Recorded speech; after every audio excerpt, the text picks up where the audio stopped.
Oxford Lectures on Poetry *** by a C. Bradley, LL.D., lit.D. ** Shakespearean Tragedy Lectures on Hamlet, Othello, King Lear, Macbeth ** Macmillan and Co. Limited. Oxford Lectures on Poetry by a C. Bradley LL.D., lit.D.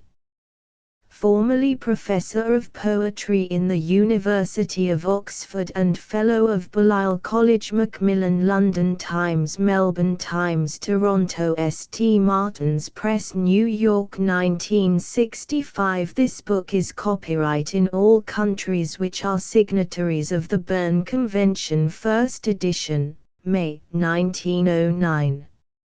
Second edition, November 1909. Reprinted 1911, 1914, 1917, 1919, 1920, 1923, 1926, 1934, 1941, 1950, 1955, 1959, 1962, 1963, 1965. Macmillan and Company Limited, St. Martin's Street, London, WC2. Also Bombay, Calcutta, Madras, Melbourne. The Macmillan Company of Canada Limited, 70 Bond Street, Toronto. 2 St. Martin's Press Inc., 175 Fifth Avenue, New York, 10,010 NY. Printed in Great Britain. To my Oxford friends, 1869 to 1909. They have seemed to be together, though absent, shook hands, as over a vast, and embraced, as it were, from the ends of opposed winds. Preface. This volume consists of lectures delivered during my tenure of the Chair of Poetry at Oxford and not included in Shakespearean tragedy.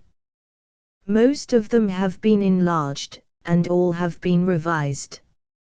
As they were given at intervals, and the majority before the publication of that book, they contained repetitions which I have not found it possible wholly to remove. Readers of a lecture published by the University of Manchester on English poetry and German philosophy in the age of Wordsworth will pardon also the restatement of some ideas expressed in it. The several lectures are dated, as I have been unable to take account of most of the literature on their subjects published since they were delivered. They are arranged in the order that seems best to me, but it is of importance only in the case of the four which deal with the poets of Wordsworth's time. I am indebted to the delegates of the University Press, and to the proprietors and editors of the Hibbert Journal and the Albany, fortnightly, and quarterly reviews, respectively, for permission to republish the first, third, fifth, eighth, and ninth lectures.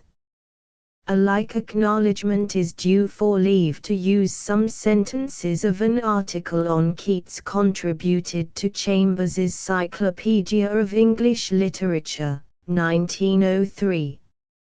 In the revision of the proof sheets I owed much help to a sister who has shared many of my Oxford friendships.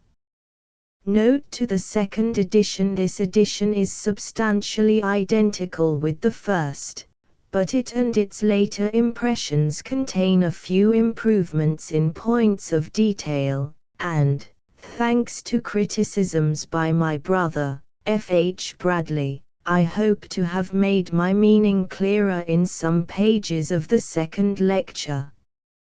There was an oversight in the first edition which I regret. In adding the note on p. 247 I forgot that I had not referred to Professor Dowden in the lecture on Shakespeare the Man. In everything that I have written on Shakespeare I am indebted to Professor Dowden, and certainly not least in that lecture. Contents page Poetry for Poetry's Sake 3 The Sublime 37 Hegel's Theory of Tragedy 69 Wordsworth 99 Shelley's View of Poetry 151 The Long Poem in the Age of Wordsworth 177 The Letters of Keats 209 The Rejection of Falstaff 247 Shakespeare's Antony and Cleopatra 279 Shakespeare the Man 311 Shakespeare's Theatre and Audience 361 Poetry for Poetry's Sake Poetry for Poetry's Sake 1 Inaugural Lecture, one who, after 20 years, is restored to the university where he was taught and first tried to teach, and who has received at the hands of his alma mater an honor of which he never dreamed, is tempted to speak both of himself and of her. But I remember that you have come to listen to my thoughts about a great subject, and not to my feelings about myself, and of Oxford who that holds this professorship could dare to speak, when he recalls the exquisite verse in which one of his predecessors described her beauty, and the prose in which he gently touched on her illusions and protested that they were as nothing when set against her age-long warfare with the Philistine. How, again, remembering him and others, should I venture to praise my predecessors? It would be pleasant to do so, and even pleasanter to me and you if, instead of lecturing, I quoted to you some of their best passages. But I could not do this for 5 years. Sooner or later, my own words would have to come, and the inevitable contrast. Not to sharpen it now, I will be silent concerning them also, and will only assure you that I do not forget them, or the greatness of the honor of succeeding them, or the responsibility which it entails. The words poetry for poetry's sake recall the famous phrase art for art. It is far from my purpose to examine the possible meanings of that phrase, or all the questions it involves. I propose to state briefly what I understand by poetry for poetry's sake and then, after guarding against one or two misapprehensions of the formula, to consider more fully a single problem connected with it. And I must premise, without attempting to justify them, certain explanations.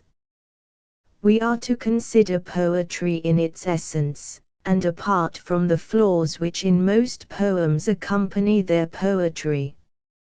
We are to include in the idea of poetry the metrical form, and not to regard this as a mere accident or a mere vehicle.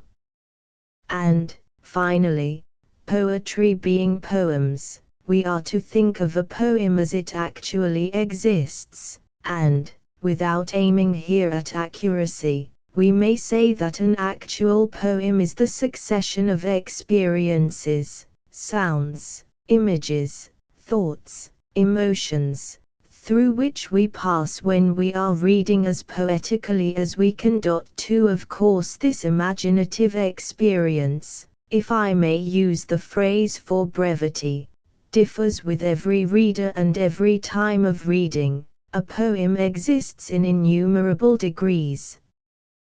But that insurmountable fact lies in the nature of things and does not concern us now. What then does the formula poetry for poetry's sake tell us about this experience? It says, as I understand it, these things. First, this experience is an end in itself, is worth having on its own account, has an intrinsic value. Next, its poetic value is this intrinsic worth alone. Poetry may have also an ulterior value as a means to culture or religion, because it conveys instruction, or softens the passions, or furthers a good cause, because it brings the poet fame or money or a quiet conscience. So much the better, let it be valued for these reasons too. But its ulterior worth neither is nor can directly determine its poetic worth as a satisfying imaginative experience, and this is to be judged entirely from within. And to these two positions the formula would add, though not of necessity, a third. The consideration of ulterior ends, whether by the poet in the act of composing or by the reader in the act of experiencing, tends to lower poetic value. It does so because it tends to change the nature of poetry by taking it out of its own atmosphere. For its nature is to be not a part, nor yet a copy, of the real world, as we commonly understand that phrase, but to be a world by itself, independent, complete, autonomous, and to possess it fully you must enter that world, conform to its laws, and ignore for the time the beliefs, aims, and particular conditions which belong to you in the other world of reality. Of the more serious misapprehensions to which these statements may give rise I will glance only at one or two. The offensive consequences often drawn from the formula art for art will be found to attach not to the doctrine that art is an end in itself, but to the doctrine that art is the whole or supreme end of human life. And as this latter doctrine, which seems to me absurd, is in any case quite different from the former, its consequences fall outside my subject. The formula poetry is an end in itself has nothing to say on the various questions of moral judgment which arise from the fact that poetry has its place in a many-sided life. For anything it says, the intrinsic value of poetry might be so small, and its ulterior effects so mischievous, that it had better not exist. The formula only tells us that we must not place in antithesis poetry and human good, for poetry is one kind of human good, and that we must not determine the intrinsic value of this kind of good by direct reference to another. If we do, we shall find ourselves maintaining what we did not expect. If poetic value lies in the stimulation of religious feelings, Kindly Light is no better a poem than many a tasteless version of a psalm. If in the excitement of patriotism, Wise Scots, what ha superior to we don't want to fight? If in the mitigation of the passions, the odes of Sappho will win but little praise, if in instruction, Armstrong's art of preserving health should win much. Again, our formula may be accused of cutting poetry away from its connection with life.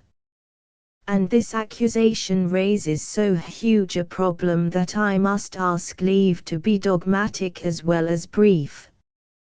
There is plenty of connection between life and poetry, but it is, so to say, a connection underground. The two may be called different forms of the same thing, one of them having, in the usual sense, reality, but seldom fully satisfying imagination, while the other offers something which satisfies imagination but has not full reality. They are parallel developments which nowhere meet, or, if I may use loosely a word which will be serviceable later, they are analogues. Hence we understand one by help of the other, and even, in a sense, care for one because of the other, but hence also, poetry neither is life, nor, strictly speaking, a copy of it. They differ not only because one has more mass and the other a more perfect shape, but because they have different kinds of existence.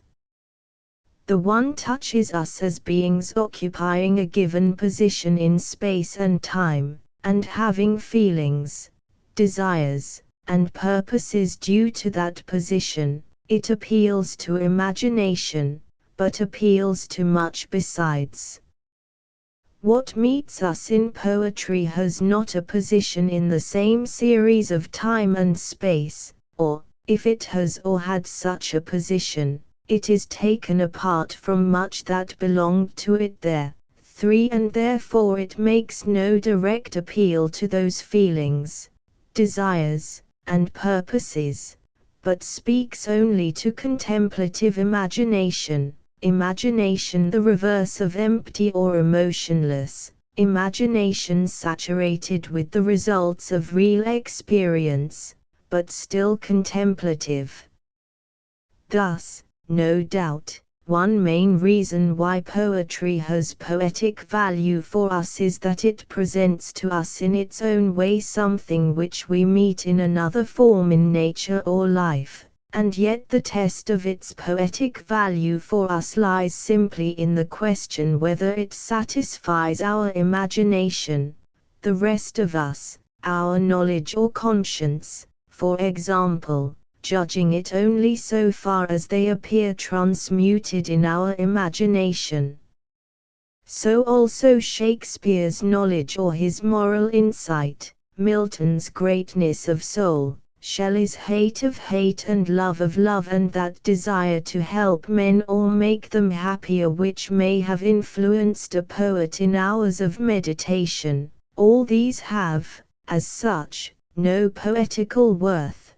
They have that worth only when, passing through the unity of the poet's being, they reappear as qualities of imagination, and then are indeed mighty powers in the world of poetry. I come to a third misapprehension, and so to my main subject. This formula, it is said, empties poetry of its meaning. It is really a doctrine of form for form's sake. It is of no consequence what a poet says, so long as he says the thing well. The what is poetically indifferent, it is the how that counts. Matter, subject, content, substance, determines nothing. There is no subject with which poetry may not deal. The form, the treatment, is everything. Nay, more, not only is the matter indifferent, but it is the secret of art to eradicate the matter by means of the form. Phrases and statements like these meet us everywhere in current criticism of literature and the other arts. They are the stock in trade of writers who understand of them little more than the fact that somehow or other they are not bourgeois. But we find them also seriously used by writers whom we must respect, whether they are anonymous or not. Something like one or another of them might be quoted, for example, from Professor Saintsbury, the late R.M. Stevenson, Schiller, Goethe himself, and they are the watchwords of a school in the one country where aesthetics has flourished. They come, as a rule, from men who either practice one of the arts, or, from study of it, are interested in its methods. The general reader, a being so general that I may say what I will of him, is outraged by them. He feels that he is being robbed of almost all that he cares for in a work of art. You are asking me, he says, to look at the Dresden Madonna as if it were a Persian rug. You are telling me that the poetic value of Hamlet lies solely in its style and versification, and that my interest in the man and his fate is only an intellectual or moral interest. You allege that, if I want to enjoy the poetry of crossing the bar, I must not mind what Tennyson says there, but must consider solely his way of saying it.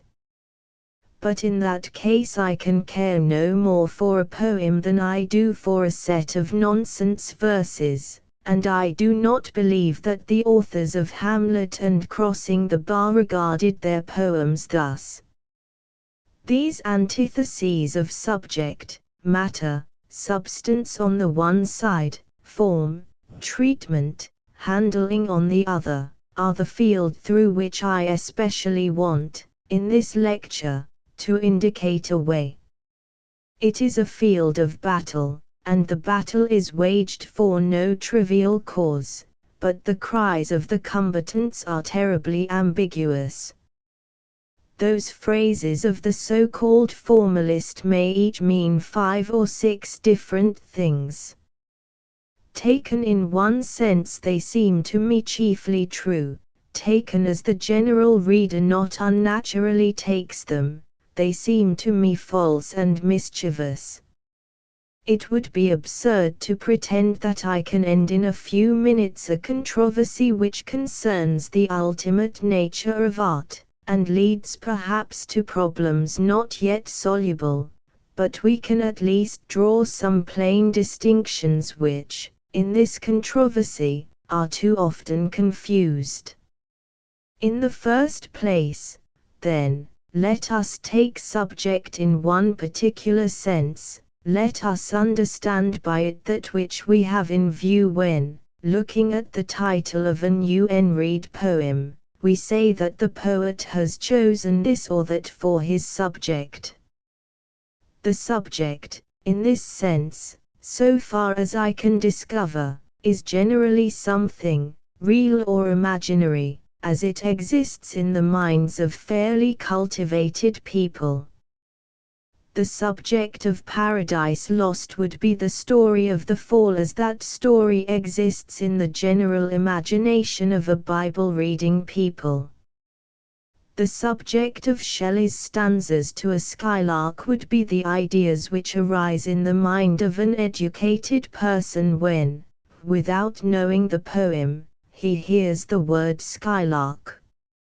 If the title of a poem conveys little or nothing to us, the subject appears to be either what we should gather by investigating the title in a dictionary or other book of the kind, or else such a brief suggestion as might be offered by a person who had read the poem, and who said, for example, that the subject of the Ancient Mariner was a sailor who killed an albatross and suffered for his deed. Now the subject, in this sense, and I intend to use the word in no other, is not, as such, inside the poem, but outside it. The contents of the stanzas to a Skylark are not the ideas suggested by the work Skylark to the average man. They belong to Shelley just as much as the language does. The subject, therefore, is not the matter of the poem at all, and its opposite is not the form of the poem, but the whole poem. The subject is one thing, the poem, matter and form alike, another thing. This being so, it is surely obvious that the poetic value cannot lie in the subject, but lies entirely in its opposite, the poem.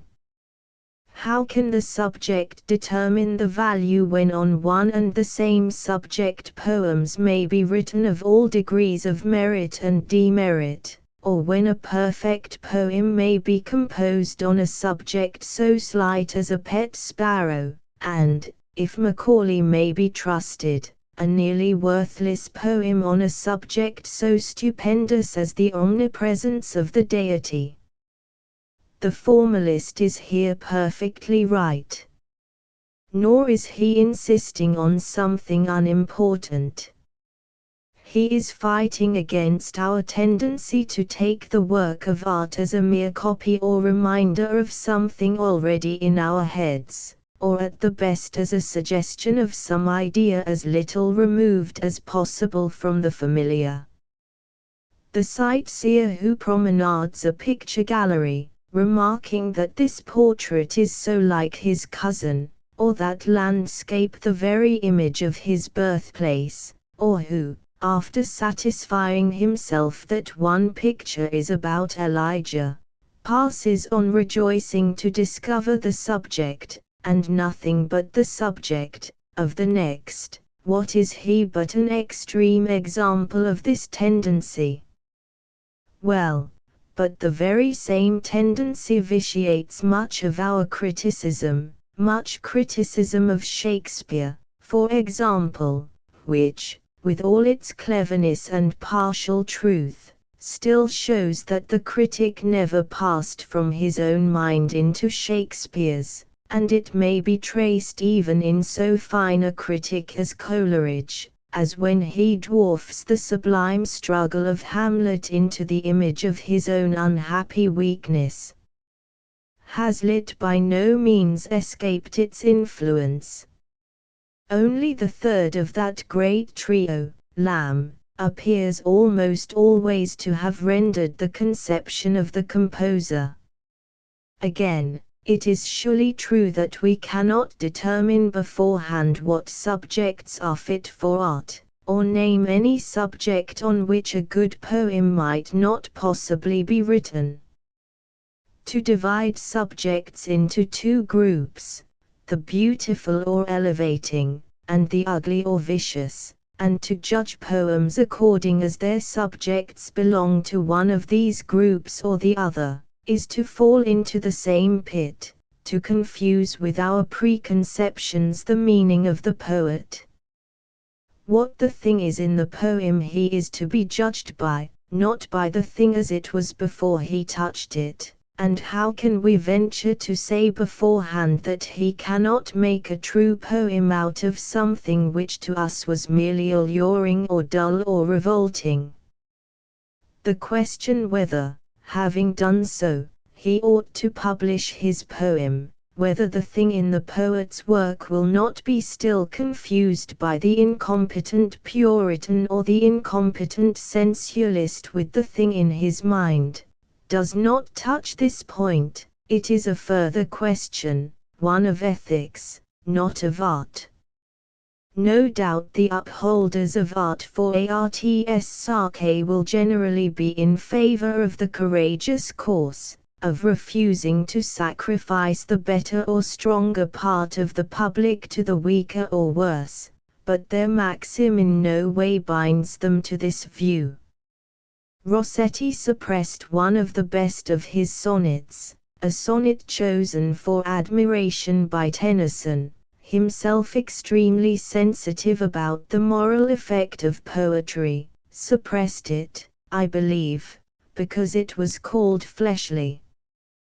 One may regret Rossetti's judgment and at the same time respect his scrupulousness, but in any case he judged in his capacity of citizen, not in his capacity of artist. So far then the formalist appears to be right.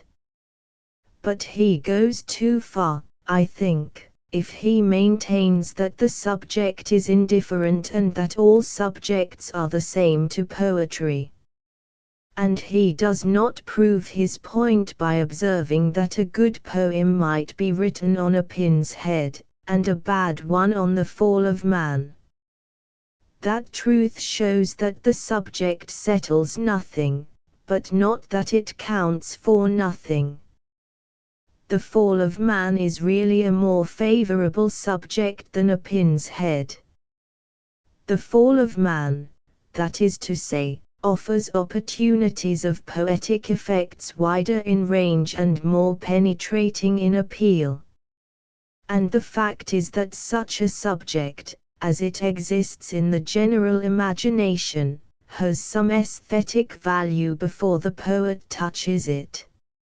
It is, as you may choose to call it, an inchoate poem or the debris of a poem. It is not an abstract idea or a bare isolated fact, but an assemblage of figures, scenes, actions, and events, which already appeal to emotional imagination, and it is already in some degree organized and formed. In spite of this, a bad poet would make a bad poem on it, but then we should say he was unworthy of the subject. And we should not say this if he wrote a bad poem on a pin's head. Conversely, a good poem on a pin's head would almost certainly transform its subject far more than a good poem on the fall of man. It might revolutionize its subject so completely that we should say, the subject may be a pin's head, but the substance of the poem has very little to do with it. This brings us to another and a different antithesis. Those figures, scenes, events, that form part of the subject called the fall of man, are not the substance of Paradise Lost, but in Paradise Lost there are figures, scenes, and events resembling them in some degree. These, with much more of the same kind, may be described as its substance, and may then be contrasted with the measured language of the poem, which will be called its form. Subject is the opposite not of form but of the whole poem. Substance is within the poem, and its opposite, form, is also within the poem. I am not criticizing this antithesis at present, but evidently it is quite different from the other. It is practically the distinction used in the old-fashioned criticism of epic and drama, and it flows down, not unsullied, from Aristotle. Addison, for example, in examining Paradise Lost considers in order the fable, the characters, and the sentiments, these will be the substance, then he considers the language, that is, the style and numbers, this will be the form. In like manner, the substance or meaning of a lyric may be distinguished from the form. Now I believe it will be found that a large part of the controversy we are dealing with arises from a confusion between these two distinctions of substance and form, and of subject and poem. The extreme formalist lays his whole weight on the form because he thinks its opposite is the mere subject.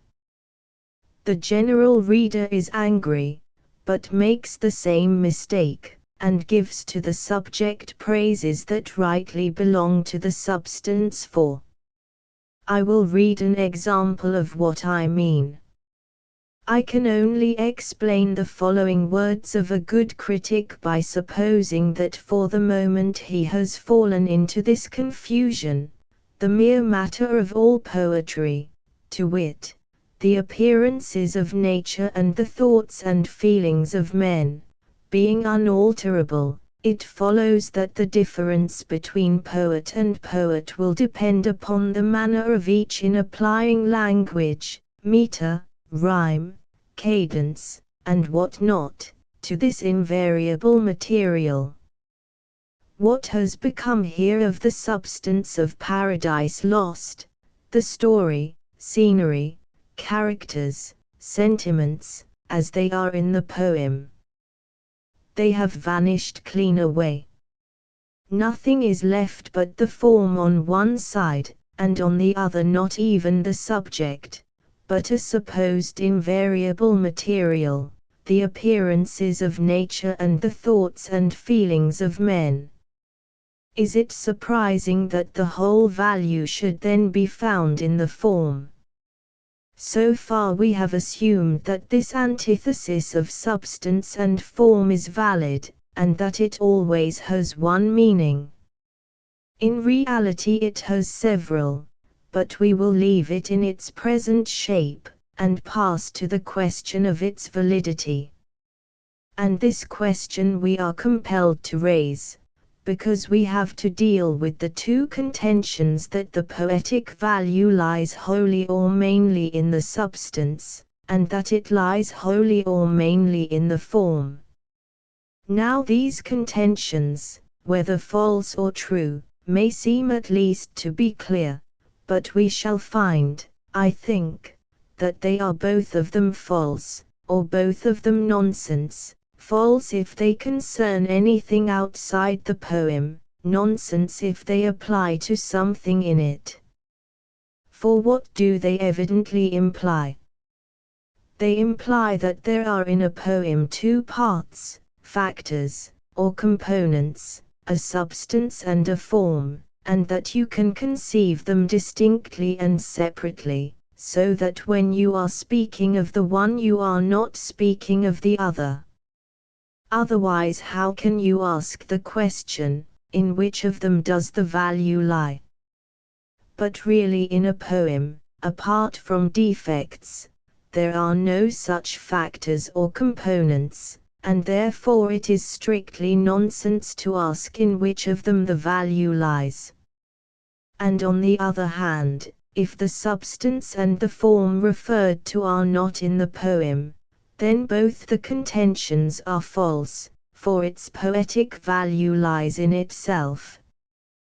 What I mean is neither new nor mysterious, and it will be clear, I believe, to anyone who reads poetry poetically and who closely examines his experience. When you are reading a poem, I would ask, not analyzing it, and much less criticizing it, but allowing it, as it proceeds, to make its full impression on you through the exertion of your recreating imagination. Do you then apprehend and enjoy as one thing a certain meaning or substance, and as another thing certain articulate sounds, and do you somehow compound these two? Surely you do not, any more than you apprehend a part, when you see someone smile, those lines in the face which express a feeling, and the feeling that the lines express. Just as the lines and their meaning are to you one thing, not two, so in poetry the meaning and the sounds are one. There is, if I may put it so, a resonant meaning, or a meaning resonance. If you read the line, the sun is warm, the sky is clear, you do not experience separately the image of a warm sun and clear sky, on the one side, and certain unintelligible rhythmical sounds on the other, nor yet do you experience them together, side by side, but you experience the one in the other.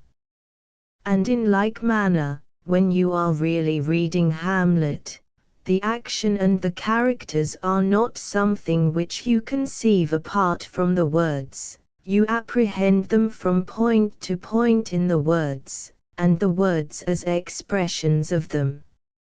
Afterwards, no doubt, when you are out of the poetic experience but remember it, you may by analysis decompose this unity, and attend to a substance more or less isolated, and a form more or less isolated.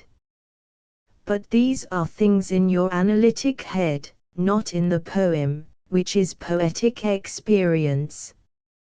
And if you want to have the poem again, you cannot find it by adding together these two products of decomposition, you can only find it by passing back into poetic experience. And then what you recover is no aggregate of factors, it is a unity in which you can no more separate a substance and a form than you can separate living blood and the life in the blood. This unity has, if you like, various aspects or sides, but they are not factors or parts. If you try to examine one, you find it is also the other.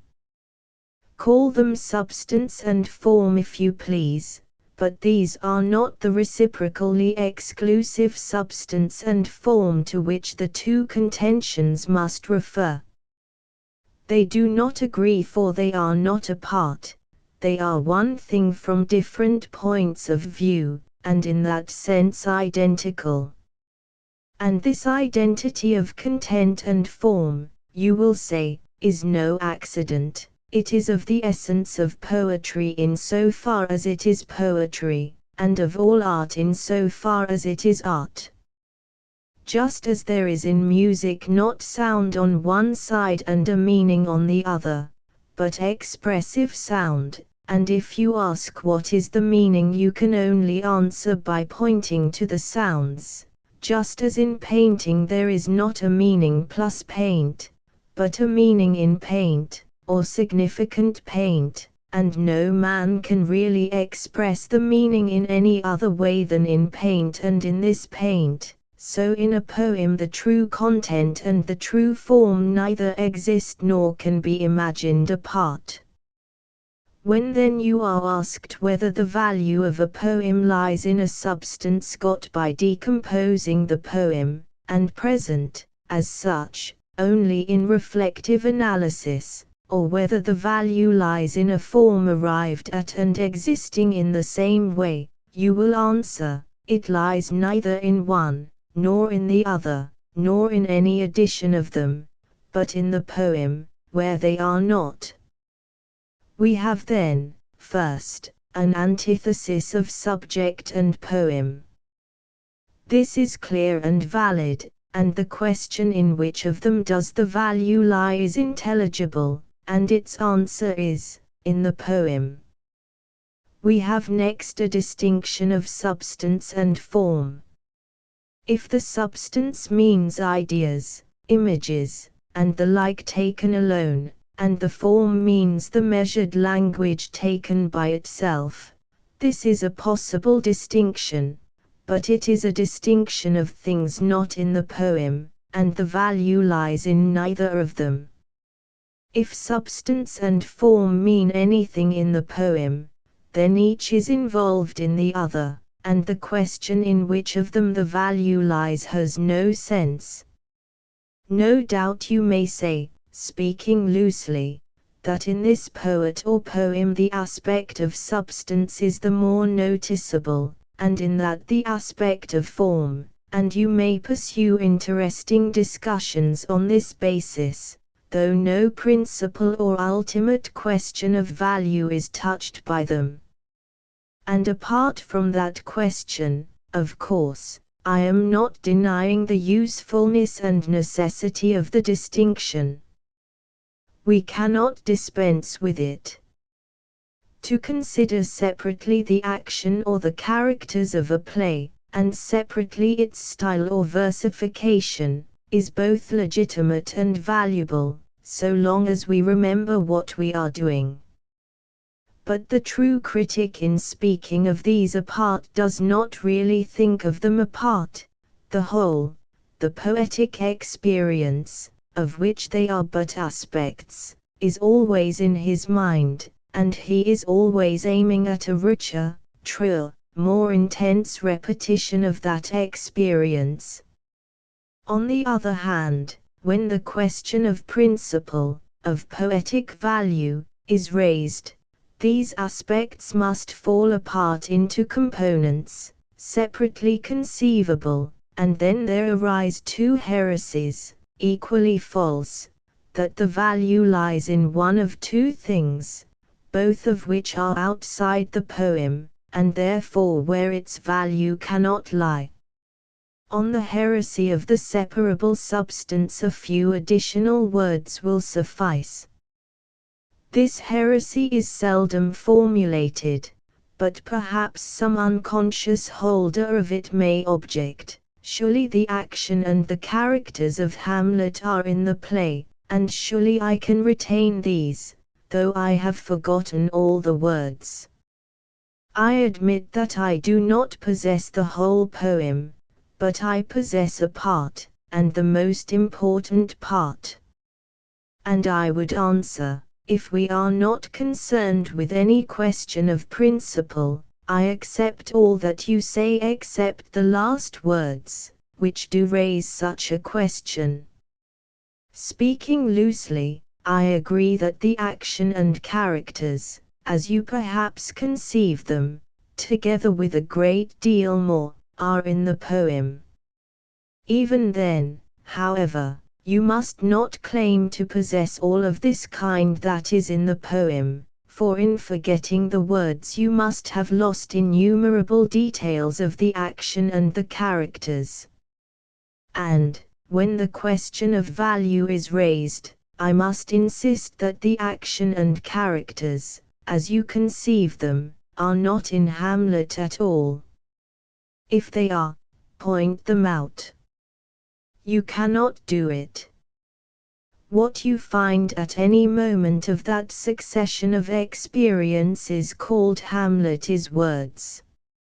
In these words, to speak loosely again, the action and characters, more of them than you can conceive apart, are focused, but your experience is not a combination of them, as ideas, on the one side, with certain sounds on the other. It is an experience of something in which the two are indissolubly fused.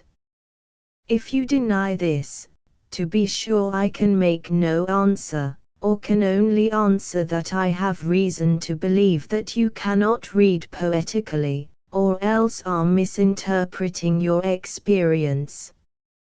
But if you do not deny this, then you will admit that the action and characters of the poem, as you separately imagine them, are no part of it, but a product of it in your reflective imagination, a faint analogue of one aspect of it taken in detachment from the whole.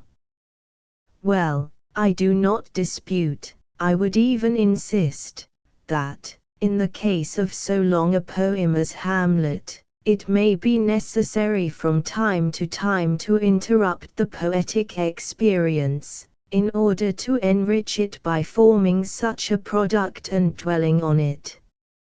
Nor, in a wide sense of poetic, do I question the poetic value of this product, as you think of it apart from the poem.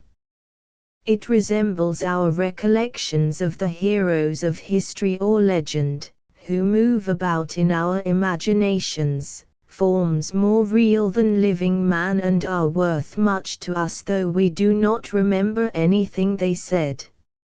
Our ideas and images of the substance of a poem have this poetic value, and more, if they are at all adequate. But they cannot determine the poetic value of the poem, for, not to speak of the competing claims of the form, nothing that is outside the poem can do that, and they, as such, are outside it. 5. Let us turn to the so-called form, style and versification. There is no such thing as mere form in poetry. All form is expression. Style may have indeed a certain aesthetic worth in partial abstraction from the particular matter it conveys, as in a well-built sentence you may take pleasure in the build almost apart from the meaning. Even so, style is expressive, presents to sense, for example, the order, ease, and rapidity with which ideas move in the writer's mind, but it is not expressive of the meaning of that particular sentence. And it is possible, interrupting poetic experience, to decompose it and abstract for comparatively separate consideration this nearly formal element of style.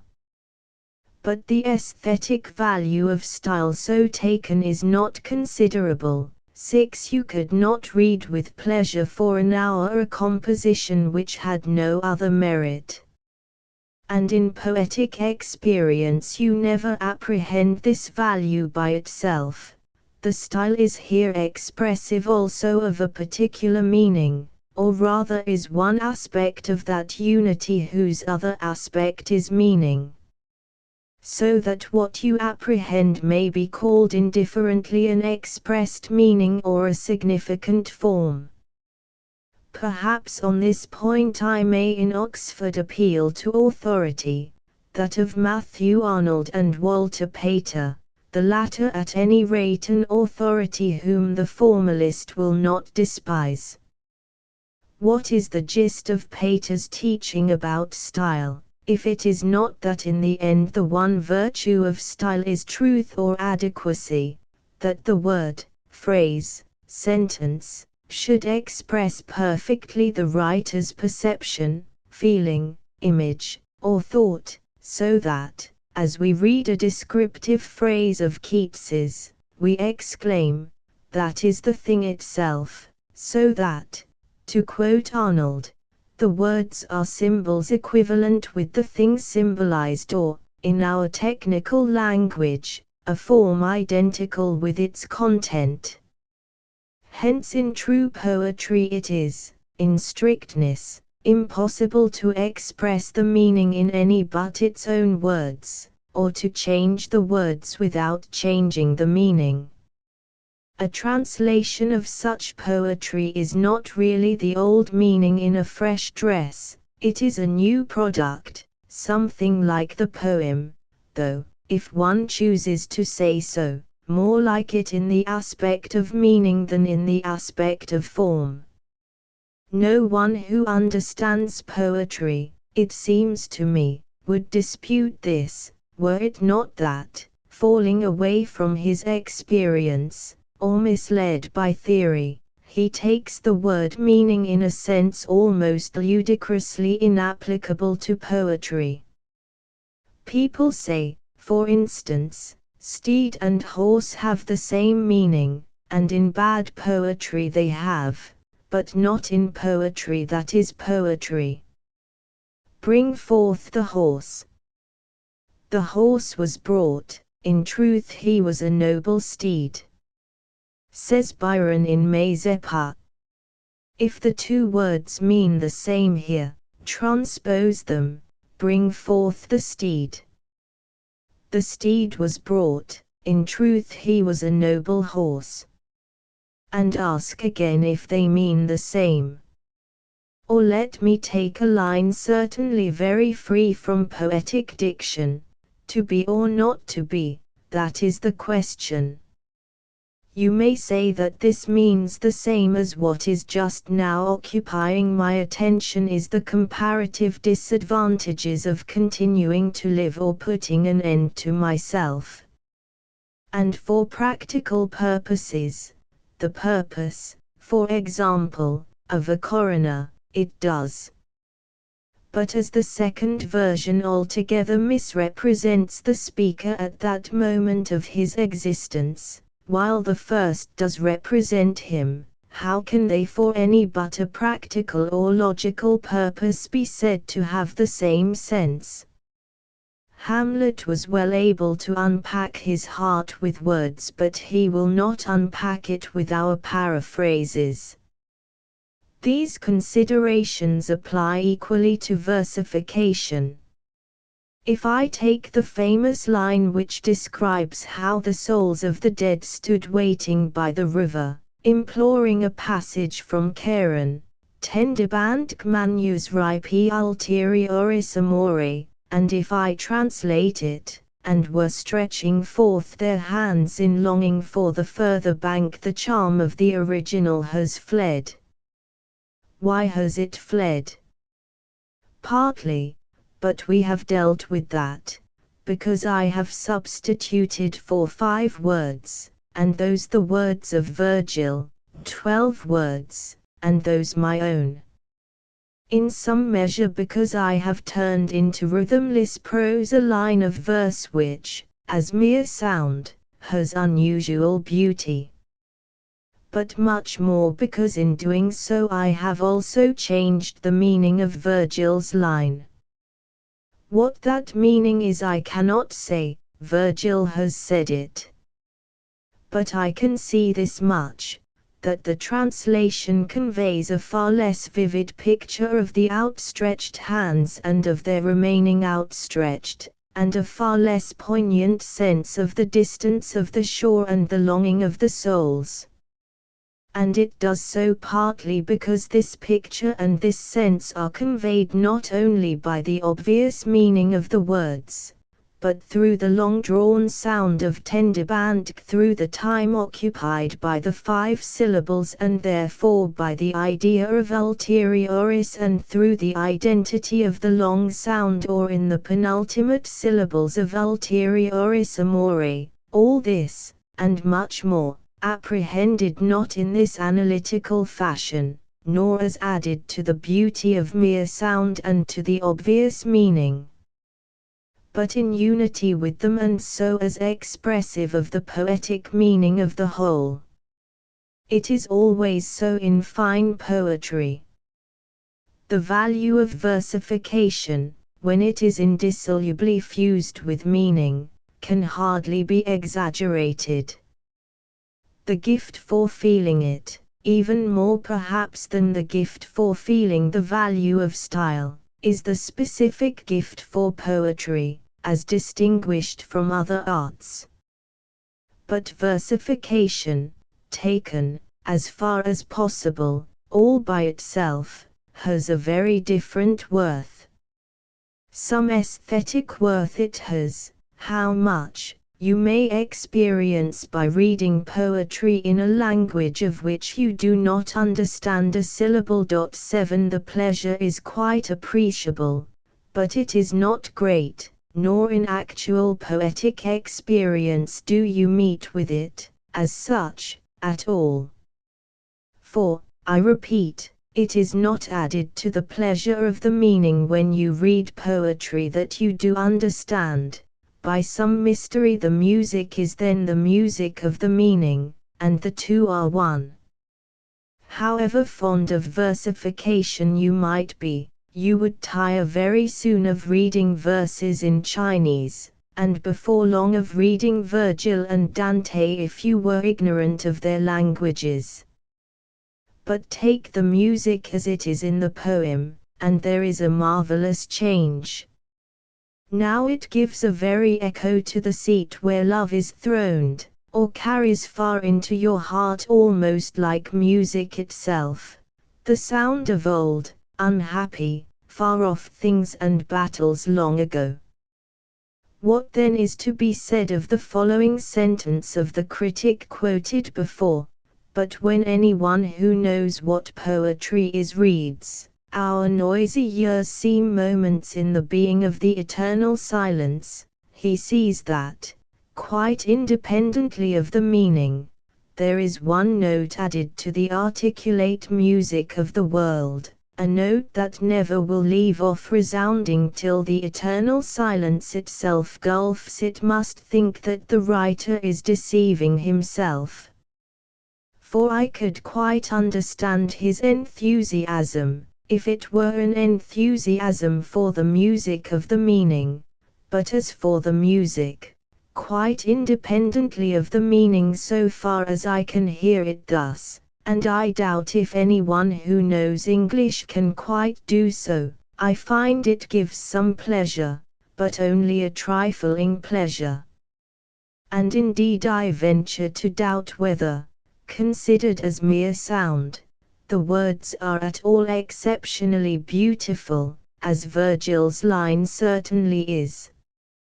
When poetry answers to its idea and is purely or almost purely poetic, we find the identity of form and content, and the degree of purity attained may be tested by the degree in which we feel it hopeless to convey the effect of a poem or passage in any form but its own. Where the notion of doing so is simply ludicrous, you have quintessential poetry.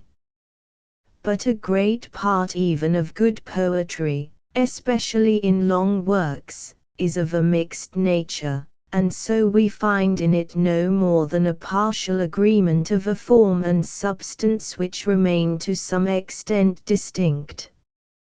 This is so in many passages of Shakespeare, the greatest of poets when he chose, but not always a conscientious poet, passages where something was wanted for the sake of the plot, but he did not care about it or was hurried. The conception of the passage is then distinct from the execution, and neither is inspired. This is so also, I think, wherever we can truly speak of merely decorative effect. We seem to perceive that the poet had a truth or fact, philosophical, agricultural, social, distinctly before him, and then, as we say, clothed it in metrical and colored language. Most argumentative, didactic, or satiric poems are partly of this kind, and in imaginative poems anything which is really a mere conceit is mere decoration. We often deceive ourselves in this matter, for what we call decoration has often a new and genuinely poetic content of its own, but wherever there is mere decoration, we judge the poetry to be not wholly poetic. And so when Wordsworth inveighed against poetic diction, though he hurled his darts rather wildly, what he was rightly aiming at was a phraseology, not the living body of a new content, but the mere worn-out body of an old one. 8 In pure poetry it is otherwise. Pure poetry is not the decoration of a preconceived and clearly defined matter. It springs from the creative impulse of a vague imaginative mass pressing for development and definition. If the poet already knew exactly what he meant to say, why should he write the poem? The poem would in fact already be written. For only its completion can reveal, even to him, exactly what he wanted. When he began and while he was at work, he did not possess his meaning, it possessed him. It was not a fully formed soul asking for a body, it was an inchoate soul in the inchoate body of perhaps 2 or 3 vague ideas and a few scattered phrases. The growing of this body into its full stature and perfect shape was the same thing as the gradual self-definition of the meaning. 9 And this is the reason why such poems strike us as creations, not manufactures, and have the magical effect which mere decoration cannot produce. This is also the reason why, if we insist on asking for the meaning of such a poem, we can only be answered it means itself. And so at last I may explain why I have troubled myself and you with what may seem an arid controversy about mere words. It is not so. These heresies which would make poetry a compound of 2 factors, a matter common to it with the merest prose, plus a poetic form, as the one heresy says, a poetical substance plus a negligible form, as the other says, are not only untrue, they are injurious to the dignity of poetry. In an age already inclined to shrink from those higher realms where poetry touches religion and philosophy, the formalist heresy encourages men to taste poetry as they would a fine wine, which has indeed an aesthetic value, but a small one. And then the natural man, finding an empty form, hurls into it the matter of cheap pathos, rancid sentiment, vulgar humor, bare lust, ravenous vanity, everything which, in Schiller's phrase 10 the form should extirpate, but which no mere form can extirpate. And the other heresy, which is indeed rather a practice than a creed, encourages us in the habit so dear to us of putting our own thoughts or fancies into the place of the poet's creation. What he meant by Hamlet, or the Ode to a Nightingale, or Abt Vogler, we say, is this or that which we knew already, and so we lose what he had to tell us. But he meant what he said, and said what he meant. Poetry in this matter is not, as good critics of painting and music often affirm, different from the other arts. In all of them the content is one thing with the form. What Beethoven meant by his symphony, or Turner by his picture, was not something which you can name, but the picture and the symphony. Meaning they have, but what meaning can be said in no language but their own, and we know this, though some strange delusion makes us think the meaning has less worth because we cannot put it into words. Well, it is just the same with poetry. But because poetry is words, we vainly fancy that some other words than its own will express its meaning. And they will do so no more, or, if you like to speak loosely, only a trifle more, than words will express the meaning of the Dresden Madonna. 11 Something a little like it they may indeed express. And we may find analogues of the meaning of poetry outside it, which may help us to appropriate it.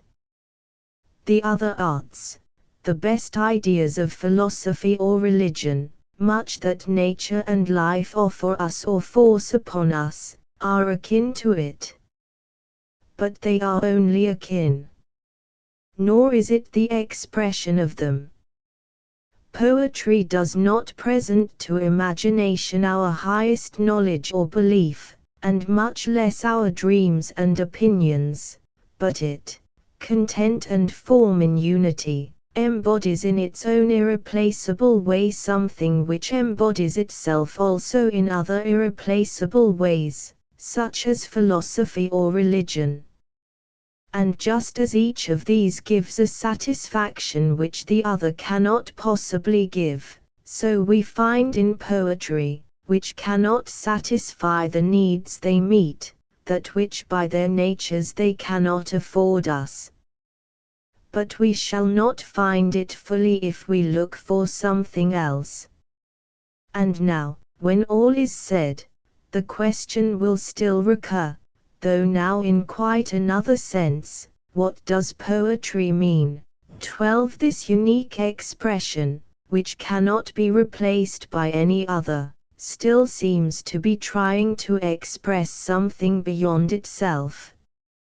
And this, we feel, is also what the other arts, and religion, and philosophy are trying to express, and that is what impels us to seek in vain to translate the one into the other.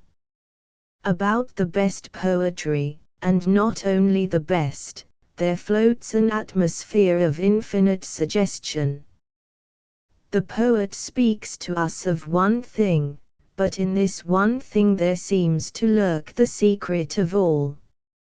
He said what he meant, but his meaning seems to beckon away beyond itself, or rather to expand into something boundless which is only focused in it, something also which, we feel, would satisfy not only the imagination, but the whole of us, that something within us, and without, which everywhere makes us seem to patch up fragments of a dream, part of which comes true, and part beats and trembles in the heart.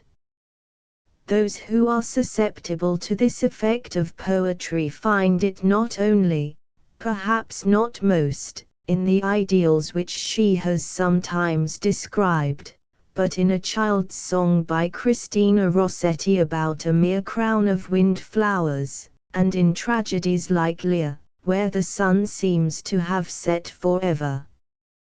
They hear this spirit murmuring its undertone through the Aeneid, and catch its voice in the song of Keats's Nightingale, and its light upon the figures on the urn, and it pierces them no less in Shelley's hopeless lament, O world, O life, O time, than in the rapturous ecstasy of his life of life.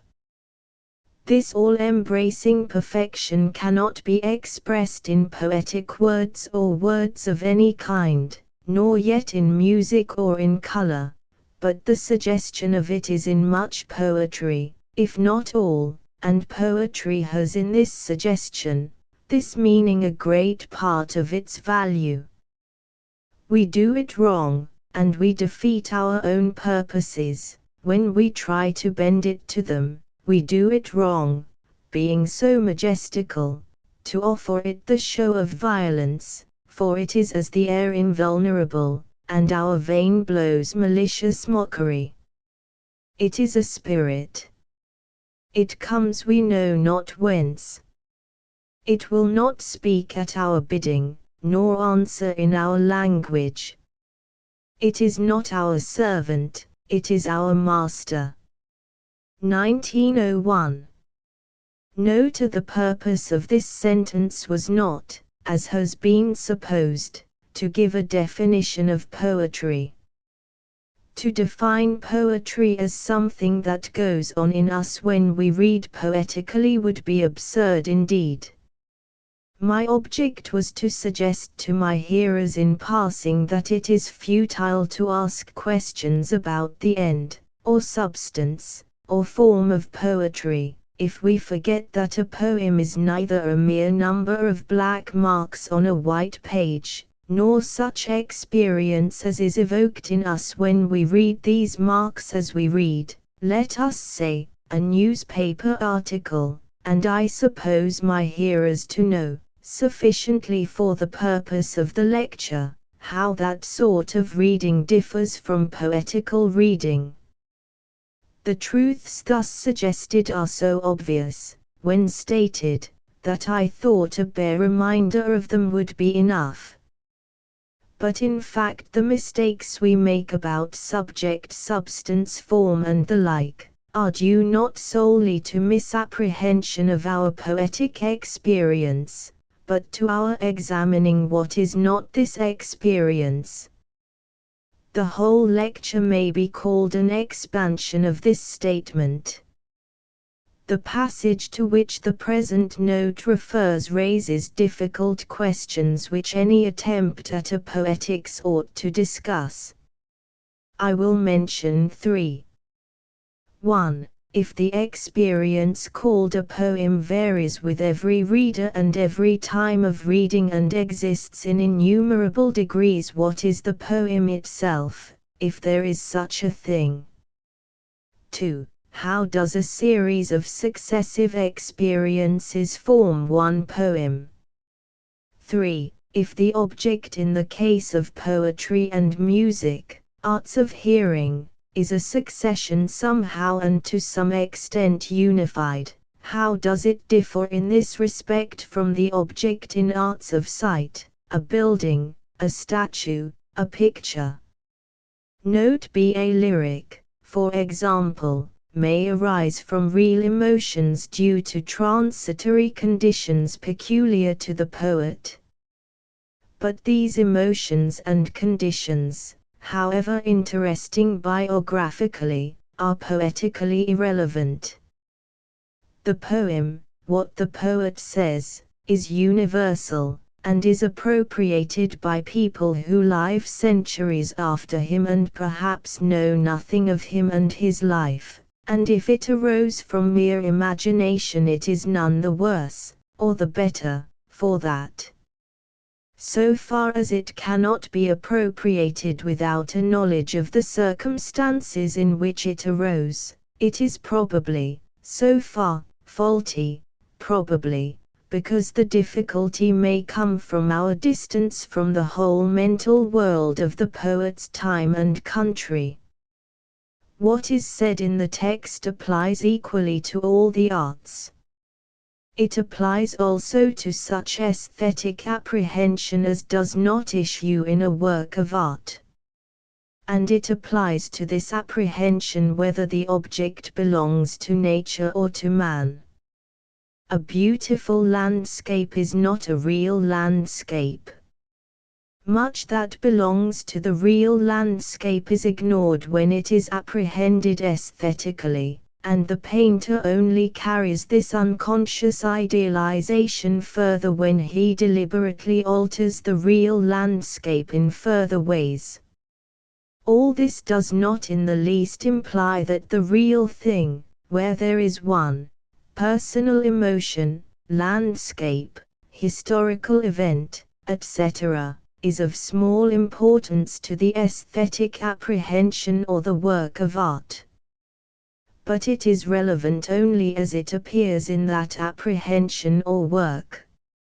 If an artist alters a reality, for example a well-known scene or historical character, so much that his product clashes violently with our familiar ideas, he may be making a mistake, not because his product is untrue to the reality, this by itself is perfectly irrelevant, but because the untruth may make it difficult or impossible for others to appropriate his product, or because this product may be aesthetically inferior to the reality even as it exists in the general imagination. Note C. For the purpose of the experiment you must, of course, know the sounds denoted by the letters, and you must be able to make out the rhythmical scheme. But the experiment will be vitiated if you get someone who understands the language to read or recite to you poems written in it, for he will certainly so read or recite as to convey to you something of the meaning through the sound. I do not refer of course to the logical meaning. Hence it is clear that, if by versification taken by itself one means the versification of a poem, it is impossible under the requisite conditions to get at this versification by itself. The versification of a poem is always, to speak loosely, influenced by the sense. The bare metrical scheme, to go no further, is practically never followed by the poet. Suppose yourself to know no English, and to perceive merely that in its general scheme it gives a very echo to the seat is an iambic line of 5 feet, and then read the line as you would have to read it, and then ask if that noise is the sound of the line in the poem. In the text, therefore, more is admitted than in strictness should be admitted.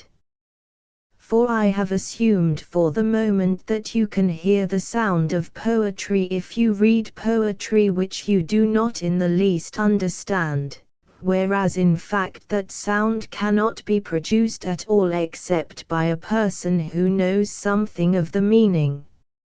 Note D. This paragraph has not, to my knowledge, been adversely criticized, but it now appears to me seriously misleading. It refers to certain kinds of poetry, and again to certain passages in poems, which we feel to be less poetical than some other kinds or passages. But this difference of degree in poeticalness, if I may use the word, is put as a difference between mixed and pure poetry, and that distinction is, I think, unreal and mischievous. Further, it is implied that in less poetical poetry there necessarily is only a partial unity of content and form. This, unless I am now mistaken, is a mistake, and a mistake due to failure to hold fast the main idea of the lecture. Naturally it would be most agreeable to me to rewrite the paragraph, but if I reprint it and expose my errors the reader will perhaps be helped to a firmer grasp of that idea. It is true that where poetry is most poetic we feel most decidedly how impossible it is to separate content and form. But where poetry is less poetic and does not make us feel this unity so decidedly, it does not follow that the unity is imperfect. Failure or partial failure in this unity is always, as in the case of Shakespeare referred to, a failure on the part of the poet, though it is not always due to the same causes. It does not lie of necessity in the nature of a particular kind of poetry, for example satire, or in the nature of a particular passage. All poetry cannot be equally poetic, but all poetry ought to maintain the unity of content and form, and, in that sense, to be pure. Only in certain kinds, and in certain passages, it is more difficult for the poet to maintain it than in others. Let us take first the passages and suppose them to occur in one of the more poetic kinds of poetry. In certain parts of any epic or tragedy matter has to be treated which, though necessary to the whole, is not in itself favorable to poetry, or would not in itself be a good subject. But it is the business of the poet to do his best to make this matter poetry, and pure poetry. And, if he succeeds, the passage, though it will probably be less poetic than the bulk of the poem, will exhibit the complete unity of content and form. It will not strike us as a mere bridge between other passages, it will be enjoyable for itself, and it will not occur to us to think that the poet was dealing with a new and poetic matter and found his task difficult or irksome. Shakespeare frequently does not trouble himself to face this problem and leaves an imperfect unity. The conscientious artists, like Virgil, Milton, Tennyson, habitually face it and frequently solve it. 13 And when they wholly or partially fail, the fault is still theirs. It is, in one sense, due to the matter which set a hard problem, but they would be the first to declare that nothing in the poem ought to be only mixedly poetic. In the same way, satire is not in its nature a highly poetic kind of poetry, but it ought, in its own kind, to be poetry throughout, and therefore ought not to show a merely partial unity of content and form. If the satirist makes us exclaim this is sheer prose wonderfully well disguised, that is a fault, and his fault, unless it happens to be ours. The idea that a tragedy or lyric could really be reproduced in a form not its own strikes us as ridiculous. The idea that a satire could so be reproduced seems much less ridiculous, but if it were true the satire would not be poetry at all. The reader will now see where, in my judgment, the paragraph is wrong. Elsewhere it is, I think, right, though it deals with a subject far too large for a paragraph. This is also true of the next paragraph, which uses the false distinction of pure and mixed and which will hold in various degrees of poetry in various degrees poetical. It is of course possible to use a distinction of pure and mixed in another sense. Poetry, whatever its kind, would be pure as far as it preserved the unity of content and form, mixed, so far as it failed to do so, in other words, failed to be poetry and was partly prosaic. Note it is possible therefore that the poem, as it existed at certain stages in its growth, may correspond roughly with the poem as it exists in the memories of various readers. A reader who is fond of the poem and often thinks of it, but remembers only half the words and perhaps fills up the gaps with his own words, may possess something like the poem as it was when half made. There are readers again who retain only what they would call the idea of the poem, and the poem may have begun from such an idea. Others will forget all the words, and will not profess to remember even the meaning but believe that they possess the spirit of the poem. And what they possess may have, I think, an immense value.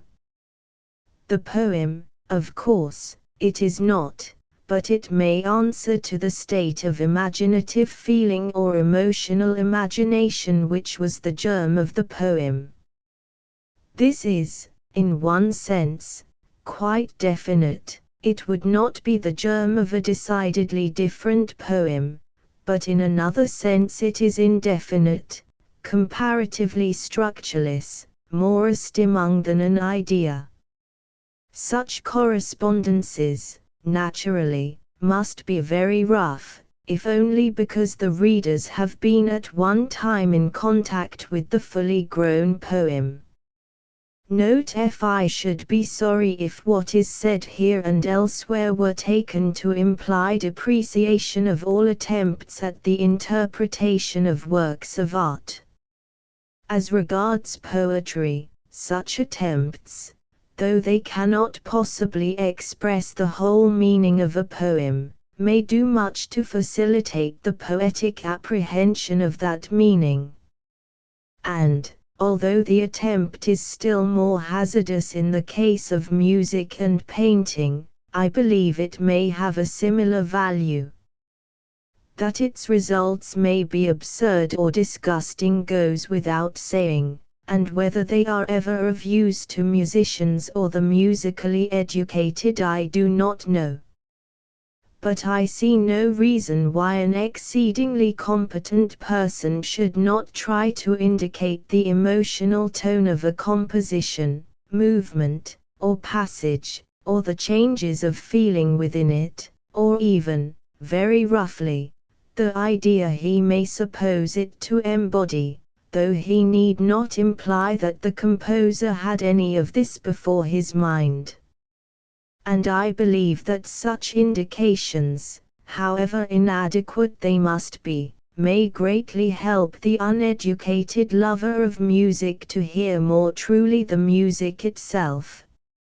Note G. This new question has quite another sense than that of the question, what is the meaning or content expressed by the form of a poem? The new question asks, what is it that the poem, the unity of this content and form, is trying to express? This beyond is beyond the content as well as the form. Of course, I should add, it is not merely beyond them or outside of them. If it were, they, the poem, could not suggest it. They are a partial manifestation of it, and point beyond themselves to it, both because they are a manifestation and because this is partial. The same thing is true, not only, as is remarked in the text, of the other arts and of religion and philosophy, but also of what is commonly called reality. This reality is a manifestation of a different order from poetry, and in certain important respects a much more imperfect manifestation.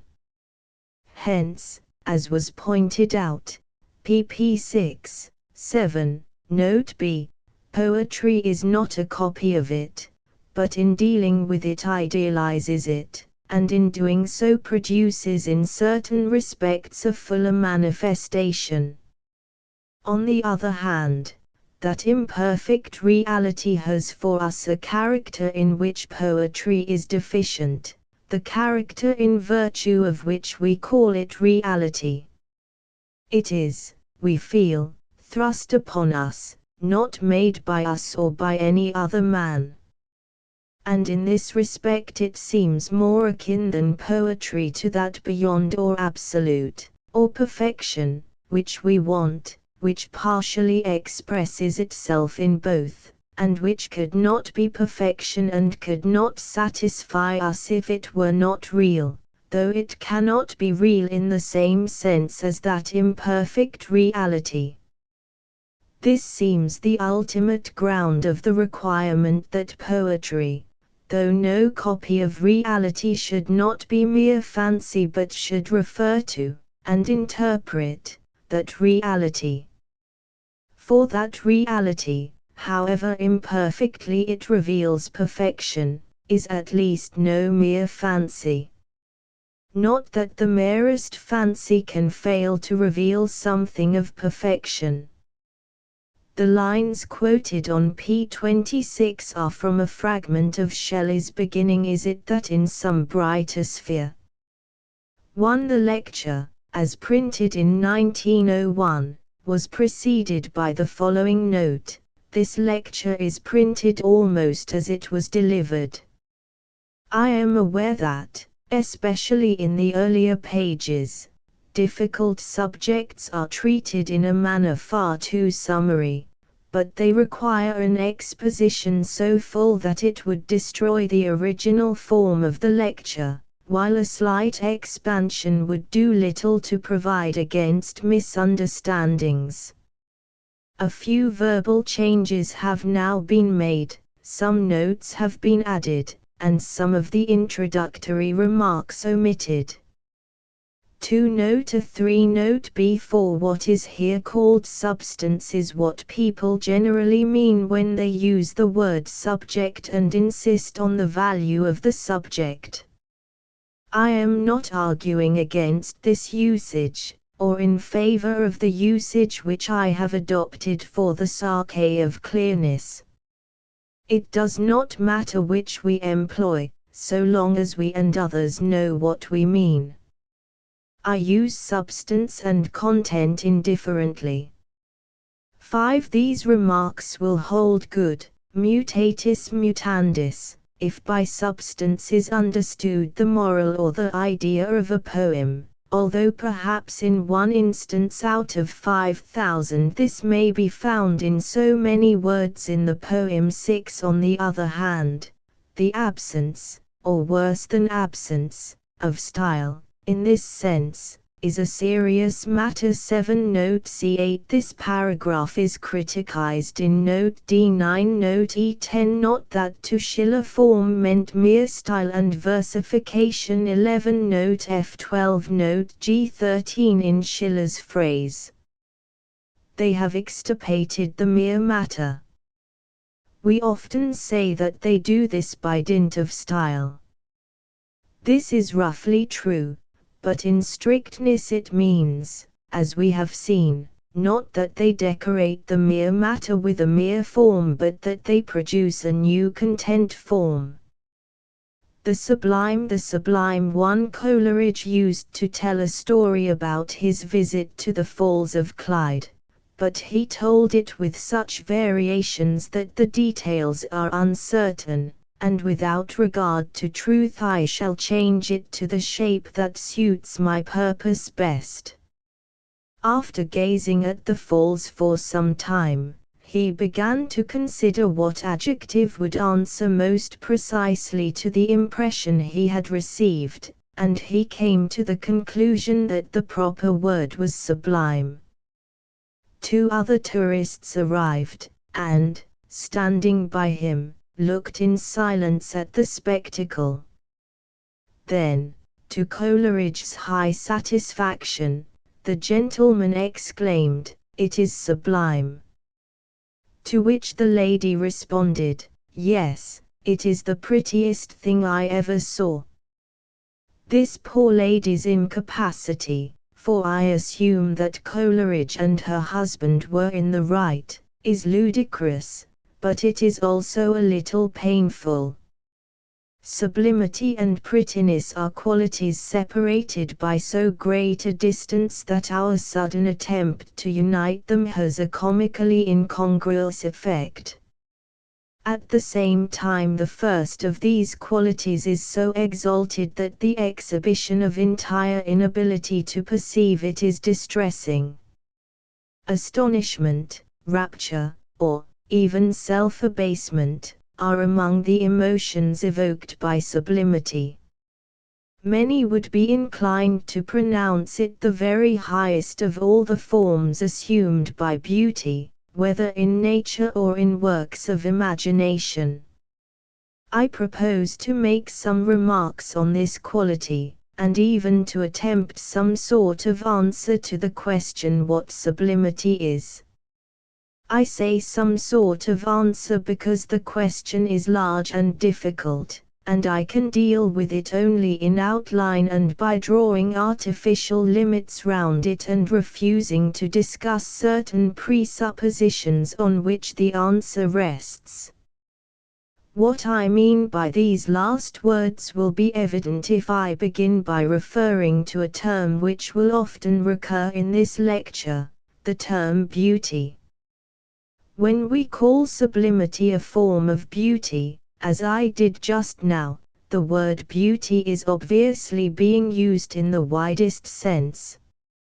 It is the sense which the word bears when we distinguish beauty from goodness and from truth, or when beautiful is taken to signify anything and everything that gives aesthetic satisfaction, or when aesthetics and philosophy of the beautiful are used as equivalent expressions of beauty. Thus understood, sublimity is one particular kind among a number of others, for instance prettiness. But beauty and beautiful have also another meaning, narrower and more specific, as when we say that a thing is pretty but not beautiful, or that it is beautiful but not sublime. The beauty we have in view here is evidently not the same as beauty in the wider sense, it is only, like sublimity or prettiness, a particular kind or mode of that beauty. This ambiguity of the words beauty and beautiful is a great inconvenience, and especially so in a lecture, where it forces us to add some qualification to the words whenever they occur, but it cannot be helped. Now that the lecture is printed, I am able to avoid these qualifications by printing the words in inverted commas where they bear the narrower sense, to now. Obviously, all the particular kinds or modes of beauty must have, up to a certain point, the same nature. They must all possess that character in virtue of which they are called beautiful rather than good or true. And so a philosopher, investigating one of these kinds, would first have to determine this common nature or character, and then he would go on to ascertain what it is that distinguishes the particular kind from its companions. But here we cannot follow such a method. The nature of beauty in general is so much disputed and so variously defined that to discuss it here by way of preface would be absurd, and on the other hand it would be both presumptuous and useless to assume the truth of any one account of it. Our only plan, therefore, must be to leave it entirely alone, and to consider merely the distinctive character of sublimity. Let beauty in general be what it may, what is it that marks off this kind of beauty from others? And what is there peculiar in our state of mind when we are moved to apply to anything the specific epithet sublime? Such is our question. And this plan is not merely the only possible one, but it is, I believe, quite justifiable, since, so far as I can see, the answer to our particular question, unless it is pushed further than I propose to go, is unaffected by the differences among theories of repute concerning beauty in general. At the same time, it is essential to realize and always to bear in mind one consequence of this plan, which is that our account of what is peculiar to sublimity will not be an account of sublimity in its full nature. For sublimity is not those peculiar characteristics alone, it is that beauty which is distinguished by them, and a large part of its effect is due to that general nature of beauty which it shares with other kinds, and which we leave unexamined. In considering the question thus defined, I propose to start from our common aesthetic experience and to attempt to arrive at an answer by degrees. It will be understood, therefore, that our first results may have to be modified as we proceed. And I will venture to ask my hearers, further, to ignore for the time any doubts they may feel whether I am right in saying, by way of illustration, that this or that thing is sublime. Such differences of opinion scarcely affect our question, which is not whether in a given case the epithet is rightly applied, but what the epithet signifies. And it has to be borne in mind that, while no two kinds of beauty can be quite the same, a thing may very well possess beauty of two different kinds. Let us begin by placing side by side 5 terms which represent 5 of the many modes of beauty: sublime, grand, beautiful, graceful, pretty. Beautiful is here placed in the middle. Before it come 2 terms, sublime and grand, and beyond it lie 2 others, graceful and pretty. Now is it not the case that the first 2, though not identical, still seem to be allied in some respect, that the last 2 also seem to be allied in some respect, that in this respect, whatever it may be, these 2 pairs seem to stand apart from one another, and even to stand in contrast, that beauty in this respect seems to hold a neutral position, though perhaps inclining rather to grace than to grandeur, and that the extreme terms, sublime and pretty, seem in this respect to be the most widely removed, so that this series of 5 constitutes, in a sense, a descending series, descending not necessarily in value, but in some particular respect not yet assigned. If, for example, in the lady's answer, "Yes, it is the prettiest thing I ever saw," you substitute for prettiest first most graceful and then most beautiful and then grandest, you will find that your astonishment at her diminishes at each step, and that at the last, when she identifies sublimity and grandeur, she is guilty no longer of an absurdity, but only of a slight anticlimax. If, I may add, she had said majestic, the anticlimax would have been slighter still, and, in fact, in one version of the story Coleridge says that majestic was the word he himself chose. What then is the respect in question here, the something or other in regard to which sublimity and grandeur seem to be allied with one another, and to differ decidedly from grace and prettiness? It appears to be greatness.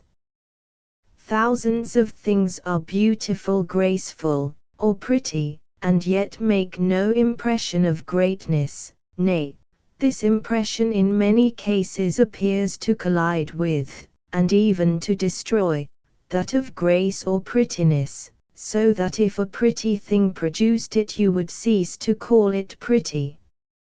But whatever strikes us as sublime produces an impression of greatness, and more, of exceeding or even overwhelming greatness. And this greatness, further, is apparently no mere accompaniment of sublimity, but essential to it. Remove the greatness in imagination, and the sublimity vanishes. Grandeur, too, seems always to possess greatness, though not in this superlative degree, while beauty neither invariably possesses it nor tends, like prettiness and grace, to exclude it. I will try, not to defend these statements by argument, but to develop their meaning by help of illustrations, dismissing from view the minor differences between these modes of beauty, and, for the most part, leaving grandeur out of account. We need not ask here what is the exact meaning of that greatness of which I have spoken, but we must observe at once that the greatness in question is of more than one kind.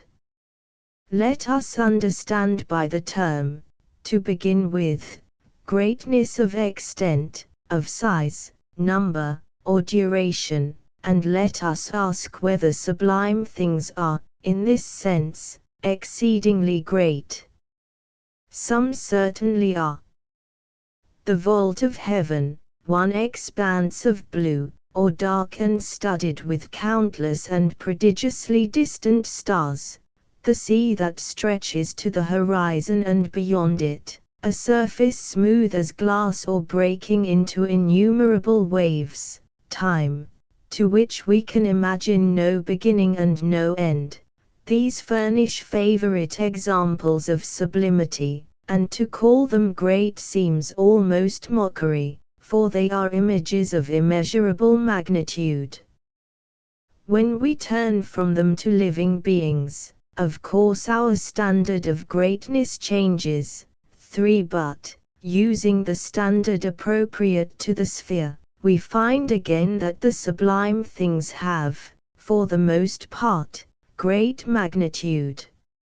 A graceful tree need not be a large one, a pretty tree is almost always small, but a sublime tree is almost always large.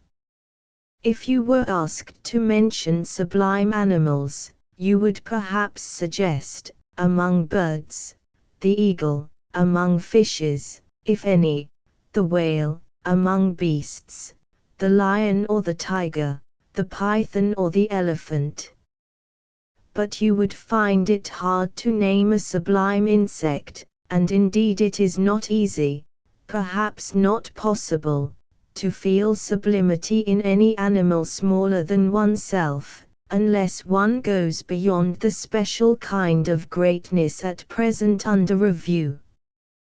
Consider again such facts as these, that a human being of average, or even of less than average, stature and build may be graceful and even beautiful but can hardly, in respect of stature and build, be grand or sublime, that we most commonly think of flowers as little things, and also most commonly think of them as beautiful, graceful, pretty, but rarely as grand, and still more rarely as sublime, and that in these latter cases we do not think of them as small, that a mighty river may well be sublime, but hardly a stream, a towering or far-stretching mountain, but hardly a low hill, a vast bridge, but hardly one of moderate span, a great cathedral, but hardly a village church,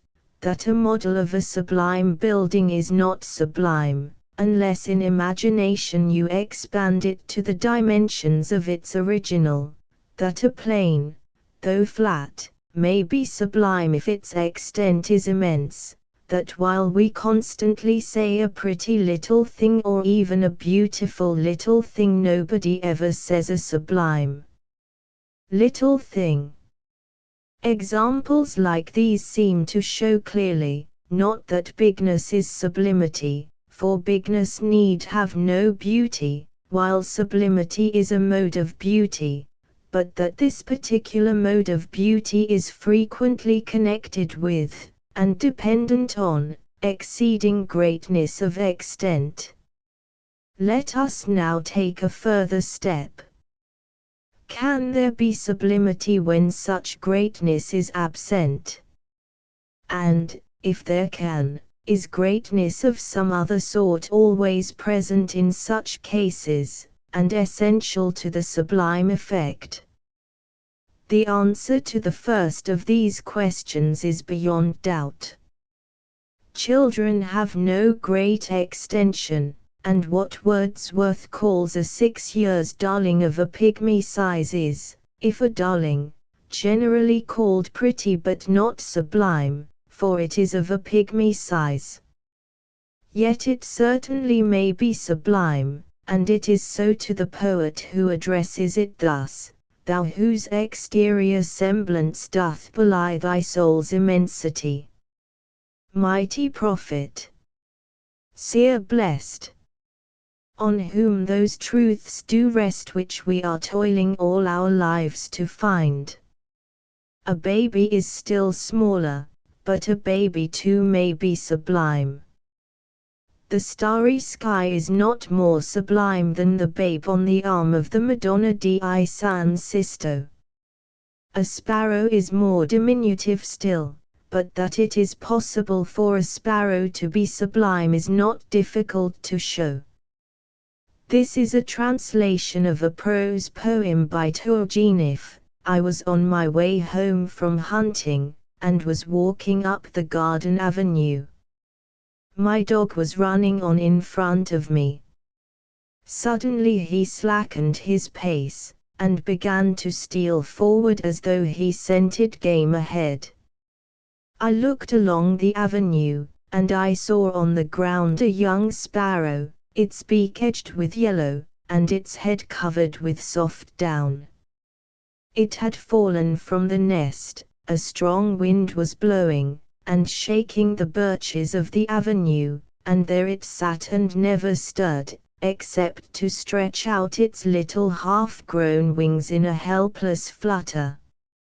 My dog was slowly approaching it, when suddenly, darting from the tree overhead, an old black-throated sparrow dropped like a stone right before his nose, and, all rumpled and flustered, with a plaintive desperate cry flung itself, once, twice, at his open jaws with their great teeth. It would save its young one, it screened it with its own body. The tiny frame quivered with terror, the little cries grew wild and hoarse, it sank and died. It had sacrificed itself. What a huge monster the dog must have seemed to it.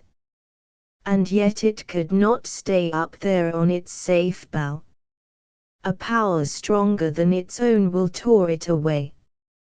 My dog stood still, and then slunk back disconcerted. Plainly he too had to recognize that power. I called him to me, and a feeling of reverence came over me as I passed on. Yes, do not laugh. It was really reverence I felt before that little heroic bird and the passionate outburst of its love. Love, I thought, is verily stronger than death and the terror of death. By love, only by love, is life sustained and moved. This sparrow, it will be agreed, is sublime. What, then, makes it so? Not largeness of size, assuredly, but, we answer, its love and courage. Yes, but what do we mean by its love and courage? We often meet with love and courage, and always admire and approve them, but we do not always find them sublime. Why, then, are they sublime in the sparrow?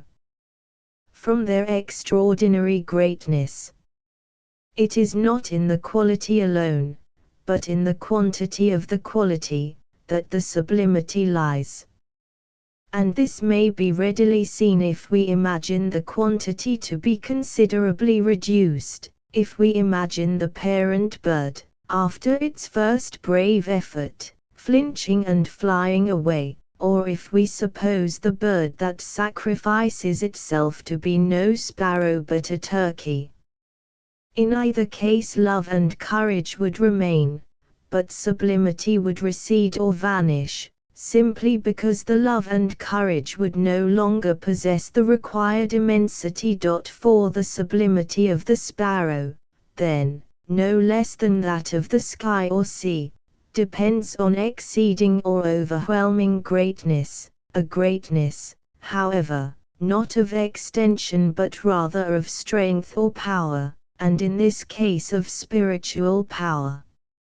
Love is stronger than death, quotes the poet, a power stronger than its own tore it away. So it is with the dog of whom Scott and Wordsworth sang, whose master had perished among the crags of Helvellyn, and who was found 3 months after by his master's body. How nourished here through such long time he knows who gave that love sublime, and gave that strength of feeling, great above all human estimate. 5 And if we look further we shall find that these cases of sublimity are, in this respect, far from being exceptions. Thy soul's immensity, says Wordsworth to the child, mighty prophet he calls it. We shall find, in fact, that in the sublime, when there is not greatness of extent, there is another greatness, which, without saying that the phrase is invariably the most appropriate, we may call greatness of power, and which in these cases is essential. We must develop this statement a little. Naturally the power, and therefore the sublimity, will differ in its character in different instances, and therefore will affect us variously. It may be, to classify very roughly, physical, or vital, or, in the old wide sense of the word, moral, like that of the sparrow and the dog. And physical force will appeal to the imagination in one way, and vital in another, and moral or spiritual in another. But it is still power of some kind that makes a thing sublime rather than graceful, and immensity of power that makes it sublime rather than merely grand. For example, the lines of the water in a thin cascade may be exquisitely graceful, but such a cascade has not power enough to be sublime. Flickering fire in a grate is often beautiful, but it is not sublime. The fire of a big bonfire is on the way to be so. A great fire frequently is so, because it gives the impression of tremendous power. The ocean, in those stanzas of Childe Harold which no amount of familiarity or of defect can deprive of their sublimity, is the untamable monster which engulfs men as lightly as raindrops and shatters fleets like toys. The sublimity of Behemoth and Leviathan in the Book of Job lies in the contrast of their enormous might with the puny power of man, that of the horse in the fiery energy of his courage and strength. Think of sublime figures or ideas in the world of fiction or of history, and you find that, whether they are radiant or gloomy, violent or peaceful, terrible or adorable, they all impress the imagination by their immense or even irresistible might. It is so with Achilles, standing alone beyond the wall, with the light of the divine flame soaring from his head, while he sends across the trench that shout at whose far-off sound the hearts of the Trojans die within them, or with Odysseus, when the moment of his vengeance has come, and he casts off his rags, and leaps onto the threshold with his bow, and pours his arrows down at his feet, and looks down the long hall at the doomed faces of his feasting enemies. Milton's Satan is sublime when he refuses to accept defeat from an omnipotent foe. He ceases to be so in tempting Eve, because here he shows not power but cunning, and we feel not the strength of his cunning but the weakness of his victim. In the bust of Zeus in the Vatican, in some of the figures of the Medici Chapel, in the horse and his rider we feel again sublimity, because we feel gigantic power, put forth or held in reserve.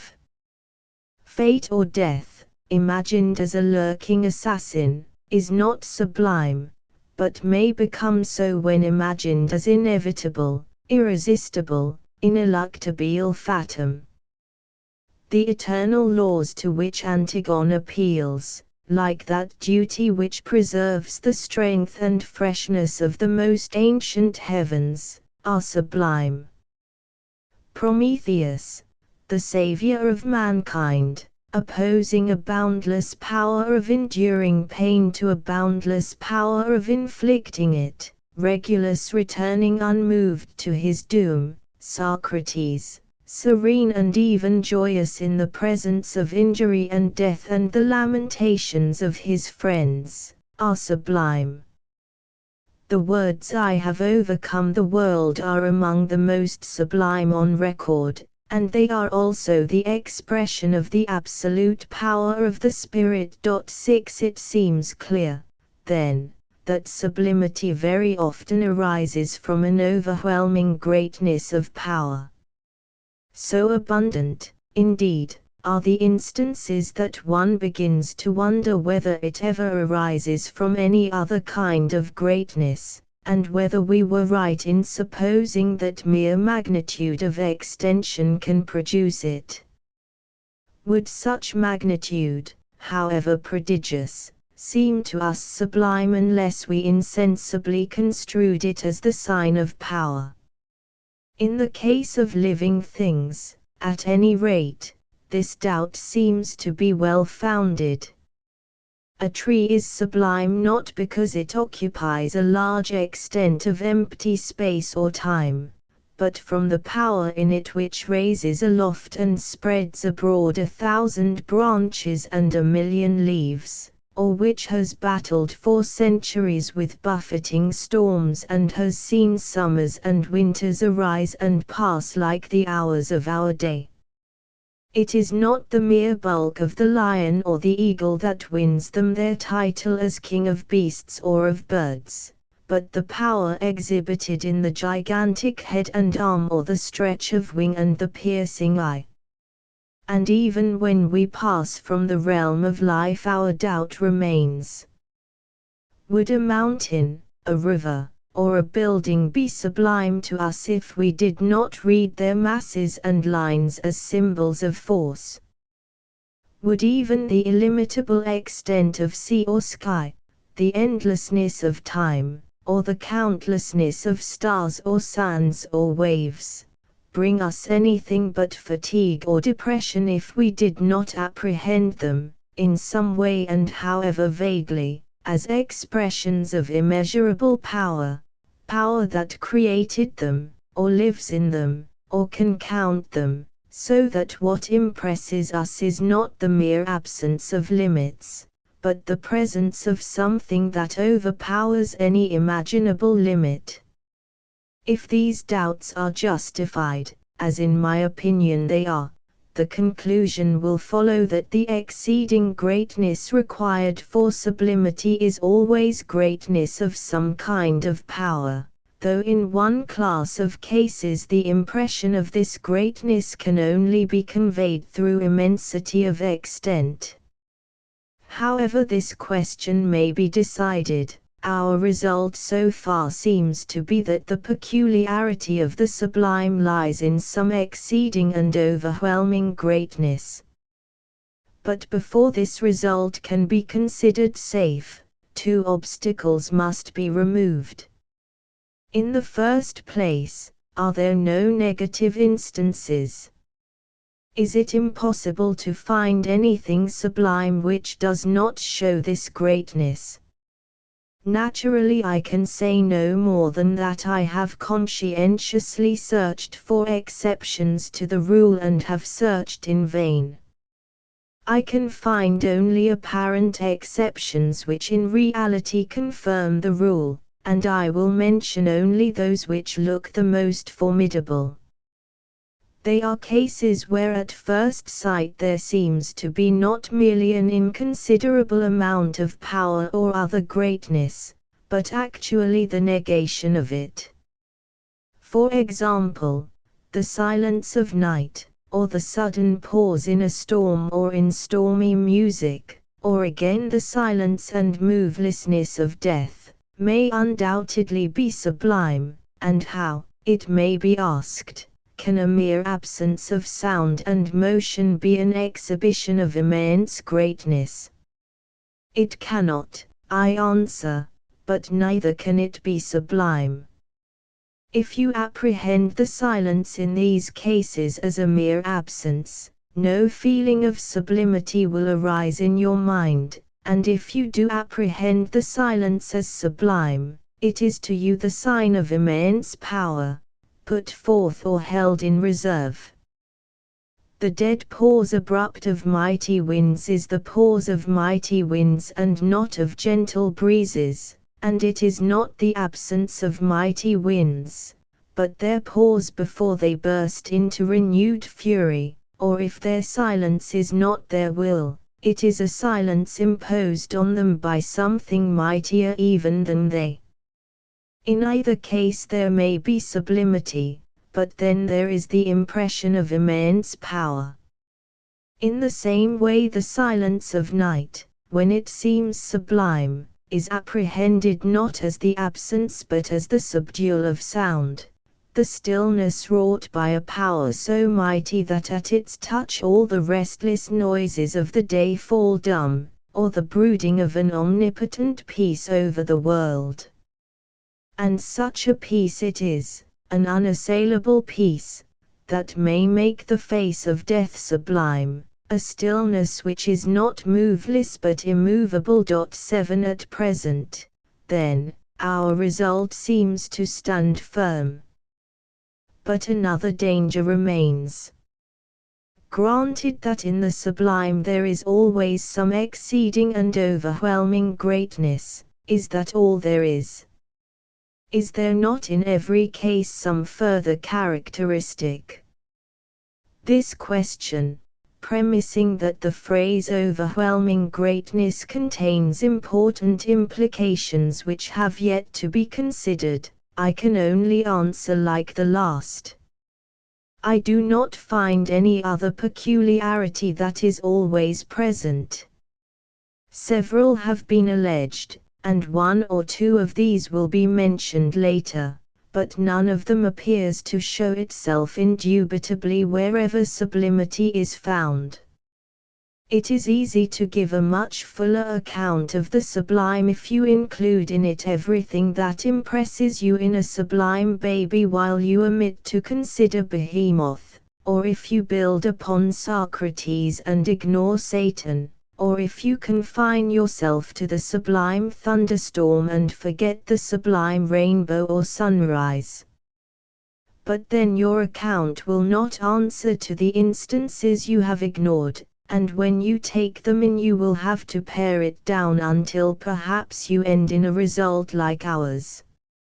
At any rate we had better be content with it for the present, and turn to another aspect of the matter.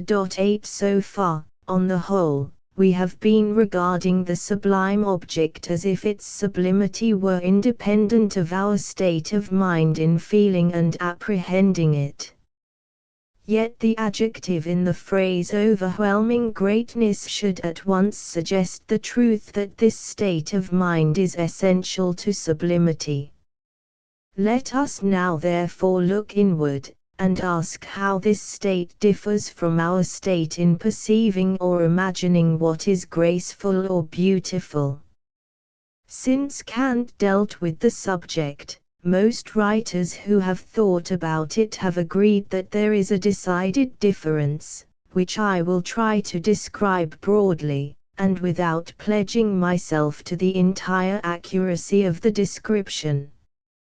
When, on seeing or hearing something, we exclaim, "How graceful!" or "How lovely!" or "How beautiful!" there is in us an immediate outflow of pleasure, an unchecked expansion, a delightful sense of harmony between the thing and ourselves. The air nimbly and sweetly recommends itself unto our gentle senses. the heaven's breath smells wooingly here. The thing wins us and draws us towards itself without resistance. Something in us hastens to meet it in sympathy or love. Our feeling, we may say, is entirely affirmative.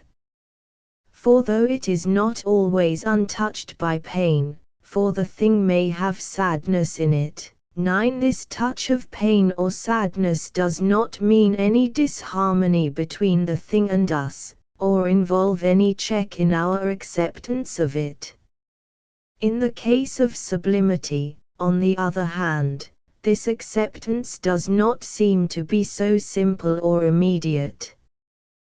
There seem, in fact, to be two aspects or stages in it. 10. First, if only for a fraction of a second, there is a sense of being checked, or baffled, or even stupefied, or possibly even repelled or menaced, as though something were affecting us which we could not receive, or grasp, or stand up to. In certain cases we appear to shrink away from it, as though it thrust upon us a sense of our own feebleness or insignificance. This we may call by the convenient but too strong name of the negative stage. It is essential to sublimity, and nothing seems to correspond to it in our perception of loveliness or grace except sometimes a sense of surprise or wonder, which is wholly pleasant, and which does not necessarily qualify the lovely or graceful thing. But this first stage or aspect clearly does not by itself suffice for sublimity. To it there succeeds, it may be instantaneously or more gradually, another, a powerful reaction, a rush of self-expansion, or an uplifting, or a sense of being born out of the self that was checked, or even of being carried away beyond all checks and limits. These feelings, even when the sublime thing might be called forbidding, menacing, or terrible, are always positive, feelings of union with it, and, when its nature permits of this, they may amount to rapture or adoration. But the mark of the negation from which they have issued, the smell of the fire usually remains on them. The union, we may say perhaps, has required a self-surrender, and the rapture or adoration is often strongly tinged with awe. Now, this peculiar doubleness in our apprehension of sublimity, this presence of two equally necessary stages or phases, a negative and a positive, seems to correspond with the peculiarity which we found in the sublime object when we were provisionally regarding it by itself. It is its overwhelming greatness which for a moment checks, baffles, subdues, even repels us or makes us feel our littleness, and which then, forcing its way into the imagination and emotions, distends or uplifts them to its own dimensions. We burst our own limits, go out to the sublime thing, identify ourselves ideally with it, and share its immense greatness. But if, and in so far as, we remain conscious of our difference from it, we still feel the insignificance of our actual selves, and our glory is mingled with awe or even with self-abasement. 11 In writing thus I was endeavoring simply and without any arrière-pensée to describe a mode of aesthetic experience. But it must have occurred to some of my hearers that the description recalls other kinds of experience. And if they find it accurate in the main, they will appreciate, even if they do not accept, the exalted claim which philosophers, in various forms, have made for the sublime. It awakes in us, they say, through the check or shock which it gives to our finitude, the consciousness of an infinite or absolute. And this is the reason of the kinship we feel between this particular mode of aesthetic experience on the one side, and, on the other, morality or religion. For there, by the denial of our merely finite or individual selves, we rise into union with the law which imposes on us an unconditional demand, or with the infinite source and end of our spiritual life. These are ideas much too large to be considered now, and even later I can but touch on them. But the mere mention of them may carry us to the last enquiries with which we can deal. For it suggests this question: supposing that I claim to be justified at all, can it really be made for all sublimity? Or must it not be confined to the very highest forms? A similar question must be raised as to various other statements regarding the sublime, and I go on to speak of some of these. 1. Burke asserted that the sublime is always founded on fear. Indeed, he considered this to be its distinguishing characteristic. Setting aside, then, the connection of this statement with Burke's general doctrine, a doctrine impossible to accept, we may ask, is it true that the check administered by the sublime object is always one of fear?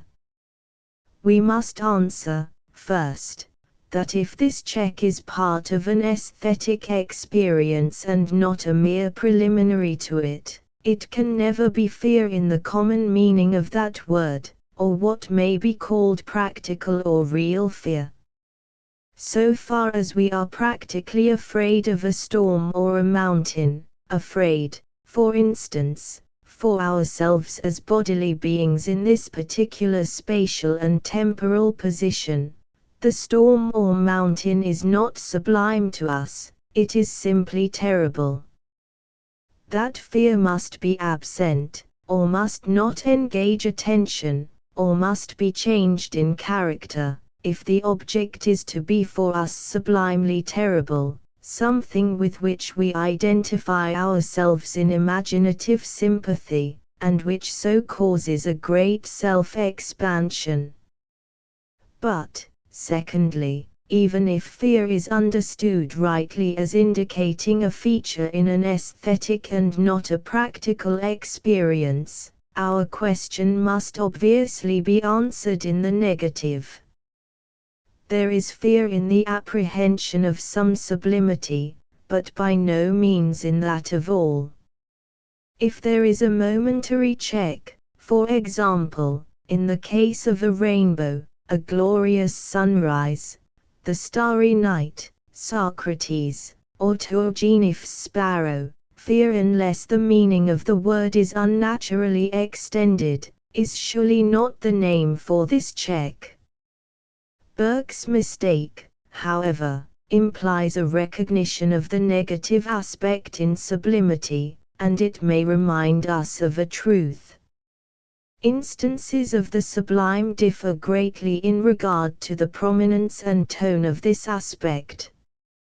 It is less marked, for example, and less obvious, in the case of a sublime rainbow or sunrise than in that of a sublime and terrible thunderstorm. And in general we may say that the distinctive nature of sublimity appears most clearly where this aspect is most prominent, so prominent, perhaps, that we have a more or less explicit sense of the littleness and powerlessness of ourselves, and indeed of the whole world of our usual experience. It is here that the object is most decidedly more than glorious or even majestic, and that sublimity appears in antithesis to grace. Only we must not give an account of the sublime which fully applies to these cases alone, or suppose that the negative aspect is absent in other cases.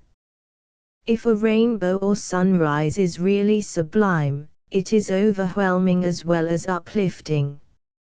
Nor must we assume that the most distinctively sublime must also be the most sublime. The sunrise witnessed from an immense snowfield in the high Alps may be as sublime as an alpine thunderstorm, though its sublimity is different. 2. Grace and beauty, it has been said, though not of course merely sensuous, are yet friendly to sense.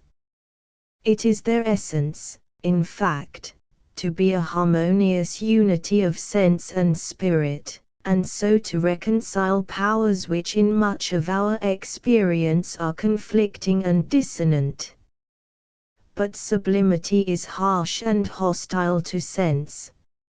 It makes us feel in ourselves and in the world the presence of something irresistibly superior to sense. And this is the reason why it does not soothe or delight, but uplifts us. This statement recalls some of the ideas we have been considering, but it may easily mislead. For one thing, it is impossible for any sublimity whatever to be merely hostile to sense, since everything aesthetic must appeal to sense or sensuous imagination, so that the sublime must at least express its hostility to sense by means of sense. And if we take the phrase in another meaning, the statement may mislead still, for it attributes to sublimity in general what is a characteristic only of certain forms of the sublime. Scores of examples could easily be quoted which show no hostility to sense, for example a sublime lion, or bull, or tree. And if we think of our old examples of the rainbow and the sunrise, or, better still, of a thunderstorm, or the horse and his rider, or the Sanctus in Bach's Mass, we find the sublime thing actually making a powerful appeal to sense and depending for its sublimity on the vehemence or volume of this appeal. Diminish at all markedly in these cases the amount of light, color, or sound, and the sublimity would vanish. Of course, the appeal here is not merely to sense, but it is to sense. But undoubtedly there is another kind of sublimity, and it is particularly interesting.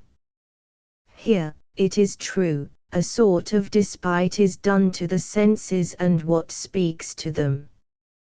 As we have seen, the greatness of soul in the sparrow is enhanced by contrast with the smallness and feebleness of its body, and pours contempt on the visible magnitude of the hound, and the stillness of night or death is sublime from its active negation of sound and motion.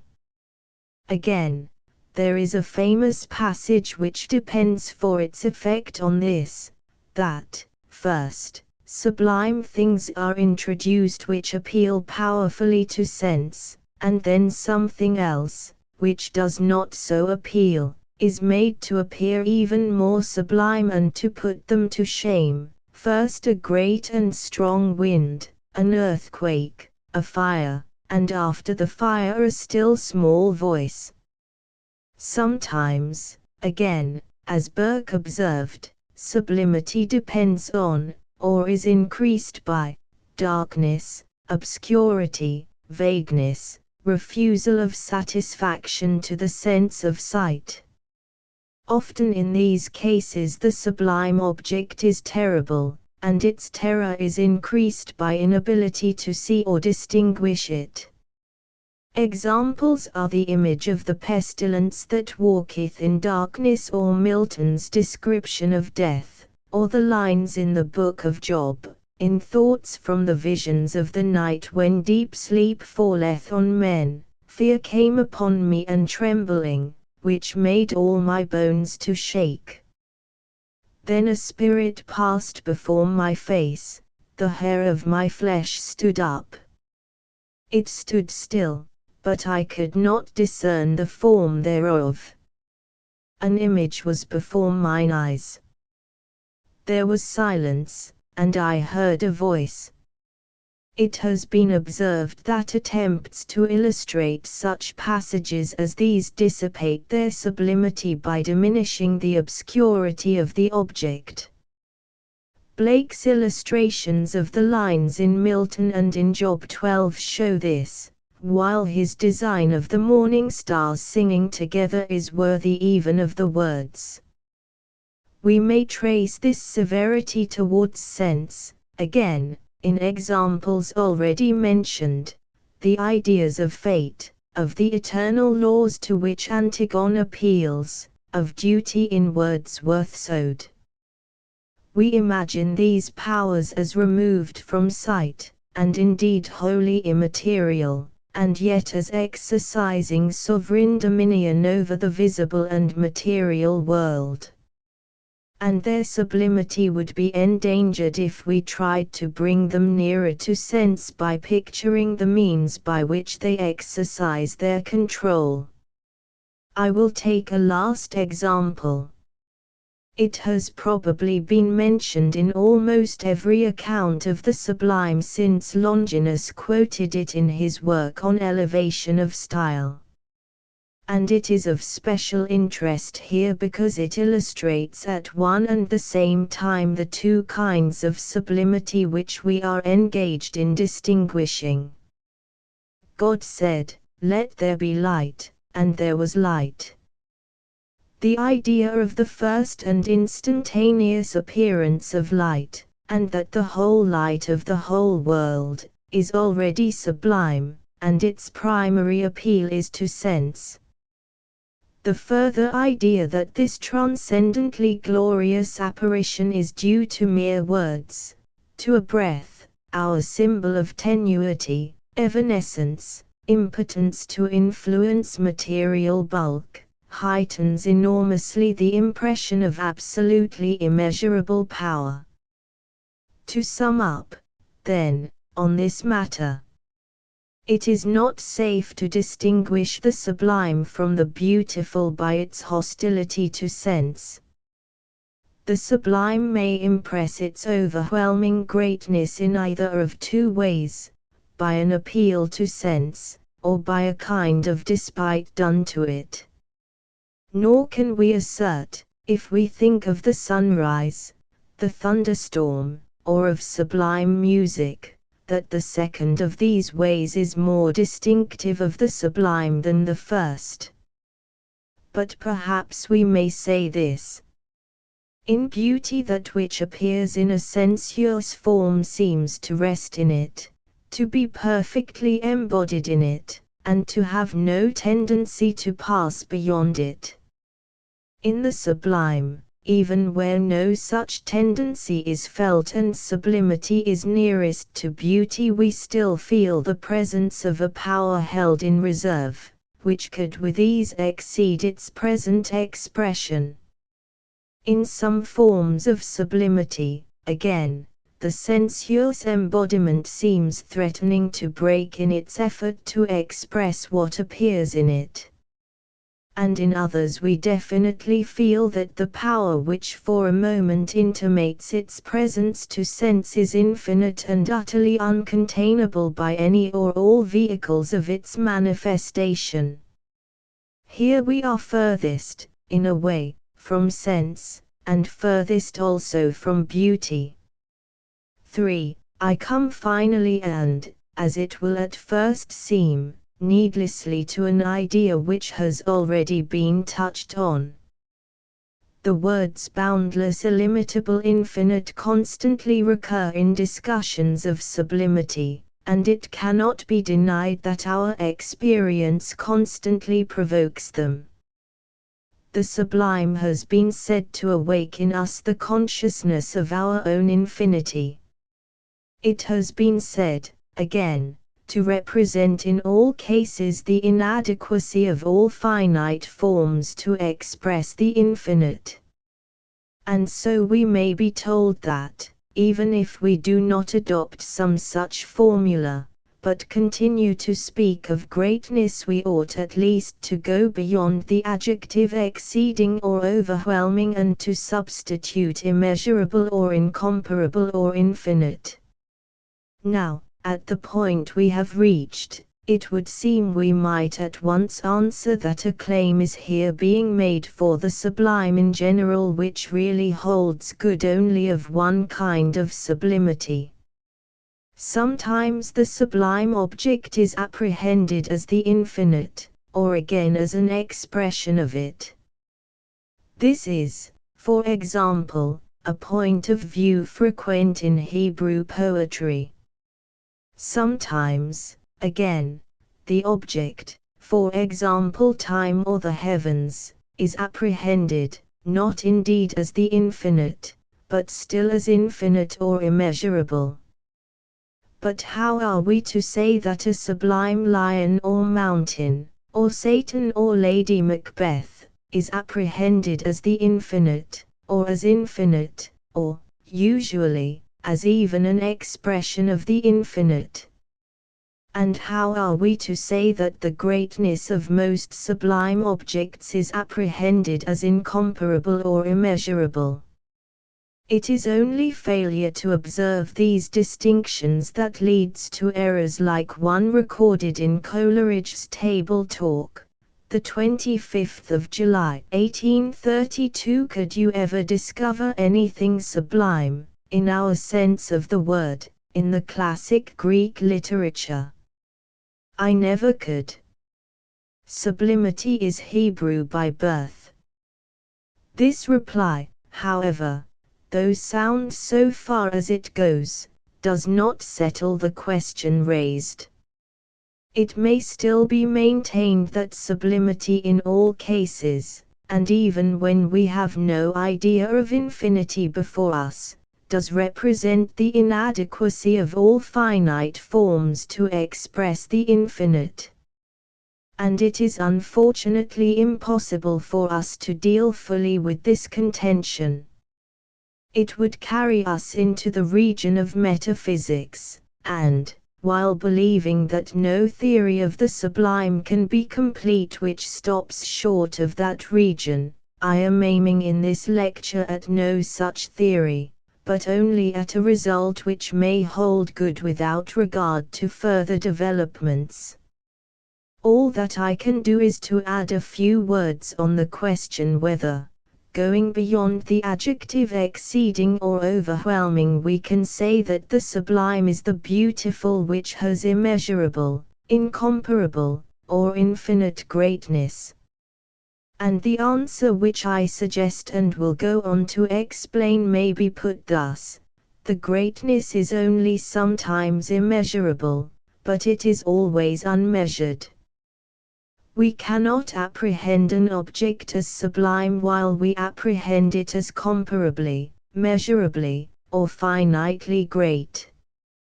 Let the thing be what it may, physical, vital, or spiritual, the moment we say to ourselves, "It is very great, but I know how great," or "It is very great, but something else is as great or greater," at that moment it has ceased to be sublime.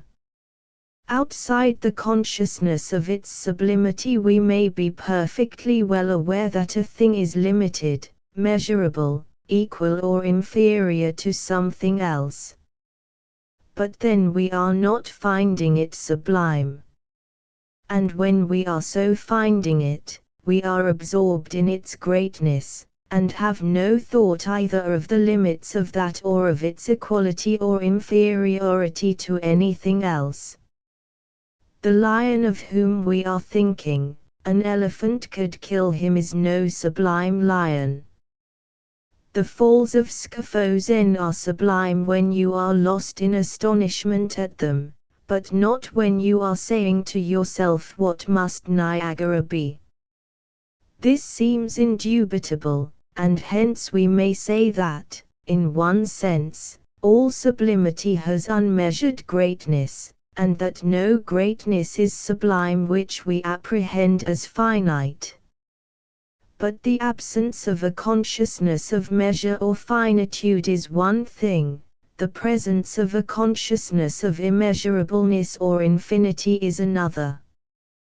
The first belongs to all sublimity, the second only to one kind of it, to that where we attempt to measure, or find limits to, the greatness of the thing. If we make this attempt, as when we try in imagination to number the stars or to find an end to time, then it is essential to sublimity that we should fail, and so fail that the idea of immeasurability or endlessness emerges. In like manner, if we compare things, nothing will appear sublime whose greatness is surpassed or even equaled by that of something else, and, if this process of comparison is pursued, in the end nothing will be found sublime except the absolute totality, however it may be imagined. And this kind of sublimity, which arises from attempts to measure or compare, is often exceedingly striking. But it is only one kind. For it is an entire delusion, though a very common one in theories of the sublime, to suppose that we must attempt to measure or compare. On the contrary, in the majority of cases our impression of overwhelming greatness is accompanied neither by any idea that this greatness has a measure, nor by the idea that it is immeasurable or infinite. 13 It will not do, then, to lay it down that the sublime is the beautiful which has immeasurable, incomparable, or infinite greatness. But I suggest that, after the explanations given, we may conveniently use the adjective unmeasured so long as we remember that this means one thing where we do not measure at all, and another thing where we try to measure and fail. And, this being so, it seems that we may say that all sublimity, and not only that in which the idea of infinite greatness or of the infinite emerges, is an image of infinity, for in all, through a certain check or limitation and the overcoming of it, we reach the perception or the imaginative idea of something which, on the one hand, has a positive nature, and, on the other, is either not determined as finite or is determined as infinite. But we must not add that this makes the sublime superior to the beautiful. For the beautiful too, though in a different way, is an image of infinity.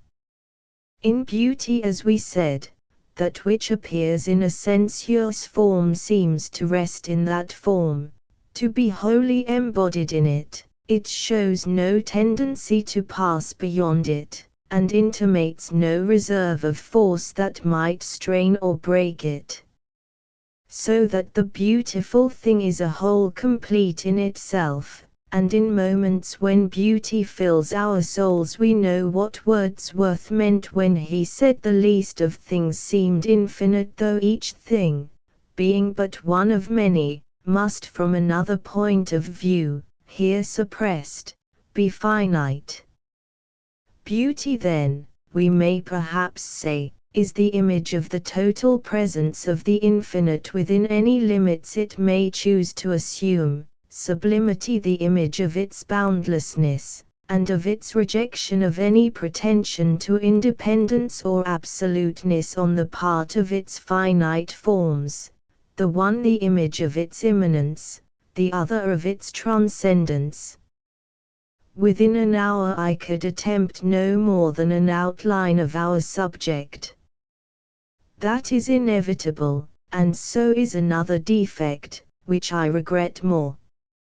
In analyzing any kind of aesthetic experience we have to begin by disentangling the threads that meet in it, and when we can only make a beginning, no time is left for the further task of showing how they are interwoven. We distinguish, for example, one kind of sublimity from another, and we must do so, but in the actual experience, the single instance, these kinds often meld together. I take one case of this. Trying to overlook the field in which sublimity appears, we say that there is a sublimity of inorganic things, and of things vital, and of things spiritual, and that these kinds differ. And this is true, and perhaps it is also true that sometimes we experience one of these kinds, so to say, quite pure and unmixed with others. But it is not always, perhaps not usually so. More frequently kind mingles with kind, and we mutilate the experience when we name it after one of them. In life the imagination, touched at one point, tingles all over and responds at all points. It is offered an impression of physical or vital greatness, but at once it brings from the other end of its world reminiscences of quite another order, and fuses the impression with them. Or an appeal is made to the sense of spiritual greatness, but there rises before the imagination a vision with the outlines and hues of material nature. Offer it a sunset, a mere collection of colored lines and spots, and they become to it regrets and hopes and longings too deep for tears. Tell it of souls made perfect in bliss, and it sees an immeasurable rose, or city walls that flash with the light of all the gems on earth. The truth that a sparrow and a mountain are different, and that Socrates is not Satan, interests it but little. What it cares for is the truth that, when they are sublime, they are all the same, for each becomes infinite, and it feels in each its own infinity. 1903. Notes 14. I add here a few remarks on some points which it was not convenient to discuss in the lecture. 1. We have seen that in the apprehension of sublimity we do not always employ comparison or attempt to measure. To feel a thing overwhelmingly great, it is not necessary to have before the mind either the idea of something less great, or any standard of greatness. To argue that this must be necessary because great means nothing except as opposed to small is like arguing that I cannot have a perception of pride without thinking of humility. This point seems to me quite clear. But a question remains. If we go below consciousness, what is it that happens in us? The apprehension of sublimity implies that we have received an exceedingly strong impression. This as a matter of fact must mean an impression very much stronger than something else, and this something else must be, so to say, a standard with which the impression is unconsciously compared. What then is it? Stated in the most general terms, it must apparently be the usual or average strength of impressions. But this unconscious standard takes particular concrete forms in various classes of cases. Not seldom it seems to be our sense of our own power or of average human power. This is especially so where the thing felt to be sublime is, in the relevant respect, in eodem genia with ourselves. A sublime lion, for example, is immensely superior to us, or to the average man, in muscular force and so in dangerousness, Turgenev's sparrow in courage and love, a god in all sorts of ways. And the use of this unconscious standard is probably the reason of the fact, noted in the lecture, that it is difficult to feel sublimity, as regards vital force, in a creature smaller than ourselves. But this is not the only standard. A sublime lion is not only immensely stronger than we are, but is generally also exceptional among lions, and so with a sublime tree or bridge or thunderstorm. So that we seem also to use as unconscious standard the idea of the average of the kind to which the thing belongs. An average thunderstorm hardly seems sublime, and yet it is overwhelmingly superior to us in power. 15 What, again, is the psychical machinery employed when we attempt to measure the shoreless sea, or time, and find them immeasurable? Is there any standard of the usual here? I will leave this question to more skilled psychologists than myself. 2. Since the impression produced by sublimity is one of very exceptional strength, we are not able to feel it continuously for long, though we can repeat it after a pause. In this the sublime differs from the beautiful on which we like to dwell after our first surprise is over. A tragedy or symphony that was sublime from beginning to end could not be so experienced. Living among mountains, we feel their beauty more or less constantly, their sublimity only by flashes.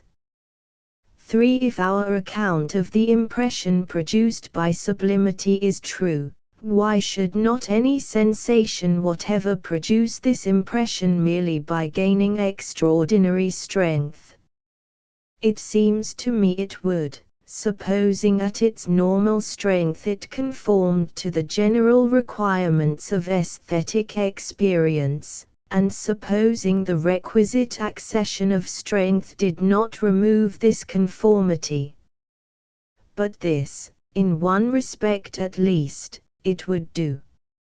It would make the light, sound, smell, physiologically painful, and we should feel it as painful or even dangerous. We find this in the case of lightning.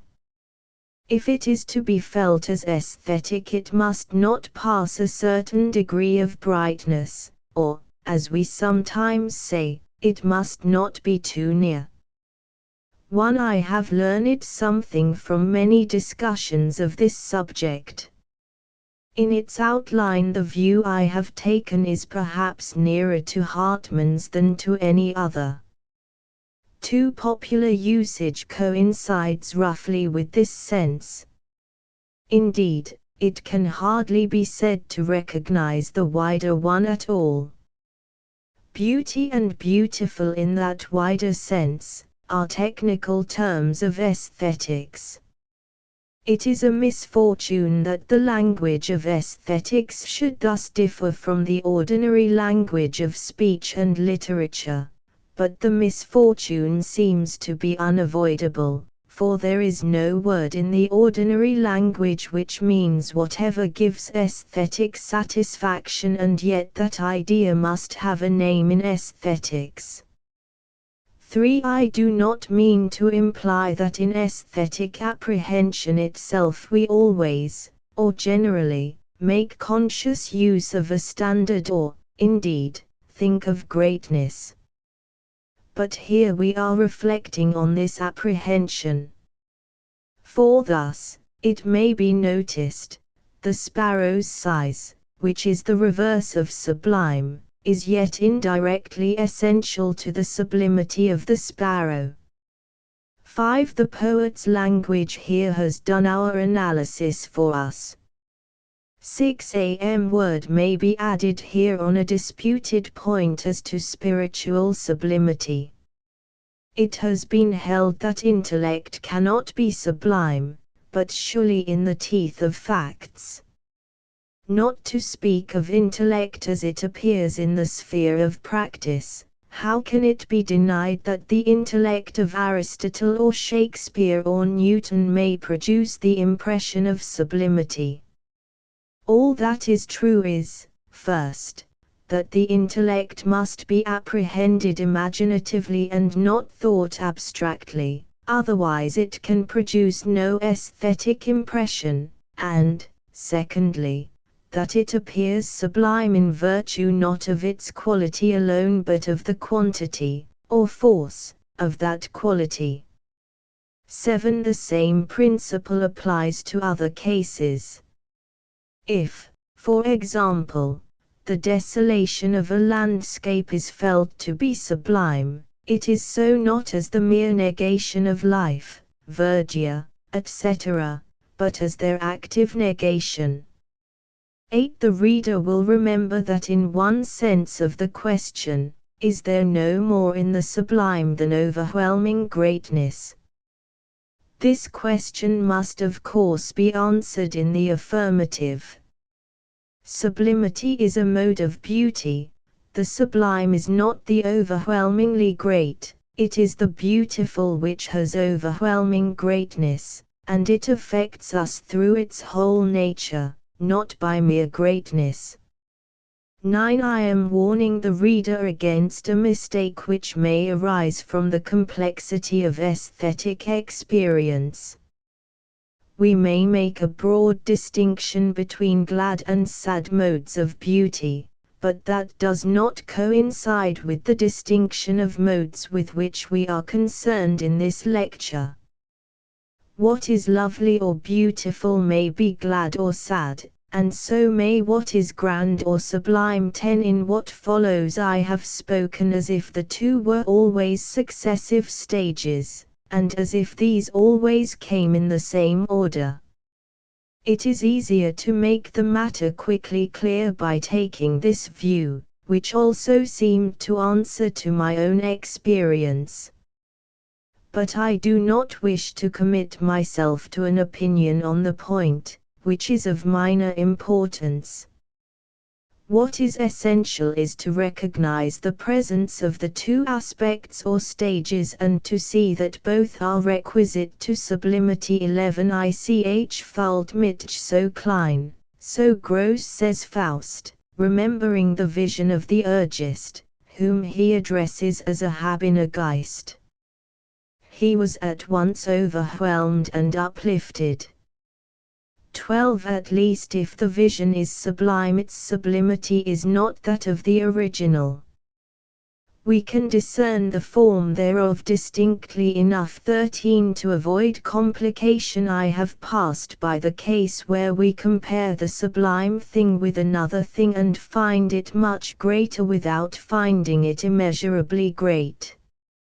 Here the greatness, it appears to me, is still unmeasured. That is to say, we do not attempt to determine its amount, and if we did we should lose the impression of sublimity. We may say, perhaps, that it is 10, 50, or 1,000,000 times as great, but these words no more represent mathematical calculations than Hamlet's 40,000 brothers.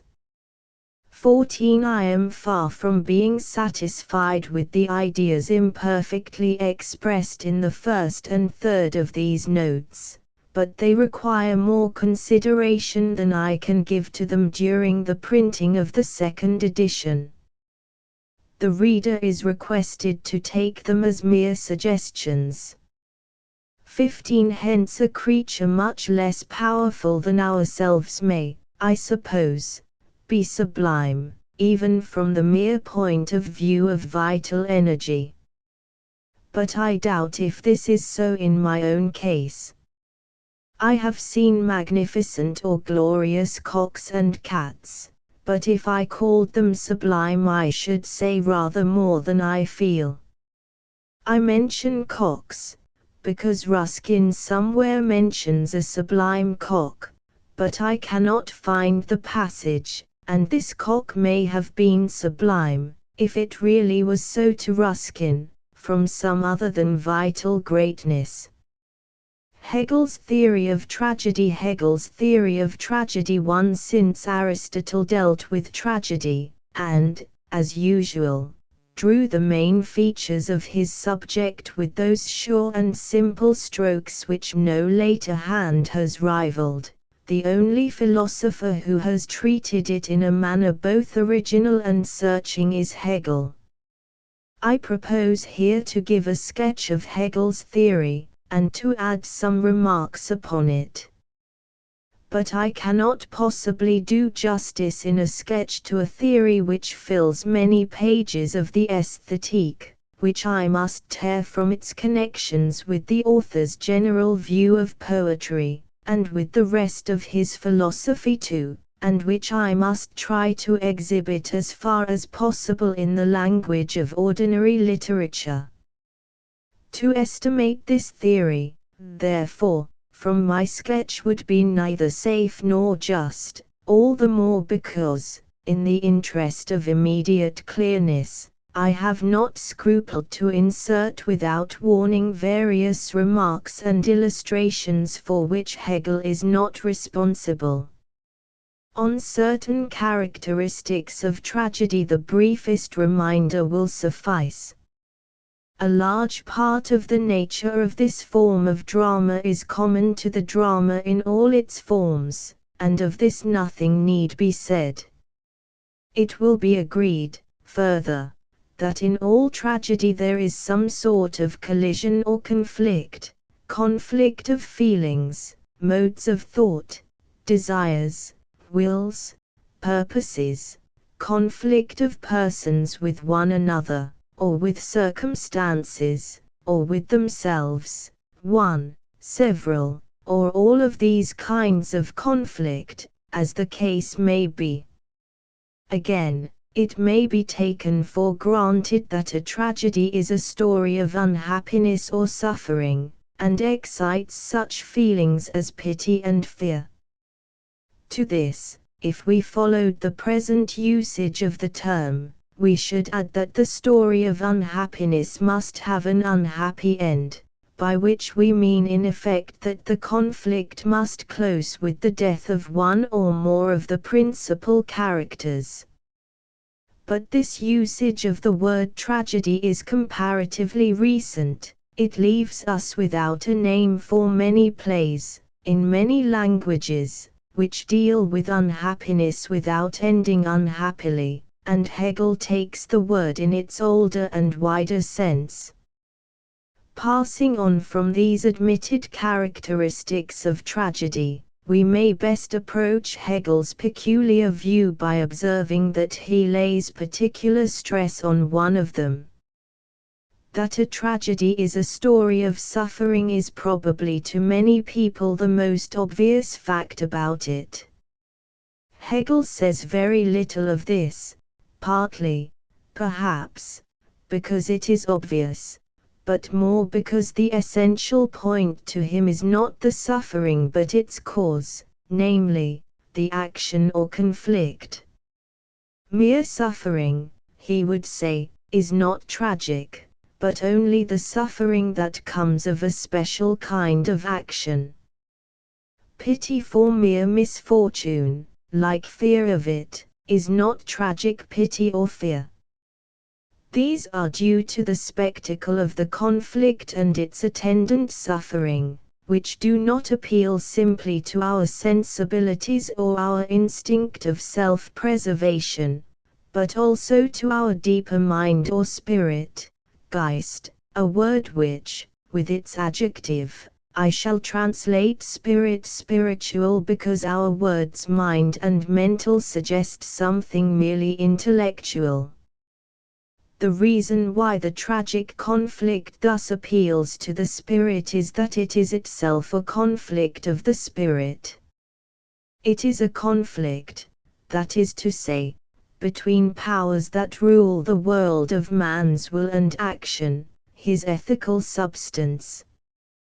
The family and the state, the bond of parent and child, of brother and sister, of husband and wife, of citizen and ruler, or citizen and citizen, with the obligations and feelings appropriate to these bonds, and again the powers of personal love and honor, or of devotion to a great cause or an ideal interest like religion or science or some kind of social welfare. Such are the forces exhibited in tragic action, not indeed alone, not without others less affirmative and perhaps even evil, but still in preponderating mass.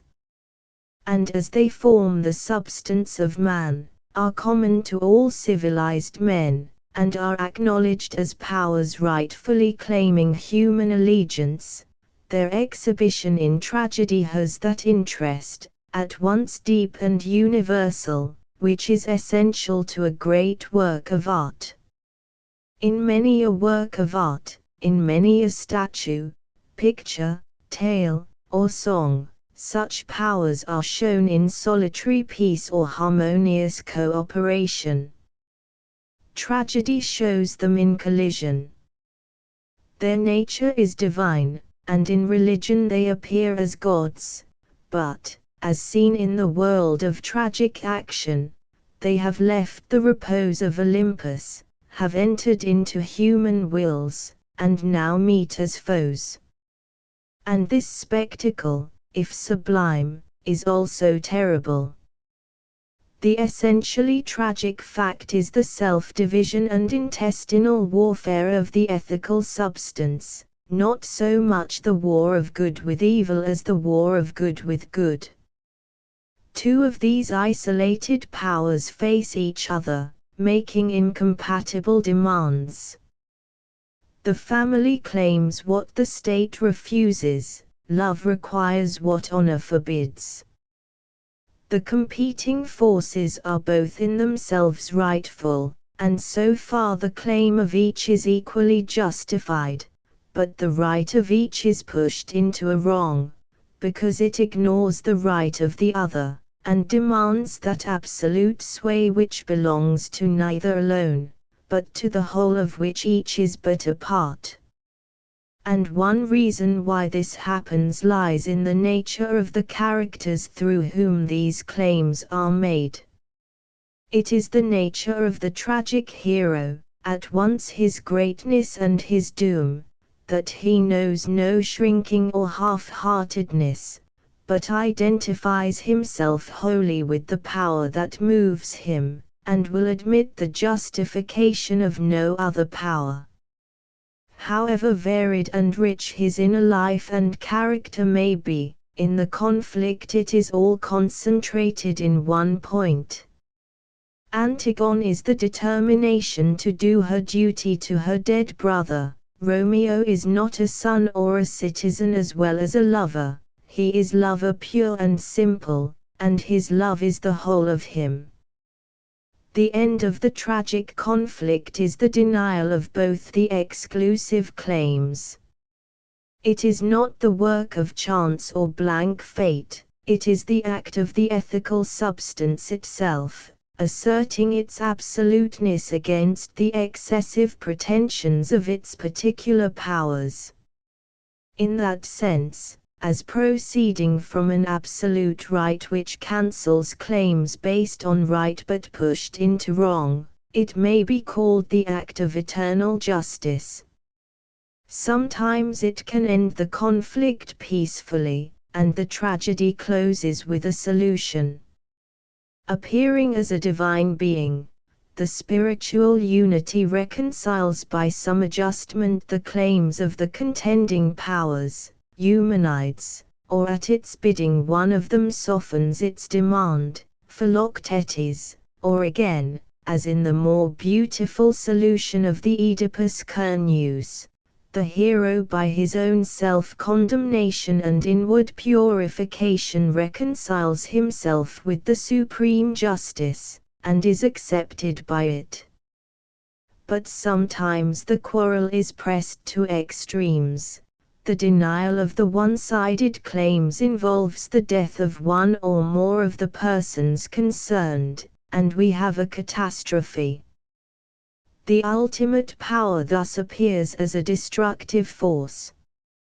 Yet even here, as Hegel insists, the end is not without an aspect of reconciliation.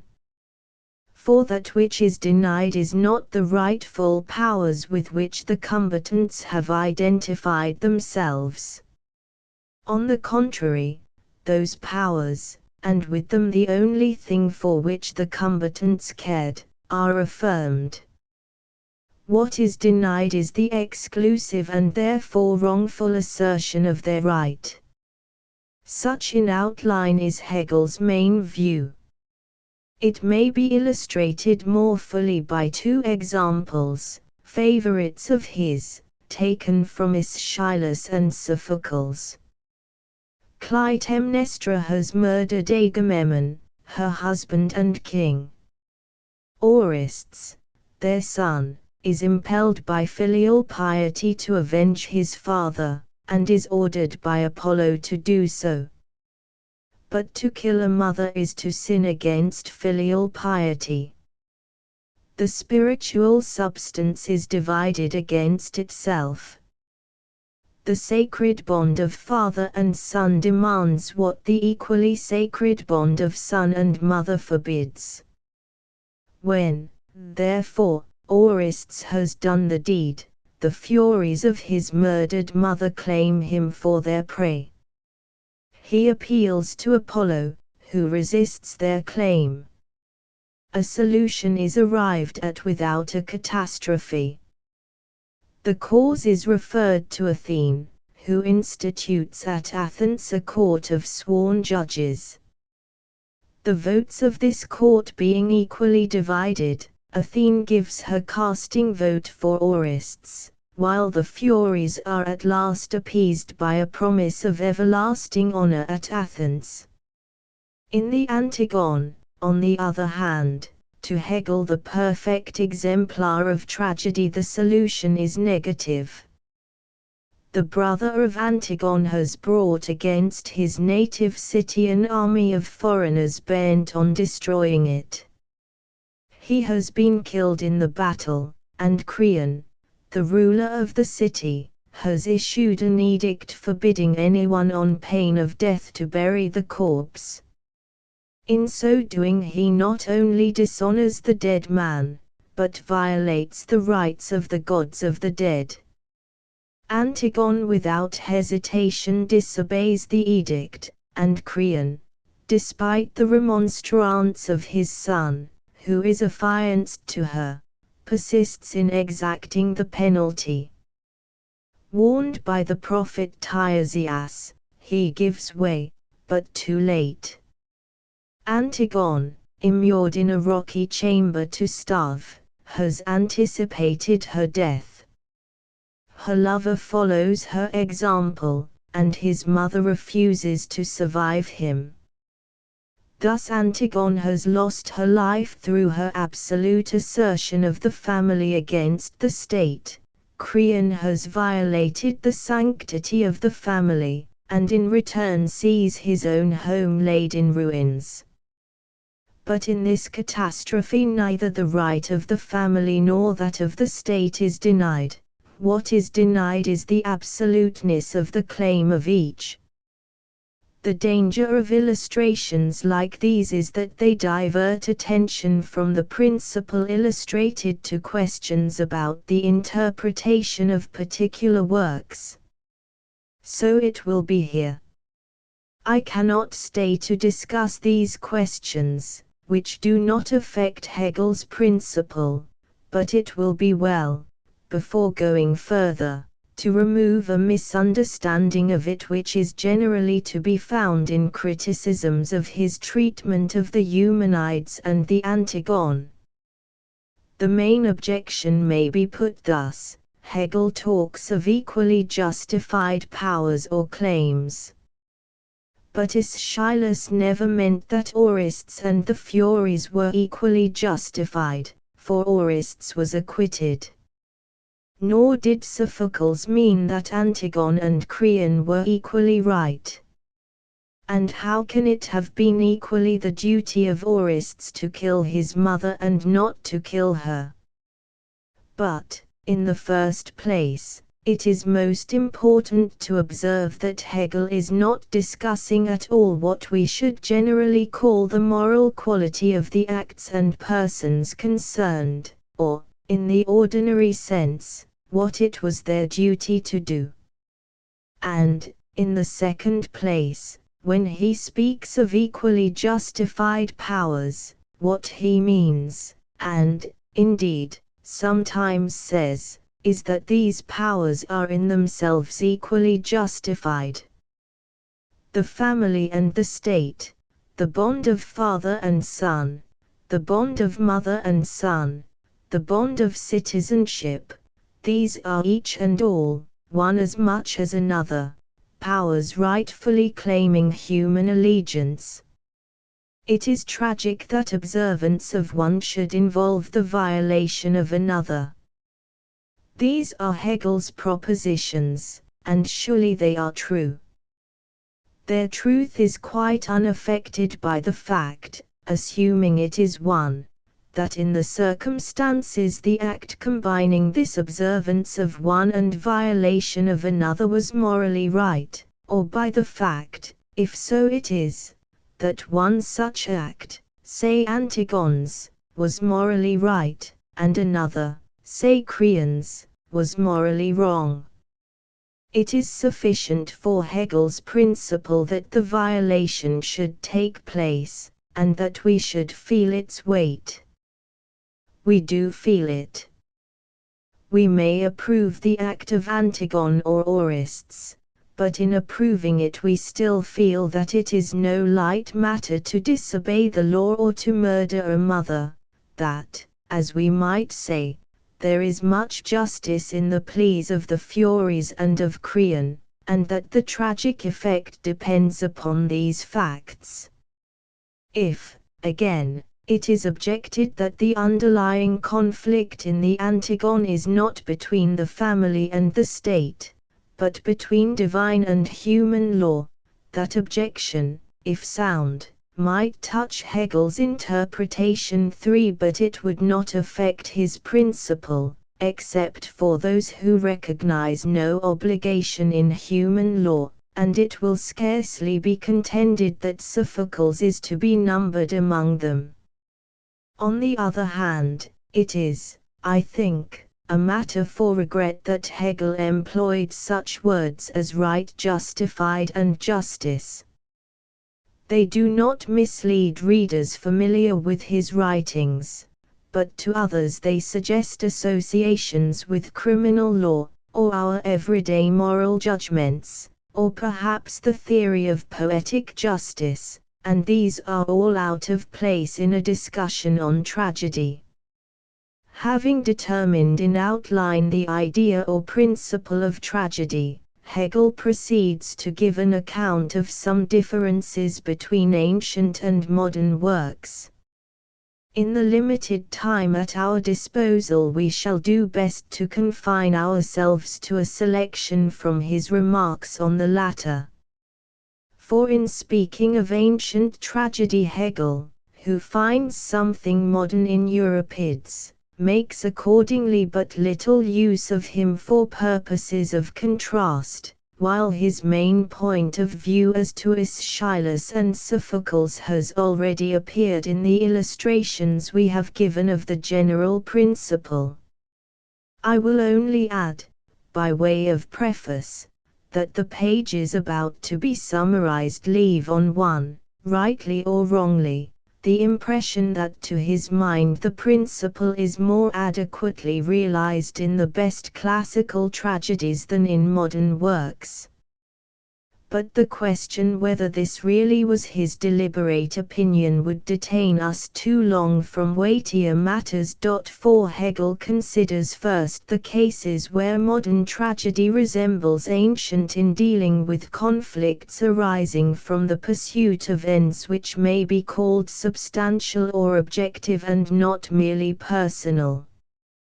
And he points out that modern tragedy here shows a much greater variety. Subjects are taken, for example, from the quarrels of dynasties, of rivals for the throne, of kings and nobles, of state and church. Calderon shows the conflict of love and honor regarded as powers imposing obligations. Schiller in his early works makes his characters defend the rights of nature against convention, or of freedom of thought against prescription, rights in their essence universal. Wallenstein aims at the unity and peace of Germany. Karl Moore attacks the whole arrangement of society. Faust seeks to attain in thought and action union with the Absolute. In such cases the end is more than personal, it represents a power claiming the allegiance of the individual, but, on the other hand, it does not always or generally represent a great ethical institution or bond like the family or the state. We have passed into a wider world. But, secondly, he observes, in regard to modern tragedy, that in a larger number of instances such public or universal interests either do not appear at all, or, if they appear, are scarcely more than a background for the real subject. The real subject, the impelling end or passion, and the ensuing conflict, is personal, these particular characters with their struggle and their fate. The importance given to subjectivity, this is the distinctive mark of modern sentiment, and so of modern art, and such tragedies bear its impress. A part at least of Hegel's meaning may be illustrated thus. We are interested in the personality of Orestes or Antigone, but chiefly as it shows itself in one aspect, as identifying itself with a certain ethical relation, and our interest in the personality is inseparable and indistinguishable from our interest in the power it represents.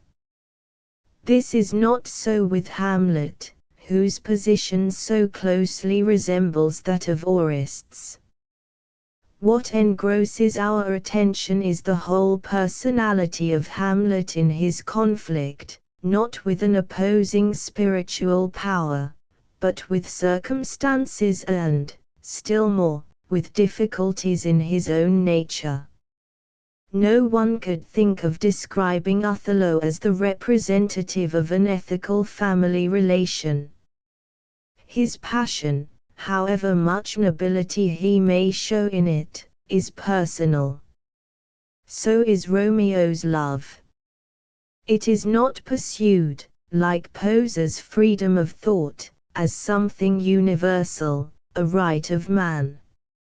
Its right, if it could occur to us to use the term at all, is Romeo's right. On this main characteristic of modern tragedy others depend. For instance, that variety of subject to which reference has just been made depends on it. For when so much weight is attached to personality, almost any fatal collision in which a sufficiently striking character is involved may yield material for tragedy.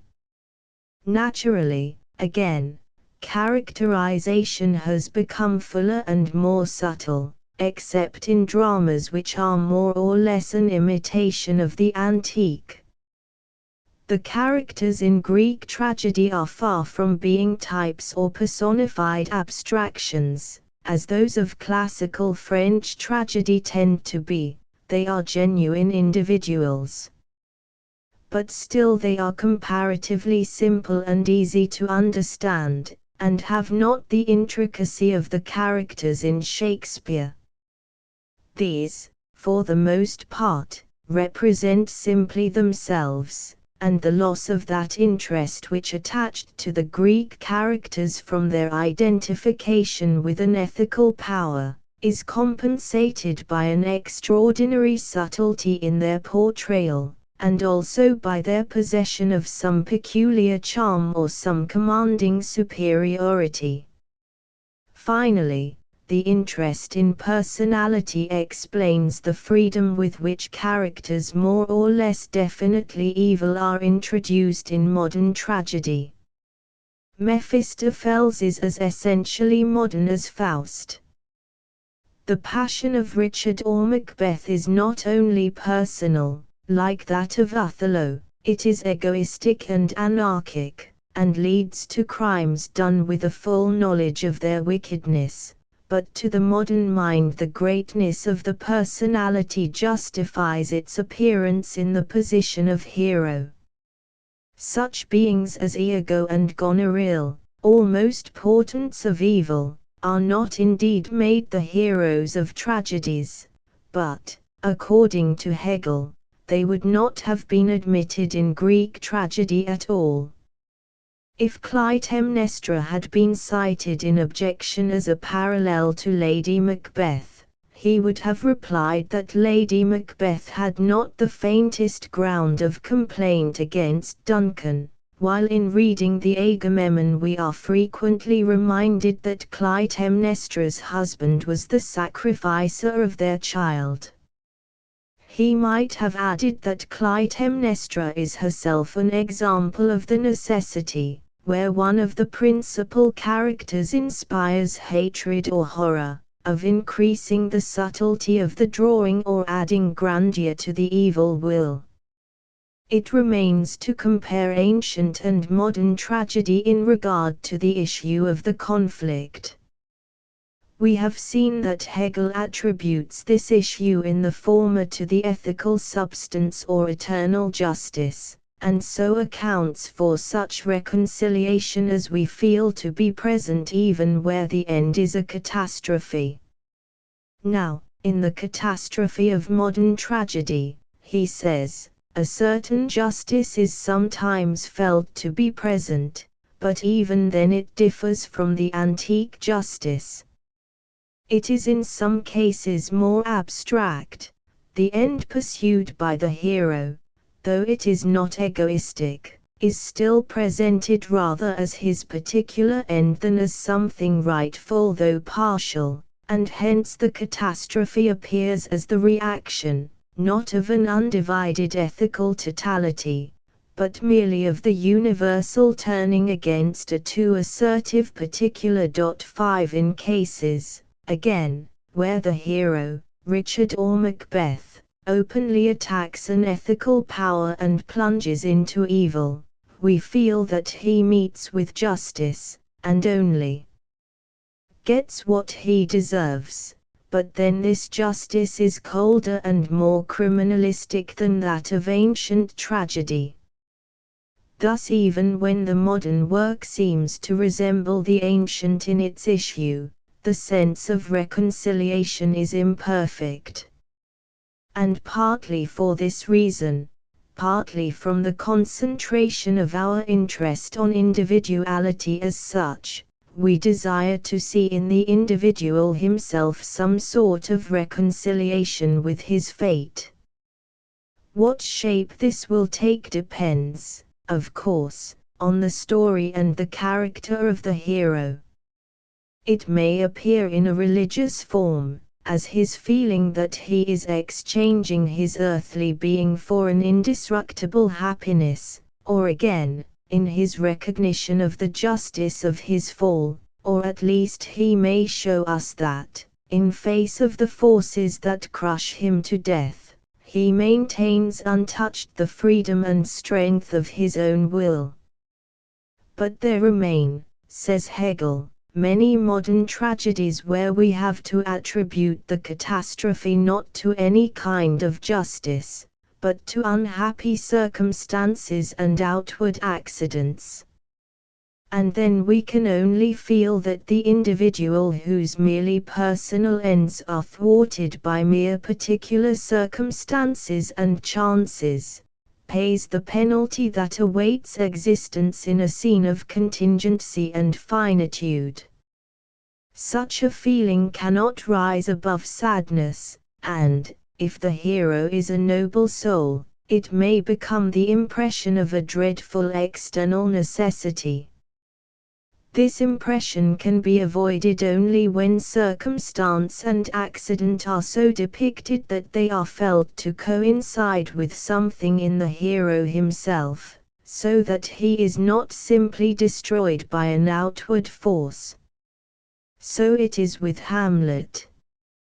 This bank and shoal of time is too narrow for his soul, and the death that seems to fall on him by chance is also within him.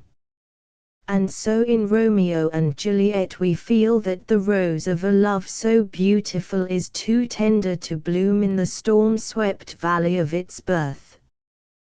But such a feeling of reconciliation is still one of pain, an unhappy blessedness. 6 And if the situation displayed in a drama is of such a kind that we feel the issue to depend simply on the turn the dramatist may choose to give to the course of events, we are fully justified in our preference for a happy ending.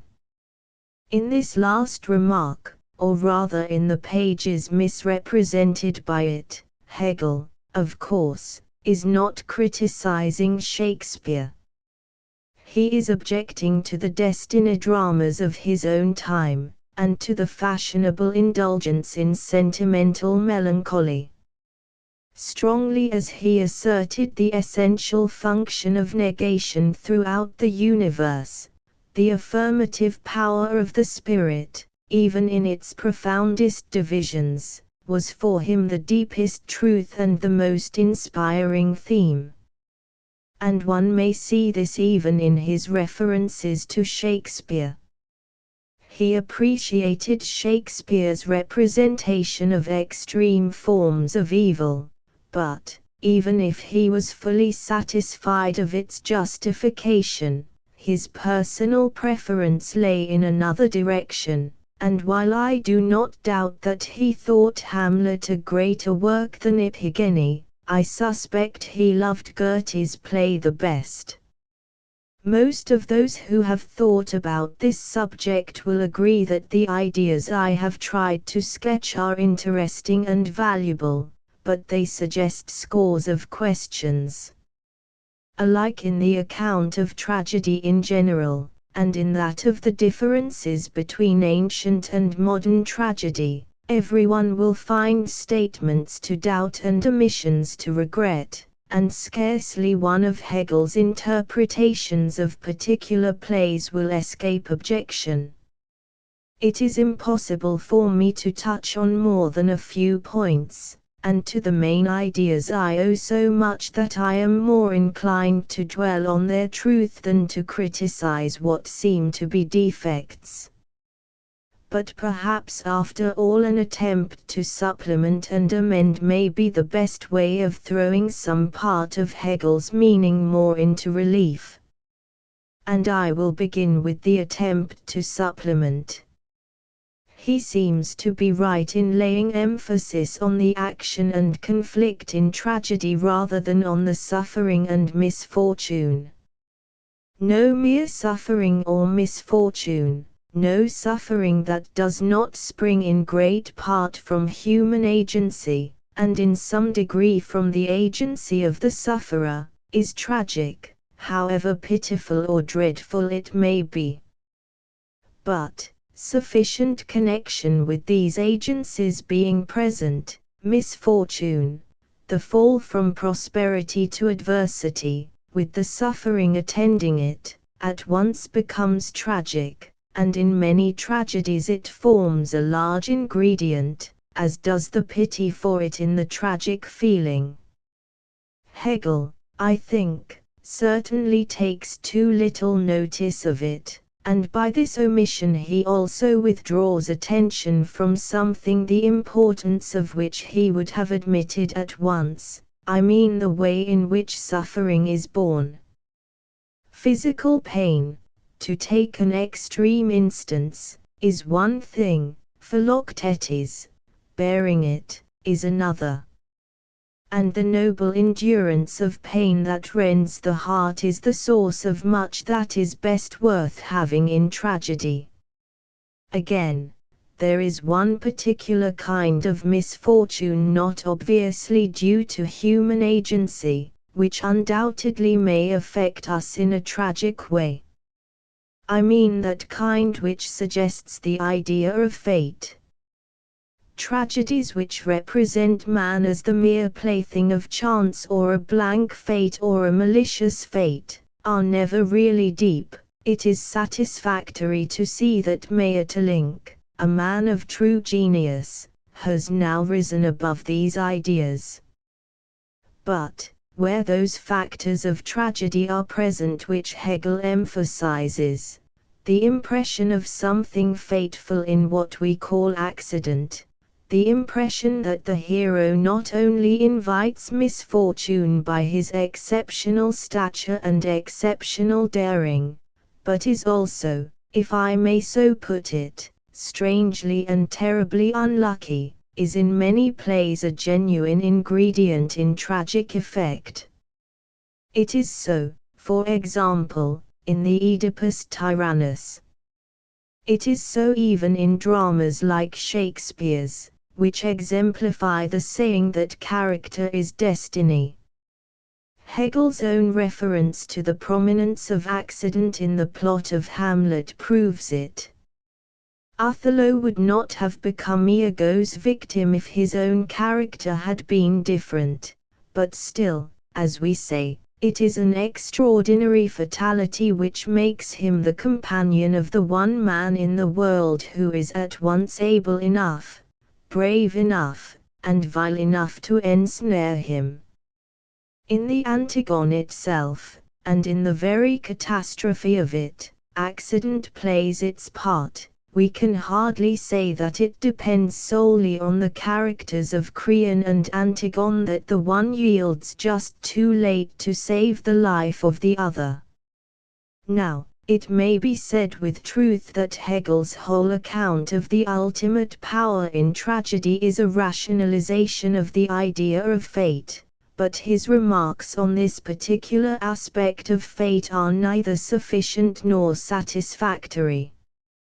His insistence on the need for some element of reconciliation in a tragic catastrophe, and his remarks on the various forms it assumes, have the greatest value, but one result of the omissions just noticed is that he sometimes exaggerates it, and at other times rates it too low. When he is speaking of the kind of tragedy he most approves, his language almost suggests that our feeling at the close of the conflict is, or should be, one of complete reconciliation. This it surely neither is nor can be. Not to mention the suffering and death we have witnessed, the very existence of the conflict, even if a supreme ethical power is felt to be asserted in its close, remains a painful fact, and, in large measure, a fact not understood. For, though we may be said to see, in one sense, how the opposition of spiritual powers arises, something in us, and that the best, still cries out against it. And even the perception or belief that it must needs be that offenses come would not abolish our feeling that the necessity is terrible, or our pain in the woe of the guilty and the innocent. Nay, one may conjecture, the feeling and the pain would not vanish if we fully understood that the conflict and catastrophe were by a rational necessity involved in the divine and eternally accomplished purpose of the world. But this exaggeration in Hegel's language, if partly due to his enthusiasm for the affirmative, may be mainly, like some other defects, an accident of lecturing. In the philosophy of religion, I may add, he plainly states that in the solution even of tragedies like the Antigone something remains unresolved. 135. On the other hand, his treatment of the aspect of reconciliation in modern tragedy is in several respects insufficient. I will mention only one. He does not notice that in the conclusion of not a few tragedies pain is mingled not merely with acquiescence, but with something like exultation. Is there not such a feeling at the close of Hamlet, Othello, and King Lear, and that although the end in the last two cases touches the limit of legitimate pathos, this exultation appears to be connected with our sense that the hero has never shown himself so great or noble as in the death which seals his failure. A rush of passionate admiration, and a glory in the greatness of the soul, mingle with our grief, and the coming of death, so far from destroying these feelings, appears to leave them untouched, or even to be entirely in harmony with them. If in such dramas we may be said to feel that the ultimate power is no mere fate, but a spiritual power, then we also feel that the hero was never so near to this power as in the moment when it required his life. The last omission I would notice in Hegel's theory is that he underrates the action in tragedy of what may be called by a rough distinction moral evil rather than defect. Certainly the part played by evil differs greatly in different cases, but it is never absent, not even from tragedies of Hegel's favorite type. If it does not appear in the main conflict, it appears in its occasion.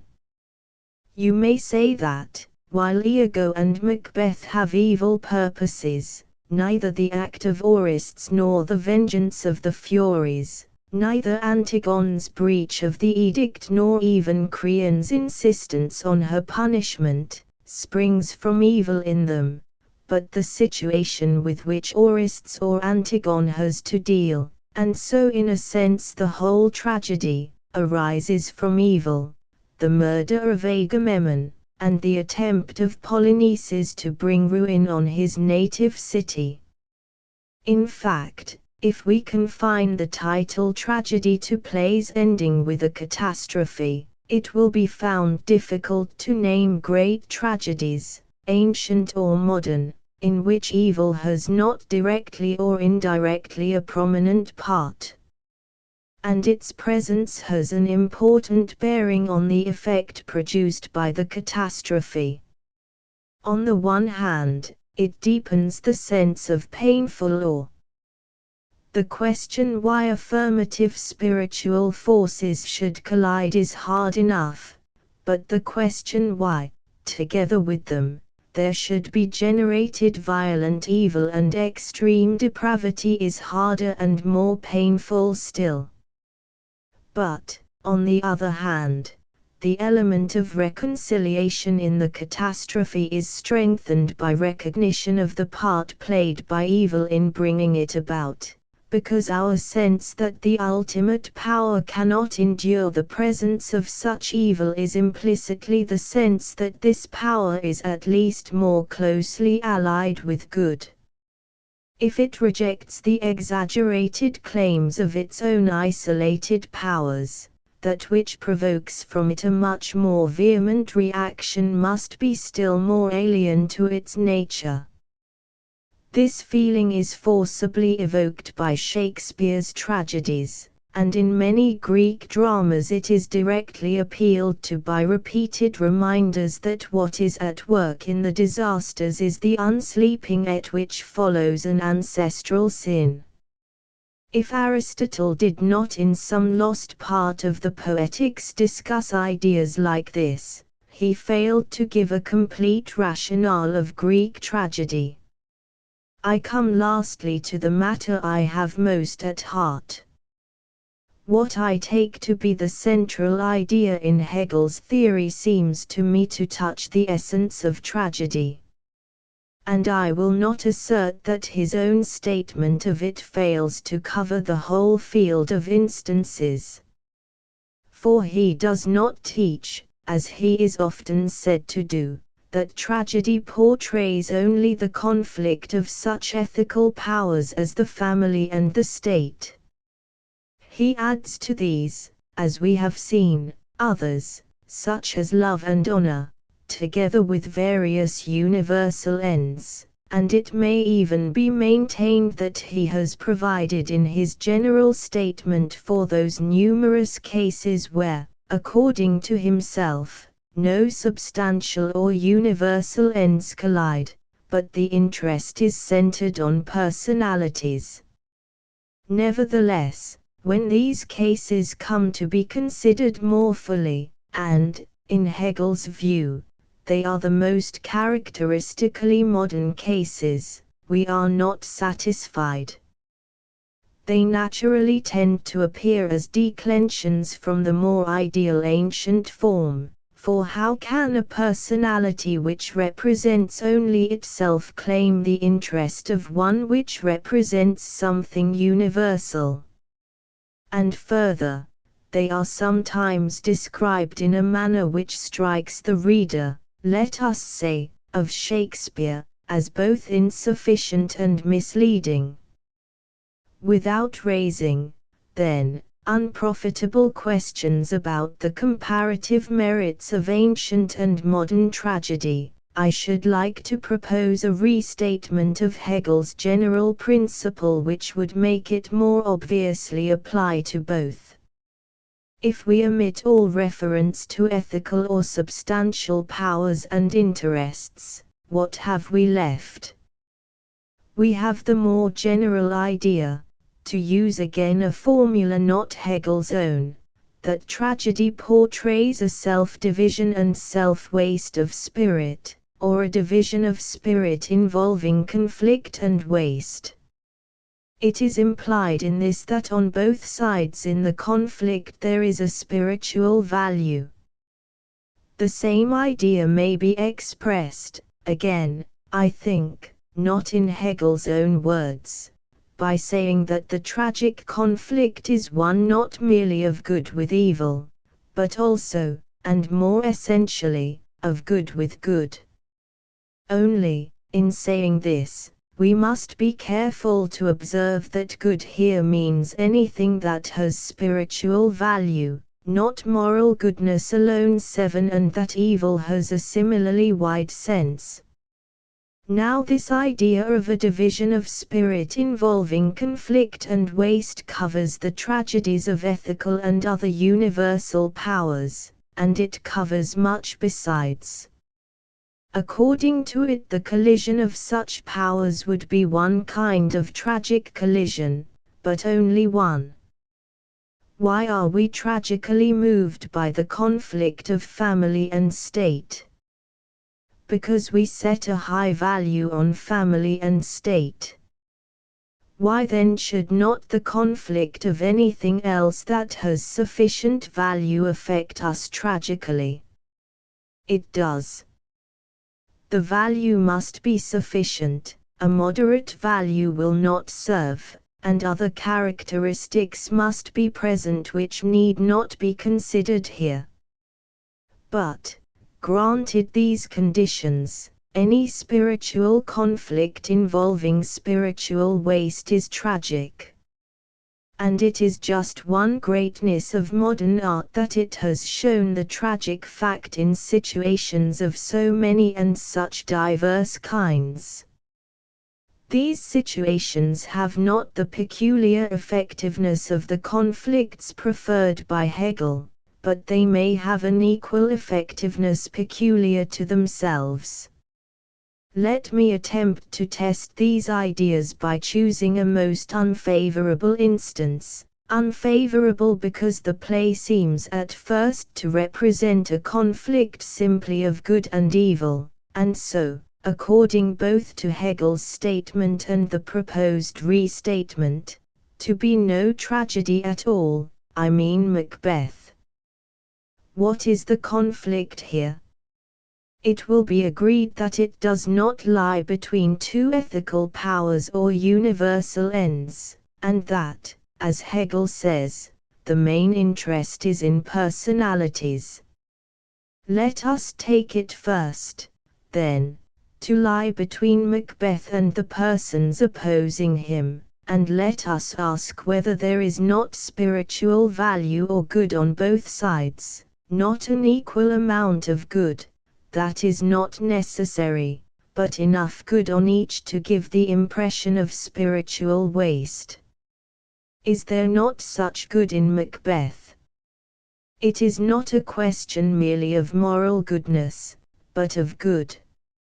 It is not a question of the use made of good, but of its presence.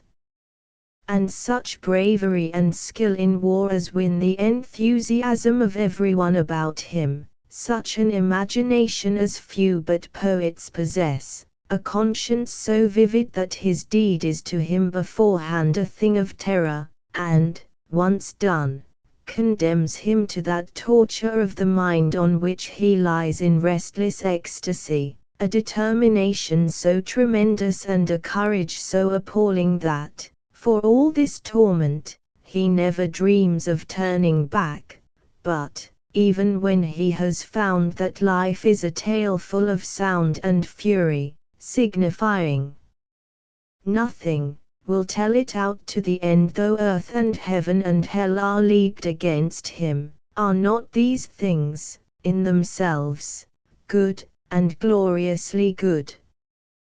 Do they not make you, for all your horror, admire Macbeth, sympathize with his agony, pity him, and see in him the waste of forces on which you place a spiritual value?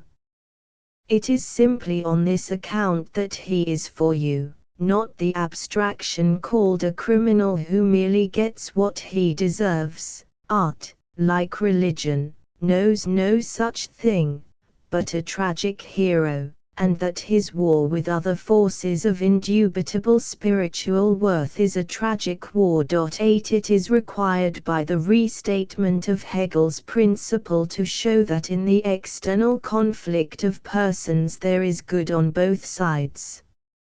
It is not required that this should be true, secondly, of both sides in the conflict within the hero's soul, for the hero is only a part of the tragedy.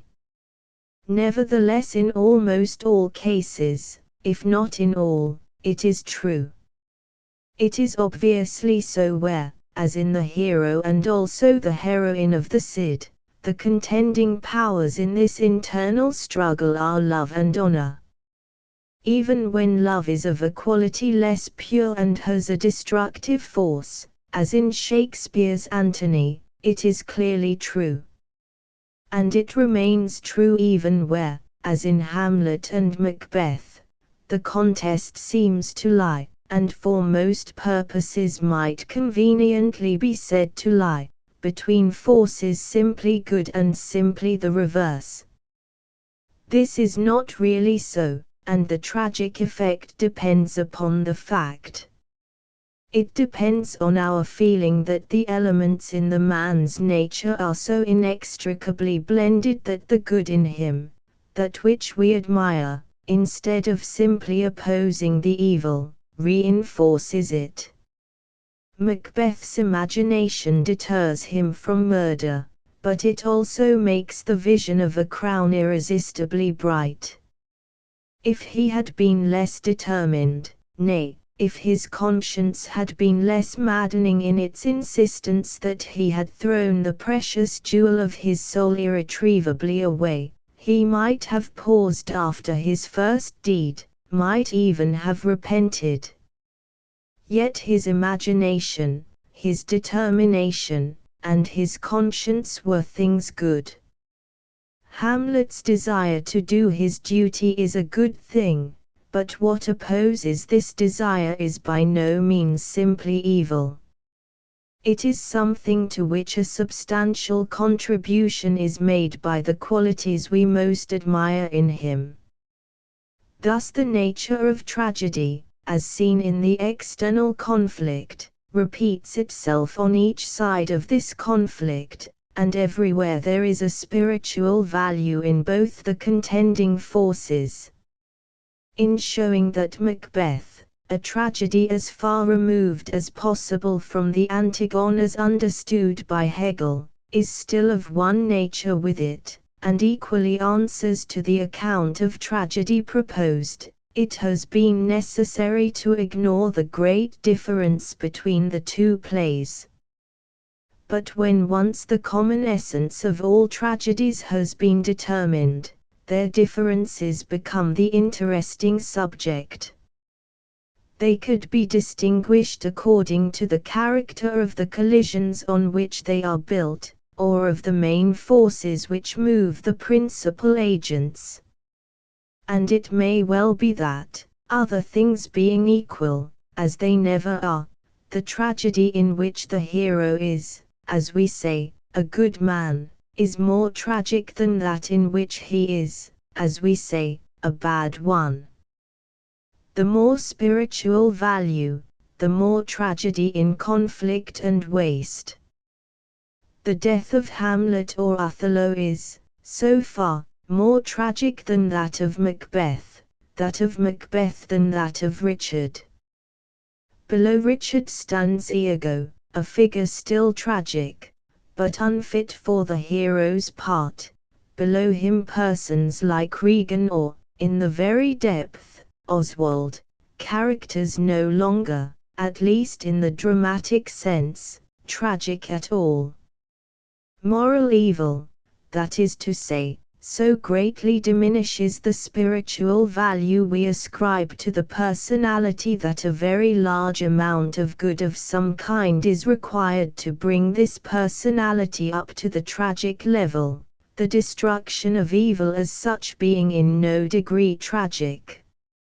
And again, it may well be that, other things being equal, the more nearly the contending forces approach each other in goodness, the more tragic is the conflict, that the collision is, so far, more tragic in the Antigone than in Macbeth, and Hamlet's internal conflict than his struggle with outward enemies and obstacles. But it is dangerous to describe tragedy in terms that even appear to exclude Macbeth, or to describe Macbeth, even casually or by implication, in terms which imply that it portrays a conflict of mere evil with mere good.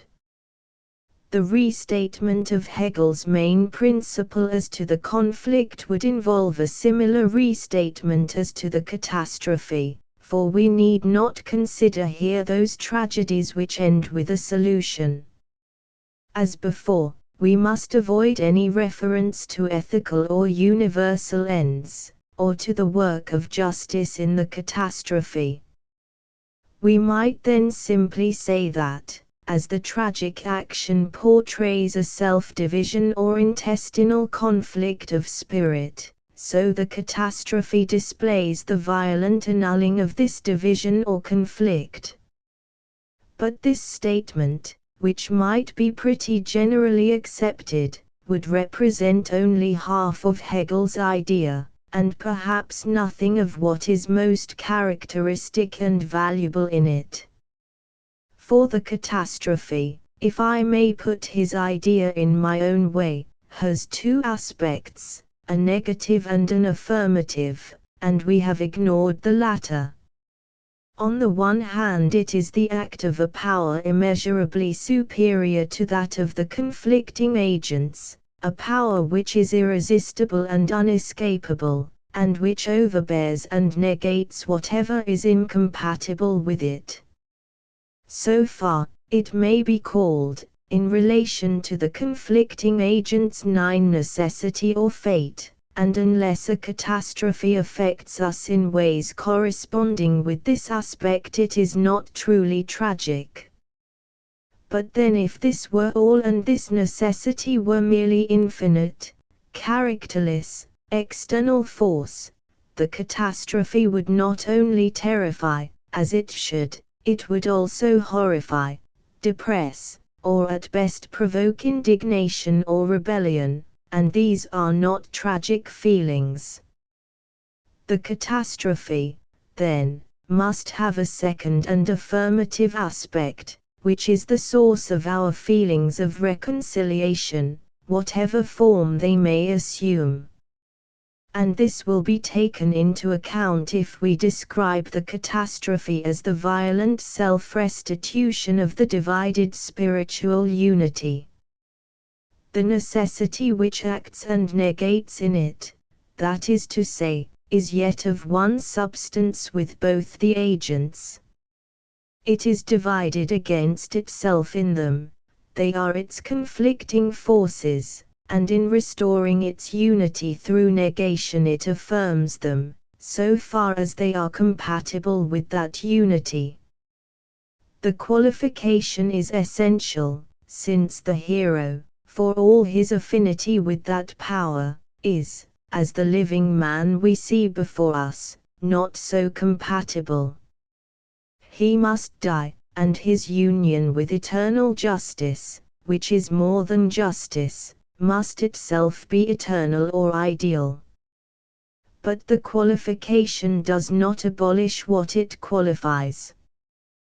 This is no occasion to ask how in particular, and in what various ways in various works, we feel the effect of this affirmative aspect in the catastrophe. But it corresponds at least with that strange double impression which is produced by the hero's death. He dies, and our hearts die with him, and yet his death matters nothing to us, or we even exult.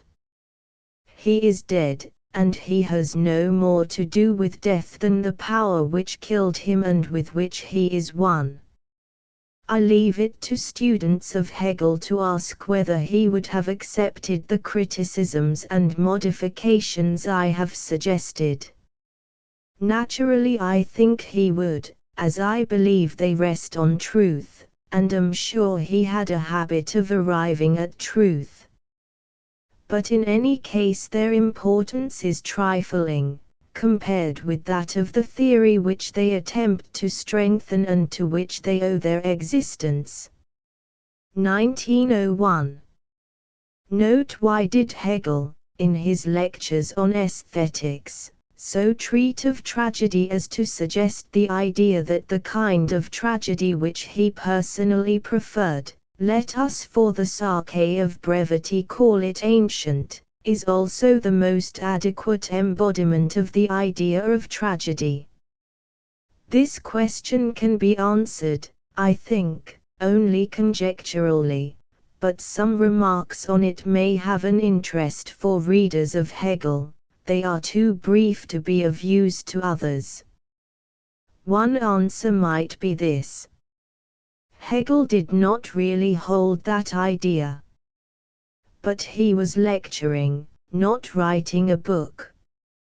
He thought the principle of tragedy was more clearly and readily visible in ancient works than in modern, and so, for purposes of exposition, he emphasized the ancient form. And this fact, with his personal enthusiasm for certain Greek plays, leads the reader of the Aesthetique to misconstrue him. Again, we must remember the facts of Hegel's life. He seems first to have reflected on tragedy at a time when his enthusiasm for the Greeks and their substantial ethics was combined, not only with a contemptuous dislike for much modern subjectivity, this he never ceased to feel, but with a certain hostility to the individualism and the political character of Christian morality. His first view of tragedy was thus, in effect, a theory of Aeschylean and Sophoclean tragedy, and it appears in the early essay on Naturrecht and more fully in the Phenomenology. Perhaps, then, when he came to deal with the subject more generally, he insensibly regarded the ancient form as the typical form, and tended to treat the modern rather as a modification of this type than as an alternative embodiment of the general idea of tragedy. The note in the Recht's philosophy, p. 196, perhaps favors this idea. But, whether it is correct or no, I believe that the impression produced by the Aesthetique is a true one, and that Hegel did deliberately consider the ancient form the more satisfactory. It would not follow, of course, from that opinion that he thought the advantage was all on one side, or considered this or that ancient poet greater than this or that modern, or wished that modern poets had tried to write tragedies of the Greek type. Tragedy would, in his view, be in somewhat the same position as sculpture.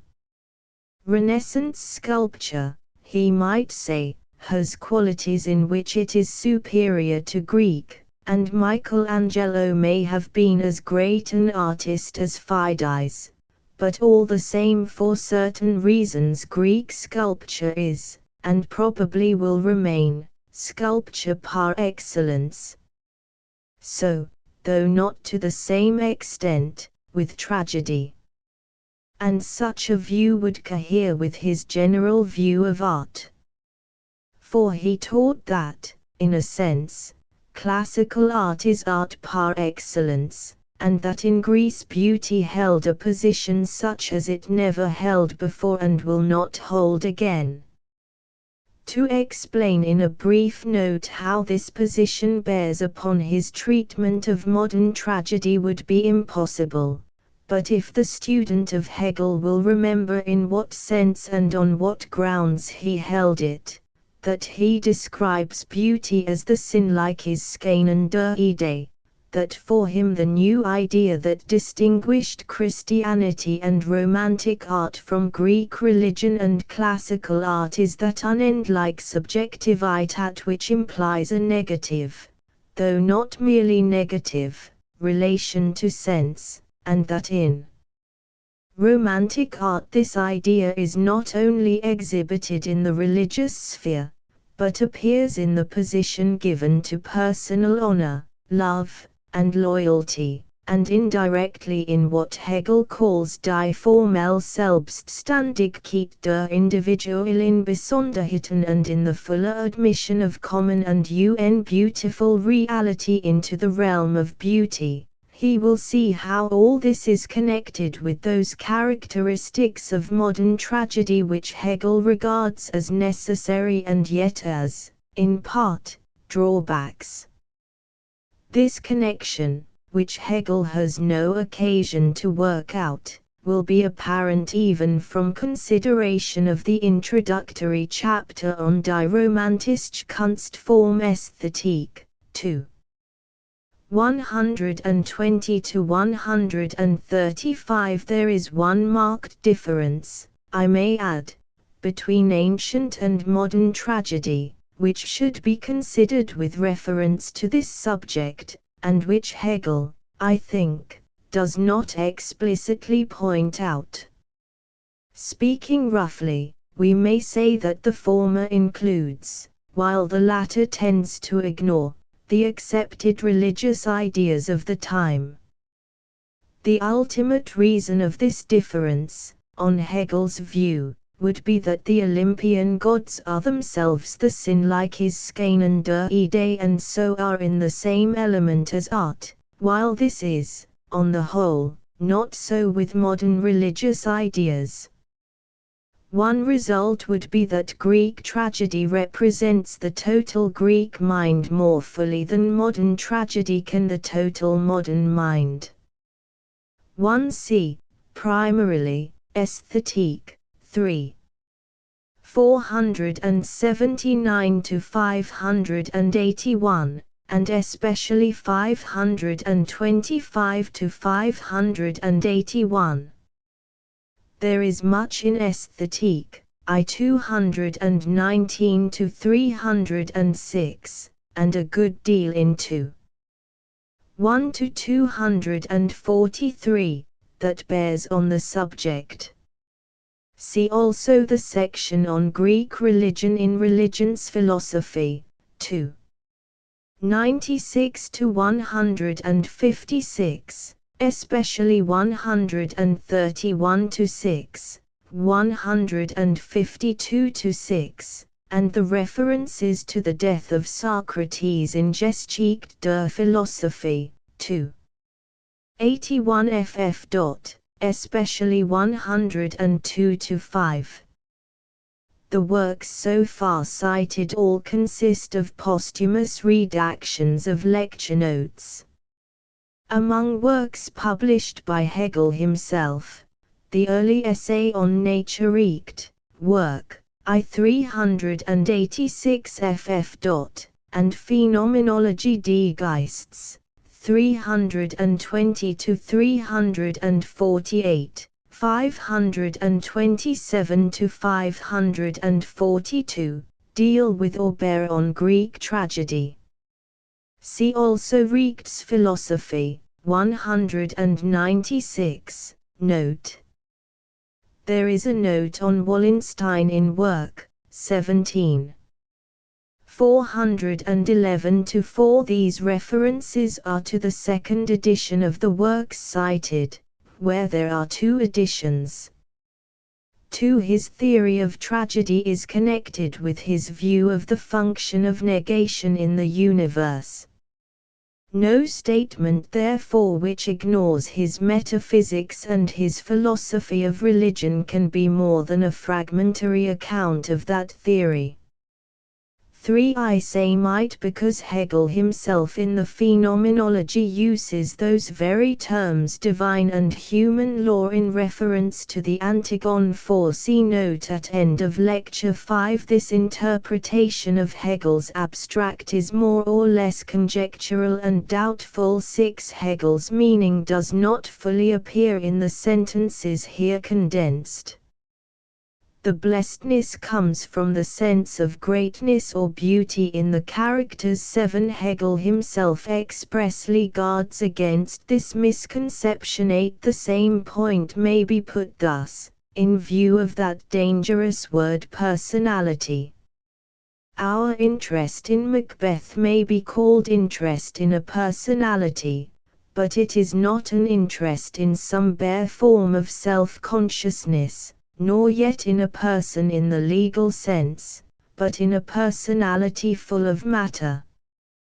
This matter is not an ethical or universal end, but it must in a sense be universal, human nature in a particular form, or it would not excite the horror, sympathy, and admiration it does excite. Nor, again, could it excite these feelings if it were not composed largely of qualities on which we set a high value. 9. In relation to both sides in the conflict, though it may not need to negate life in both. For the ultimate agent in the catastrophe is emphatically not the finite power of one side. It is beyond both, and, at any rate in relation to them, boundless. Wordsworth 1. Never forget what, I believe, was observed to you by Coleridge, that every great and original writer, in proportion as he is great or original, must himself create the taste by which he is to be relished, he must teach the art by which he is to be seen. My ears are stone dead to this idle buzz, and my flesh as insensible as iron to these petty stings. These sentences, from a letter written by Wordsworth to Lady Beaumont in 1807, may remind us of the common attitude of his reviewers in the dozen years when most of his best poetry was produced. A century has gone by, and there is now no English poet, either of that period or of any other, who has been the subject of criticism more just, more appreciative, we may even say more reverential. Some of this later criticism might have satisfied even that sense of wonder, and solemn responsibility with which the poet himself regarded the operation of the spirit of poetry within him, and if we desire an interpretation of that spirit, we shall find a really astonishing number of excellent guides. Coleridge, Hazlitt, Arnold, Swinburne, Brooke, Myers, Pater, Lowell, Legoux, how easy to add to this list of them. Only the other day there came another, Mr. Walter Raleigh. And that the best book on an English poet that has appeared for some years should be a study of Wordsworth is just what might have been expected. The whirligig of time has brought him a full revenge. I have no idea of attempting in these 2 lectures another study, or even an estimate, of Wordsworth. My purpose is much more limited. I think that in a good deal of current criticism, and also in the notions of his poetry prevalent among general readers, a disproportionate emphasis is often laid on certain aspects of his mind and writings. And I should like to offer some words of warning as to this tendency, and also some advice as to the spirit in which he should be approached. I will begin with the advice, though I am tempted at the last moment to omit it, and simply to refer you to Mr. Raleigh, who throughout his book has practiced what I am about to preach.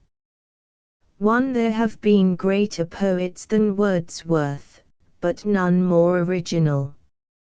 He saw new things, or he saw things in a new way. Naturally, this would have availed us little if his new things had been private fancies, or if his new perception had been superficial. But that was not so. If it had been, Wordsworth might have won acceptance more quickly, but he would not have gained his lasting hold on poetic minds. As it is, those in whom he creates the taste by which he is relished, those who learn to love him, and in each generation they are not a few, never let him go. Their love for him is of the kind that he himself celebrated, a settled passion, perhaps slow to begin but never ending and twined around the roots of their being. And the reason is that they find his way of seeing the world, his poetic experience, what Arnold meant by his criticism of life to be something deep, and therefore something that will hold. It continues to bring them joy, peace, strength, exaltation.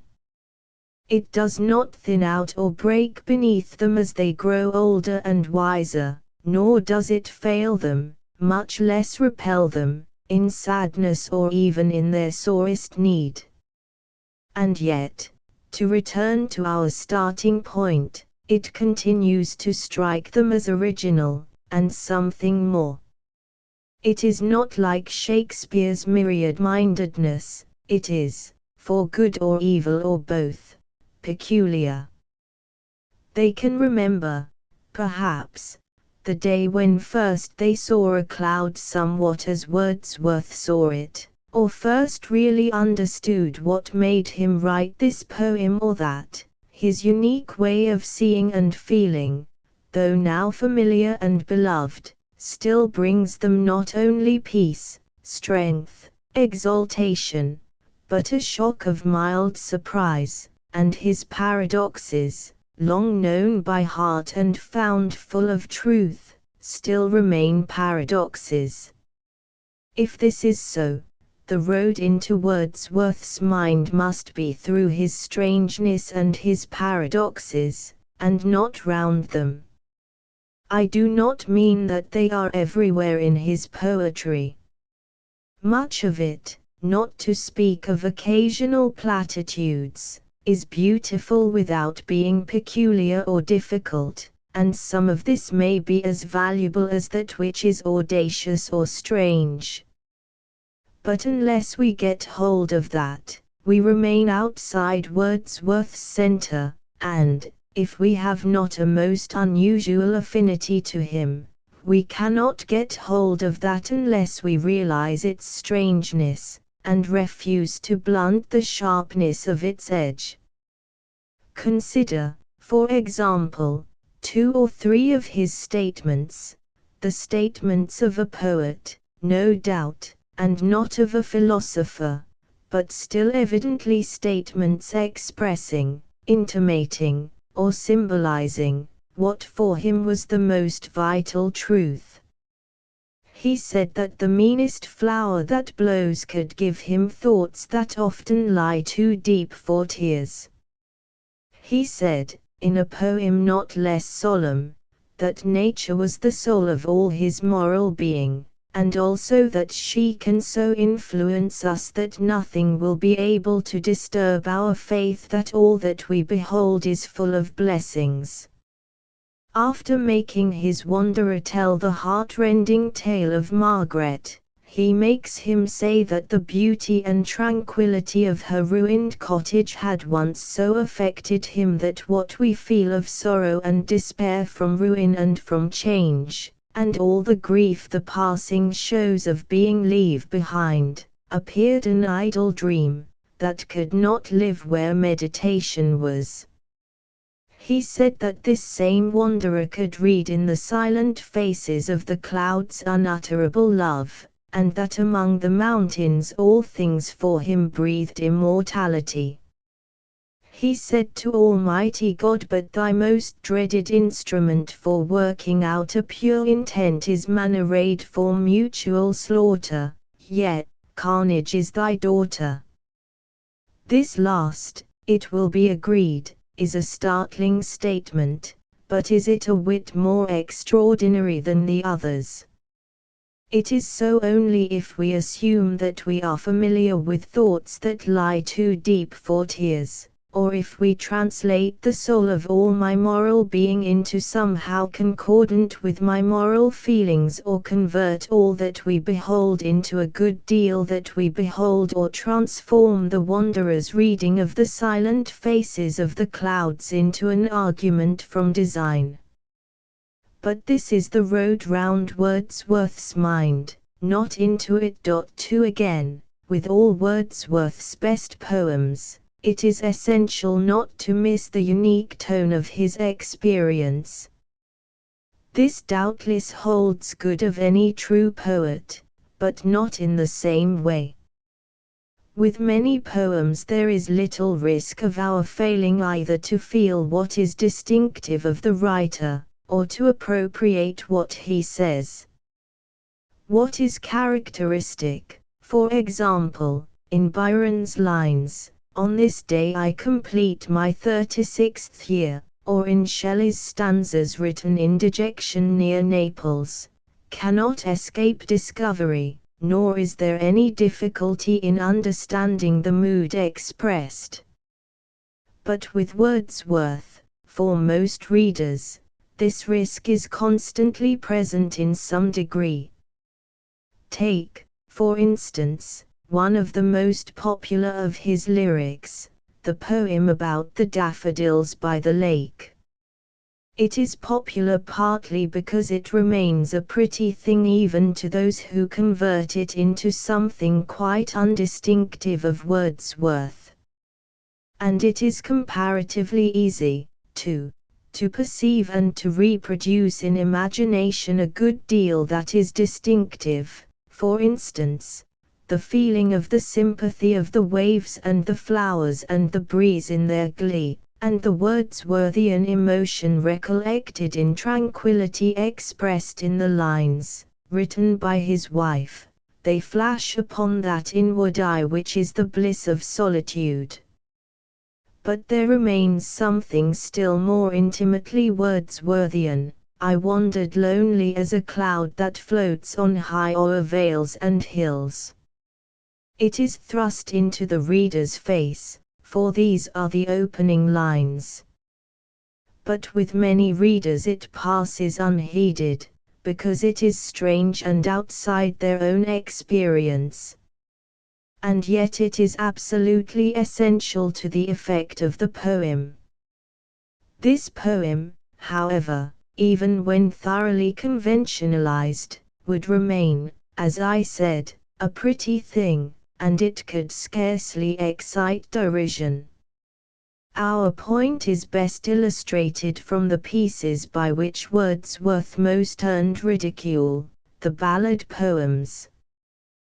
They arose almost always from some incident which, for him, had a novel and arresting character and came on his mind with a certain shock, and if we do not get back to this through the poem, we remain outside it. We may, of course, get back to this and yet consider the poem to be more or less a failure. There is here therefore room for legitimate differences of opinion.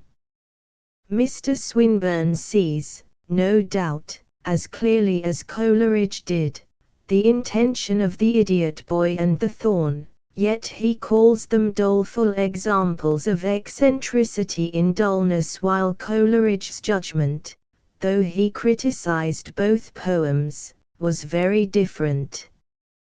I believe, if I may venture into the company of such critics, that I see why Wordsworth wrote Goody Blake and Harry Gill and the Anecdote for Fathers, and yet I doubt if he has succeeded in either.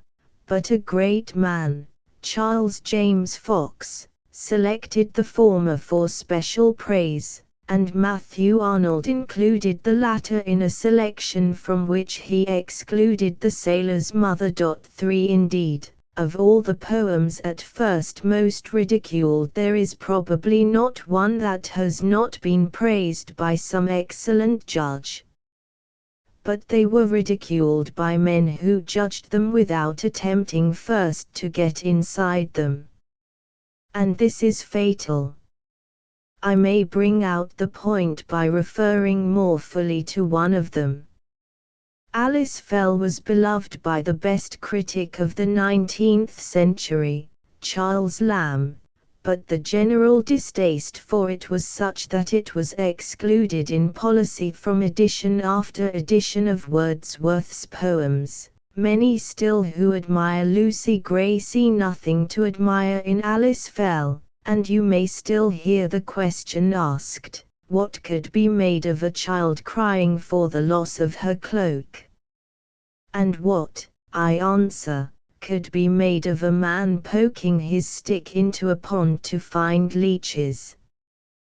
What sense is there in asking questions about the subject of a poem, if you first deprive this subject of all the individuality it possesses in the poem? Let me illustrate this individuality methodically. A child crying for the loss of her cloak is one thing, quite another is a child who has an imagination, and who sees the tattered remnants of her cloak whirling in the wheel spokes of a post-chaise fiercely driven by strangers on lonesome roads through a night of storm in which the moon is drowned. She was alone, and, having to reach the town she belonged to, she got up behind the chaise, and her cloak was caught in the wheel. And she is fatherless and motherless, and her poverty, the poem is called Alice Fell, or Poverty, is so extreme that for the loss of her weather-beaten rag she does not cry, she weeps loud and bitterly, weeps as if her innocent heart would break, sits by the stranger who has placed her by his side and is trying to console her, insensible to all relief, sends forth sob after sob as if her grief could never, never have an end, checks herself for a moment to answer a question, and then weeps on, as if she had lost her only friend, and the thought would choke her very heart. It was this poverty and this grief that Wordsworth described with his reiterated hammering blows.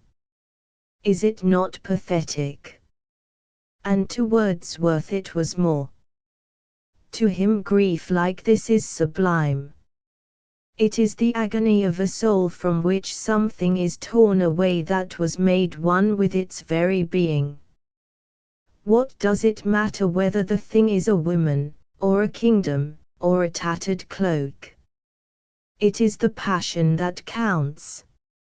Othello must not agonize for a cloak, but the little orphan Alice Fell has nothing else to agonize for. Is all this insignificant?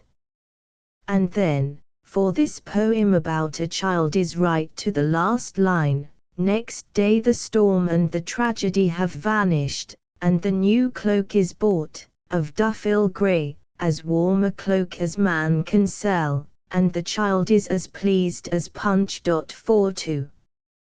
I pass on from this subject to another, allied to it, but wider. In spite of all the excellent criticism of Wordsworth, there has gradually been formed, I think, in the mind of the general reader a partial and misleading idea of the poet and his work. This partiality is due to several causes, for instance, to the fact that personal recollections of Wordsworth have inevitably been, for the most part, recollections of his later years, to forgetfulness of his position in the history of literature, and of the restricted purpose of his first important poems, and to the insistence of some of his most influential critics, notably Arnold, on one particular source of his power, an insistence perfectly just, but accompanied now and then by a lack of sympathy with other aspects of his poetry. The result is an idea of him which is mainly true and really characteristic, but yet incomplete, and so, in a sense, untrue, a picture, I might say, somewhat like Millet's first portrait of Gladstone, which renders the inspiration, the beauty, the light, but not the sternness or imperiousness, and not all of the power and fire. Let me try to express this idea, which, it is needless to say, I do not attribute, in the shape here given to it, to anyone in particular. It was not Wordsworth's function to sing, like most great poets, of war, or love, or tragic passions, or the actions of supernatural beings. His peculiar function was to open out the soul of little and familiar things alike in nature and in human life. His poetry is great because of the extraordinary power with which he feels the joy offered to us in nature, the joy offered to us in the simple primary affections and duties. His field was therefore narrow, and, besides, he was deficient in romance, his moral sympathies were somewhat limited, and he tended also to ignore the darker aspects of the world. But in this very optimism lay his strength. The gulf which for Byron and Shelley yawned between the real and the ideal, had no existence for him.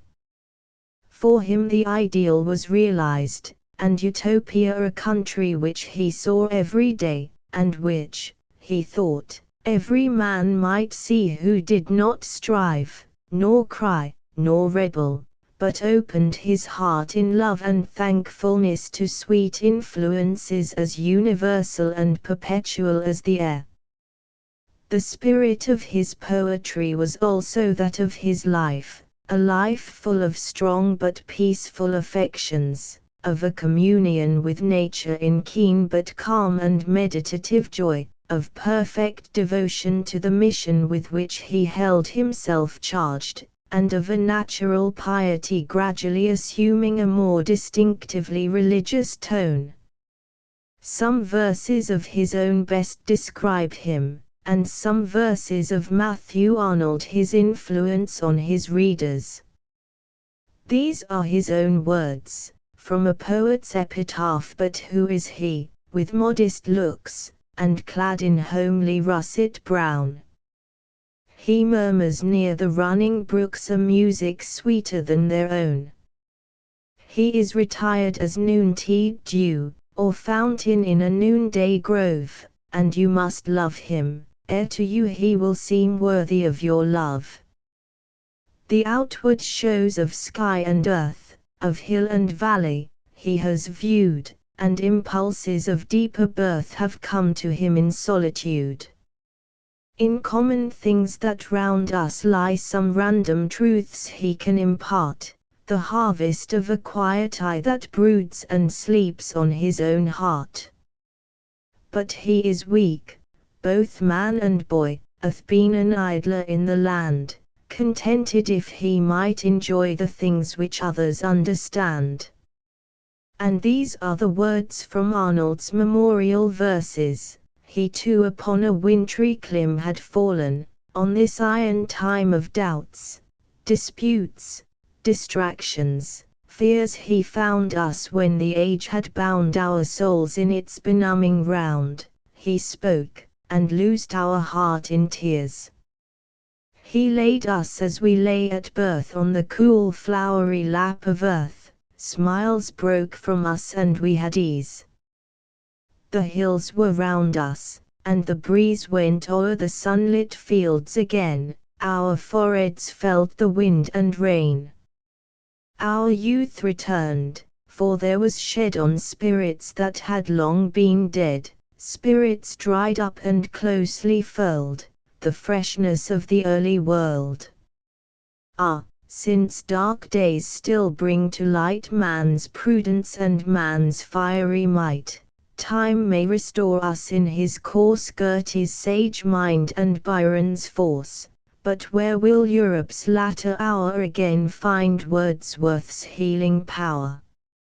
Others will teach us how to dare, and against fear our breast to steel. Others will strengthen us to bear, but who, who, will make us feel the cloud of mortal destiny? Others will front it fearlessly, but who, like him, will put it by? Keep fresh the grass upon his grave, O Rother, with thy living wave. Sing him thy best, for few or none hears thy voice right, now he is gone. Those last words are enough to disarm dissent. No, that voice will never again be heard quite right now Wordsworth is gone.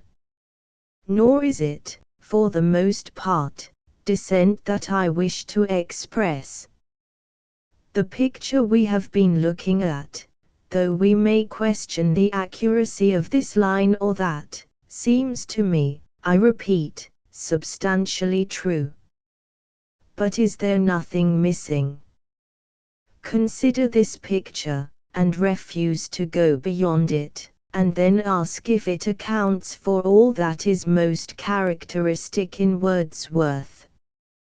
How did the man in the picture ever come to write the Immortality Ode, or yew trees, or why should he say, for I must tread on shadowy ground, must sink deep, and, aloft ascending, breathe in worlds to which the heaven of heavens is but a veil? How, again, could he say that carnage is God's daughter, or write the sonnets dedicated to national liberty and independence, or the tract on the Convention of Cintra? Can it be true of him that many of his best-known poems of human life, perhaps the majority, deal with painful subjects, and not a few with extreme suffering? Should we expect him to make an idol of Milton, or to show a strong predilection for such geniuses as Dante and Michelangelo? He might easily be reserved, but is it not surprising to find him described as haughty, prouder than Lucifer, inhumanly arrogant? Why should his forehead have been marked by the severe worn pressure of thought, or his eyes have looked so supernatural, like fires, half burning, half smouldering, with a sort of acrid fixture of regard, and seated at the further end of two caverns. In all this there need be nothing inconsistent with the picture we have been looking at, but that picture fails to suggest it. In that way the likeness it presents is only partial, and I propose to emphasize some of the traits which it omits or marks too faintly. 5 and first, as to the restriction of Wordsworth's field.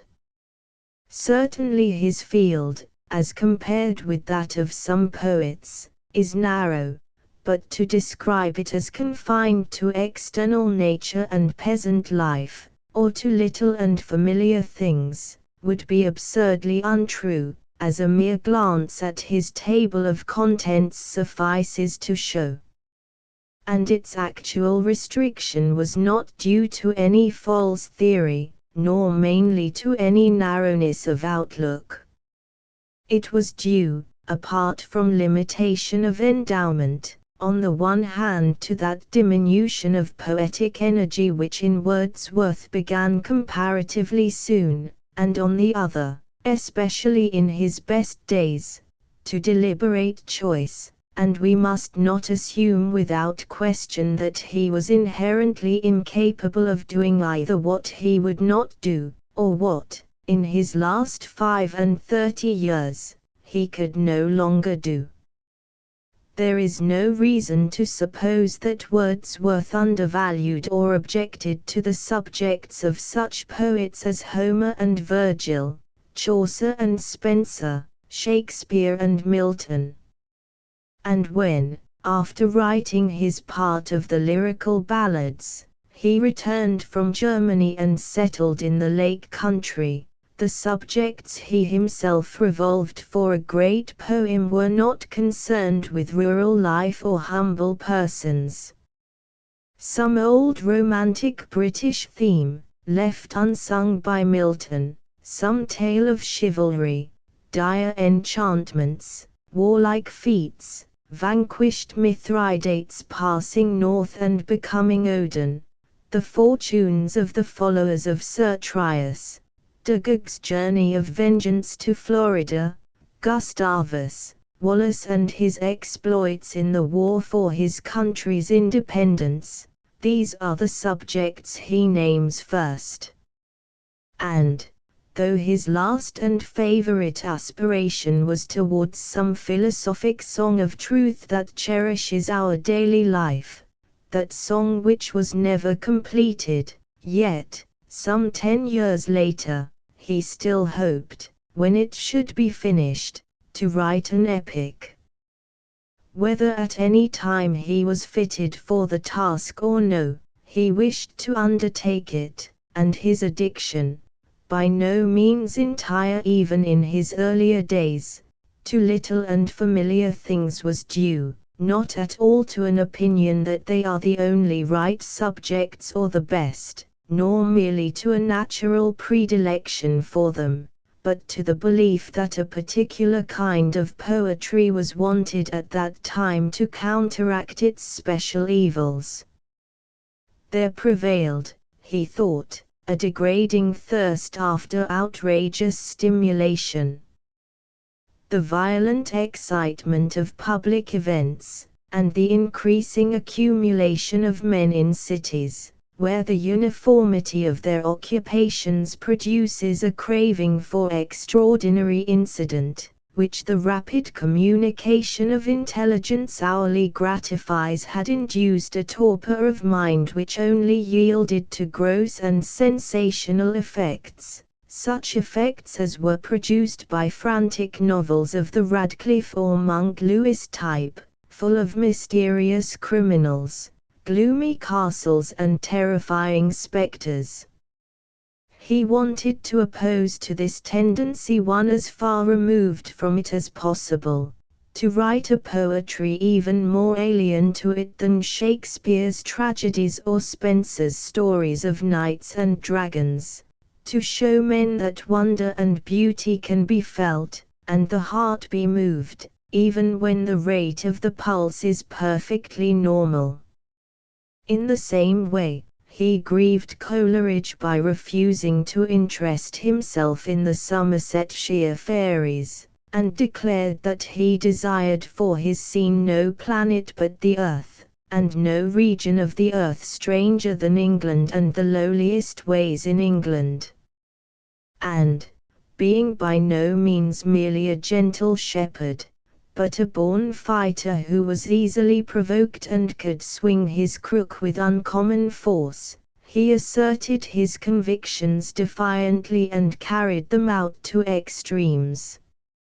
And so in later days, after he had somewhat narrowed, when in the 7th book of the Excursion he made the pastor protest that poetry was not wanted to multiply and aggravate the din of war, or to propagate the pangs and turbulence of passionate love, he did this perhaps because the world which would not listen to him was enraptured by Marmion and the earlier poems of Byron.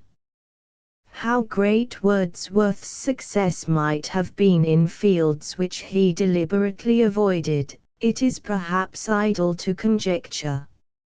I do not suppose it would have been very great, but I see no reason to believe that he would have failed. With regard, for instance, to love, one cannot read without a smile his reported statement that, had he been a writer of love poetry, it would have been natural to him to write it with a degree of warmth which could hardly have been approved by his principles, and which might have been undesirable for the reader. But one may smile at his knife without disbelieving his statement. And, in fact, Wordsworth neither wholly avoided the subject nor failed when he touched it. The poems about Lucy are not poems of passion, in the usual sense, but they surely are love poems. The verses tease said that some have died for love, excluded from Arnold's selection but praised by Ruskin, are poignant enough. And the following lines from Vaudricourt and Julia make one wonder how this could be to Arnold the only poem of Wordsworth's that he could not read with pleasure. Arabian fiction never filled the world with half the wonders that were wrought for him. Earth breathed in one great presence of the spring, life turned the meanest of her implements, before his eyes, to price above all gold. The house she dwelt in was a sainted shrine, her chamber window did surpass in glory the portals of the dawn, all paradise could, by the simple opening of a door, let itself in upon him. Pathways, walks, swarmed with enchantment, till his spirit sank, surcharged, within him, overbalsed to move beneath a sun that wakes a weary world to its dull round of ordinary cares, a man too happy for mortality. As a whole, Vaudricourt and Julia is a failure, but these lines haunt my memory, and I cannot think them a poor description of that which they profess to describe. This is not precisely passion and, I admit, they do not prove Wordsworth's capacity to deal with passion. The main reason for doubting whether, if he had made the attempt, he would have reached his highest level, is that, so far as we can see, he did not strongly feel, perhaps hardly felt at all, that the passion of love is a way into the infinite. And a thing must be no less than this to Wordsworth if it is to rouse all his power. Byron, it seemed to him, had dared to take life's rule from passion craved for passion's sake, 7 and he utterly repudiated that.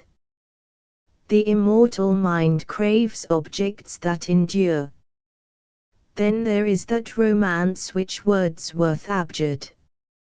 In using the word I am employing the familiar distinction between two tendencies of the Romantic Revival, one called naturalistic and one called, in a more special sense, romantic, and signalized, among other ways, by a love of the marvelous, the supernatural, the exotic, the worlds of mythology. It is a just and necessary distinction. The ancient mariner and Michael are very dissimilar. But, like most distinctions of the kind, it becomes misleading when it is roughly handled or pushed into an antithesis, and it would be easy to show that these two tendencies exclude one another only in their inferior examples, and that the better the example of either, the more it shows its community with the other. There is not a great deal of truth to nature in Lalla Rookh, but there is plenty in the Ancient Mariner. In certain poems of Crabbe there is little romance, but there is no want of it in Sir Eustace Gray or in Peter Grimes. Taking the distinction, however, as we find it, and assuming, as I do, that it lay beyond Wordsworth's power to write an Ancient Mariner, or to tell us of magic casements opening on the foam of perilous seas in faery lands forlorn, we are not therefore to conclude that he was by nature deficient in romance and incapable of writing well what he refused to write. The indications are quite contrary. Not to speak here of his own peculiar dealings with the supernatural, his vehement defense, in the prelude, of fairy tales as food for the young is only one of many passages which show that in his youth he lived in a world not haunted only by the supernatural powers of nature. He delighted in Arabian fiction. The Arabian Sons, Solitary Reaper, had the same glamour for him as for others. His Dream of the Arab and the Two Books, Prelude, v. has a very curious romantic effect, though it is not romance in excelsis, like Kubla Khan. His love of Spenser, his very description of him, sweet Spenser, moving through his clouded heaven with the moon's beauty and the moon's soft pace, the very lines, so characteristic of his habitual attitude, in which he praises the Osmunda fern as lovelier, in its own retired abode on Grasmere's beach, than Naiad by the side of Grecian brook, or Lady of the mere soul sitting by the shores of old Romance 8. These, and a score of other passages, all point the same way. He would not carry his readers to the east, like Southey and Moore and Byron, nor, like Coleridge, towards the South Pole, but when it suited his purpose, as in Ruth, he could write well enough of un-English scenery. He told of the magnolia, spread high as a cloud, high overhead, the cypress and her spire, of flowers that with one scarlet gleam cover 100 leagues, and seem to set the hills on fire. He would not choose Endymion or Hyperion for a subject, for he was determined to speak of what Englishmen may see every day, but what he wrote of Greek religion in The Excursion is full of imagination and brought inspiration to Keats, and the most famous expression in English of that longing for the perished glory of Greek myth which appears in much romantic poetry came from Wordsworth's pen, "Great God! I'd rather be a pagan suckled in a creed outworn, so might I, standing on this pleasant lea, have glimpses that would make me less forlorn, have sight of Proteus rising from the sea, or hear old Triton blow his wreathed horn." As for war, Wordsworth neither strongly felt, nor at all approved, that elementary love of fighting which, together with much nobler things, is gratified by some great poetry.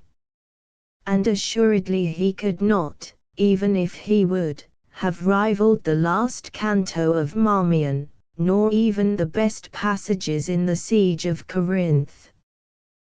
But he is not to be judged by his intentional failures. The martial parts of the White Doe of Rylstone are, with few exceptions, uninteresting, if not painfully tame. The former at least they were meant to be. The lay of the last minstrel was on every tongue. The modest poet was as stiff-necked a person as ever walked the earth, and he was determined that no reader of his poem who missed its spiritual interest should be interested in anything else. Probably he overshot his mark. For readers who could understand him, the effect he aimed at would not have been weakened by contrast with an outward action narrated with more spirit and sympathy. But, however that may be, he did what he meant to do. In the song at the Feast of Brougham Castle, again, the warlike close of the song was not written for its own sake. It was designed with a view to the transition to the longer meter, the thought of peace in communion with nature, and the wonderful stanza "Love had he found in huts where poor men lie." But, for the effect of this transition, it was necessary for Wordsworth to put his heart into the martial close of the song, and surely it has plenty of animation and glory. Its author need not have shrunk from the subject of war if he had wished to handle it con amore. The poet whose portrait we drew when we began might have been the author of The White Doe, and perhaps of Brougham Castle, and possibly of The Happy Warrior. He could no more have composed the poems dedicated to national independence and liberty than the political sonnets of Milton. And yet Wordsworth wrote nothing more characteristic than these poems, which I am not going to praise, since Mr. Swinburne's praise of them is, to my mind, not less just than eloquent. They are characteristic in many ways. The later are, on the whole, decidedly inferior to the earlier. Even in this little series, which occupies the first 15 years of the century, the decline of Wordsworth's poetic power and the increasing use of theological ideas are clearly visible. The odes, again, are much inferior to the majority of the sonnets. And this too is characteristic. The entire success of the Ode to Duty is exceptional, and it is connected with the fact that the poem is written in regular stanzas of a simple metrical scheme. The irregular odes are never thus successful. Wordsworth could not command the tone of sustained rapture, and where his metrical form is irregular his ear is uncertain. The Immortality Ode, like King Lear, is its author's greatest product, but not his best piece of work. The odes among the poems which we are now considering are declamatory, even violent, and yet they stir comparatively little emotion, and they do not sing. The sense of massive passion, concentrated, and repressing the utterance it permits itself, is that which most moves us in his political verse. And the sonnet suited this. The patriotism of these poems is equally characteristic. It illustrates Wordsworth's total rejection of the Godwinian ideas in which he had once in vain sought refuge, and his belief in the necessity and sanctity of forms of association arising from natural kinship. It is composed, we may say, of two elements. The first is the simple love of country raised to a high pitch, the love of a lover or a child, the love that makes it for some men a miserable doom to be forced to live in a foreign land, and that makes them feel their country's virtues and faults, and joys and sorrows, like those of the persons dearest to them. We talk as if this love were common.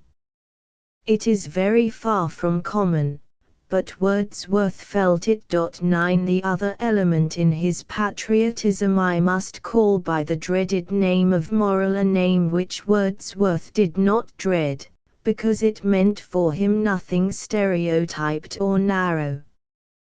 His country is to him the representative of freedom, left, as he writes in 1803, the only light of liberty that yet remains on earth.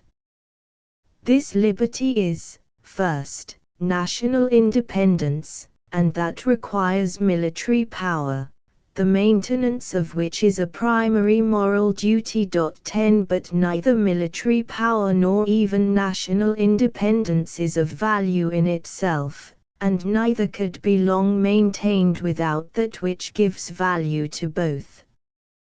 This is the freedom of the soul, plain living and high thinking, indifference to the externals of mere rank or wealth or power, domestic affections not crippled, as they may be, by poverty.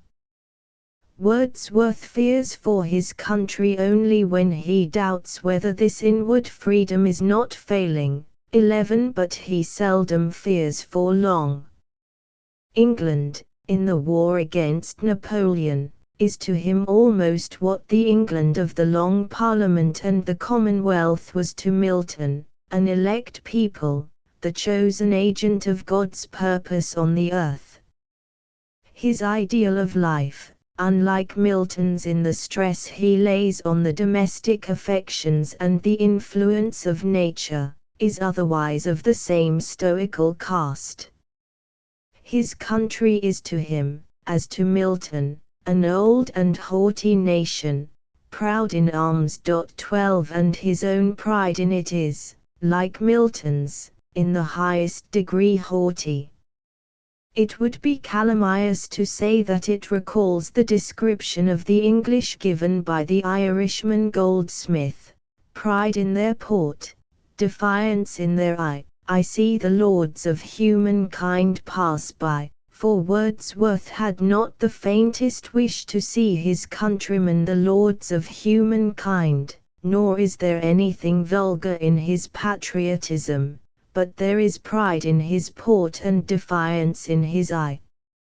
And, lastly, the character of his ideal and of this national pride, with him as with Milton, is connected with personal traits, impatience of constraint, severity, a certain austere passion, an inclination of imagination to the sublime. 3 These personal traits, though quite compatible with the portrait on which I am commenting, are not visible in it. Nor are others, which belong especially, but not exclusively, to the younger Wordsworth. He had a spirit so vehement and affections so violent, it is his sister's word, as to inspire alarm for him. If he had been acquainted with that excuse for impotent idleness and selfishness, the artistic temperament, he might have made out a good claim to it. He was from the beginning self-willed, and for a long time he appeared aimless. He would not work at the studies of his university, he preferred to imagine a university in which he would work. He had a passion for wandering which was restrained only by want of means, and which opened his heart to every peddler or tramp whom he met. After leaving Cambridge he would not fix on a profession. He remained, to the displeasure of his relatives, an idler in the land or out of it, and as soon as he had £900 of capital left to him he determined not to have a profession. Sometimes he worked hard at his poetry, even heroically hard, but he did not work methodically, and often he wrote nothing for weeks, but loafed and walked and enjoyed himself. He was not blind like Milton, but the act of writing was physically disagreeable to him, and he made his womankind write to his dictation. He would not conform to rules, or attend to the dinner bell, or go to church. He made up for this neglect later. He wrote his ode to duty, said one of his friends, and then he had done with that matter. He never tired of his uncharted freedom. In age, if he wanted to go out, whatever the hour and whatever the weather, he must have his way. In vain one reminded him that a letter needed an answer or that the storm would soon be over. It was very necessary for him to do what he liked. If the poetic fit was on him he could attend to nothing else. He was passionately fond of his children, but, when the serious illness of one of them coincided with an onset of inspiration, it was impossible to rouse him to a sense of danger.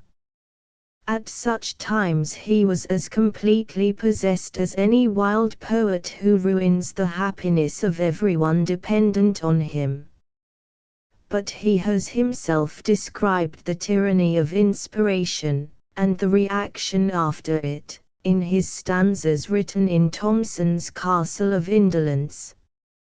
It is almost beyond doubt, I think, that the first portrait there is that of himself, and though it is idealized it is probably quite as accurate as the portrait in a poet's epitaph.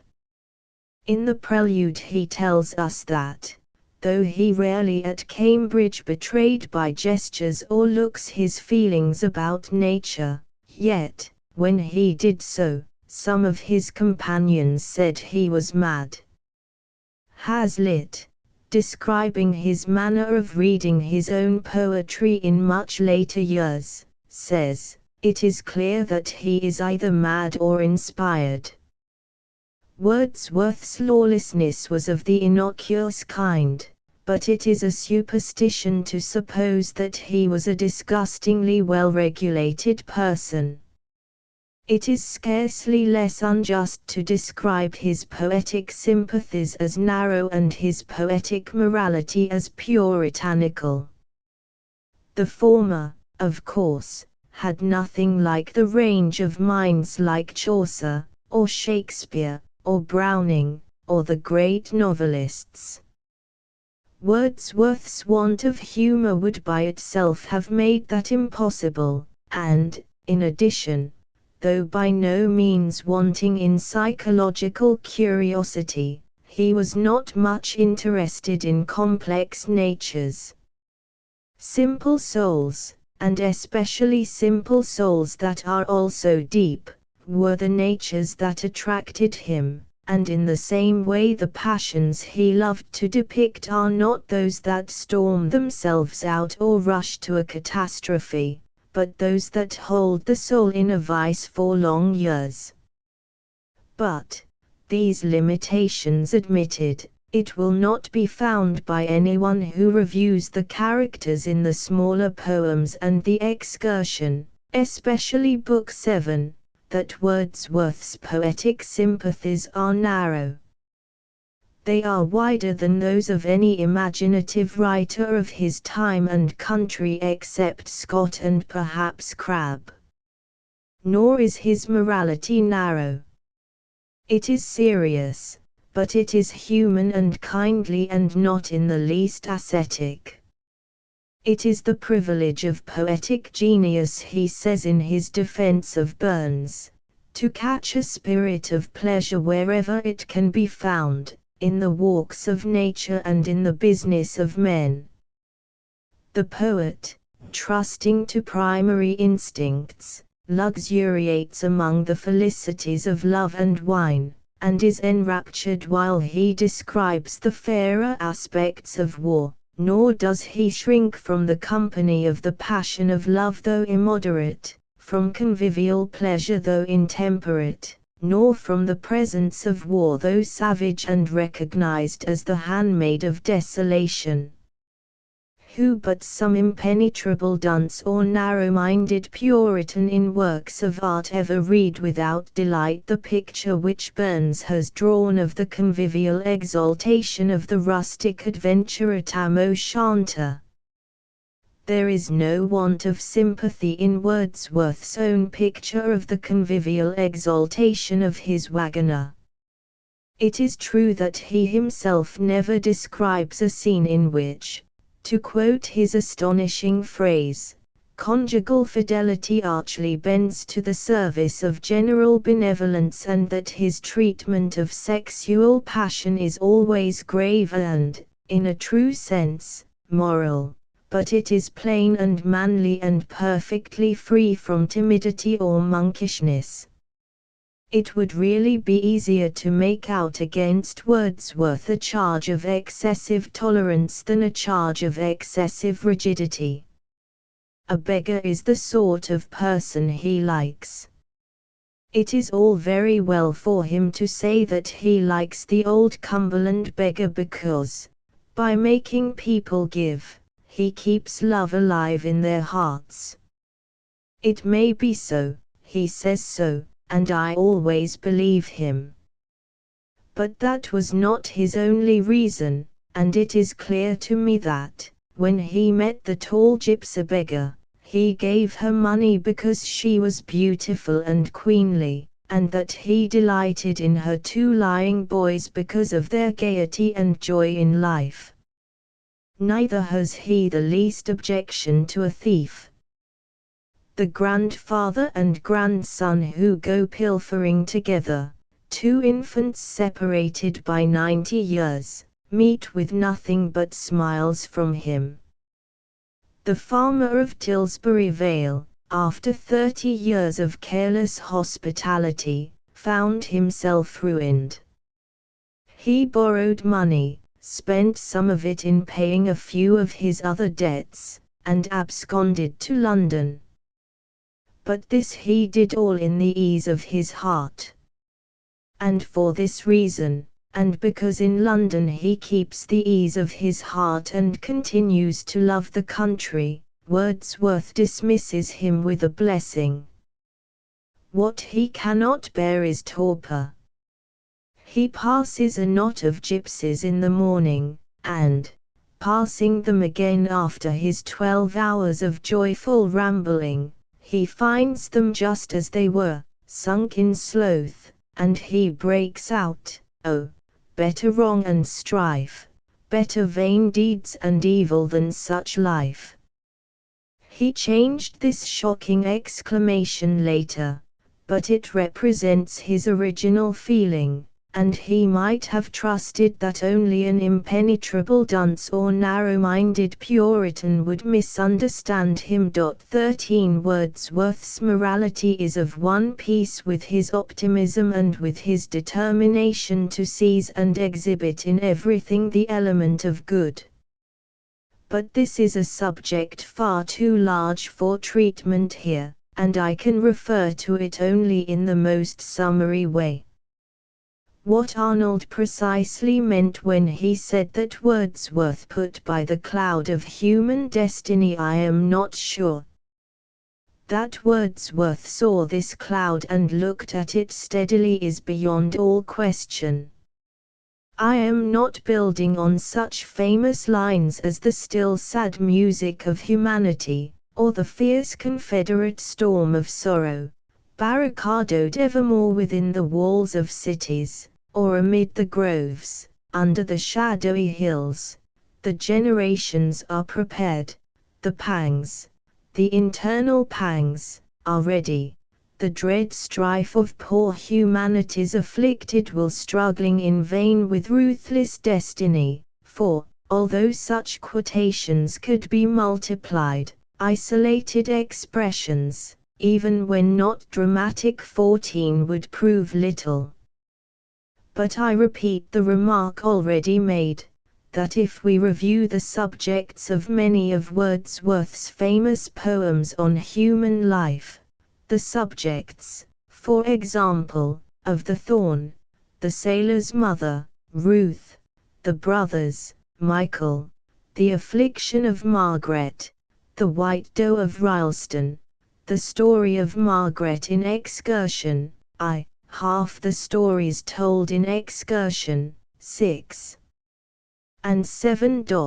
We find ourselves in the presence of poverty, crime, insanity, ruined innocence, torturing hopes doomed to extinction, solitary anguish, even despair. Ignore the manner in which Wordsworth treated his subjects, and you will have to say that his world, so far as humanity is concerned, is a dark world, at least as dark as that of Byron. Unquestionably then he saw the cloud of human destiny, and he did not avert his eyes from it. Nor did he pretend to understand its darkness. The world was to him in the end this unintelligible world, and the only adequate support for the calamities of mortal life was faith. 15 But he was profoundly impressed, through the experience of his own years of crisis, alike by the dangers of despondency, and by the superficiality of the views which it engenders. It was for him, and here, as in other points, he shows his natural affinity to Spinoza, a condition in which the soul, concentrated on its own suffering, for that very reason loses hold both of its own being and of the reality of which it forms a part. His experience also made it impossible for him to doubt that what he grasped at times when most existence with herself is satisfied, and these are the times when existence is most united in love with other existence, was, in a special sense or degree, the truth, and therefore that the evils which we suffer, deplore, or condemn, cannot really be what they seem to us when we merely suffer, deplore, or condemn them. He set himself to see this, as far as he could, and to show it. He sang of pleasure, joy, glee, blitheness, love, wherever in nature or humanity they assert their indisputable power, and turning to pain and wrong, and gazing at them steadfastly, and setting himself to present the facts with a quiet but unsparing truthfulness, he yet endeavored to show what he had seen, that sometimes pain and wrong are the conditions of a happiness and good which without them could not have been, that no limit can be set to the power of the soul to transmute them into its own substance, and that, in suffering and even in misery, there may still be such a strength as fills us with awe or with glory. He did not pretend, I repeat, that what he saw sufficed to solve the riddle of the painful earth. Our being rests on dark foundations and our haughty life is crowned with darkness. But still what he showed was what he saw, and he saw it in the cloud of human destiny. We are not here concerned with his faith in the sun behind that cloud. My purpose is only to insist that he fronted it fearlessly. For after quoting the lines from a poet's epitaph, and Arnold's lines on Wordsworth, I asked how the man described in them ever came to write the ode on immortality, or yew trees, or why he should say, "For I must tread on shadowy ground, must sink deep, and, aloft ascending, breathe in worlds to which the heaven of heavens is but a veil." The aspect of Wordsworth's poetry which answers this question forms my last subject. We may recall this aspect in more than one way. First, not a little of Wordsworth's poetry either approaches or actually enters the province of the sublime. His strongest natural inclination tended there. He himself speaks of his temperament as stern and tells us that to the very going out of youth, he, too exclusively esteemed that love, and sought that beauty, which, as Milton says, hath terror in it. This disposition is easily traced in the imaginative impressions of his childhood as he describes them in the prelude. His fixed habit of looking with feelings of fraternal love upon the unassuming things that hold a silent station in this beauteous world, was only formed, it would seem, under his sister's influence, after his recovery from the crisis that followed the ruin of his towering hopes in the French Revolution. It was a part of his endeavor to find something of the distant ideal in life's familiar face. And though this attitude of sympathy and humility did become habitual, the first bent towards grandeur, austerity, sublimity, retained its force. It is evident in the political poems, and in all those pictures of life which depict the unconquerable power of affection, passion, resolution, patience, or faith. It inspires much of his greatest poetry of nature. It emerges occasionally with a strange and thrilling effect in the serene, gracious, but sometimes stagnant atmosphere of the later poems, for the last time, perhaps, in that magnificent stanza of the extempore effusion upon the death of James Hogg, 1835, like clouds that rake the mountain summits, or waves that own no curbing hand, how fast has brother followed brother from sunshine to the sunless land. Wordsworth is indisputably the most sublime of our poets since Milton. We may put the matter, secondly, thus. However much Wordsworth was the poet of small and humble things, and the poet who saw his ideal realized, not in utopia, but here and now before his eyes, he was, quite as much, what some would call a mystic. He saw everything in the light of the visionary power.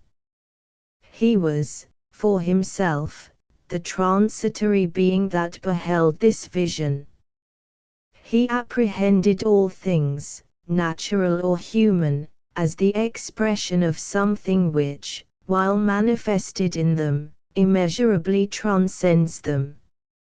And nothing can be more intensely Wordsworthian than the poems and passages most marked by this visionary power and most directly issuing from this apprehension. The bearing of these statements on Wordsworth's inclination to sublimity will be obvious at a glance. Now we may prefer the Wordsworth of the daffodils to the Wordsworth of the yew trees, and we may even believe the poet's mysticism to be moonshine, but it is certain that to neglect or throw into the shade this aspect of his poetry is neither to take Wordsworth as he really was nor to judge his poetry truly, since this aspect appears in much of it that we cannot deny to be first-rate. Yet there is, I think, and has been for some time, a tendency to this mistake. It is exemplified in Arnold's introduction and has been increased by it, and it is visible in some degree even in Pater's essay.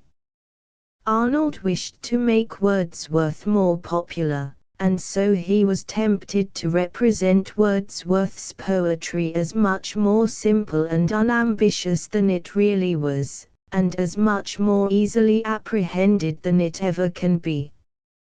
He was also annoyed by attempts to formulate a systematic Wordsworthian philosophy, partly, doubtless, because he knew that, however great the philosophical value of a poet's ideas may be, it cannot by itself determine the value of his poetry, but partly also because, having himself but little turn for philosophy, he was disposed to regard it as illusory, and further because, even in the poetic sphere, he was somewhat deficient in that kind of imagination which is allied to metaphysical thought. This is one reason of his curious failure to appreciate Shelley, and of the evident irritation which Shelley produced in him. And it is also one reason why, both in his memorial verses and in the introduction to his selection from Wordsworth, he either ignores or depreciates that aspect of the poetry with which we are just now concerned. It is not true, we must bluntly say, that the cause of the greatness of this poetry is simple and may be told quite simply. It is true, and it is admirably said, that this poetry is great because of the extraordinary power with which Wordsworth feels the joy offered to us in nature, the joy offered to us in the simple primary affections and duties. But this is only half the truth. Pater's essay is not thus one-sided. It is, to my mind, an extremely fine piece of criticism. Yet the tendency to which I am objecting does appear in it. Pater says, for example, that Wordsworth is the poet of nature, and of nature, after all, in her modesty. The English Lake Country has, of course, its grandeurs. But the peculiar function of Wordsworth's genius, as carrying in it a power to open out the soul of apparently little and familiar things, would have found its true test had he become the poet of Surrey, say, and the prophet of its life. This last sentence is, in one sense, doubtless true. The function referred to could have been exercised in Surrey, and was exercised in Dorset and Somerset, as well as in the Lake Country. And this function was a peculiar function of Wordsworth's genius. But that it was the peculiar function of his genius, or more peculiar than that other function which forms our present subject, I venture to deny, and for the full exercise of this latter function, it is hardly hazardous to assert, Wordsworth's childhood in a mountain district, and his subsequent residence there, were indispensable. This will be doubted for a moment, I believe, only by those readers, and they are not a few, who ignore the Prelude and the Excursion. But the Prelude and the Excursion, though there are dull pages in both, contain much of Wordsworth's best and most characteristic poetry. And even in a selection like Arnold's, which, perhaps wisely, makes hardly any use of them, many famous poems will be found which deal with nature but not with nature in her modesty. My main object was to insist that the mystic visionary sublime aspect of Wordsworth's poetry must not be slighted.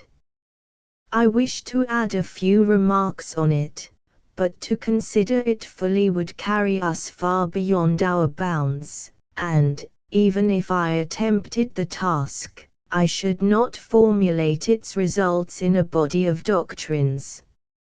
Such a formulation is useful, and I see no objection to it in principle, as one method of exploring Wordsworth's mind with a view to the better apprehension of his poetry. But the method has its dangers, and it is another matter to put forward the results as philosophically adequate, or to take the position that Wordsworth was first and foremost a philosophical thinker, a man whose intention and purpose it was to think out for himself, faithfully and seriously, the questions concerning man and nature and human life. Dean Church. If this were true, he should have given himself to philosophy and not to poetry, and there is no reason to think that he would have been eminently successful. Nobody ever was so who was not forced by a special natural power and an imperious impulsion into the business of thinking out, and who did not develop this power by years of arduous discipline. Wordsworth does not show it in any marked degree, and, though he reflected deeply and acutely, he was without philosophical training. His poetry is immensely interesting as an imaginative expression of the same mind which, in his day, produced in Germany great philosophies. His poetic experience, his intuitions, his single thoughts, even his large views, correspond in a striking way, sometimes in a startling way, with ideas methodically developed by Kant, Schelling, Hegel, Schopenhauer. They remain admirable material for philosophy, and a philosophy which found itself driven to treat them as moonshine would probably be a very poor affair. But they are like the experience and the utterances of men of religious genius. Great truths are enshrined in them, but generally the shrine would have to be broken to liberate these truths in a form which would satisfy the desire to understand. To claim for them the power to satisfy that desire is an error, and it tempts those in whom that desire is predominant to treat them as mere beautiful illusions. Setting aside, then, any questions as to the ultimate import of the mystic strain in Wordsworth's poetry, I intend only to call attention to certain traits in the kind of poetic experience which exhibits it most plainly. And we may observe at once that in this there is always traceable a certain hostility to sense. I do not mean that hostility which is present in all poetic experience, and of which Wordsworth was very distinctly aware. The regular action of the senses on their customary material produces, in his view, a tyranny over the soul. It helps to construct that everyday picture of the world, of sensible objects and events in disconnection, dead and spiritless, which we take for reality. In relation to this reality we become passive slaves. 16 It lies on us with a weight heavy as frost and deep almost as life. It is the origin alike of our torpor and our superficiality. All poetic experience frees us from it to some extent, or breaks into it, and so may be called hostile to sense. But this experience is, broadly speaking, of two different kinds.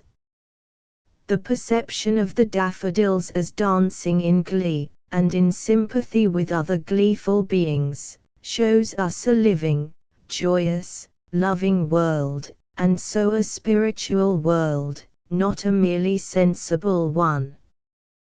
But the hostility to sense is here no more than a hostility to mere sense. This spiritual world is itself the sensible world more fully apprehended. The daffodils do not change or lose their color in disclosing their glee. On the other hand, in the kind of experience which forms our present subject, there is always some feeling of definite contrast with the limited sensible world. The arresting feature or object is felt in some way against this background, or even as in some way a denial of it. Sometimes it is a visionary unearthly light resting on a scene or on some strange figure. Sometimes it is the feeling that the scene or figure belongs to the world of dream. Sometimes it is an intimation of boundlessness, contradicting or abolishing the fixed limits of our habitual view. Sometimes it is the obscure sense of unknown modes of being unlike the familiar modes. This kind of experience, further, comes often with a distinct shock, which may bewilder, confuse or trouble the mind. And, lastly, it is especially, though not invariably, associated with mountains, and again with solitude. Some of these bald statements I will go on to illustrate, only remarking that the boundary between these modes of imagination is, naturally, less marked and more wavering in Wordsworth's poetry than in my brief analysis. We may begin with a poem standing near this boundary, the famous verses to the Cuckoo, O blithe newcomer. It stands near the boundary because, like the poem on the daffodils, it is entirely happy. But it stands unmistakably on the further side of the boundary, and is, in truth, more nearly allied to the ode on immortality than to the poem on the daffodils.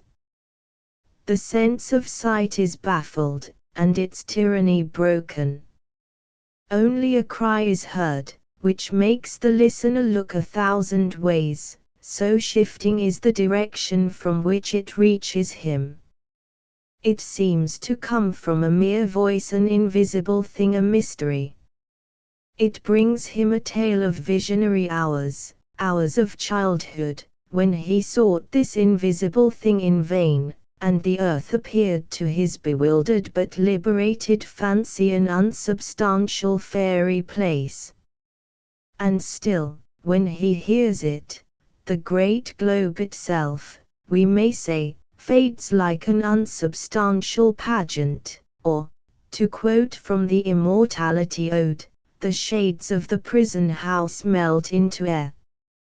These words are much more solemn than the Cuckoo poem, but the experience is of the same type, and the visionary gleam of the ode, like the wandering voice of the poem, is the expression through sense of something beyond sense. Take another passage referring to childhood. It is from the Prelude, too. Here there is something more than perplexity. There is apprehension, and we are approaching the sublime. One summer evening, led by her 17, I found a little boat tied to a willow tree within a rocky cave, its usual home. Straight I unloosed her chain, and stepping in pushed from the shore. It was an act of stealth and troubled pleasure, nor without the voice of mountain echoes did my boat move on, leaving behind her still, on either side, small circles glittering idly in the moon, until they melted all into one track of sparkling light. But now, like one who rose, proud of his skill, to reach a chosen point with an unswerving line, I fixed my view upon the summit of a craggy ridge, the horizon's utmost boundary. Far above was nothing but the stars and the grey sky.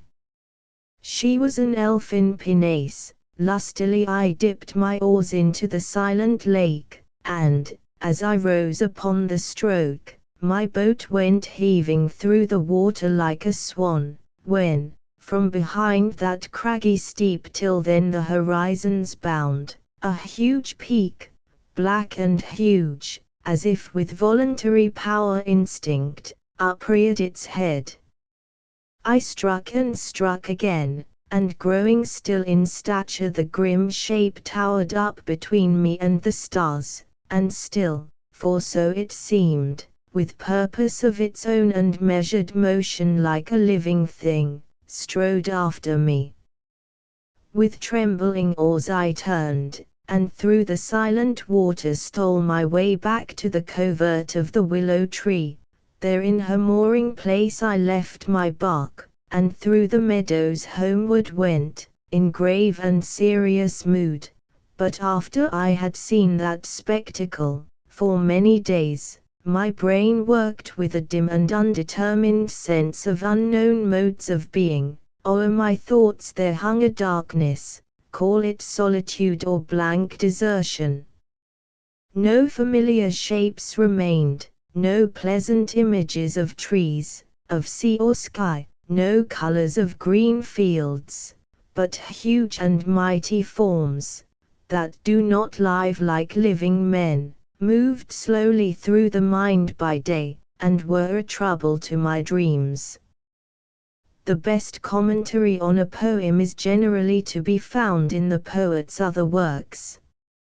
And those last dozen lines furnish the best commentary on that famous passage in the Ode, where the poet, looking back to his childhood, gives thanks for it, not however for its careless delight and liberty, but for those obstinate questionings of sense and outward things, fallings from us, vanishings, blank misgivings of a creature moving about in worlds not realized, high instincts before which our mortal nature did tremble like a guilty thing surprised.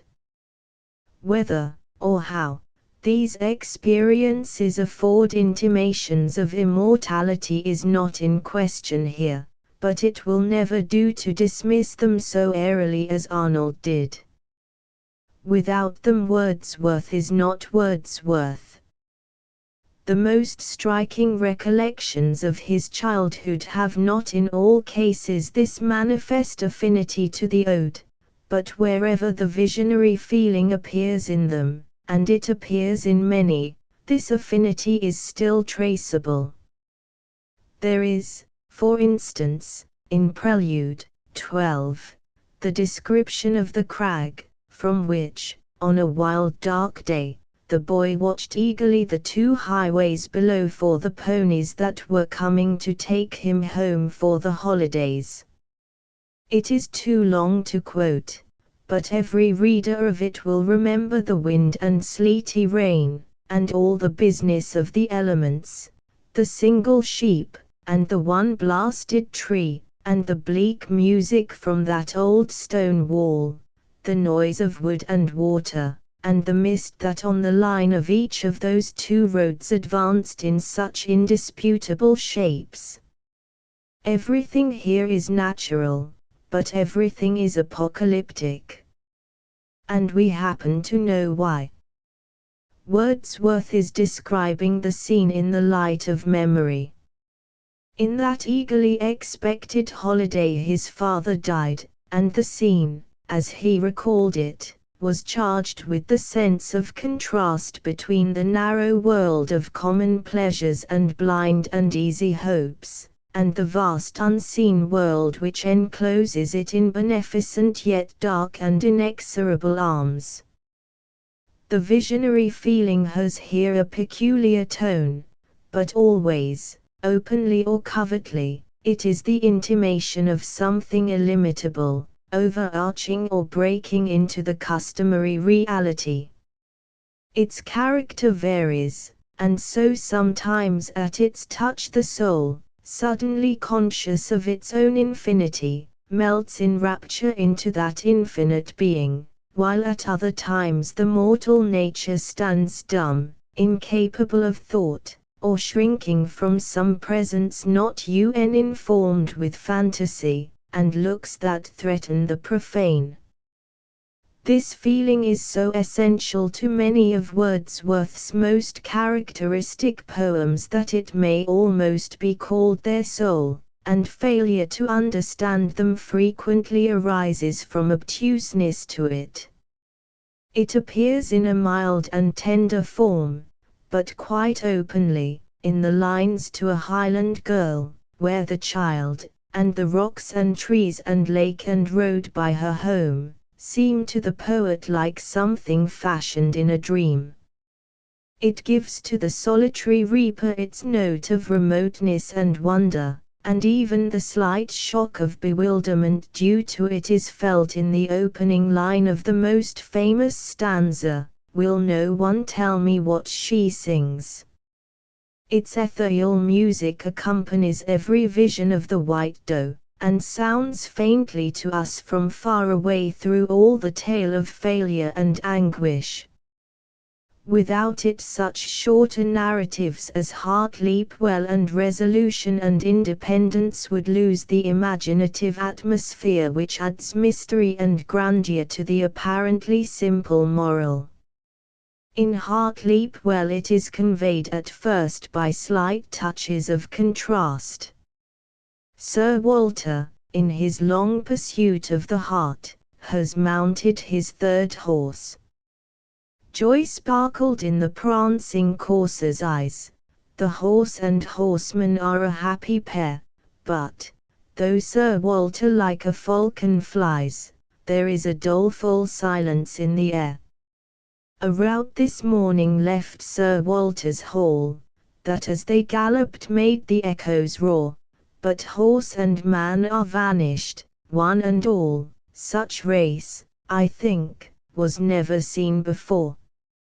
At last even the dogs are left behind, stretched one by one among the mountain fern.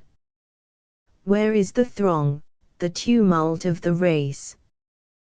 The bugles that so joyfully were blown. This chase, it looks not like an earthly chase. Sir Walter and the heart are left alone. Thus the poem begins. At the end we have the old shepherd's description of the utter desolation of the spot where the waters of the little spring had trembled with the last deep groan of the dying stag, and where the knight, to commemorate his exploit, had built a basin for the spring, 3 pillars to mark the last 3 leaps of his victim, and a pleasure house, surrounded by trees and trailing plants, for the summer joy of himself and his paramour. But now the pleasure house is dust and the trees are grey, with neither arms nor head. Now, here is neither grass nor pleasant shade.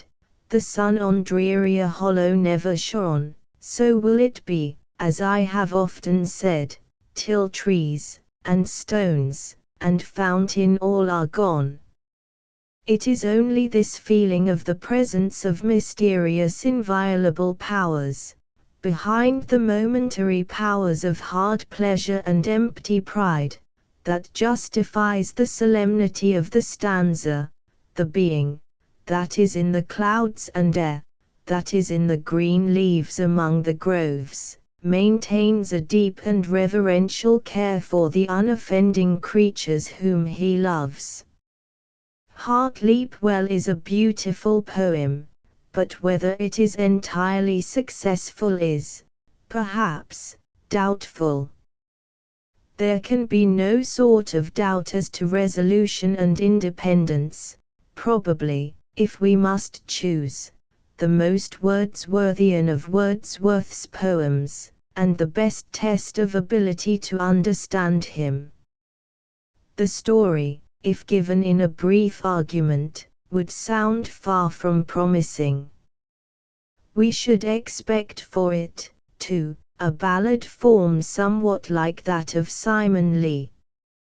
When we read it, we find instead lines of extraordinary grandeur, but, mingled with them, lines more pedestrian than could be found in an impressive poem from any other hand. For instance, and, drawing to his side, to him did say, "This morning gives us promise of a glorious day," or, "How is it that you live, and what is it you do?" We meet also with that perplexed persistence, and that helpless reiteration of a question, in this case one already clearly answered, which in other poems threatens to become ludicrous, and on which a writer with a keener sense of the ludicrous would hardly have ventured. Yet with all this, and by dint of all this, we read with bated breath, almost as if we were in the presence of that majestical spirit in Hamlet, come to admonish from another world, though not this time by terror. And one source of this effect is the confusion, the almost hypnotic obliteration of the habitual reasoning mind, that falls on the poet as he gazes at the leech-gatherer, and hears, without understanding, his plain reply to the enquiry about himself and the prosaic occupation he pursues. The old man still stood talking by my side, but now his voice to me was like a stream scarce heard, nor word from word could I divide, and the whole body of the man did seem like one whom I had met within a dream, or like a man from some far region sent, to give me human strength, by apt admonishment. The same question was asked again, and the answer was repeated. But while he was talking thus, the lonely place, the old man's shape, and speech, all troubled me. Trouble is a word not seldom employed by the poet to denote the confusion caused by some visionary experience.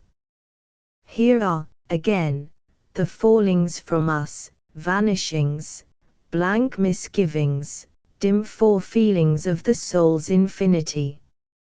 Out of many illustrations I will choose 3 more. There is in the prelude, 4, the passage, so strongly resembling resolution and independence that I merely refer to it, where Wordsworth describes an old soldier suddenly seen, leaning against a milestone on the moonlit road, all alone, no living thing appeared in earth or air, and, save the flowing water's peaceful voice, sound there was none, still his form kept the same awful steadiness. At his feet his shadow lay, and moved not. His shadow proves he was no ghost, but a ghost was never ghostlier than he. And by him we may place the London beggar of Prelude 7. How oft, amid those overflowing streets, have I gone forward with the crowd, and said unto myself, the face of every one that passes by me is a mystery. Thus have I looked, nor ceased to look, oppressed by thoughts of what and whither, when and how, until the shapes before my eyes became a second sight procession, such as glides over still mountains, or appears in dreams, and once, far travelled in such mood, beyond the reach of common indication, lost amid the moving pageant, I was smitten abruptly, with the view, a sight not rare, of a blind beggar, who, with upright face, stood, propped against a wall, upon his chest wearing a written paper. To explain his story, whence he came, and who he was. Caught by the spectacle my mind turned round as with the might of waters, an apt type this label seemed of the utmost we can know, both of ourselves and of the universe, and, on the shape of that unmoving man, his steadfast face and sightless eyes, I gazed, as if admonished from another world. Still more curious psychologically is the passage, in the preceding book of the Prelude, which tells us of a similar shock and leads to the description of its effects. The more prosaically I introduce the passage, the better. Wordsworth and Jones, as from Calais southward you and I, set out to walk over the Simplon, then traversed only by a rough mule track. They wandered out of the way, and, meeting a peasant, discovered from his answers to their questions that, without knowing it, they had crossed the Alps. This may not sound important, and the italics are Wordsworth's, not mine. But the next words are these: imagination. Here the power so called through sad incompetence of human speech, that awful power rose from the mind's abyss like an unfathered vapor that enwraps, at once, some lonely traveler.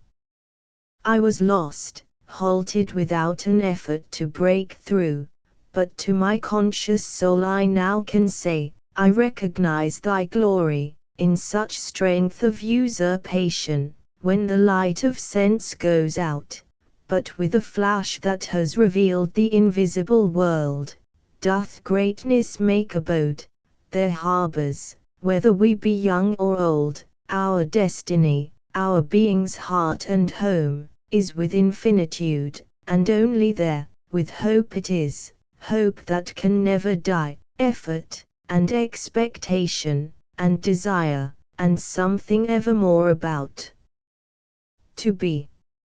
And what was the result of this shock? The poet may answer for himself in some of the greatest lines in English poetry. The travelers proceeded on their way down the defile of Gondo. Downwards we hurried fast, and, with the half-shaped road which we had missed, entered a narrow chasm. The brook and road were fellow travelers in this gloomy strait, and with them did we journey several hours at a slow pace.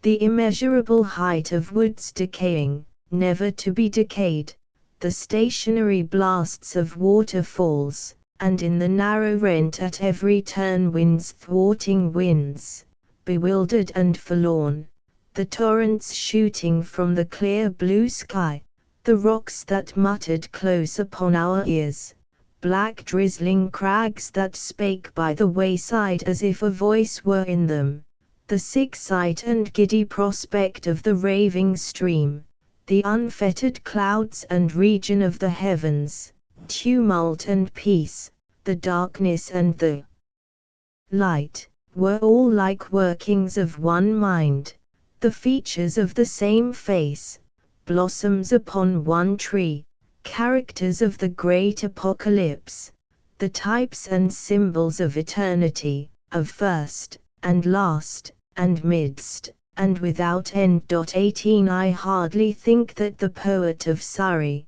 say, and the prophet of its life could have written thus. And of all the poems to which I have lately referred, and all the passages I have quoted, there are but 2 or 3 which do not cry aloud that their birthplace was the moor or the mountain, and that severed from their birthplace they would perish.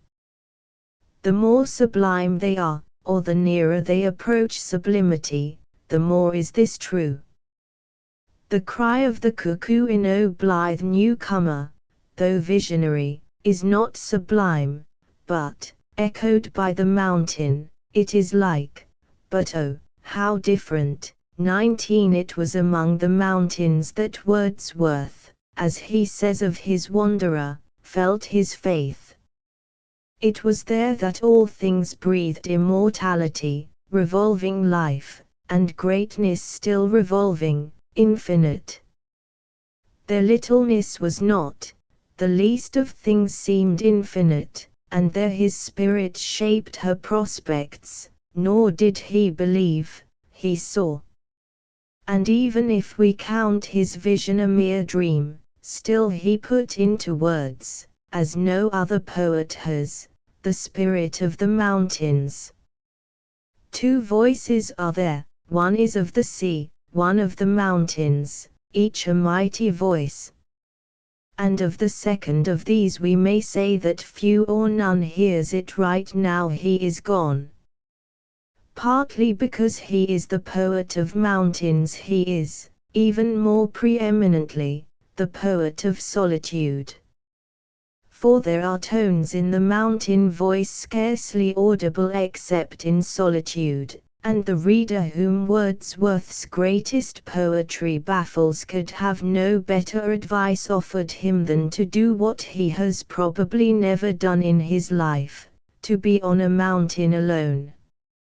But for Wordsworth not this solitude only, but all solitude and all things solitary had an extraordinary fascination. The outward shows of sky and earth, of hill and valley, he has viewed, and impulses of deeper birth have come to him in solitude.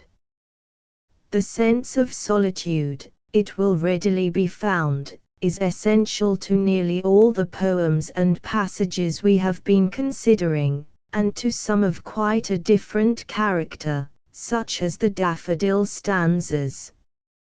And it is not merely that the poet is alone, what he sees is so too. If the leech-gatherer and the soldier on the moonlit road had not been solitary figures, they would not have awaked the visionary power, and it is scarcely fanciful to add that if the boy who was watching for his father's ponies had had beside him any more than the single sheep and the one blasted tree, the mist would not have advanced along the roads in such indisputable shapes. With Wordsworth that power seems to have sprung into life at once on the perception of loneliness. What is lonely is a spirit. To call a thing lonely or solitary is, with him, to say that it opens a bright or solemn vista into infinity. He himself wanders lonely as a cloud, he seeks the souls of lonely places. He listens in awe to one voice, the solitary raven.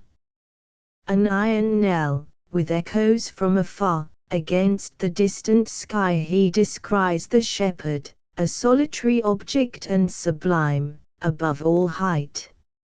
Like an aerial cross stationed alone upon a spiry rock of the Chartreuse, for worship. But this theme might be pursued for hours, and I will refer only to two poems more. The editor of the Golden Treasury, a book never to be thought of without gratitude, changed the title The Solitary Reaper into The Highland Reaper. He may have had his reasons. Perhaps he had met someone who thought that the reaper belonged to Surrey. Still the change was a mistake. The solitary in Wordsworth's title gave the keynote. The other poem is Lucy Gray. When I was little, a lover of Wordsworth once said, I could hardly bear to read Lucy Gray, it made me feel so lonely. Wordsworth called it Lucy Gray, or solitude, and this young reader understood him. But there is too much reason to fear that for half his readers his solitary child is generalized into a mere little girl and that they never receive the main impression he wished to produce. Yet his intention is announced in the opening lines, and as clearly shown in the lovely final stanzas, which give even to this ballad the visionary touch which distinguishes it from Alice Fell. Yet some maintain that to this day she is a living child, that you may see sweet Lucy Gray upon the lonesome wild. O'er rough and smooth she trips along, and never looks behind, and sings a solitary song that whistles in the wind. The solitariness which exerted so potent a spell on Wordsworth had in it nothing Byronic. He preached in the Excursion against the solitude of self-indulging spleen. He was even aware that he himself, though free from that weakness, had felt perhaps too much the self-sufficing power of solitude. 20 No poet is more emphatically the poet of community. A great part of his verse, a part as characteristic and as precious as the part on which I have been dwelling, is dedicated to the affections of home and neighborhood and country, and to that soul of joy and love which links together all nature's children, and steals from earth to man, from man to earth. And this soul is for him as truly the presence of the being that is in the clouds and air and in the mind of man as are the power, the darkness, the silence, the strange gleams and mysterious visitations which startle and confuse with intimations of infinity. But solitude and solitariness were to him, in the main, one of these intimations. They had not for him merely the eeriness which they have at times for everyone, though that was essential to some of the poems we have reviewed.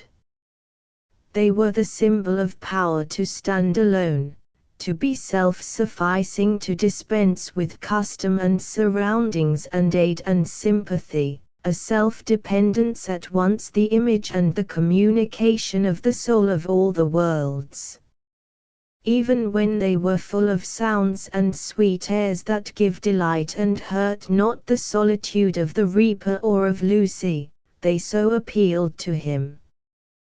But they appealed also to that austere strain which led him to love bare trees and mountains, bare and lonely places, and the bleak music of the old stone wall, and to dwell with awe, and yet with exultation, on the majesty of that unconquerable mind which through long years holds its solitary purpose, sustains its solitary passion, feeds upon its solitary anguish. For this mind, as for the blind beggar or the leech-gatherer, the light of sense and the sweetness of life have faded or gone out, but in it greatness makes abode and it retains its station proud by form or image unprofaned. Thus, in whatever guise it might present itself, solitariness carried far into his heart the haunting sense of an invisible world, of some life beyond this transitory being and unapproachable by death, of life continuous, being unimpaired, that hath been, is, and where it was and is there shall endure, existence unexposed to the blind walk of mortal accident, from diminution safe and weakening age, while man grows old, and dwindles, and decays, and countless generations of mankind depart, and leave no vestige where they trod. For me, I confess, all this is far from being mere poetry, partly because I do not believe that any such thing as mere poetry exists. But whatever kind or degree of truth we may find in all this, everything in Wordsworth that is sublime or approaches sublimity has, directly or more remotely, to do with it. And without this part of his poetry Wordsworth would be shorn of his strength and would no longer stand, as he does stand, nearer than any other poet of the 19th century to Milton. Note: I take this opportunity of airing a heresy about We Are Seven. Wordsworth's friend, James Tobin, who saw the lyrical ballads while they were going through the press, told him that this poem would make him everlastingly ridiculous, and entreated him in vain to cancel it. I have forgotten how it was received in 1798, but it has long been one of the most popular of the ballad poems, and I do not think I have ever heard it ridiculed. I wonder, however, what its readers take to be the moral of it, for I have never been able to convince myself that the moral given in the poem itself truly represents the imaginative impression from which the poem arose. The moral is in this instance put at the beginning, in the mutilated opening stanza. A simple child, that lightly draws its breath, and feels its life in every limb, what should it know of death? Wordsworth, in composing, began his poem with the end, and when it was all but finished he recited it to Dorothy and Coleridge, and observed that a prefatory stanza was wanted, and that he should enjoy his tea better if he could add it first. Coleridge at once threw off the stanza as we have it, except that the first line ran, "A simple child, dear brother Jim," this Jim, who rhymes with limb being the James Tobin who protested afterwards against the poem. The stanza was printed in the Lyrical Ballads as Coleridge made it, Wordsworth objecting to the words "dear brother Jim" as ludicrous, but, apparently, giving way for the sarcasm of the joke of introducing Tobin. Now the poem gains in one way by this stanza, which has a felicity of style such as Wordsworth perhaps would not have achieved in expressing the idea. And the idea was not only accepted by Wordsworth, but, according to his own account, he had mentioned in substance what he wished to be expressed. It must seem, therefore, outrageous to hint a doubt whether the stanza truly represents the imaginative experience from which the poem arose, and I can only say, in excuse, that this doubt does not spring from reflection, or from knowledge of Coleridge's authorship of the stanza, for I do not remember ever having read "We Are Seven" without feeling it or without saying to myself at the end, "This means more than the first stanza says." And, however improbable, it cannot be called impossible that even so introspective a poet as Wordsworth might misconstrue the impression that stirred him to write. I will take courage, therefore, to confess the belief that what stirred him was the coincidence of the child's feelings with some of those feelings of his own childhood which he described in the Immortality Ode, and once or twice in conversation, and which, in a less individual and peculiar form, he attributes, in the essay on epitaphs, to children in general. But, rather than argue the point, I will refer to one or two passages. At that time I could not believe that I should lie down quietly in the grave, and that my body would moulder into dust. Remark recorded by Bishop Wordsworth, Prose Works, ed. Gross Art, 3 464. Is not this the condition of the child in We Are Seven? Nothing, he says to Miss Fenwick, was more difficult for me in childhood than to admit the notion of death as a state applicable to my own being. Ib 3 194. He then quotes the first stanza of We Are Seven.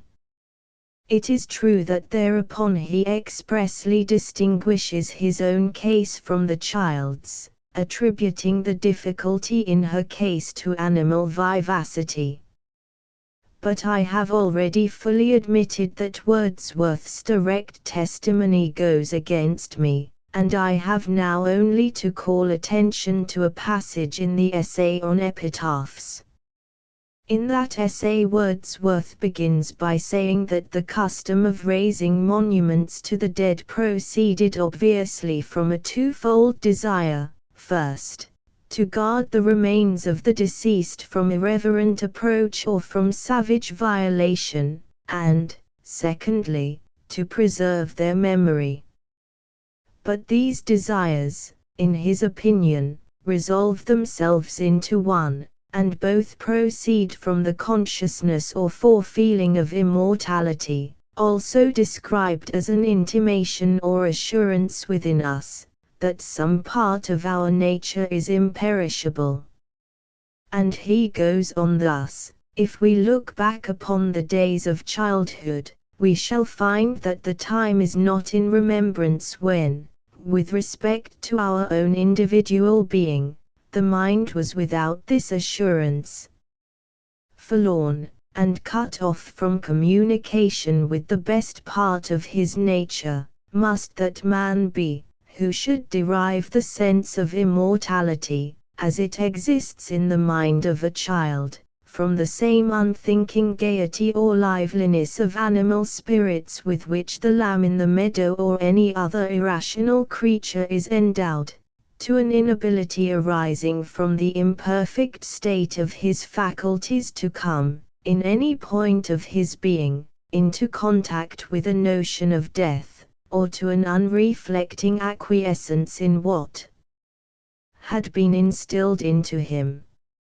Now Coleridge's stanza, and Wordsworth's own distinction between the child and himself, do come at least very near to attributing the child's inability to realize the fact of death to that very liveliness of animal spirits which, as a sufficient cause of it, is here indignantly repudiated.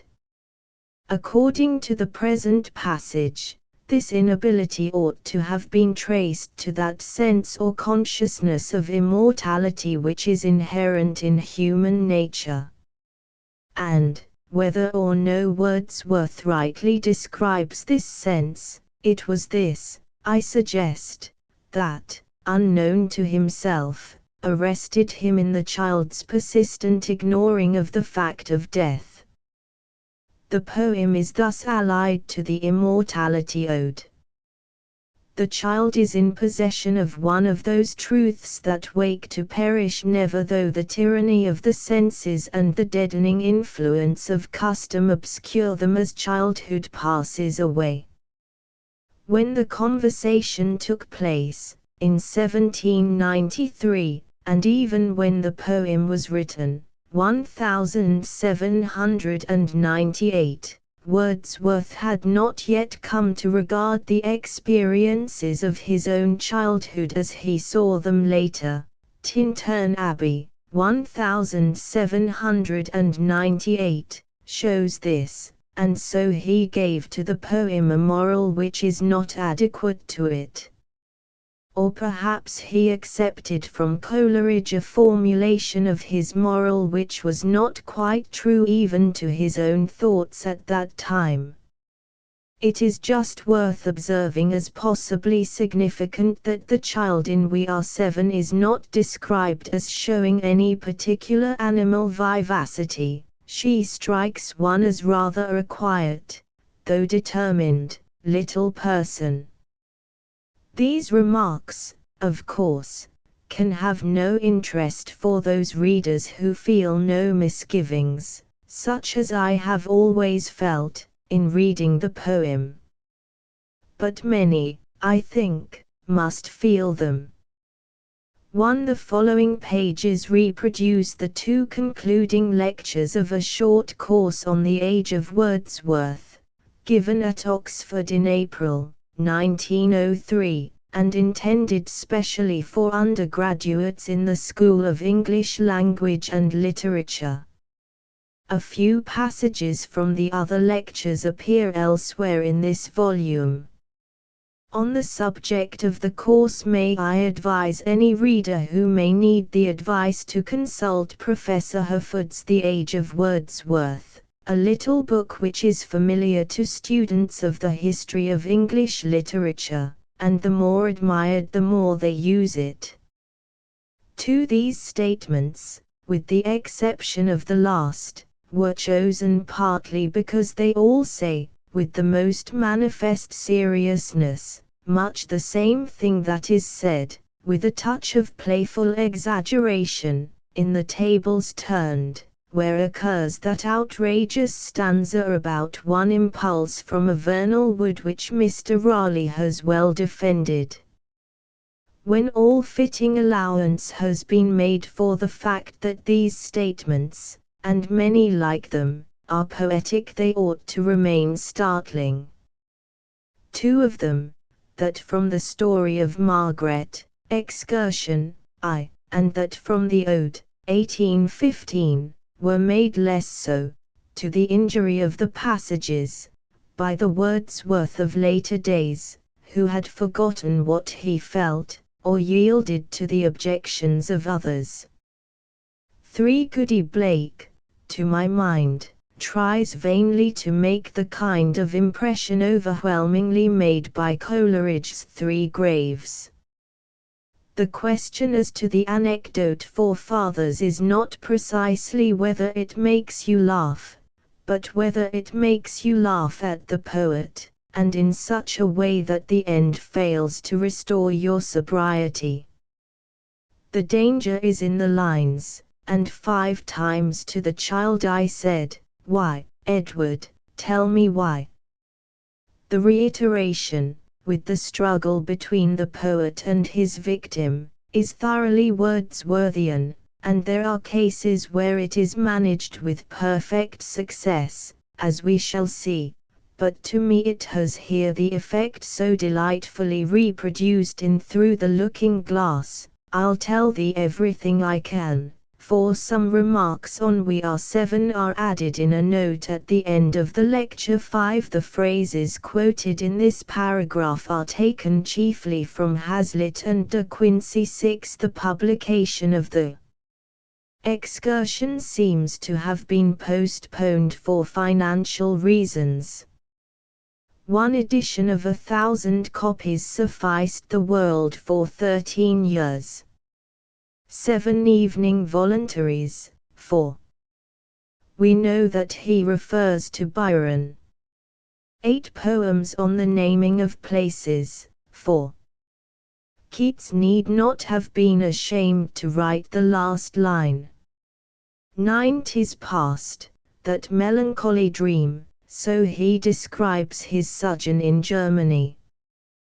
10. Wordsworth's letter to Major General Pursley, Prose Works, I, contains an excellent statement both of his views on this duty and of his hostility to mere militarism. 11. I am writing of the years of the Napoleonic War. Later, he lost courage, as he himself said. But it is not true that he ever ceased to sympathize with the cause of national independence in Europe. 12. This great line, as I am reminded, refers to the Welsh, Comus, 33, but it does not seem necessary to change the quotation. 13. In saying that what Wordsworth could not bear was torpor, of course I do not mean that he could bear faithlessness, ingratitude, cruelty, and the like.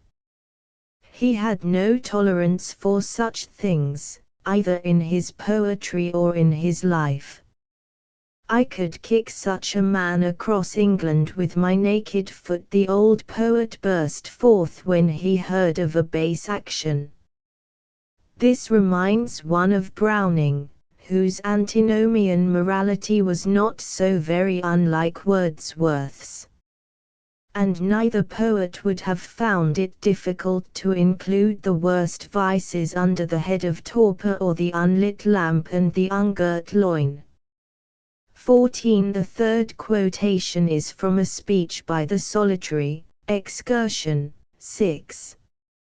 15. The second half of this sentence, true of the Wordsworth of the Excursion, is perhaps not quite true of his earlier mind.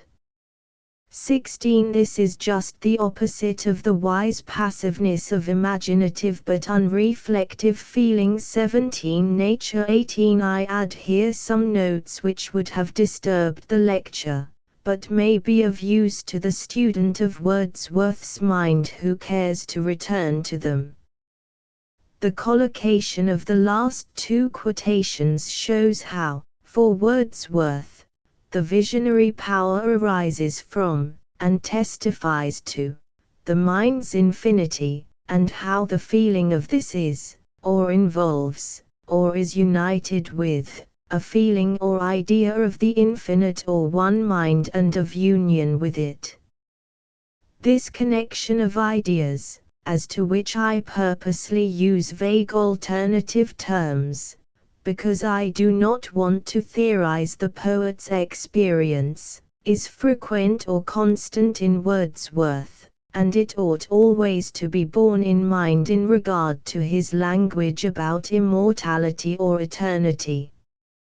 His sense or consciousness of immortality, that is to say, is at once a consciousness that he, in some sense of that word, is potentially infinite, and a consciousness that he belongs to, is part of, is the home of, or is an active principle which is eternal, indivisible, and the soul of all the worlds. Compare Opening of Excursion, 9. Whatever we may make of this connection of ideas, unless we realize it, we shall remain entirely outside Wordsworth's mind in passages like that just referred to, and in passages where he talks of acts of immortality in nature's course, or says that to the wanderer all things among the mountains breathed immortality, or says that he has been unfolding far-stretching views of immortality, though he may not appear to us to have touched in any way on the subject. Nature and man, in one sense, are for Wordsworth transitory, but nature always and everywhere reveals immortality, and man, in another sense, is immortal. Unquestionably for Wordsworth he is so. In what precise sense he is so for Wordsworth may not be discoverable, but the only chance of discovering it is to forget what we or anybody else, except Wordsworth, may mean by man and immortal, and to try to get into his mind. There is an illuminating passage on the visionary power and the mind's infinity or immortality, in Prelude, 2, and hence, from the same source, sublimer joy, for I would walk alone, under the quiet stars, and at that time have felt waiter there is of power in sound to breathe an elevated mood, by form or image unprofaned, and I would stand, if the night blackened with a coming storm, beneath some rock, listening to notes that are the ghostly language of the ancient earth, or make their dim abode in distant winds. Thence did I drink the visionary power, and deem not profitless those fleeting moods of shadowy exaltation, not for this, that they are kindred to our purer mind and intellectual life, but that the soul, remembering how she felt, but what she felt remembering not, retains an obscure sense of possible sublimity, whereto with growing faculties she doth aspire, with faculties still growing, feeling still that whatsoever point they gain, they yet have something to pursue. An interesting point, worth fuller treatment, is the connection of this feeling of infinity and the endless passing of limits with Wordsworth's love of wandering, wanderers, and high roads. See, for instance, Prelude, 13. Who doth not love to follow with his eye the windings of a public way? And compare the enchantment of the question, what, are you stepping westward? 'Twas a sound of something without place or bound. 19. Yes, it was the mountain echo, placed in Arnold's selection, with his usual taste, next to the earlier poem To the Cuckoo. 20. This was Coleridge's opinion.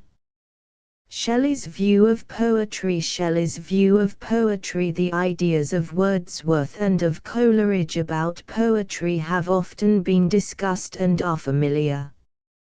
Those of Shelley are much less so, and in his eloquent exposition of them there is a radiance which almost conceals them from many readers.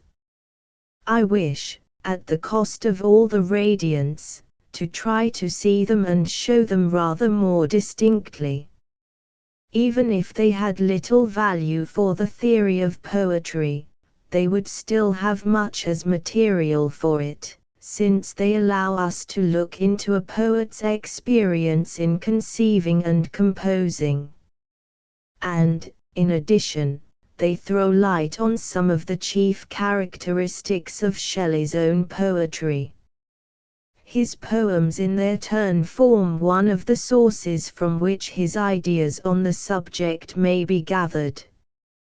We have also some remarks in his letters and in prose pieces dealing with other topics. We have the prefaces to those of his works which he himself published. And, lastly, there is the defense of poetry. This essay was written in reply to an attack made on contemporary verse by Shelley's friend Peacock, not a favorable specimen of Peacock's writing. The defense, we can see, was hurriedly composed, and it remains a fragment, being only the first of 3 projected parts. It contains a good deal of historical matter, highly interesting, but too extensive to be made use of here. Being polemical, it no doubt exaggerates such of Shelley's views as collided with those of his antagonist. But, besides being the only full expression of these views, it is the most mature, for it was written within 18 months of his death. It appears to owe very little either to Wordsworth's prefaces or to Coleridge's Biographia Literaria, but there are a few reminiscences of Sidney's Apology, which Shelley had read just before he wrote his own defense, and it shows, like much of his mature poetry, how deeply he was influenced by the more imaginative dialogues of Plato. Anyone familiar with the manner in which Shelley in his verse habitually represents the world could guess at his general view of poetry. The world to him is a melancholy place, a dim vast veil of tears illuminated in flashes by the light of a hidden but glorious power. Nor is this power, as that favorite metaphor would imply, wholly outside the world. It works within it as a soul contending with obstruction and striving to penetrate and transform the whole mass. And though the fullness of its glory is concealed, its nature is known in outline. It is the realized perfection of everything good and beautiful on earth, or, in other words, all such goodness and beauty is its partial manifestation. All I say, for the splendor of nature, the love of lovers, every affection and virtue, any good action or just law, the wisdom of philosophy, the creations of art, the truths deformed by superstitious religion, all are equally operations or appearances of the hidden power. It is of the first importance for the understanding of Shelley to realize how strong in him is the sense and conviction of this unity in life. It is one of his Platonic traits. The intellectual beauty of his hymn is absolutely the same thing as the liberty of his ode, the great spirit of love that he invokes to bring freedom to Naples.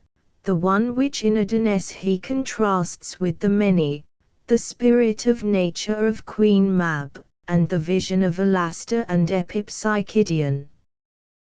The skylark of the famous stanzas is free from our sorrows, not because it is below them, but because, as an embodiment of that perfection, it knows the rapture of love without its satiety, and understands death as we cannot. The voice of the mountain, if a whole nation could hear it with the poet's ear, would repeal large codes of fraud and woe. It is the same voice as the reformers and the martyrs. And in the far-off day when the plastic stress of this power has mastered the last resistance and is all in all, Outward nature, which now suffers with man, will be redeemed with him, and man, in becoming politically free, will become also the perfect lover. Evidently, then, poetry, as the world now is, must be one of the voices of this power, or one tone of its voice.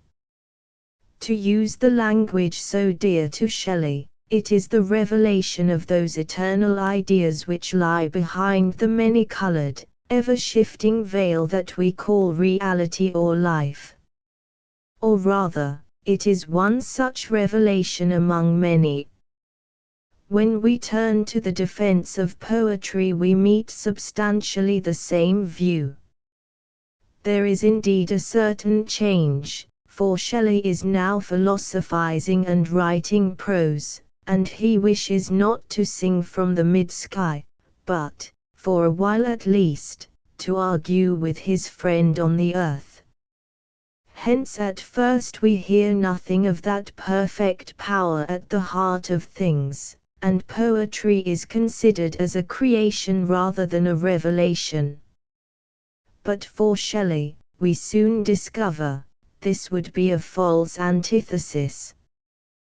The poet creates, but this creation is no mere fancy of his. It represents those forms which are common to universal nature and existence, and a poem is the very image of life expressed in its eternal truth. We notice, further, that the more voluntary and conscious work of invention and execution is regarded as quite subordinate in the creative process. In that process the mind, obedient to an influence which it does not understand and cannot control, is driven to produce images of perfection which rather form themselves in it than are formed by it. The greatest stress is laid on this influence or inspiration, and in the end we learn that the origin of the whole process lies in certain exceptional moments when visitations of thought and feeling, elevating and delightful beyond all expression, but always arising unforeseen and departing unbidden, reach the soul, that these are, as it were, the interpenetration of a diviner nature through our own, and that the province of the poet is to arrest these apparitions, to veil them in language, to color every other form he touches with their evanescent hues, and so to redeem from decay the visitations of the divinity in man. Even more decided is the emphasis laid on the unity of all the forms in which the divinity or ideal power thus attests its presence. Indeed, throughout a large part of the essay, that poetry which Shelley is defending is something very much wider than poetry in the usual sense. The enemy he has to meet is the contention that poetry and its influence steadily decline as civilization advances, and that they are giving place, and ought to give place, to reasoning and the pursuit of utility. His answer is that, on the contrary, imagination has been, is, and always will be, the prime source of everything that has intrinsic value in life. Reasoning, he declares, cannot create, it can only operate upon the products of imagination. Further, he holds that the predominance of mere reasoning and mere utility has become in great part an evil, for while it has accumulated masses of material goods and moral truths, we distribute the goods iniquitously and fail to apply the truths, because, for want of imagination, we have not sympathy in our hearts and do not feel what we know. The poetry which he defends, therefore, is the whole creative imagination with all its products. And these include not merely literature in verse, but, first, whatever prose writing is allied to that literature, and, next, all the other fine arts, and, finally, all actions, inventions, institutions, and even ideas and moral dispositions, which imagination brings into being in its effort to satisfy the longing for perfection. Painters and musicians are poets. Plato and Bacon, even Herodotus and Livy, were poets, though there is much in their works which is not poetry. So were the men who invented the arts of life, constructed laws for tribes or cities, disclosed, as sages or founders of religion, the excellence of justice and love. And every one, Shelley would say, who, perceiving the beauty of an imagined virtue or deed, translates the image into a fact, is so far a poet. For all these things come from imagination. Shelley's exposition of this, which is probably the most original part of his theory, is not very clear, but, if I understand his meaning, that which he takes to happen in all these cases might be thus described. The imagination, that is to say, the soul imagining, has before it, or feels within it, something which, answering perfectly to its nature, fills it with delight and with a desire to realize what delights it. This something, for the sake of brevity, we may call an idea, so long as we remember that it need not be distinctly imagined and that it is always accompanied by emotion. The reason why such ideas delight the imagining soul is that they are, in fact, images or forebodings of its own perfection, of itself become perfect, in one aspect or another. These aspects are as various as the elements and forms of its own inner life and outward existence, and so the idea may be that of the perfect harmony of will and feeling, a virtue, or of the perfect union of soul with soul, love, or of the perfect order of certain social relations or forces, a law or institution, or of the perfect adjustment of intellectual elements, a truth, and so on. The formation and expression of any such idea is thus the work of poetry in the widest sense, while at the same time, as we must add, to complete Shelley's thought, any such idea is a gleam or apparition of the perfect intellectual beauty. I choose this particular title of the hidden power or divinity in order to point out, what the reader is left to observe for himself, that the imaginative idea is always regarded by Shelley as beautiful. It is, for example, desirable for itself and not merely as a means to a further result, and it has the formal characters of beauty. For, as will have been noticed in the instances given, it is always the image of an order, or harmony, or unity in variety, of the elements concerned. Shelley sometimes even speaks of their rhythm.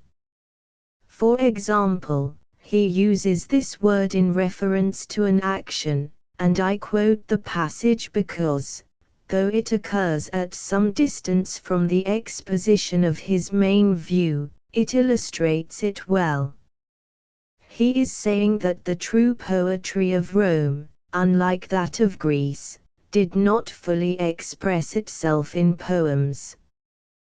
The true poetry of Rome lived in its institutions, for whatever of beautiful, true and majestic they contained, could have sprung only from the faculty which creates the order in which they consist.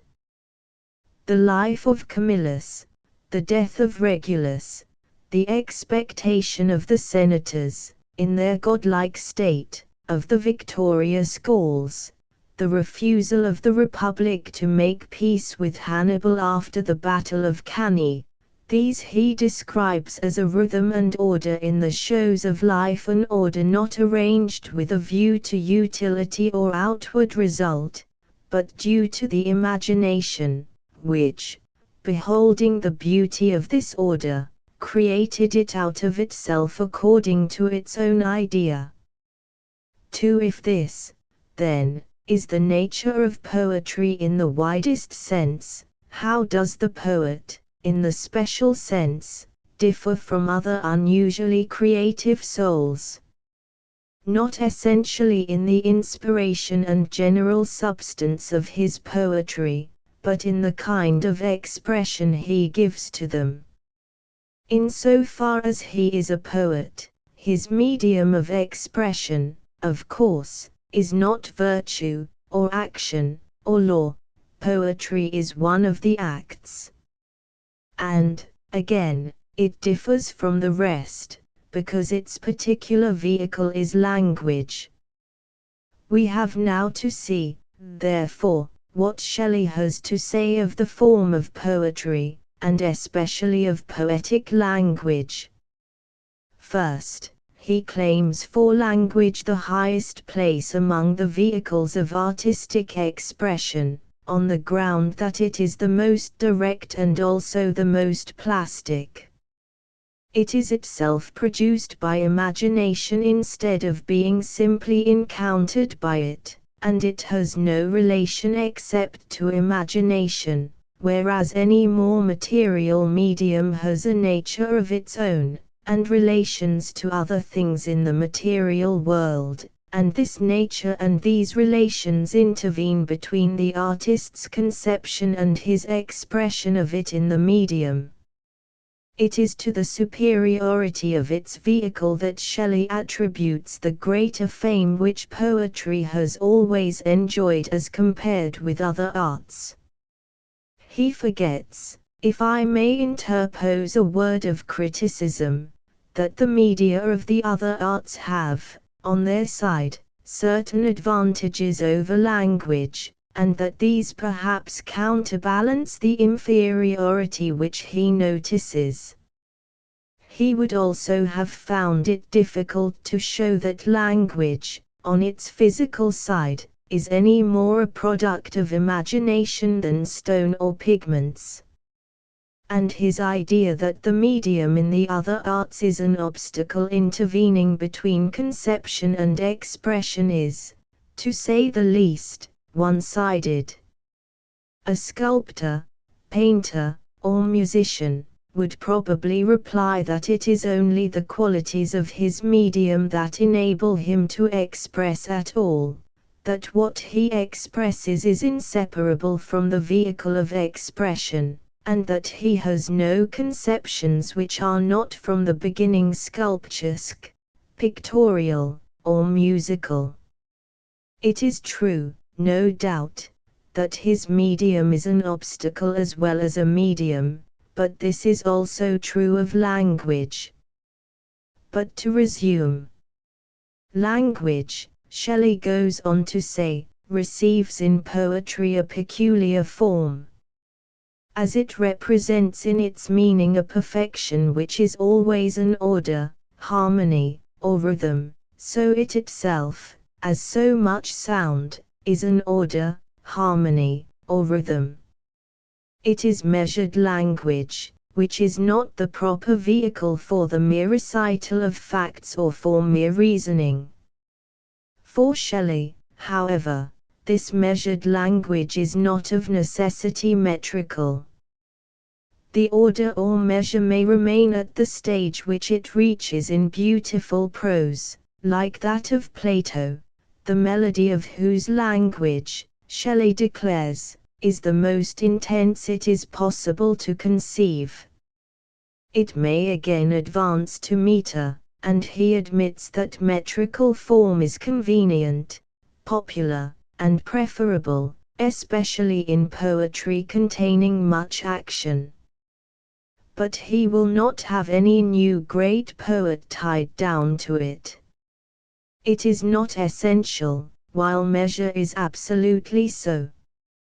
For it is no mere accident of poetry that its language is measured, nor does a delight in this measure mean little. As sensitiveness to the order of the relations of sounds is always connected with sensitiveness to the order of the relations of thoughts, so also the harmony of the words is scarcely less indispensable than their meaning to the communication of the influence of poetry.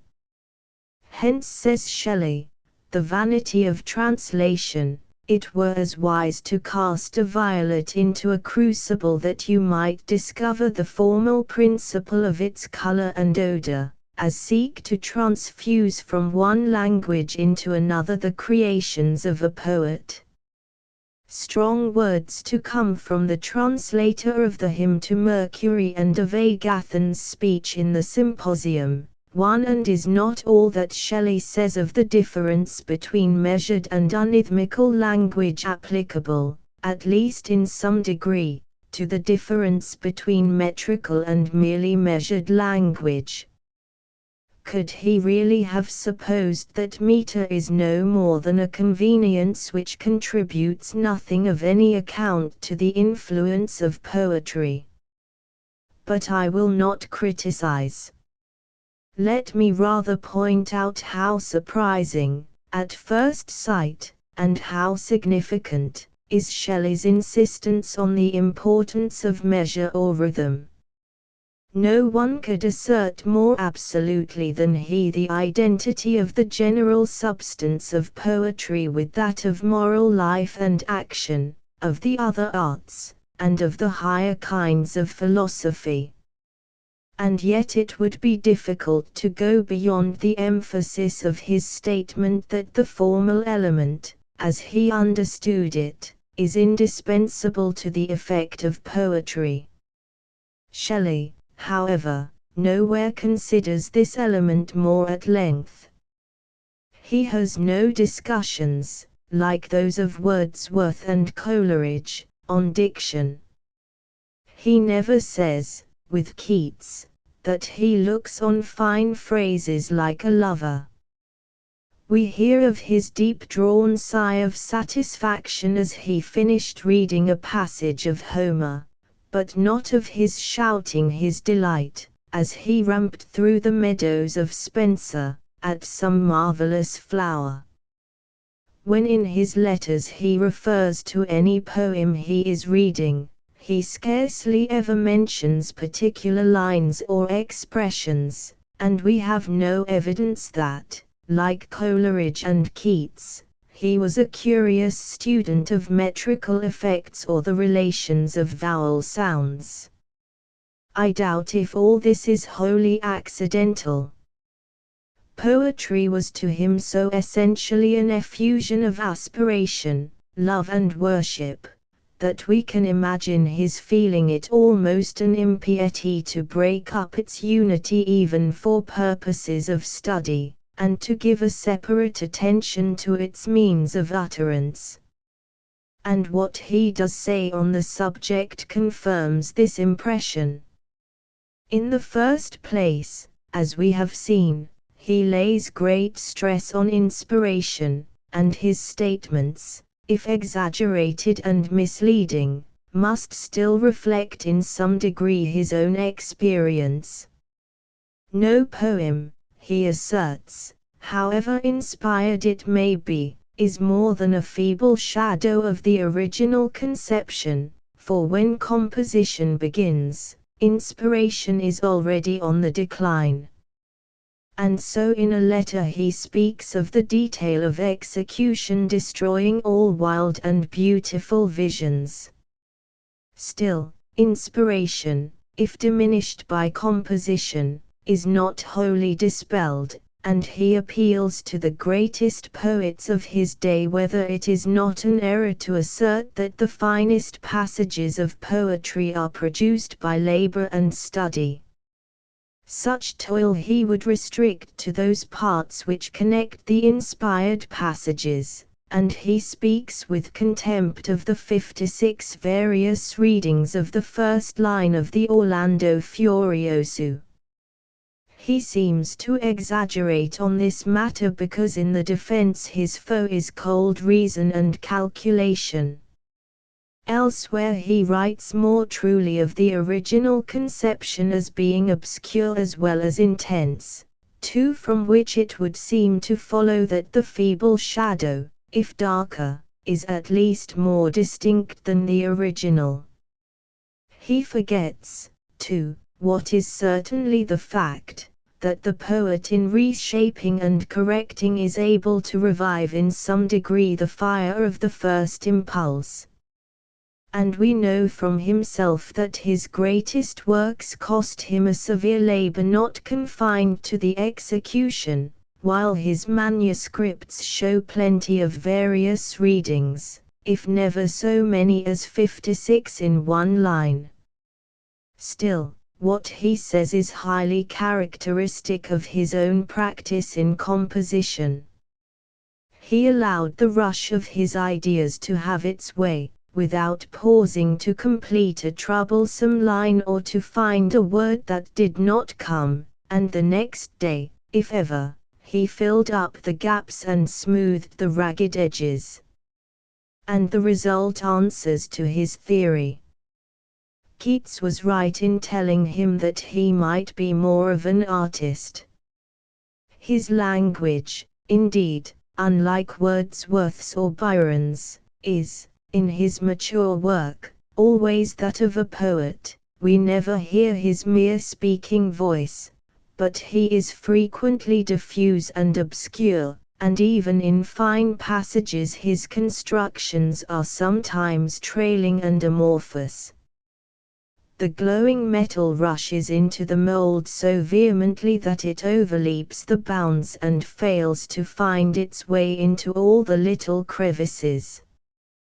But no poetry is more manifestly inspired, and even when it is plainly imperfect it is sometimes so inspired that it is impossible to wish it changed. It has the rapture of the mystic, and that is too rare to lose. Tennyson quaintly said of the hymn Life of Life, he seems to go up into the air and burst.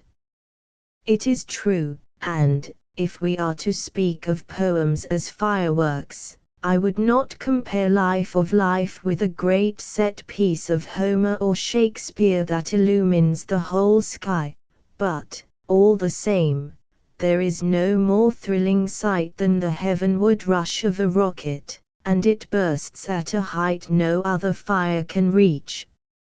In addition to his praise of inspiration, Shelley has some scattered remarks on another point which show the same spirit. He could not bear in poetic language any approach to artifice, or any sign that the writer had a theory or system of style. He thought Keats's earlier poems faulty in this respect, and there is perhaps a reference to Wordsworth in the following sentence from the preface to The Revolt of Islam: "Nor have I permitted any system relating to mere words to divert the attention of the reader, from whatever interest I may have succeeded in creating, to my own ingenuity in contriving, to disgust him according to the rules of criticism.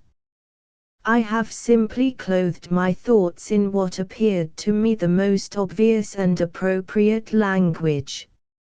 A person familiar with nature, and with the most celebrated productions of the human mind, can scarcely err in following the instinct, with respect to selection of language, produced by that familiarity. 3. His own poetic style certainly corresponds with his intention. It cannot give the kind of pleasure afforded by what may be called without disparagement a learned and artful style, such as Virgil's or Milton's, but, like the best writing of Shakespeare and Goethe, it is, with all its individuality, almost entirely free from mannerism and the other vices of self-consciousness, and appears to flow so directly from the thought that one is ashamed to admire it for itself. This is equally so whether the appropriate style is impassioned and highly figurative, or simple and even plain. It is indeed in the latter case that Shelley wins his greatest, because most difficult, triumph. In the dialogue part of Julian and Madelot he has succeeded remarkably in keeping the style quite close to that of familiar though serious conversation, while making it nevertheless unmistakably poetic. And the Sansai is an example of a success less complete only because the problem was even harder.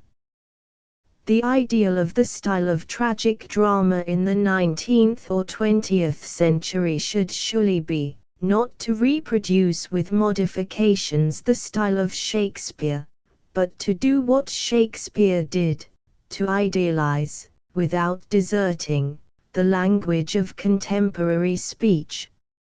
Shelley in the Sansai seems to me to have come nearest to this ideal. 3. So much for general exposition.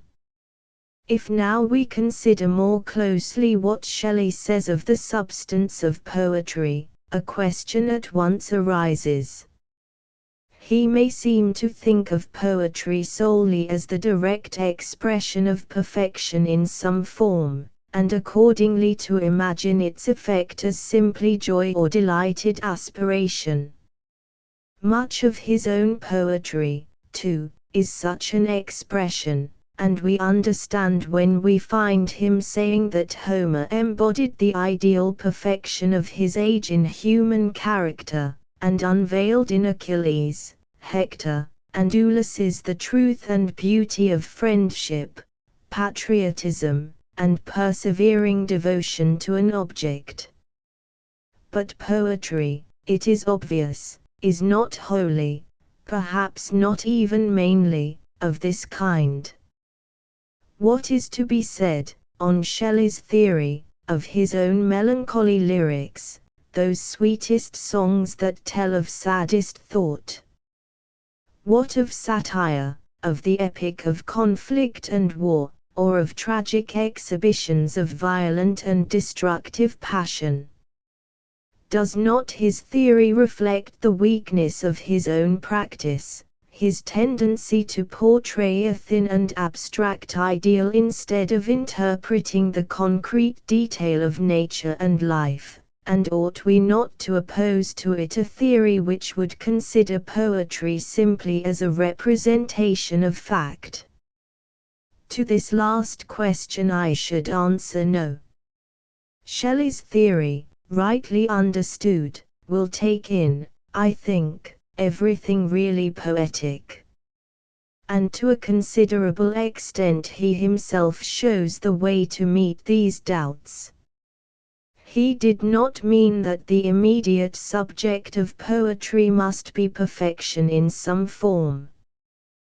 The poet, he says, can color with the hues of the ideal everything he touches.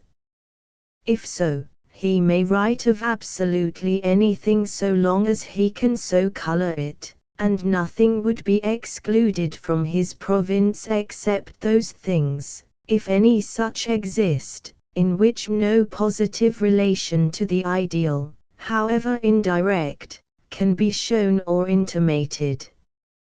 Thus, to take the instance of Shelley's melancholy lyrics, clearly the lament which arises from loss of the ideal, and mourns the evanescence of its visitations or the desolation of its absence, is indirectly an expression of the ideal, and so on his theory is the simplest song of unhappy love or the simplest dirge. Further, he himself observes that, though the joy of poetry is often unalloyed, Yet the pleasure of the highest portions of our being is frequently connected with the pain of the inferior, that the pleasure that is in sorrow is sweeter than the pleasure of pleasure itself, and that not sorrow only, but terror, anguish, despair itself, are often the chosen expressions of an approximation to the highest good.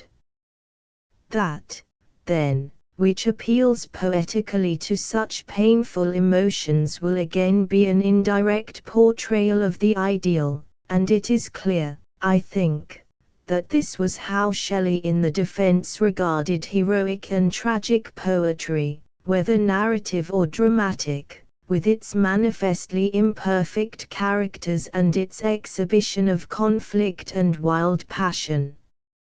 He had, it is true, another and an unsatisfactory way of explaining the presence of these things in poetry, and I will refer to this in a moment. But he tells us that the Athenian tragedies represent the highest idealisms, his name for ideals, of passion and of power, not merely of virtue, and that in them we behold ourselves, under a thin disguise of circumstance, stripped of all but that ideal perfection and energy which every one feels to be the internal type of all that he loves, admires, and would become. He writes of Milton's Satan in somewhat the same strain. The Shakespearean tragedy from which he most often quotes is one in which evil holds the stage, Macbeth, and he was inclined to think King Lear, which certainly is no direct portrait of perfection, the greatest drama in the world. Lastly, in the preface to his own Cenci he truly says that, while the story is fearful and monstrous, the poetry which exists in these tempestuous sufferings and crimes, if duly brought out, mitigates the pain of the contemplation of moral deformity, so that he regards Count Cenci himself as a poetic character, and therefore as in some sense an expression of the ideal. He does not further explain his meaning.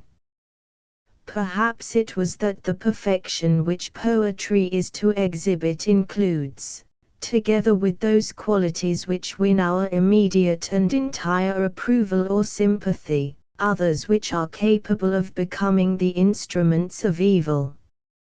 For these, the energy, power and passion of the soul, though they may be perverted, are in themselves elements of perfection, and so, even in their perversion or their combination with moral deformity, they retain their value.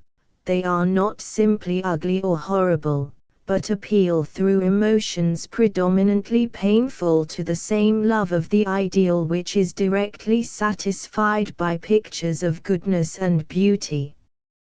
Now to these various considerations we shall wish to add others, but if we bear these in mind, I believe we shall find Shelley's theory wide enough, and must hold that the substance of poetry is never mere fact, but is always ideal, though its method of representation is sometimes more direct, sometimes more indirect.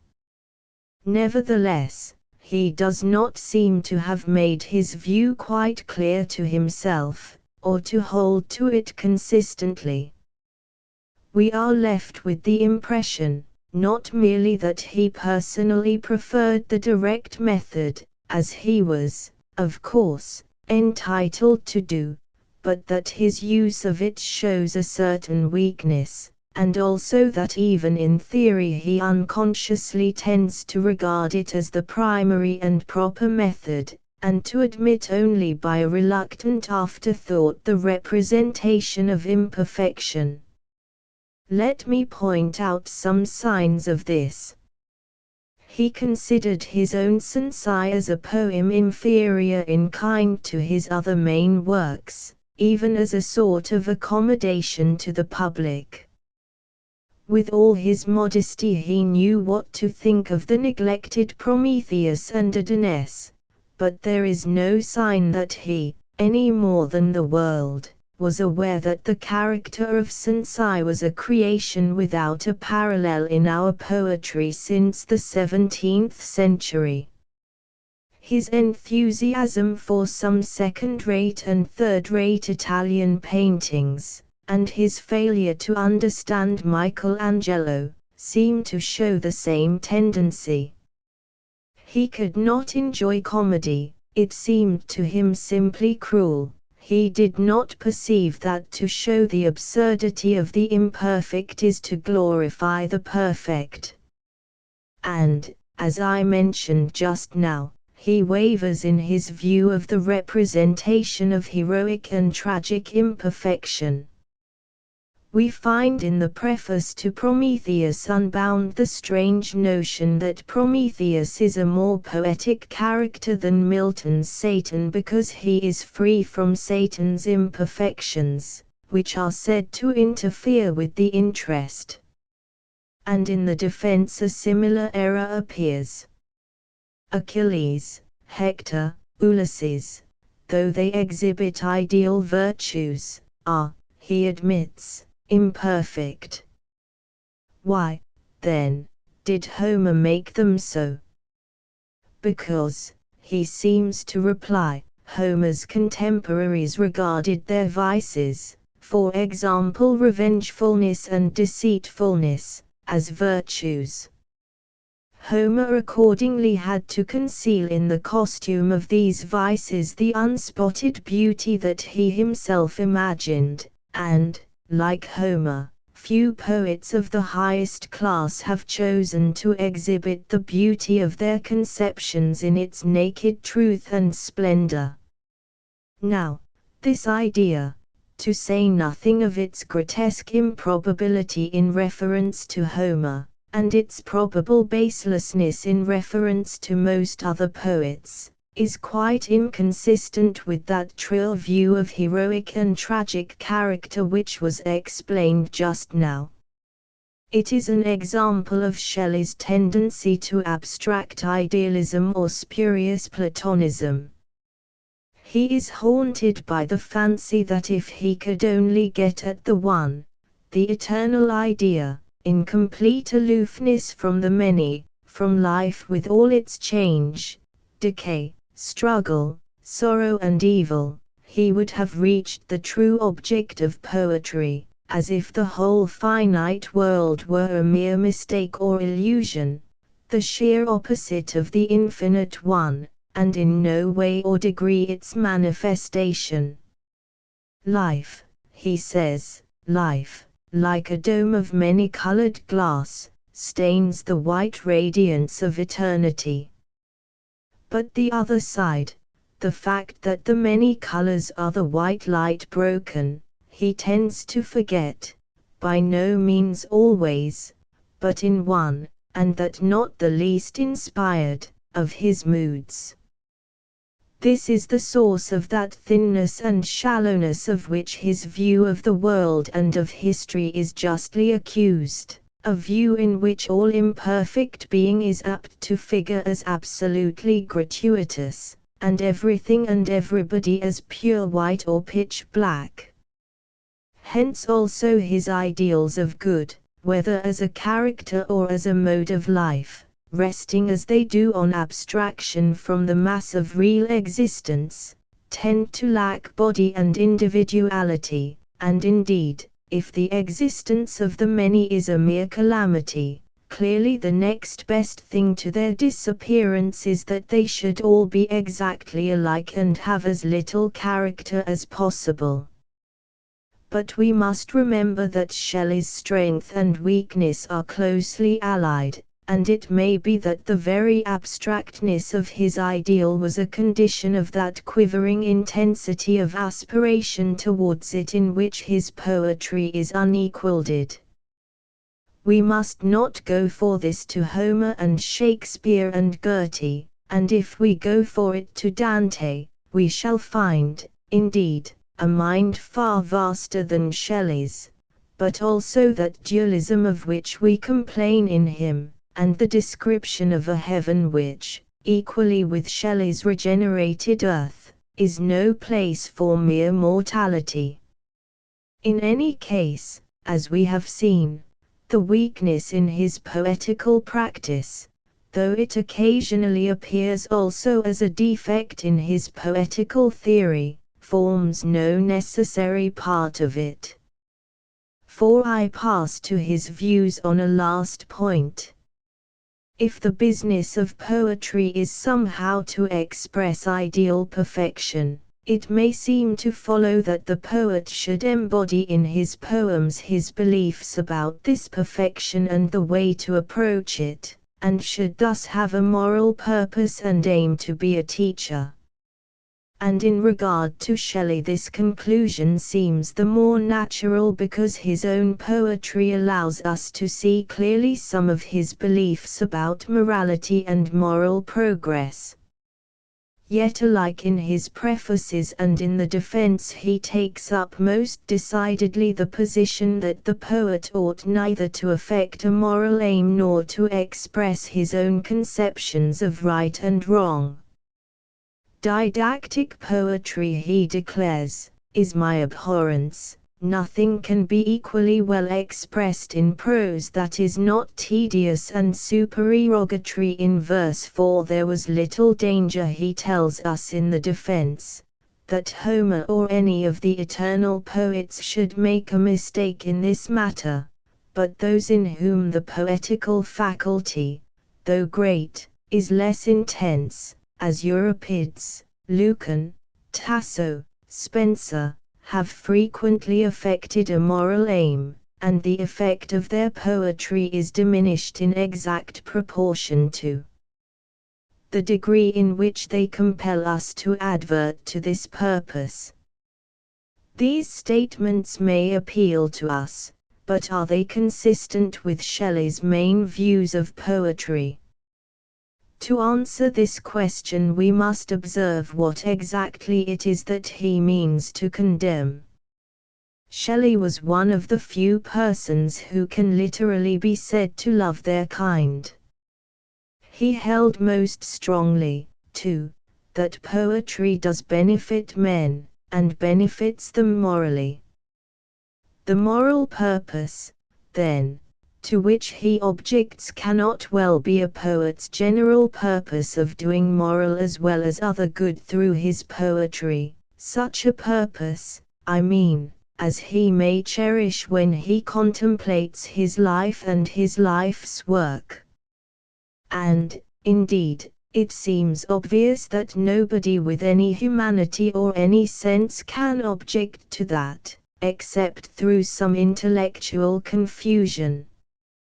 Nor, secondly, does Shelley mean, I think, to condemn even the writing of a particular poem with a view to a particular moral or practical effect. Certainly, at least, if this was his meaning, he was condemning some of his own poetry. Nor, thirdly, can he be referring to the portrayal of moral ideals, for that he regarded as one of the main functions of poetry, and in the very place where he says that didactic poetry is his abhorrence, he also says, by way of contrast, that he has tried to familiarize the minds of his readers with beautiful idealisms of moral excellence. It appears, therefore, that what he is really attacking is the attempt to give, in the strict sense, moral instruction, to communicate doctrines, to offer argumentative statements of opinion on right and wrong, and more especially, I think, on controversial questions of the day. An example would be Wordsworth's discourse on education at the end of the Excursion, a discourse of which Shelley, we know, had a very low opinion.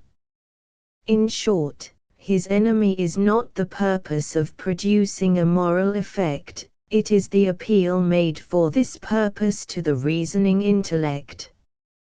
He says to the poet, by all means aim at bettering men. You are a man, and are bound to do so, but you are also a poet, and therefore your proper way of doing so is not by reasoning and preaching. His idea is of a piece with his general championship of imagination, and it is quite consistent with his main view of poetry. 5. What, then, are the grounds of this position? They are not clearly set out, but we can trace several, and they are all solid. Reasoning on moral subjects, moral philosophy, was by no means tedious to Shelley. It seldom is to real poets. He loved it, and, outside his defense, he rated its value very high. 6. But he thought it tedious and out of place in poetry, because it can be equally well expressed in unmeasured language, much better expressed, one may venture to add. You invent an art in order to effect by it a particular purpose which nothing else can effect as well. How foolish, then, to use this art for a purpose better served by something else. I know no answer to this argument, and its application is far wider than that given to it by Shelley. Secondly, Shelley remarks that a poet's own conceptions on moral subjects are usually those of his place and time, while the matter of his poem ought to be eternal, or, as we say, of permanent and universal interest. This, again, seems true, and has a wide application, and it holds good even when the poet, like Shelley himself, is in rebellion against orthodox moral opinion, for his heterodox opinions will equally show the marks of his place and time, and constitute a perishable element in his work. Doubtless no poetry can be without a perishable element, but that poetry has least of it which interprets life least through the medium of systematic and doctrinal ideas. The veil which time and place have hung between Homer or Shakespeare and the general reader of today is almost transparent, while even a poetry so intense as that of Dante and Milton is impeded in its passage to him by systems which may be unfamiliar, and, if familiar, may be distasteful. Lastly, and this is Shelley's central argument, as poetry itself is directly due to imaginative inspiration and not to reasoning, so its true moral effect is produced through imagination and not through doctrine. Imagination is, for Shelley, the great instrument of moral good. The secret of morals is love. It is not for want of admirable doctrines that men hate and despise and censure and deceive and subjugate one another, it is for want of love. And love is a going out of our own nature, and an identification of ourselves with the beautiful which exists in thought, action or person not our own. A man therefore, to be greatly good must imagine intensely and comprehensively. And poetry ministers to moral good, the effect, by acting on its cause, imagination. It strengthens imagination as exercise strengthens a limb, and so it indirectly promotes morality. It also fills the imagination with beautiful impersonations of all that we should wish to be. But moral reasoning does not act upon the cause, it only analyzes the effect, and the poet has no right to be content to analyze what he ought indirectly to create. Here, again, in his eagerness, Shelley cuts his antitheses too clean. But the defect is easily made good, and the main argument is sound. Limits of time will compel me to be guilty of the same fault in adding a consideration which is in the spirit of Shelley's. The chief moral effect claimed for poetry by Shelley is exerted, primarily, by imagination on the emotions, but there is another influence, exerted primarily through imagination on the understanding. Poetry is largely an interpretation of life, and, considering what life is, that must mean a moral interpretation. This, to have poetic value, must satisfy imagination, but we value it also because it gives us knowledge, a wider comprehension, a new insight into ourselves and the world. 7 Now, it may be held, and this view answers to a very general feeling among lovers of poetry now, that the most deep and original moral interpretation is not likely to be that which most shows a moral purpose or is most governed by reflective beliefs and opinions, and that as a rule we learn most from those who do not try to teach us, and whose opinions may even remain unknown to us, so that there is this weighty objection to the appearance of such purpose and opinions, that it tends to defeat its own intention. And the reason that I wish to suggest is this, that always we get most from the genius in a man of genius and not from the rest of him. Now, although poets often have unusual powers of reflective thought, the specific genius of a poet does not lie there, but in imagination. Therefore his deepest and most original interpretation is likely to come by the way of imagination. And the specific way of imagination is not to clothe in imagery consciously held ideas. It is to produce half-consciously a matter from which, when produced, the reader may, if he chooses, extract ideas. Poetry, I must exaggerate to be clear, psychologically considered, is not the expression of ideas or of a view of life, it is their discovery or creation, or rather both discovery and creation in one.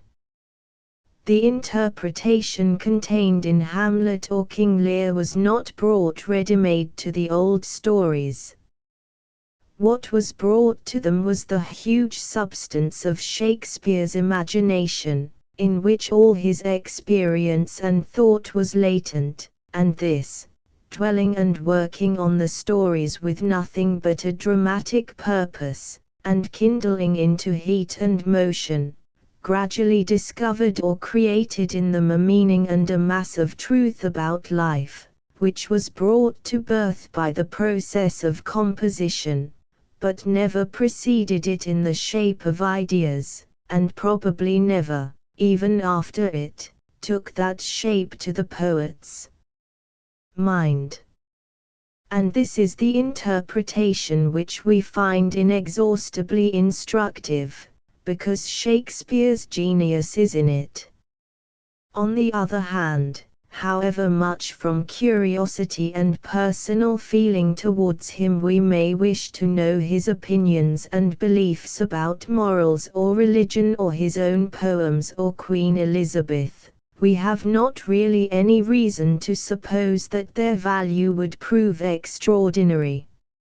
And so, to apply this generally, the opinions, reasonings and beliefs of poets are seldom of the same quality as their purely imaginative product. Occasionally, as with Goethe, they are not far off it, but sometimes they are intense without being profound, and more eccentric than original, and often they are very sane and sound, but not very different from those of wise men without genius. And therefore poetry is not the place for them. For we want in poetry a moral interpretation, but not the interpretation we have already. As a rule, the genuine artist's quarrel with morality in art is not really with morality, it is with a stereotyped or narrow morality, and when he refuses in his art to consider things from what he calls the moral point of view, his reasons are usually wrong, but his instinct is right. Poetry itself confirms on the whole this contention, though doubtless in these last centuries a great poet's work will usually reveal more of conscious reflection than once it did. Homer and Shakespeare show no moral aim and no system of opinion. Milton was far from justifying the ways of God to men by the argumentation he put into divine and angelic lips. His true moral insight is in the creations of his genius, for instance, in the character of Satan or the picture of the glorious humanity of Adam and Eve. Goethe himself could never have told the world what he was going to express in the first part of Faust. The poem told him, and it is one of the world's greatest. He knew too well what he was going to express in the second part, and with all its wisdom and beauty it is scarcely a great poem. Wordsworth's original message was delivered, not when he was a Godwinian semi-atheist, nor when he had subsided upon orthodoxy, but when his imagination, with a few hints from Coleridge, was creating a kind of natural religion, and this religion itself is more profoundly expressed in his descriptions of his experience than in his attempts to formulate it. The moral virtue of Tennyson is in poems like Ulysses and parts of In Memoriam, where sorrow and the consciousness of a deathless affection or an unquenchable desire for experience forced an utterance. But when in the Idylls he tried to found a great poem on explicit ideas about the soul and the ravages wrought in it by lawless passion, he succeeded but partially, because these ideas, however sound, were no product of his genius. And so the moral virtue of Shelley's poetry lay, not in his doctrines about the past and future of man, but in an intuition, which was the substance of his soul, of the unique value of love. In the end, for him, the truest name of that perfection called intellectual beauty, liberty, spirit of nature, is love. Whatever in the world has any worth is an expression of love. Love sometimes talks. Love talking musically is poetry. 1904 statements equally emphatic on this subject may be found in a passage quoted by Mrs. Shelley in a footnote to Shelley's letter to John Gisborne, the 16th of November, 1819, letter XXX in Mrs. Shelley's edition. Compare also letter XXXIII.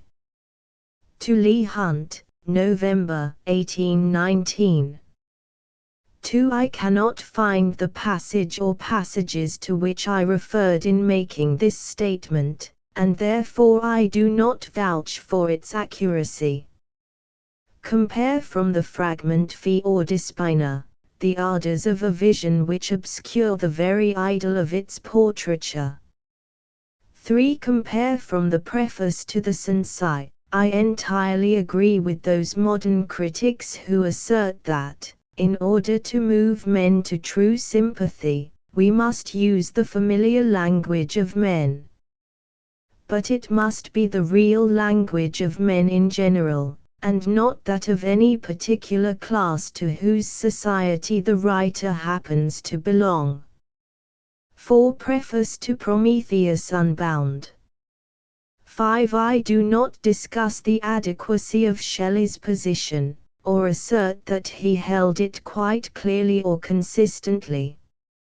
In support of my interpretation, of it I may refer to the preface to the Sensei. There he repudiates the idea of making the dramatic exhibition of the story subservient to what is vulgarly called a moral purpose and, as the context shows, he identifies such a treatment of the story with the enforcement of a dogma. This passage has a further interest. The dogma which Shelley would not enforce in his tragedy was that no person can truly be dishonored by the act of another, and the fit return to make to the most enormous injuries is kindness and forbearance, and a resolution to convert the injurer from his dark passions by peace and love, and accordingly he held that if Beatrice had thought in this manner, she would have been wiser and better. How inexcusable then is the not uncommon criticism on the Sensei that he represents Beatrice as a perfect character and justifies her murder of the injurer. Shelley's position in the defense, it may be added, is in total disagreement with his youthful doctrine and practice. In 1811 he wrote to Miss Hitchener, "My opinion is that all poetical beauty ought to be subordinate to the inculcated moral, and a large part of Queen Mab is frankly didactic."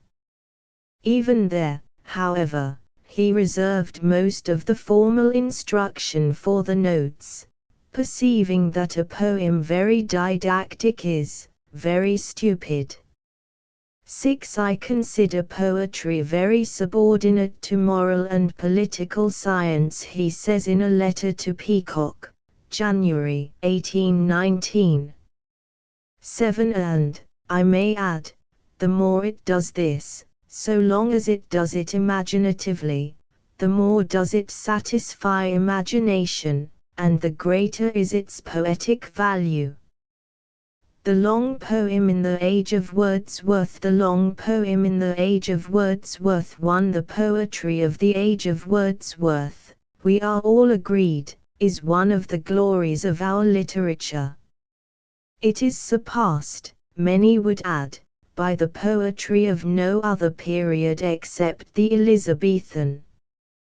But it has obvious flaws, of which perhaps we are becoming more and more distinctly conscious now, and, apart from these definite defects, it also leaves with us, when we review it, a certain feeling of disappointment.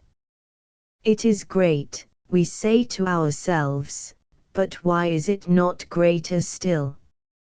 It shows a wonderful abundance of genius. Why does it not show an equal accomplishment?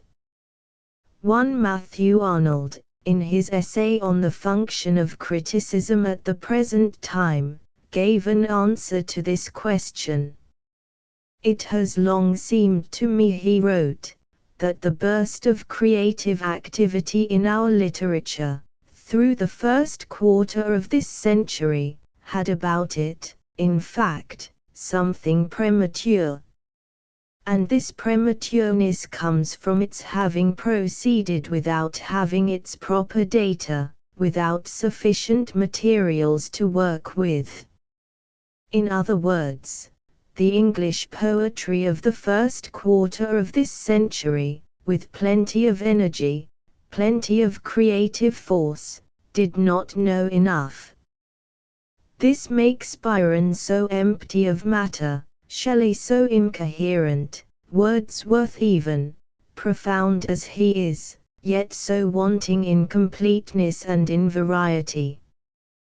The statement that this poetry did not know enough means, of course, for Arnold, not that it lacked information, reading, ideas of a kind, but that it lacked criticism. And this means that it did not live and move freely in an atmosphere of the best available ideas, of ideas gained by a free, sincere, and continued effort, in theology, philosophy, history, science, to see things as they are. In such an atmosphere Goethe lived. There was not indeed in Goethe's Germany, nor was there in the England of our poets, the national glow of life and thought that prevailed in the Athens of Pericles or the England of Elizabeth.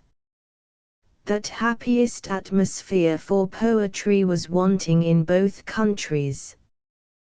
But there was for Goethe a sort of equivalent for it in the complete culture and unfettered thinking of a large body of Germans, a culture produced by a many-sided learning and a long and widely combined critical effort. It was this that our poets lacked. Now, if this want existed, as Arnold affirms, it may not have had all the importance he ascribes to it, but considerable importance it must have had. And as to its existence there can hardly be a doubt. One of the most striking characteristics of Wordsworth's age is the very unusual superiority of the imaginative literature to the scientific. I mean by the scientific literature that of philosophy, theology, history, politics, economics, not only that of the sciences of nature, which for our present purpose are perhaps the least important.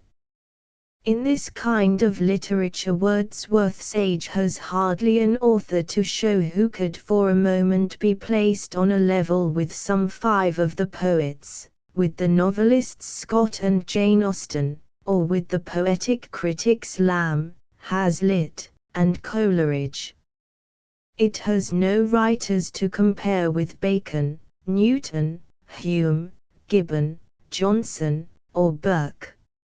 It is the time of Paley, Godwin, Stewart, Bentham, Mitford, Lingard, Coleridge the philosopher and theologian. These are names worthy of all respect, but they represent a literature quite definitely of the second rank. And this great disproportion between the two kinds of literature, we must observe, is a peculiar phenomenon. If we go back as far as the Elizabethan age we shall find no parallel to it. The one kind was doubtless superior to the other in Shakespeare's time, possibly even in Milton's. But Hooker and Bacon and Taylor and Clarendon and Hobbes are not separated from the best poets of their day by any startling difference of quality, too, while in the later periods, right down to the age of Wordsworth, the scientific literature quite holds its own, to say no more, with the imaginative.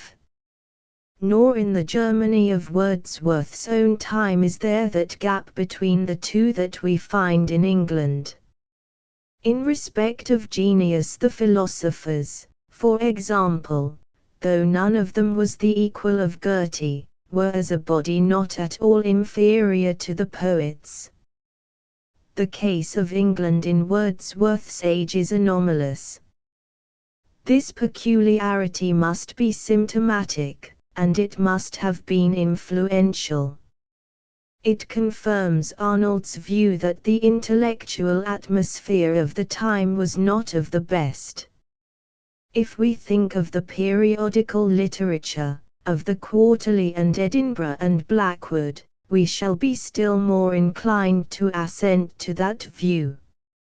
And when we turn to the poets themselves, and especially to their prose writings, letters, and recorded conversation, and even to the critiques of Hazlitt, of Lamb, and of Coleridge, we cannot reject it. Assuredly we read with admiration, and the signs of native genius we meet with in abundance, in greater abundance, I think, than in the poetry and criticism of Germany, if Goethe is excepted. But the freedom of spirit, the knowledge, the superiority to prejudice and caprice and fanaticism, the openness to ideas, the atmosphere that is all about us when we read Lessing, Goethe, Schiller, Heine, we do not find.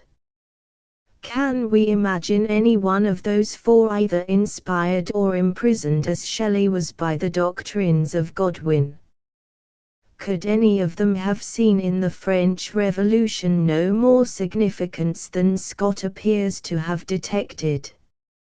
How cramped are the attitudes, sympathetic or antipathetic, of nearly all our poets towards the Christian religion.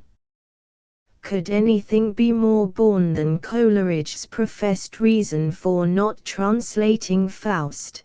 3. Is it possible that a German poet with the genius of Byron or Wordsworth could have inhabited a mental world so small and so tainted with vulgarity as is opened to us by the brilliant letters of the former, or could have sunk, like the latter, to suggesting that the cholera was a divine condemnation of Catholic emancipation and the Reform Bill?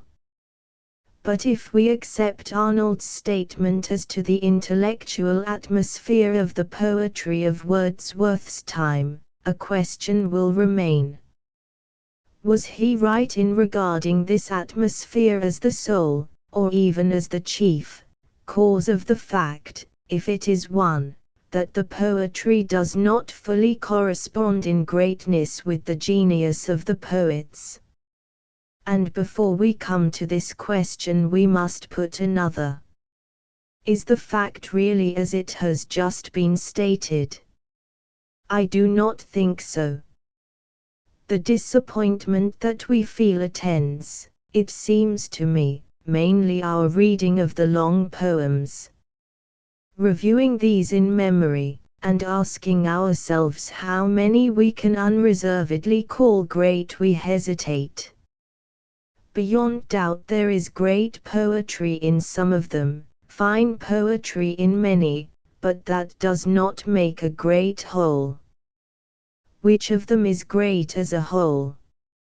Not the Prelude or the Excursion, still less Endymion or the Revolt of Islam or Childe Harold, which hardly pretends to unity. Christabel, the wonderful fragment, is a fragment. So is Hyperion. Don Juan, also unfinished, becomes more discursive the further it proceeds, and in spirit is nowhere great. All the principal poets wrote dramas, or at least dramatic pieces, and some readers think that in Manfred, and still more certainly in Cain, we have great poems, while others think this of Prometheus Unbound and the Cenci. But if as to one or more of these we assent, is our judgment quite confident, and can we say that any of them satisfy us, like some works of earlier times? We are thus satisfied, it seems to me, only when we come to poems of smaller dimensions, like the Ancient Mariner, or the Eve of Saint Agnes, or Adonis, or the Vision of Judgment, or when we read the lyrics. To save time I will confine myself to the latter. Within this sphere we have no longer that impression of genius which fails to reach full accomplishment. I would go further.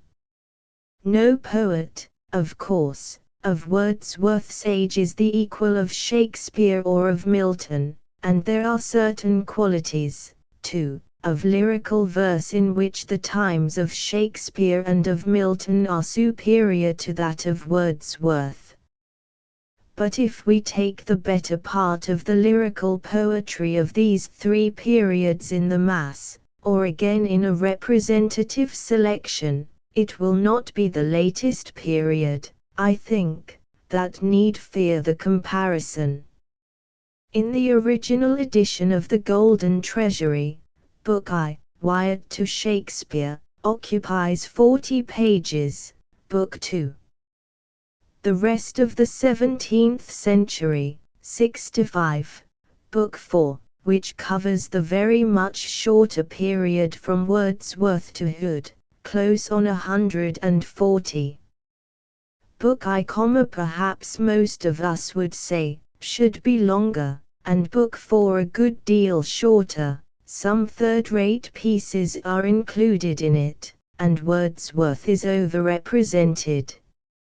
And the Elizabethan poems are mostly quite short, while the 19th-century poets shine equally in the longer kinds of lyric. And Mr. Palgrave excluded the old ballads, but admitted poems like Coleridge's Love and Wordsworth's Ruth, 7 whole pages. And in any case we cannot judge by mere quantity. No, but still quantity must count for something, and the Golden Treasury is a volume excellent in selection, arrangement, and taste. It does, I think, leave the impression that the age of Wordsworth was our greatest period in lyrical poetry. And if Book I were swelled to the dimensions of Book 4, this impression would not be materially altered, it might even be deepened. For the change would force into notice the comparative monotony of the themes of the earlier poetry, and the immensely wider range of the thought and emotion that attain expression in the later. It might also convince us that, on the whole, this more varied material is treated with a greater intensity of feeling, though on this point it is difficult to be sure, since we recognize what may be called the conventions of an earlier age, and are perhaps a little blind to those of a time near our own. Now the eminence of Wordsworth's age in lyrical poetry, even if it is not also a preeminence, is a significant fact. It may mean that the whole poetic spirit of the time was lyrical in tendency, and this may indirectly be a cause of that sense of disappointment which mingles with our admiration of the long poems. I will call attention, therefore, to 2 or 3 allied facts. 1. The longer poems of Campbell are already dead, he survives only in lyrics. This is also true of Moore.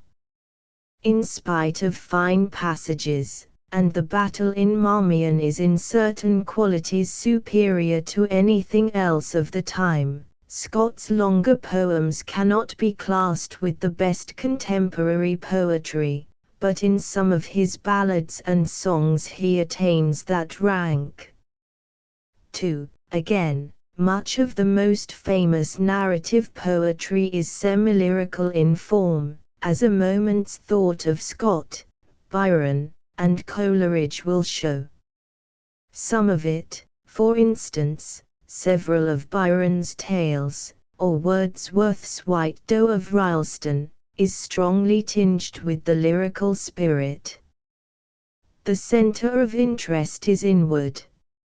It is an interest in emotion, thought, will, rather than in scenes, events, actions, which express and react on emotions, thoughts, will. It would hardly be going too far to say that in the most characteristic narrative poetry the balance of outward and inward is rarely attained. 4. 3. The same tendencies are visible in much of the dramatic writing. Byron's regular dramas, for instance, if they ever lived, are almost forgotten, but Heaven and Earth, which is still alive, is largely composed of lyrics, and the first 2 acts of Manfred are full of them. Prometheus Unbound is called a lyrical drama. Though it has some very fine and some very beautiful blank verse passages, usually undramatic, its lyrics are its glory, and this is even more the case with Hellas. It would be untrue to say that the comparative failure of most of the dramas of the time is principally due to the lyrical spirit, but many of them show it. 4. The strength of this spirit may be illustrated lastly by a curious fact.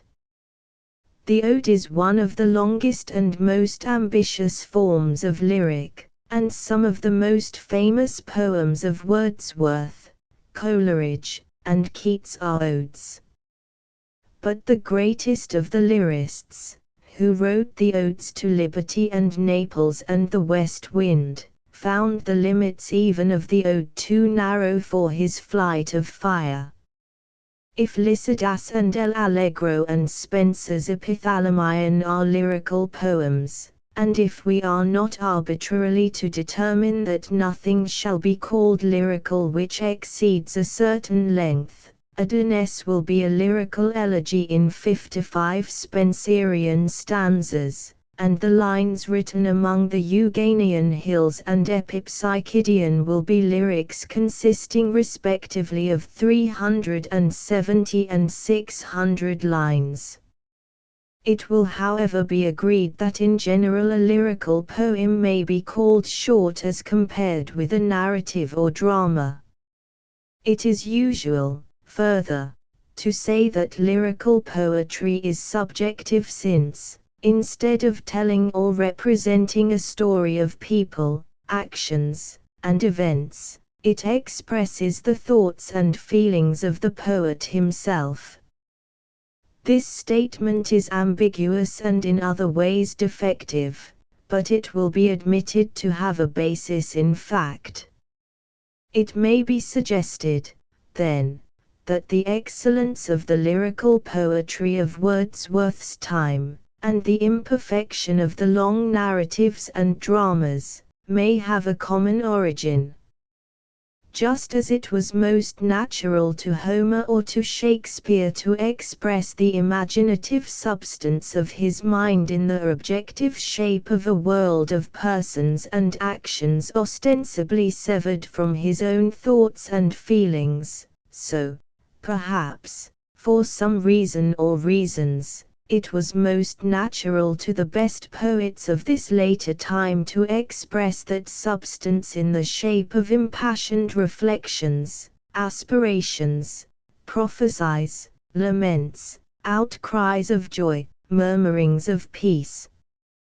The matter of these might, in another sense of the word, be objective enough, a matter of general human interest, not personal in any exclusive way, but it appeared in the form of the poet's thought and feeling. Just because he most easily expressed it thus, he succeeded less completely when he attempted the more objective form of utterance, and for the same reason it was especially important that he should be surrounded and penetrated by an atmosphere of wide, deep, and liberal criticism. For he not only lived among ideas, he expressed ideas, and expressed them as ideas. These suggestions seem to be supported by other phenomena of the poetry. The subjective spirit extends, we saw, into many of the longer poems. This is obvious when it can plausibly be said, as in Byron's case, that the poet's one hero is himself. It appears in another way when the poem, through its story or stories, displays the poet's favorite ideas and beliefs. The Excursion does this, most of Shelley's longer poems do it. And the strength of this tendency may be seen in an apparent contradiction.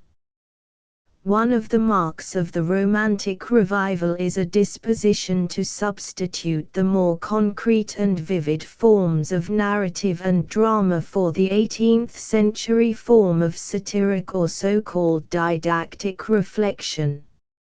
Yet most of the greater poets, especially in their characteristic beginnings, show a strong tendency to reflective verse. Coleridge, for example, in Religious Musings, Byron in the first two cantos of Childe Harold, Shelley in Queen Mab, and Keats in Sleep and Poetry. These are not, like the pleasures of memory and pleasures of hope, continuations of the traditional style. They are thoroughly romantic, and yet they are reflective. Scott, indeed, goes straight to the objective forms, but then Scott, for good and evil, was little affected by the spiritual upheaval of his time. Those who were deeply affected by it, directly or indirectly, had their minds full of theoretic ideas. They were groping after, or were already inflamed by, some explicit view of life, and of life seen in relation to an ideal which it revealed or contradicted. And this view of life, at least at first, pressed for utterance in a more or less abstract shape, or became a sort of soul or second meaning within those appearances of nature, or actions of men, or figures and fantasies of youthful imagination, which formed the ostensible subject of the poetry. Considered in this light, the following facts become very significant. Wordsworth, now about 30, and the author of many characteristic lyrics, on returning from Germany and settling at Grasmere, begins to meditate a long poem. He tells us in the prelude of the subjects he thought of. They are good subjects, legendary and historical, stories of action, not at all theoretical. 5 But it will not do. His mind turns recreant to her task. He has another hope, a favorite aspiration towards a philosophic song of truth. But even this will not do, it is premature. Even truth, I venture to suggest, is not inward enough. He must first tell the story of his own mind. The subject of his long poem must be poetry itself. He tells this story, to our great gain, in the prelude, and it is the story of the steps by which he came to see reality, nature and man, as the partial expression of the ideal, of an all-embracing and perfect spiritual life or being. Not till this is done can he proceed to the excursion, which, together with much reflection and even argumentation, contains pictures of particular men. This for our greatest, but it is not his history alone. The first longer poem of Shelley which can be called mature was Alastor. And what is its subject? The subject of the prelude, the story of a poet's soul, and of the effect on it of the revelation of its ideal. The first long poem of Keats was Endymion. The tendency to the concrete was strong in Keats. He has been called, I think, an Elizabethan born out of due time, and Endymion, like Venus and Adonis, is a mythological story. But it is by no means that alone. The infection of his time was in him. The further subject of Endymion is again the subject of the prelude, the story of a poet's soul smitten by love of its ideal, the principle of beauty, and striving for union with it, for the wedding of the mind of man with this goodly universe in love and holy passion. What, again, is the subject of Epipsychidion? The same. There was a being whom my spirit oft met on its visioned wanderings, far aloft in the clear golden prime of my youth's dawn. The poem is all about the search of the poet's soul for this ideal being. And the sensitive plant is this soul, and the lady of the garden this being, and Prince Athanase is the same soul, and if the poem had been continued the being would soon have appeared. Is it not an astonishing proof of Shelley's powers that the Cenci was ever written? Shelley, when he died, had half escaped. Keats, some time before he died, had quite escaped from that bewitching inward world of the poet's soul and its shadowy adventures. Could that well be the world of what we call emphatically a great poem? Let us review for a moment the course of our discussion.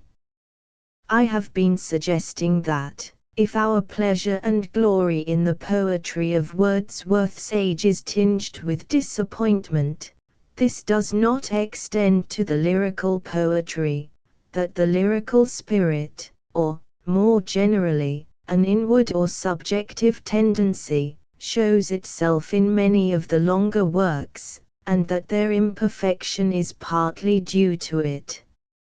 Now, let me suggest that the atmosphere of adequate criticism which Arnold misses in the age and its poetry, while doubtless it would have influenced favorably even the lyrics, and much more the larger works, could hardly have diminished the force of that tendency, and that the main difficulty lay there.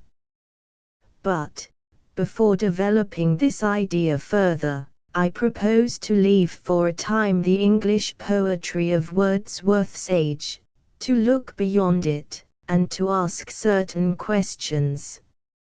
First, granted that in that age the atmosphere of criticism was more favorable in Germany than in England, how many long poems were produced in Germany that we can call without hesitation or qualification great? Were any produced except by Goethe?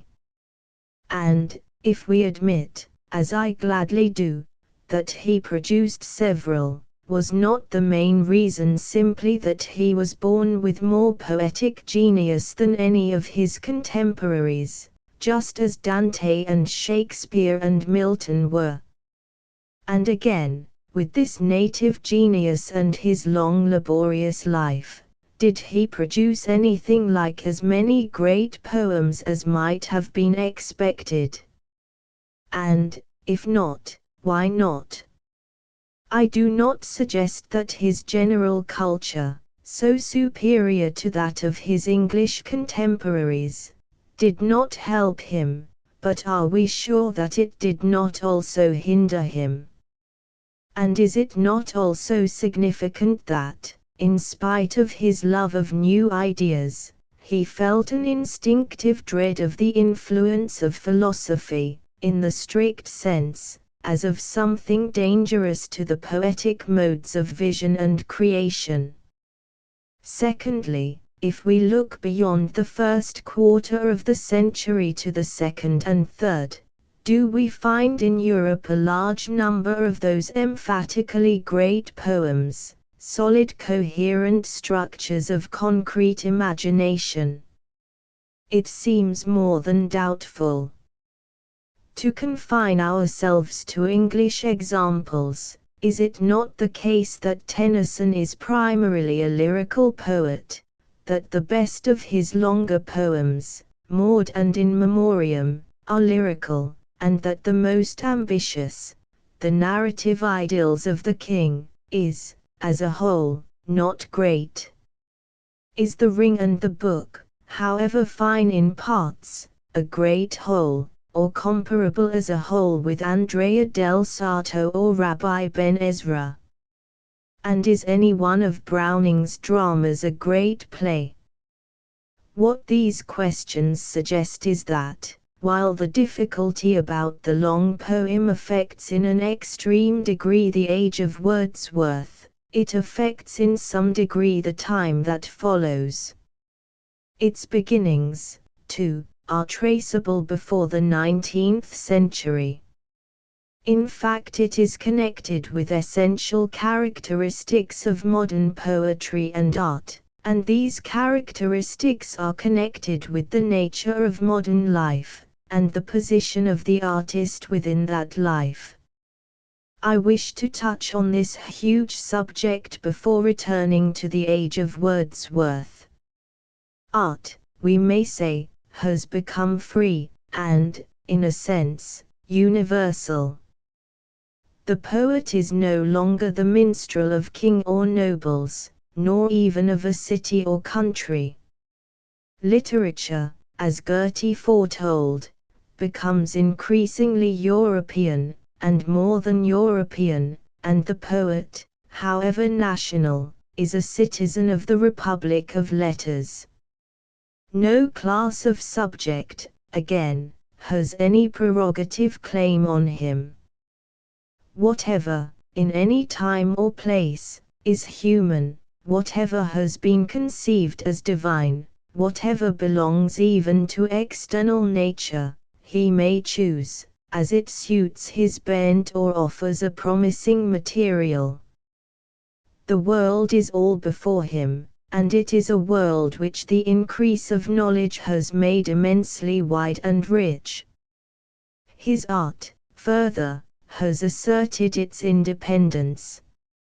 Its public exhibition must conform to the law, but otherwise it neither asks the approval nor submits to the control of any outward authority, and it is the handmaid of nothing. It claims a value for itself, as an expression of mind coordinate with other expressions, theoretic and practical, satisfying a need and serving a purpose that none of them can fulfill, subject only, as they too are subject, to the unity of human nature and human good. Finally, in respect of the methods of his art, the poet claims and enjoys the same freedom. The practice of the past, the rules of the past, if they existed or exist, are without authority for him. It is improbable beforehand that a violent breach with them will lead him to a real advance, just as it is improbable that such a breach with the morals or the science of his day will do so. But there is no certainty beforehand, and if he fails, he expects blame not because he innovates, but because he has failed by innovating. The freedom of modern art, and the universality of its field, are great things, and the value of the second is easily seen in the extraordinary variety of subject matter in the longer poems of the 19th century. But in candid minds most recitals of our modern advantages are followed by a melancholy sense of our feebleness in using them. And so in some degree it is here.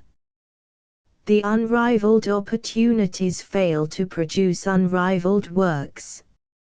And we can see that the deepest cause of this is not a want of native genius or of acquired skill or even of conscientious labor, but the fact that the opportunities themselves bring danger and difficulty. The poet who knows everything and may write about anything has, after all, a hard task. Things must have been easier, it seems to us, for an artist whose choice, if his aim was high, was restricted to a cycle of ideas and stories, mythological, legendary, or historical, or all together, concerning beings divine, demonic, angelic, or heroic. His matter, as it existed in the general imagination, was already highly poetical. If not created by imagination, it was shaped or colored by it, a world not of bodiless thoughts and emotions, but of scenes, figures, actions, and events. For the most part he lived in unity with it, it appealed to his own religious and moral feelings and beliefs, sometimes to his patriotic feelings, and he wrote, painted, or carved, for people who shared with him both his material and his attitude towards it. It belonged usually to the past, but he did not view it over a great gulf of time with the eye of a scientific historian. If he wished to robe it in the vesture of the life around him, he was checked by no scruples as to truth, and the life around him can seldom, we think, have appeared to him repulsively prosaic. Broad statements like these require much qualification, but, when it is supplied, they may still describe periods in which perhaps most of the greatest architecture, sculpture, painting, and poetry has come into being. How different the position of the artist has now become we see at a glance, and I confine myself to some points which specially concern the difficulty of the long poem. If a poem is to be anything like great, it must, in one sense, be concerned with the present. Whatever its subject may be, it must express something living in the mind from which it comes and the minds to which it goes.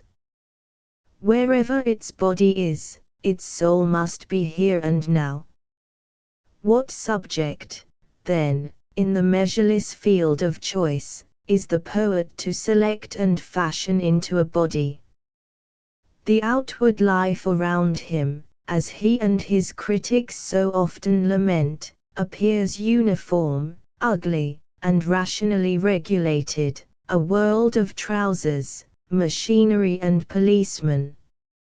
Law, the rule, however imperfect, of the general reasonable will, is a vast achievement and priceless possession, but it is not favorable to striking events or individual actions on the grand scale.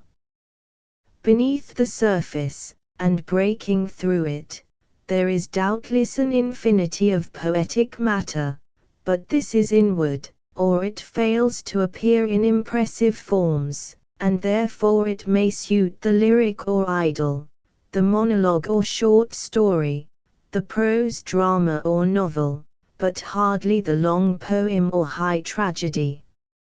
Even war, for reasons not hard to find, is no longer the subject that it was. But when the poet turns to a subject distant in place or time or both, new troubles await him. If he aims at complete truth to time and place, the soul of the present will hardly come into his work. Yet he lives in an age of history and science, and these hamper as well as help him. The difficulty is not that he is bound to historical or scientific truth, for in principle, I venture to say, he is free. If he can satisfy imagination by violating them, he is justified. It is no function of his to attain or propagate them, and a critic who objected, say, to the first part of Faust on the ground that it puts a modern spirit into the legend, would rightly be laughed at. It is its triumph to do so and yet to succeed. But then success is exceedingly difficult.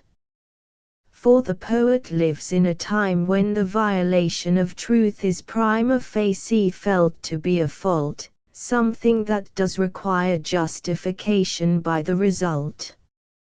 Further, he has himself to start from a clear consciousness of difference between the present and the past, the spirit and the story, and has to produce on this basis a harmony of spirit and story.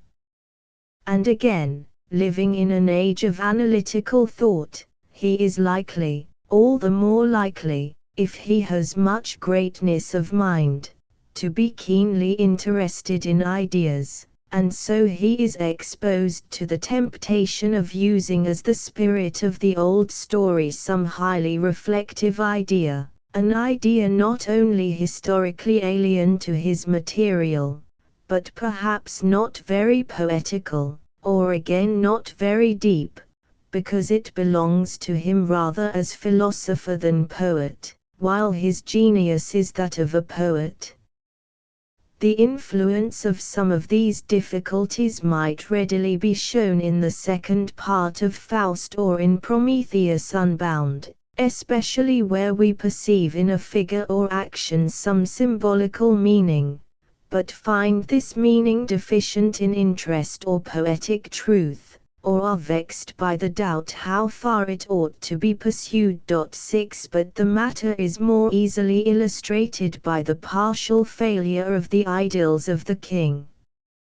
We have no right to condemn beforehand an attempt to modernize the Arthurian legends.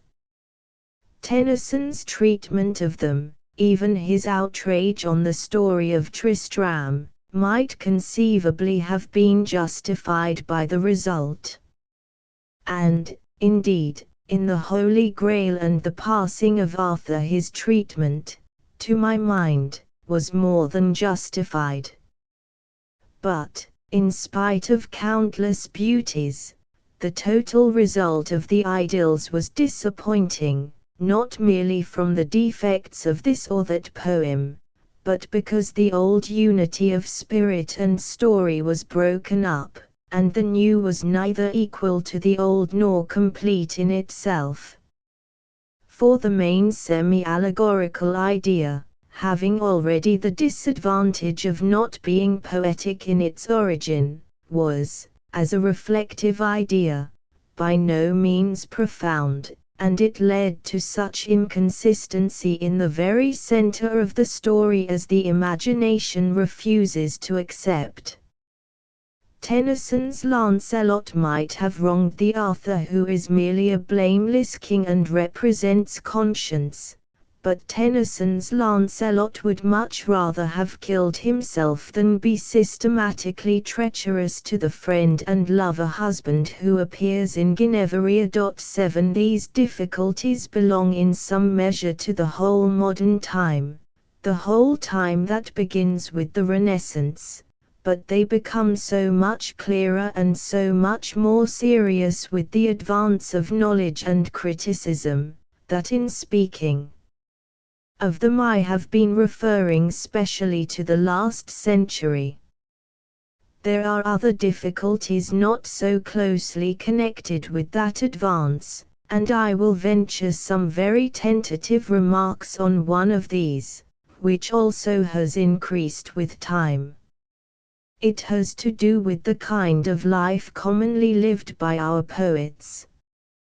Is there not some significance in the fact that the most famous of our narrative poets were all three, in their various ways and degrees, public men, or in contact with great affairs, and that poets in earlier times no less must usually have seen something at first hand of adventure, political struggles, or war, whereas poets now, for the most part, live wholly private lives, and, like the majority of their readers, are acquainted only by report with anything of the kind. If Chaucer had never been at court, or seen service in the French war, or gone on embassies abroad, if Spenser had not known Sidney and Raleigh and been secretary to Lord Grey in Ireland, if Milton had spent his whole life at Houghton, would it have made no difference to their poetry? Again, if we turn to the drama and ask why the numerous tragedies of the 19th century poets so rarely satisfy, what is the answer? There are many reasons, and among them the poet's ignorance of the stage will doubtless count for much. But must we not also consider that he scarcely ever saw anything resembling the things he tried to portray? When we study the history of the time in which the Elizabethan dramas were composed, when we examine the portraits of the famous men, or read such a book as the autobiography of Lord Herbert of Cherbury, we realize that the violent actions and passions which the dramatist depicted were like the things he saw. Whatever Shakespeare's own disposition was, he lived among these men, jested with the fellow actor who had borne arms abroad and killed his man in a duel at home, conversed with nobles whose heads perhaps were no great way from the block. But the poet who strolls about the lanes or plods the London streets with an umbrella for a sword, and who has probably never seen a violent deed in his life, or for a moment really longed to kill so much as a critic, how is he to paint the vengeance of Hamlet or the frenzy of Macbeth, and not merely to thrill you with the emotions of his actors but to make them do things that take your imagination by the throat?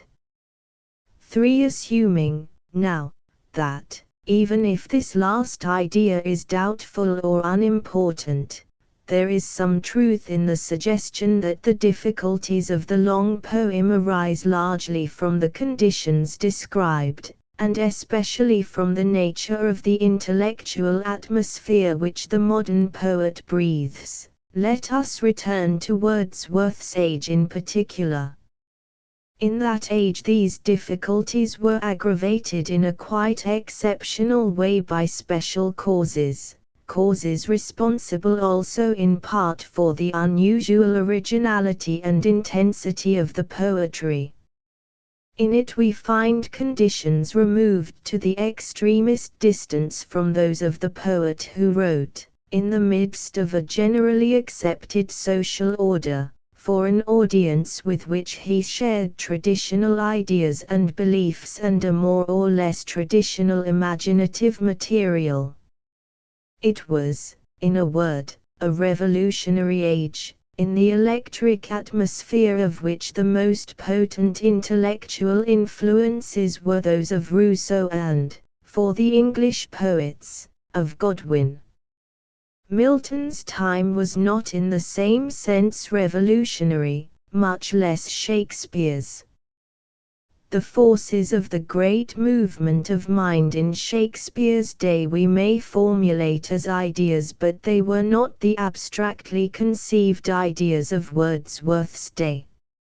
Such theoretical ideas were potent in Milton's time, but they were not ideas that made a total breach with the past, rejecting as worthless, or worse, the institutions, beliefs, and modes of life in which human nature had endeavored to realize itself, and drawing airy pictures of a different human nature on a new earth.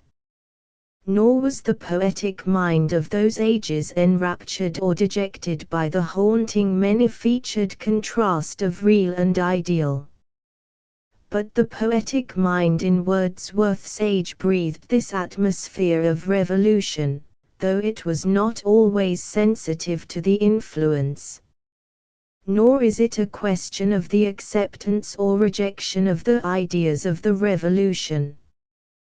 That influence is clearly traceable in all the greater writers except Scott and Jane Austen.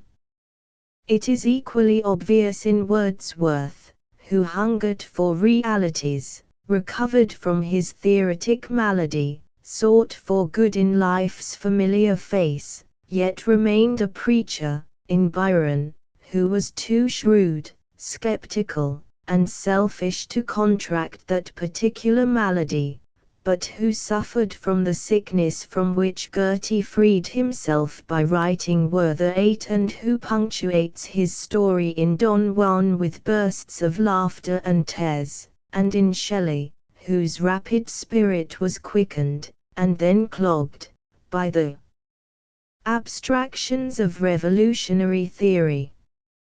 But doubtless Shelley is, in a sense, the typical example of this influence and of its effects. From the world of his imagination the shapes of the old world had disappeared, and their place was taken by a stream of radiant vapors, incessantly forming, shifting, and dissolving in the clear golden dawn and hymning with the voices of seraphs, to the music of the stars and the singing rain, the sublime ridiculous formulas of Godwin. In his heart were emotions that responded to the vision, an aspiration or ecstasy, a dejection or despair, like those of spirits rapt into paradise or mourning over its ruin. And he wrote, not, like Shakespeare or Pope, for Londoners sitting in a theatre or a coffee house, intelligences vivid enough but definitely embodied in a definite society. He wrote, or rather he sang, to his own soul, to other spirit sparks of the fire of liberty scattered over the dark earth, to spirits in the air, to the boundless spirit of nature or freedom or love, his one place of rest and the one source of his vision, ecstasy, and sorrow. He sang to this, and he sang of it, and of the emotions it inspired, and of its worldwide contest with such shapes of darkness as faith and custom. And he made immortal music, now in melodies as exquisite and varied as the songs of Schubert, and now in symphonies where the crudest of philosophies of history melted into golden harmony. But the songs were more perfect than the symphonies, and they could hardly fail to be so. For a single thought and mood, expressive of one aspect of things, suffices, with its melody, for a lyric, but not for a long poem. That requires a substance which implicitly contains a whole criticism or interpretation of life. And although there was something always working in Shelley's mind, and issuing in those radiant vapors, that was far deeper and truer than his philosophic creed, its expression and even its development were constantly checked or distorted by the hard and narrow framework of that creed. And it was one which in effect condemned 9/10 of the human nature that has formed the material of the world's great poems. 9 The second and third quarters of the century were not in the same degree as the first a revolutionary time, and we feel this change in the poetry. The fever heat is gone, the rapture and the dejection moderate, the culture is wider, the thought more staid and considerate, the fascination of abstractions less potent, and the formative or plastic impulse, if not stronger, less impeded. Late in the period, with Morris, the born teller of tales reappears. If, as we saw, the lyrical spirit continues to prevail, no one would deny to Browning the full and robust sympathy of the dramatist with all the variety of character and passion. Yet these changes and others are far from obliterating those features of the earlier generation on which we have dwelt. To describe the atmosphere of criticism as that of a common faith or view of the world would be laughable. If not revolutionary, it was agitated, restless, and distressed by the conflict of theoretic ideas. To Arnold's mind it was indeed a most unhappy time for poetry, though the poetic impulse remained as yet, and even later, powerful. The past was dead, but he could share neither the soaring hope nor the passionate melancholy of the opening century. He was wandering between two worlds, one dead, the other powerless to be born, with nowhere yet to rest his head.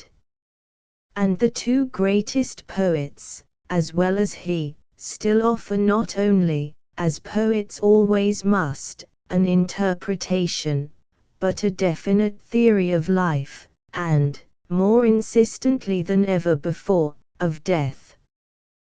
Confidence in the detail, at least, of such theories has diminished, and with the rapid advance of the critical sciences the poets may prophesy less than their predecessors, but they probe, and weigh, and deliberate more. And the strength of the inward tendency, obvious in Tennyson and Arnold, may be clearly seen even in Browning, and not alone in such works as Christmas Eve and Easter Day or La Sizes.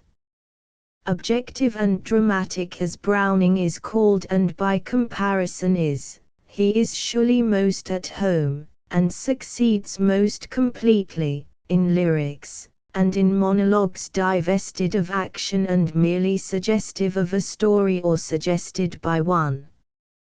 He too must begin, in Pauline, with the picture of a youthful poet's soul.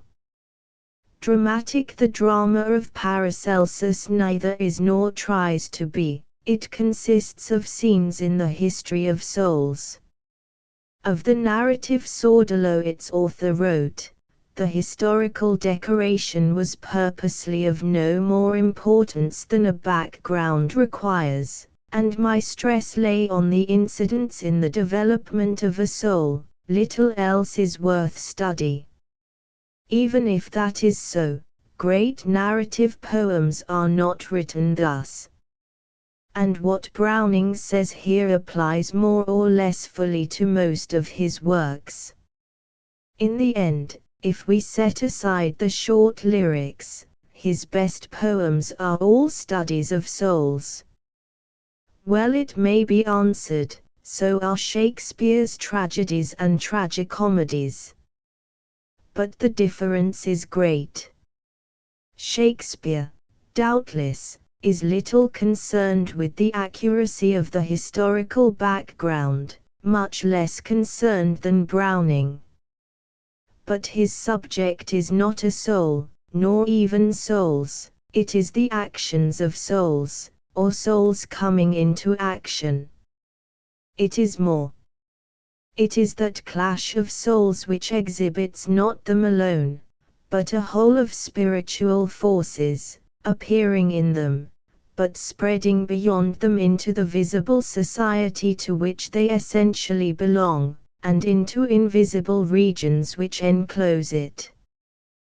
The thing shown, therefore, is huge, multiform, ponderous, yet quivering with an inward agitation which explodes into violent bodily expression and speaks to the eye of imagination. What specially interests Browning is not this.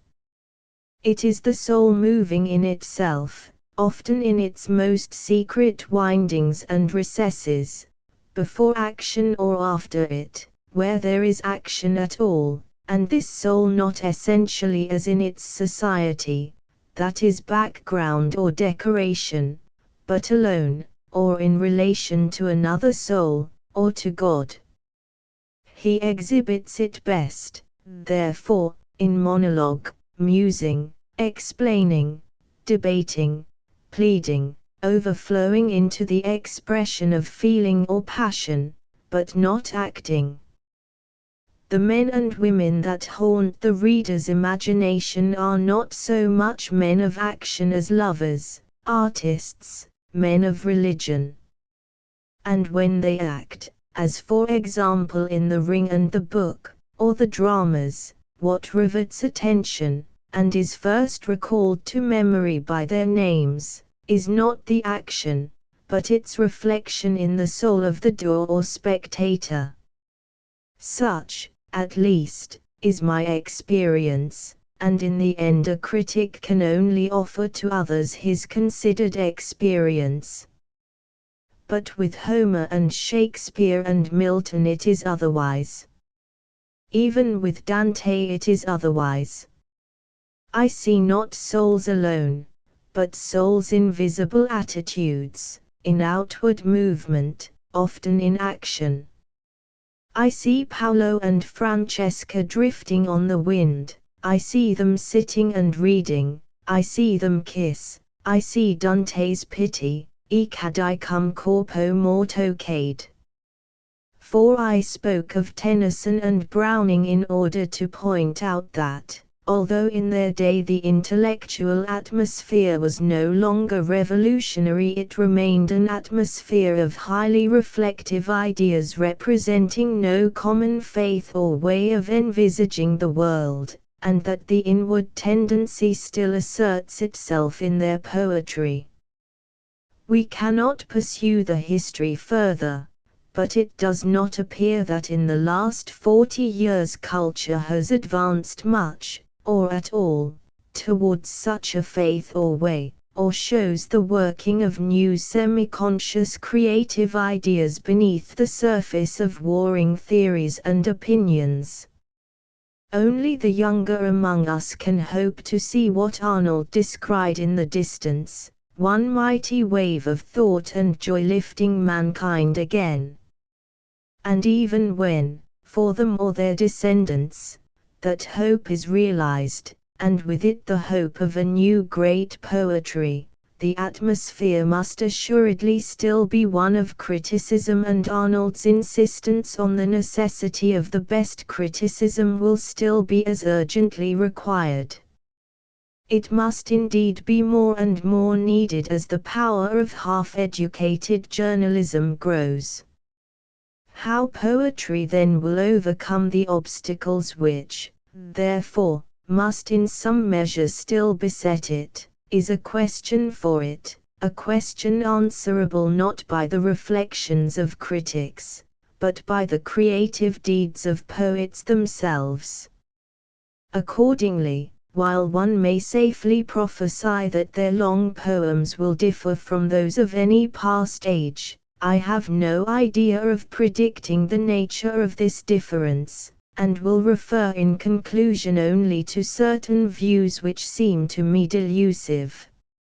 It must surely be vain for the poet to seek an escape from modern difficulties by any attempt to withdraw himself from the atmosphere of free and scientific culture, to maintain by force simplicity of view and concreteness of imagination, to live in a past century or a sanctuary of esoteric art, whether secular or religious. Whatever of value such an attempt may yield, and that it may yield much I do not deny, it will never yield poems at once long and great. Such poems, we may allow ourselves to hope, will sometimes deal with much of the common and painful and ugly stuff of life, and be in that sense more democratic or universal than any poetry of the past. But it is vain to imagine that this can be done by a refusal to interpret and an endeavor to photograph. Even in the most thoroughgoing prose realism there is selection, and, to go no further, selection itself is interpretation. And, as for poetry, the mirror which the least theoretical of great poets holds up to nature is his soul. And that, whether he likes it or not, is an activity which divides, and sifts, and recombines into a unity of its own, and by a method of its own, the crude material which experience thrusts upon it. This must be so, the only question is of the choice of matter and the method of treatment. Nor can the end to be achieved be anything but beauty, though the meaning of that word may be extended and deepened. And beauty in its essence is something that gives satisfaction, however much of pain, repulsion, or horror that satisfaction may contain and overcome. But, even so it may be said, why should the poet trouble himself about figures, events, and actions?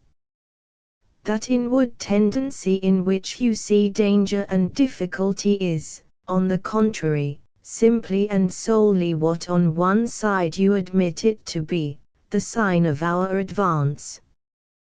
What we really need is to make our long poems entirely interior. We only want to know how Dante felt, we do not wish to see his pity felling him to the ground, and much less do we wish to hear Othello say and smote him thus, or even to imagine the blow. We are not children or savages. We do not want, I agree, attempts to repeat the Elizabethan drama. But those who speak thus forget, perhaps, in how many kinds of poem this inward tendency can display its power without any injury or drawback. They fail to ask themselves, perhaps, whether a long poem so entirely interior can possibly have the clearness, variety, and solidity of effect that the best long poems have possessed, whether it can produce the same impression of a massive, building, organizing, architectonic power of imagination, and whether all this and much else is of little value. They can hardly have realized, one must suspect, how much of life they wish to leave unrepresented. They fail to consider, too, that perhaps the business of art is not to ignore, but at once to satisfy and to purify, the primitive instincts from which it arises, and that, in the case of poetic art, the love of a story, and of exceptional figures, scenes, events, and actions, is one of those instincts, and one that in the immense majority of men shows no sign of decay. And finally, if they suppose that the desire to see or imagine action, in particular, is a symptom of mere sensationalism or a relic of semi-barbarism, I am sure they are woefully mistaken. There is more virtue than their philosophy dreams of in deeds, in the motion of a muscle this way or that. Doubtless it is the soul that matters, but the soul that remains interior is not the whole soul. If I suppose that mere self-scrutiny can show me that, I deceive myself, and my deeds, good and evil, will undeceive me. A last delusion remains. There is, we may be told, a simple, final, and comfortable answer to all these doubts and fears. The long poem is not merely difficult, it is impossible. It is dead, and should be publicly buried, and there is not the least occasion to mourn it. It has become impossible not because we cannot write it, but because we see that we ought not. And, in truth, it never was written. The thing called a long poem was really, as any long poem must be, a number of short ones, linked together by passages of prose. And these passages could be nothing except prose, for poetry is the language of a state of crisis, and a crisis is brief. The long poem is an offense to art. I believe I have stated this theory fairly. It was, unless I mistake, the invention of Poe, and it is about as true as I conceive his story of the composition of the Raven to be. It became a gospel with some representatives of the symbolist movement in France, and in fact it would condemn not only the long poem, but the middle-sized one, and indeed all sizes but the smallest. To reject this theory is to imply no want of gratitude for the lyrics of some of its adherents, but the theory itself seems strangely thoughtless. Naturally, in any poem not quite short, there must be many variations and grades of poetic intensity, but to represent the differences of these numerous grades as a simple antithesis between pure poetry and mere prose is like saying that, because the eyes are the most expressive part of the face, the rest of the face expresses nothing. To hold, again, that this variation of intensity is a defect is like holding that a face would be more beautiful if it were all eyes, a picture better if the illumination were equally intense all over it, a symphony better if it consisted of one movement, and if that were all crisis. and to speak as if a small poem could do all that a long one does, and do it much more completely, is to speak as though a hummingbird could have the same kind of beauty as an eagle. The rainbow in a fountain produce the same effect as the rainbow in the sky, or a moorland stream thunder like Niagara.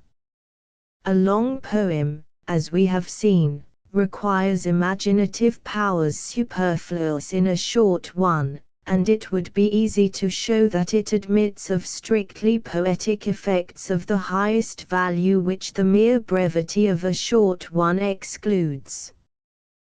That the long poem is doomed is a possible, however groundless, belief, but it is futile to deny that, if it dies, something of inestimable worth will perish. 10. 1. The material of these pages belongs in part to the course mentioned on p. 99, and in part to a lecture given in November, 1905. They have in consequence defects which I have not found it possible to remove, and they also open questions too large and difficult for a single lecture. This is one reason why I have not referred to the prevalence of the novel in the 19th century, a prevalence which doubtless influenced both the character and the popularity of the long poems.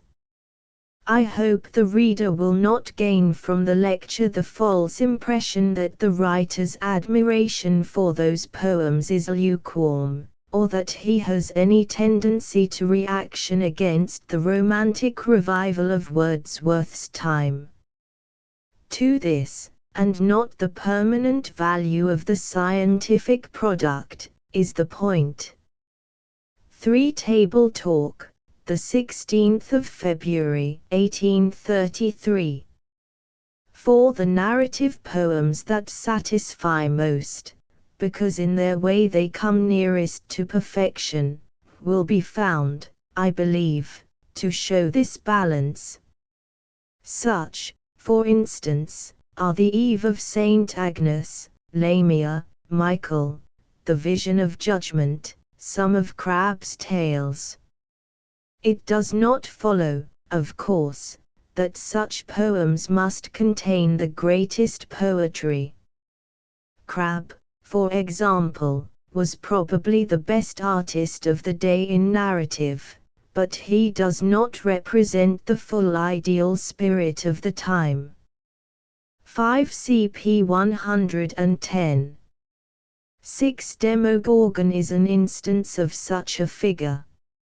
7. This incongruity is not the only cause of the discomfort with which many lovers of Tennyson read parts of Arthur's speech in that idyll, but it is the main cause, and, unlike other defects, it lies in the plan of the story. It may be brought out further thus. So far as Arthur is merely the blameless king and representative of conscience, the attitude of a judge which he assumes in the speech is appropriate, and, again, Lancelot's treachery to him is intelligible and, however wrong, forgivable. But then this Arthur or conscience could never be a satisfactory husband, and ought not to astound or shock us by uttering his recollections of past caresses. If, on the other hand, these utterances are appropriate, and if all along Lancelot and Guinevere have had no reason to regard Arthur as cold and wholly absorbed in his public duties, Lancelot has behaved not merely wrongly but abominably, and as the Lancelot of the idylls could not have behaved. The truth is that Tennyson's design requires Arthur to be at once perfectly ideal and completely human. And this is not imaginable.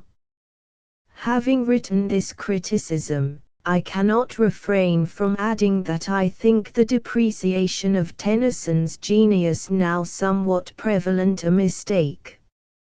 I admire and love his poetry with all my heart, and regard him as considerably our greatest poet since the time of Wordsworth. 8. It is never to be forgotten, in comparing Goethe with the English poets, that he was 20 years older than Wordsworth and Coleridge, and 40 years older than Byron and Shelley.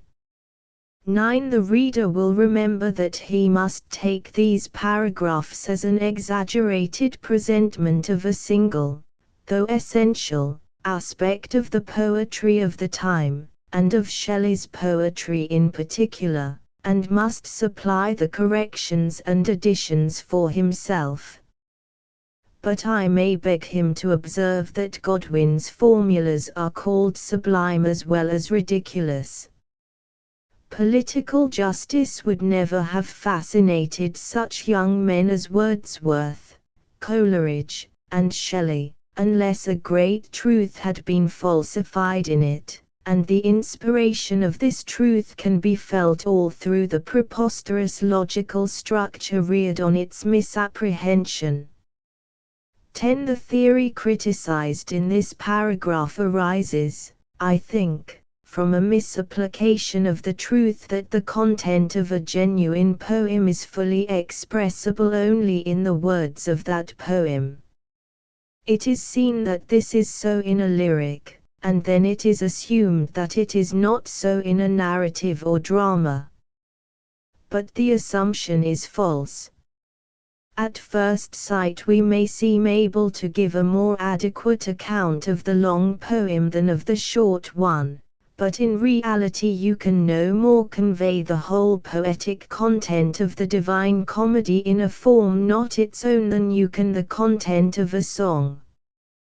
The theory is connected in some minds with the view that music is the true type or measure of perfected art. That view again rests on the idea that it is the art of music which most completely realizes the artistic ideal, the perfect identification of form and matter, and that accordingly the arts may be represented as continually struggling after the law or principle of music, to a condition which music alone completely realizes. Pater, The Renaissance, pp. 144, 145. I have by implication expressed dissent from this idea, p. 25, but, even if its truth is granted, what follows is that poetry should endeavor in its own way to achieve that perfect identification, but it does not in the least follow that it should endeavor to do so by reducing itself as nearly as possible to mere sound.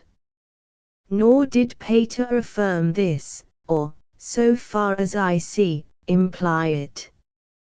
But others have. The Letters of Keats. The Letters of Keats. There is no lack of good criticism on the poetry of Keats. It has been discussed by the leading poets of 3 generations or semi-generations, by Matthew Arnold, by Mr. Swinburne, and, much more fully, by Mr. Bridges. Lord Houghton's Life and Letters and Mr. Colvin's biography both contain excellent criticisms or studies of the poems. And, to go no further, they have lately been edited by Mr. de Selincourt in a volume invaluable to students of Keats, and reflecting not only on its author but on the Oxford School of English, to the strength of which he has contributed so much. My principal object is to consider Keats's attitude to poetry and his views about it, in connection with the ideas set forth in previous lectures on Shelley's views and on the age of Wordsworth. But I wish to preface my remarks on this subject, and to prepare for them, by an urgent appeal, addressed to any reader of the poems who may need it, to study the Letters of Keats. If I may judge from my experience, such readers are still far too numerous, and I am sure that no one already familiar with the letters will be sorry to listen to quotations from them. 1. The best of Keats's poems, of course, can be fully appreciated without extraneous help, but the letters throw light on all, and they are almost necessary to the understanding of Endymion and of some of the earlier or contemporaneous pieces. They clearly reveal those changes in his mind and temper which appear in his poetry. They dispose forever of the fictions once current of a puny Keats who was snuffed out by an article, a sensual Keats who found his ideal in claret and slippery blisses, and a mere artist Keats who cared nothing for his country and his fellow creatures. Written in his last 4 years by a man who died at 25.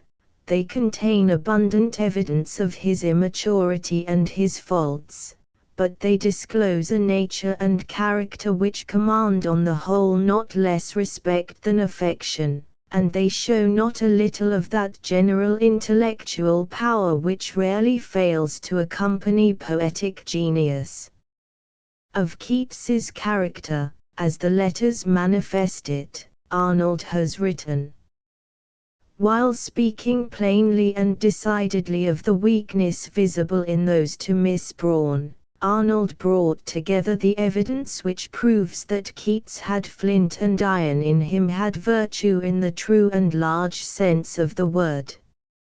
And he selected passages, too, which illustrate the admirable wisdom and temper and the strength and clearness of judgment shown by Keats, alike in matters of friendship and in his criticisms of his own productions, of the public, and of the literary circles, the jabberers about pictures and books, as Keats in a bitter mood once called them.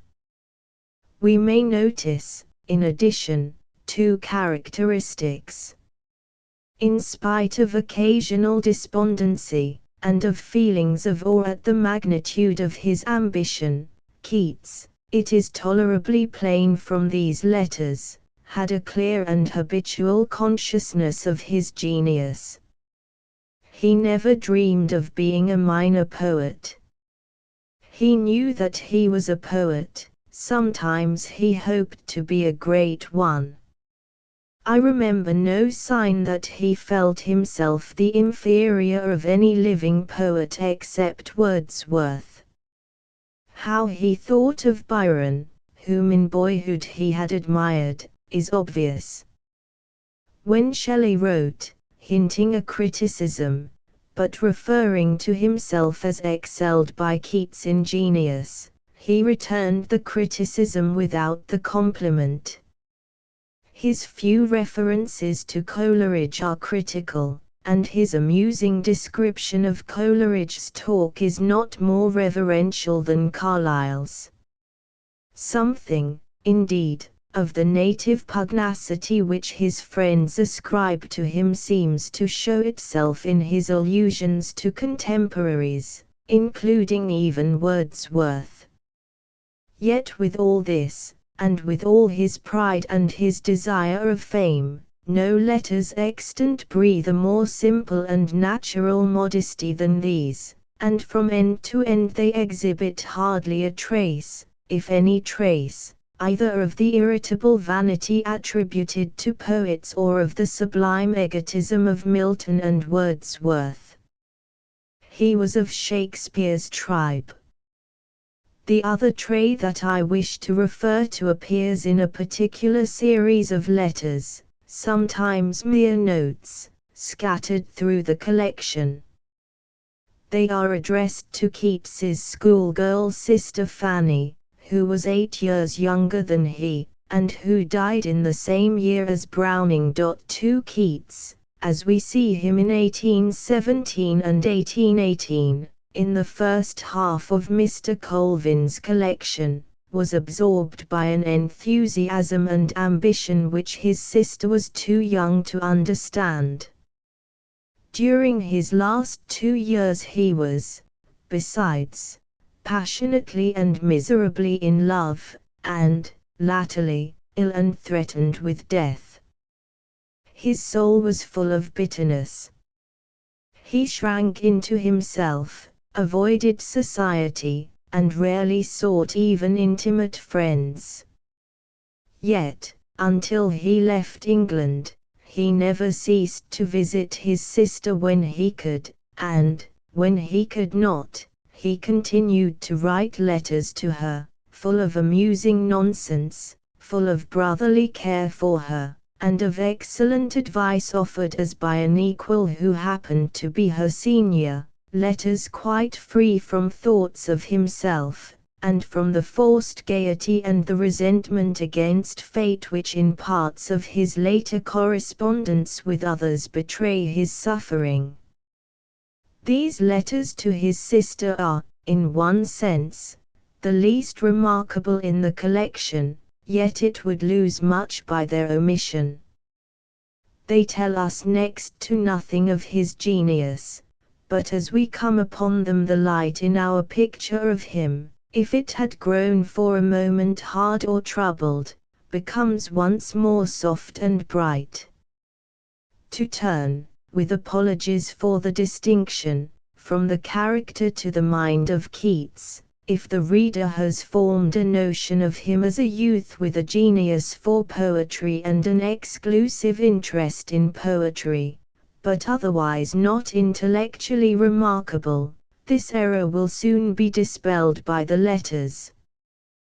With Keats, no doubt, poetry and the hope of success in it were passions more glowing than we have reason to attribute to his contemporaries at the same time of life. 3. The letters remind us also that, compared with them, he was at a disadvantage in intellectual training and acquisitions, like the young Shakespeare among the university wits.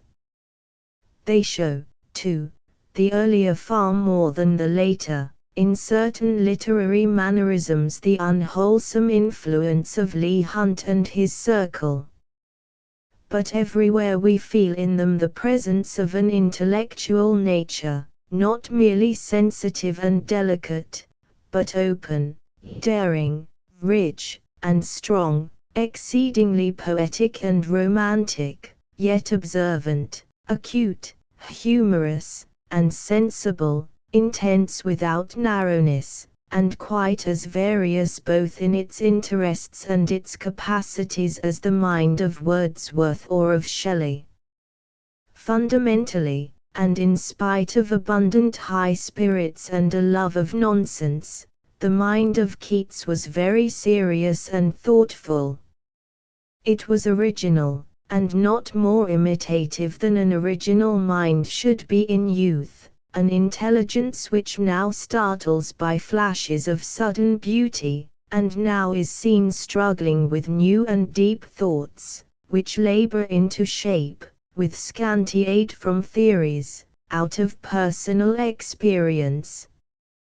In quality, and I speak of nothing else, the mind of Shakespeare at 23 may not have been very different. Short extracts can give but little idea of all this, but they may at least illustrate the variety of Keats's mind, and the passages I am about to read have been chosen mainly with this intention, and not because the majority are among the most striking that might be found. The earliest belong to the September of 1817, and I take them partly for their local interest. Keats spent most of that month here in Oxford, staying in the Magdalen Hall of those days with his friend Bailey, a man whose gentle and disinterested character he warmly admired. We lead, he writes to his sister, very industrious lives, he in general studies, and I in proceeding at a pretty good pace with a poem which I hope you will see early in the next year. It was Endymion, he wrote, it seems, the whole of the third book in Bailey's rooms. Unluckily, the hero in that book is wandering at the bottom of the sea, but even in those regions, as Keats imagined them, a diligent student may perhaps find some traces of Oxford. In the letters we hear of towers and quadrangles, cloisters and groves, of the deer in Magdalen Park, and how the mouldering arch, shaded o'er by a larch, lives next door to Wilson the hosier, that should be discoverable. But we hear most of the clear streams, more clear streams than ever I saw together. I take a walk by the side of one of them every evening. For these last 5 or 6 days, he writes to Reynolds, we have had regularly a boat on the Isis, and explored all the streams about, which are more in number than your eyelashes. We sometimes skim into a bed of rushes, and there become naturalized river folks. There is one particularly nice nest, which we have christened Reynolds's Cove, in which we have read Wordsworth and talked as may be. Of those talks over Wordsworth with the grave religious Bailey came perhaps the thoughts expressed later in the best known of all the letters. It is too well known to quote, thoughts which take their origin from the lines written near Tintern Abbey. For about a year after this, Keats went with his friend Brown on a walking tour to the Highlands, and I will quote 2 passages from the letters written during this tour, for the sake of the contrast they exhibit between the 2 strains in Keats's mind. The first is the later. The letter is dated Cairn something July 17th, steamboats on Loch Lomond, and barouches on its sides, take a little from the pleasure of such romantic chaps as Brown and I. The banks of the Clyde are extremely beautiful, the north end of Loch Lomond grand in excess. The entrance at the lower end to the narrow part is precious good. The evening was beautiful, nothing could surpass our fortune in the weather. Yet was I worldly enough to wish for a fleet of chivalry barges with trumpets and banners, just to die away before me into that blue place among the mountains. 5 Keats all over. Yes, but so is this, which was written a fortnight earlier from Carlisle. After Skiddaw, we walked to Ireby, the oldest market town in Cumberland, where we were greatly amused by a country dancing school holden at the Tun. It was indeed no new cotillion fresh from France. No, they kick it and jump it with metal extraordinary, and whisk it, and frisk it, and toad it and goadee it, and twirl-dee it and whirl-dee it, and stamped it, and sweated it, tattooing the floor like mad. The difference between our country dances and these Scottish figures is about the same as leisurely stirring a cup o' tea and beating up a batter pudding. I was extremely gratified to think that, if I had pleasures they knew nothing of, they had also some into which I could not possibly enter. I hope I shall not return without having got the Highland fling. There was as fine a row of boys and girls as you ever saw, some beautiful faces, and one exquisite mouth. I never felt so near the glory of patriotism, the glory of making by any means a country happier. This is what I like better than scenery. 6 There is little enough here of the young poet who believes himself to care for nothing but art, and as little of the theoretic cosmopolitanism of some of Keats's friends. Some 3 months later we find Keats writing from London to his brother and his sister-in-law in America, and he tells them of a young lady from India whom he has just met. She is not a Cleopatra, but she is at least a Charmian. She has a rich Eastern look. When she comes into a room she makes an impression the same as the beauty of a leopardess. You will by this time think I am in love with her, so before I go any further I will tell you I am not. She kept me awake one night as a tune of Mozart's might do. I speak of the thing as a pastime and an amusement, than which I can feel none deeper than a conversation with an imperial woman, the very yes and no of whose lips is to me a banquet. I believe, though she has faults, the same as Charmian and Cleopatra might have had. Yet she is a fine thing, speaking in a worldly way, for there are two distinct tempers of mind in which we judge of things, the worldly, theatrical and pantomimical, and the unearthly, spiritual and ethereal. In the former, Bonaparte, Lord Byron, and this Charmian, hold the first place in our minds, in the latter, John Howard, Bishop Hooker rocking his child's cradle, and you, my dear sister, are the conquering feelings. 7 I do not read this passage merely for its biographical interest, but a word may be ventured on that. The lady was not Miss Braun, but less than a month later, on meeting Miss Braun, he immediately became her slave. When we observe the fact, and consider how very unlike the words I have quoted are to anything in Keats's previous letters, we can hardly help suspecting that he was at this time in a peculiar condition and ripe for his fate.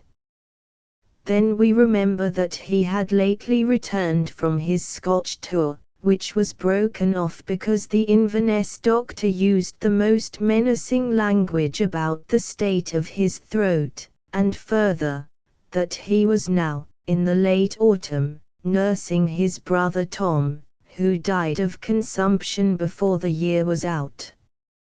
And an idea suggests itself which, if exceedingly prosaic, has yet some comfort in it. How often have readers of Keats's life cried out that, if only he had never met Miss Braun, he might have lived and prospered.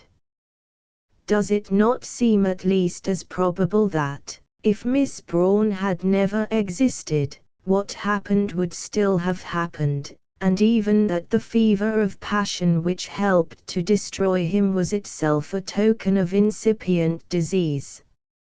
I turn the leaf and come, in the same letter, to a passage on politics. The friends of Keats were, for the most part, advanced liberals. His own sympathies went that way. A number of lines in the poems of his boyhood show this, and so do many remarks in the letters. And his sympathies were not mere sentiments.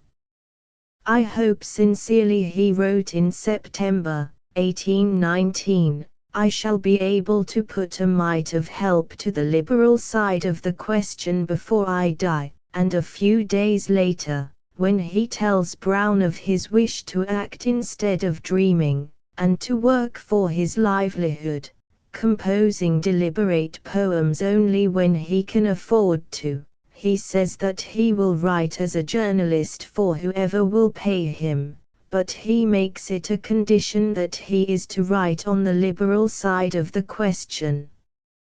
It is a mistake to suppose that he had no political interests. But he cared nothing for the mere quarrels of Whig and Tory. A radical was for him the type of an obstinate and heady man, and the perfectibility theories of friends like Shelley and Dilke slipped from his mind like water from a duck's back. We have seen the concrete shape his patriotism took. He always saw ideas embodied, and was convinced that small causes make great alterations.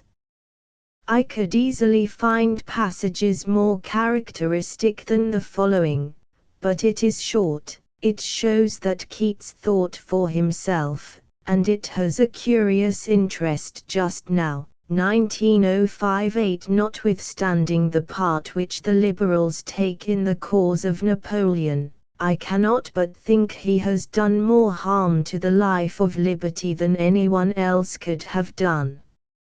Not that the divine right gentlemen have done, or intend to do, any good. No, they have taken a lesson of him, and will do all the further harm he would have done, without any of the good. The worst thing he has done is that he has taught them how to organize their monstrous armies. The Emperor Alexander, it is said, intends to divide his empire as did Diocletian, creating Teucres beside himself, and continuing the supreme monarch of the whole. Should he do this, and they for a series of years keep peaceable among themselves, Russia may spread her conquest even to China. I think it a very likely thing that China itself may fall. Turkey certainly will. Meanwhile European North Russia will hold its horns against the rest of Europe, intriguing constantly with France. Still aiming chiefly to show the variety there is in these letters, I may take next one or two passages which have an interest also from their bearing on Keats's poems. Here we have, for example, the unmistakable origin of the ode on indolence. This morning I am in a sort of temper indolent and supremely careless. I long after a stanza or two of Thomson's Castle of Indolence. My passions are all asleep, from my having slumbered till nearly 11 and weakened the animal fibre all over me to a delightful sensation, about 3 degrees on this side of faintness. If I had teeth of pearl and the breath of lilies, I should call it languor, but as I am I must call it laziness. In this state of effeminacy the fibers of the brain are relaxed in common with the rest of the body, and to such a happy degree that pleasure has no show of enticement, and pain no unbearable power. 9 Neither poetry nor ambition nor love have any alertness of countenance as they pass by me. They seem rather like figures on a Greek vase, a man and 2 women whom no one but myself could distinguish in their disguisement. This is the only happiness, and is a rare instance of the advantage of the body overpowering the mind. 10 Especially as I have a black eye. This is the only happiness. The sentence will surprise no one who has even dipped into Keats's letters. It expresses a settled conviction. Happiness, he feels, belongs only to childhood and early youth. A young man thinks he can keep it, but a little experience shows him he must do without it. The mere growth of the mind, if nothing else, is fatal to it. To think is to be full of sorrow, because it is to realize the sorrow of the world and to feel the burden of the mystery. Health and spirits, he says, can only belong unalloyed to the selfish man. 11 Shelley might be speaking. To see an entirely disinterested girl quite happy is the most pleasant and extraordinary thing in the world. It depends upon 1,000 circumstances. On my word, it is extraordinary. Women must want imagination, and they may thank God for it, and so may we, that a delicate being can feel happy without any sense of crime. 12 These passages, taken alone, even when we observe his qualifications, would give a false impression of Keats, but they supply a curious commentary on the legend of the sensuous Keats. We may connect with them his feeling of the inferiority of poets, or rather of such dreaming poets as himself, to men of action. In this same letter he copies out for his correspondents several recently written poems, and among them the ballad La Belle Dame Sans Merci. He copies it without a word of introduction. He could not say, "Here is the record of my love and my despair," for on this one subject he never opened his heart to his brother. But when he has finished the copy he adds a few lines referring to the stanza, "Afterwards altered she took me to her elfin grot, and there she wept and sighed full sore, and there I shut her wild wild eyes with kisses for." Why 4 kisses, you will say, why 4? Because I wish to restrain the headlong impetuosity of my muse. She would have fain said score without hurting the rhyme, but we must temper the imagination, as the critics say, with judgment. I was obliged to choose an even number that both eyes might have fair play, and, to speak truly, I think 2 apiece quite sufficient. Suppose I had said 7, there would have been 3½ apiece, a very awkward affair, and well got out of on my side. This is not very like the comments of Wordsworth on his best poems, but I dare say the author of Hamlet made such jests about it. Is it not strange, let me add, to think that Keats and his friends were probably unconscious of the extraordinary merit of this poem? It was not published with the Odes in the volume of 1820. I will quote, finally, 3 passages to illustrate in different ways Keats's insight into human nature. It appears, on the whole, more decidedly in the letters than in the poems, and it helps us to believe that, so far as his gifts were concerned, his hope of ultimate success in dramatic poetry was well founded. The first is a piece of nonsense rattled off on the spur of the moment to amuse his correspondents, and worth quoting only for its last sentence. He has been describing 3 witty people, all distinct in their excellence, and he goes on, "I know 3 people of no wit at all, each distinct in his excellence, A, B, and C. A is the foolishest, B the sulkiest, C is a negative. A makes you yawn, B makes you hate, as for C you never see him at all though he were 6 feet high. I bear the first, I forbear the second, I am not certain that the third is. The first is gruel, the second ditch water, the third is spilt, he ought to be wiped up. See, who is spilt and ought to be wiped up, how often we have met and still shall meet him. Shakespeare, I think, would gladly have fathered the phrase that describes him, and the words that follow are not much out of the tune of Falstaff. See, they say, is not his mother's true child, but she bought him of the man who cries, young lambs to sell. 13. In the second passage Keats is describing one of his friends. Dilke is a man who cannot feel he has a personal identity unless he has made up his mind about everything. The only means of strengthening one's intellect is to make up one's mind about nothing, to let the mind be a thoroughfare for all thoughts, not a select party.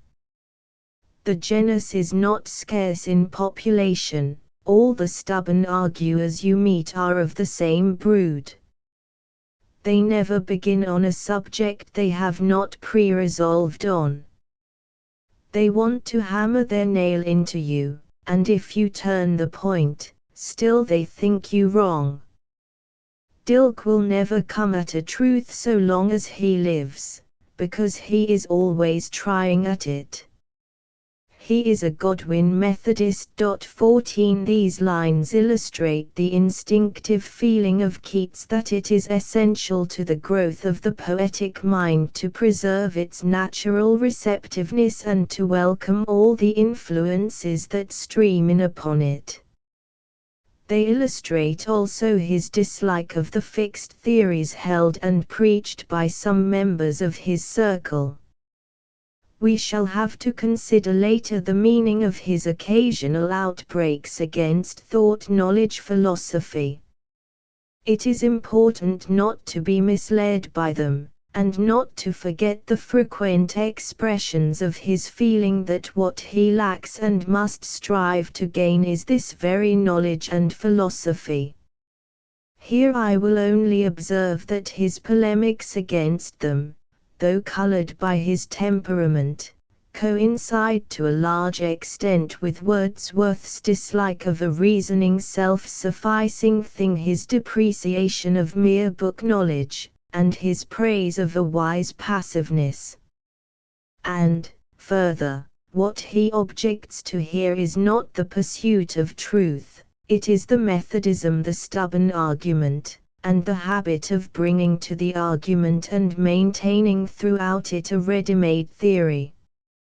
He offers his own thoughts and speculations freely enough to Bailey and to his brother, men willing to probe with him any serious idea, but not to Dilke.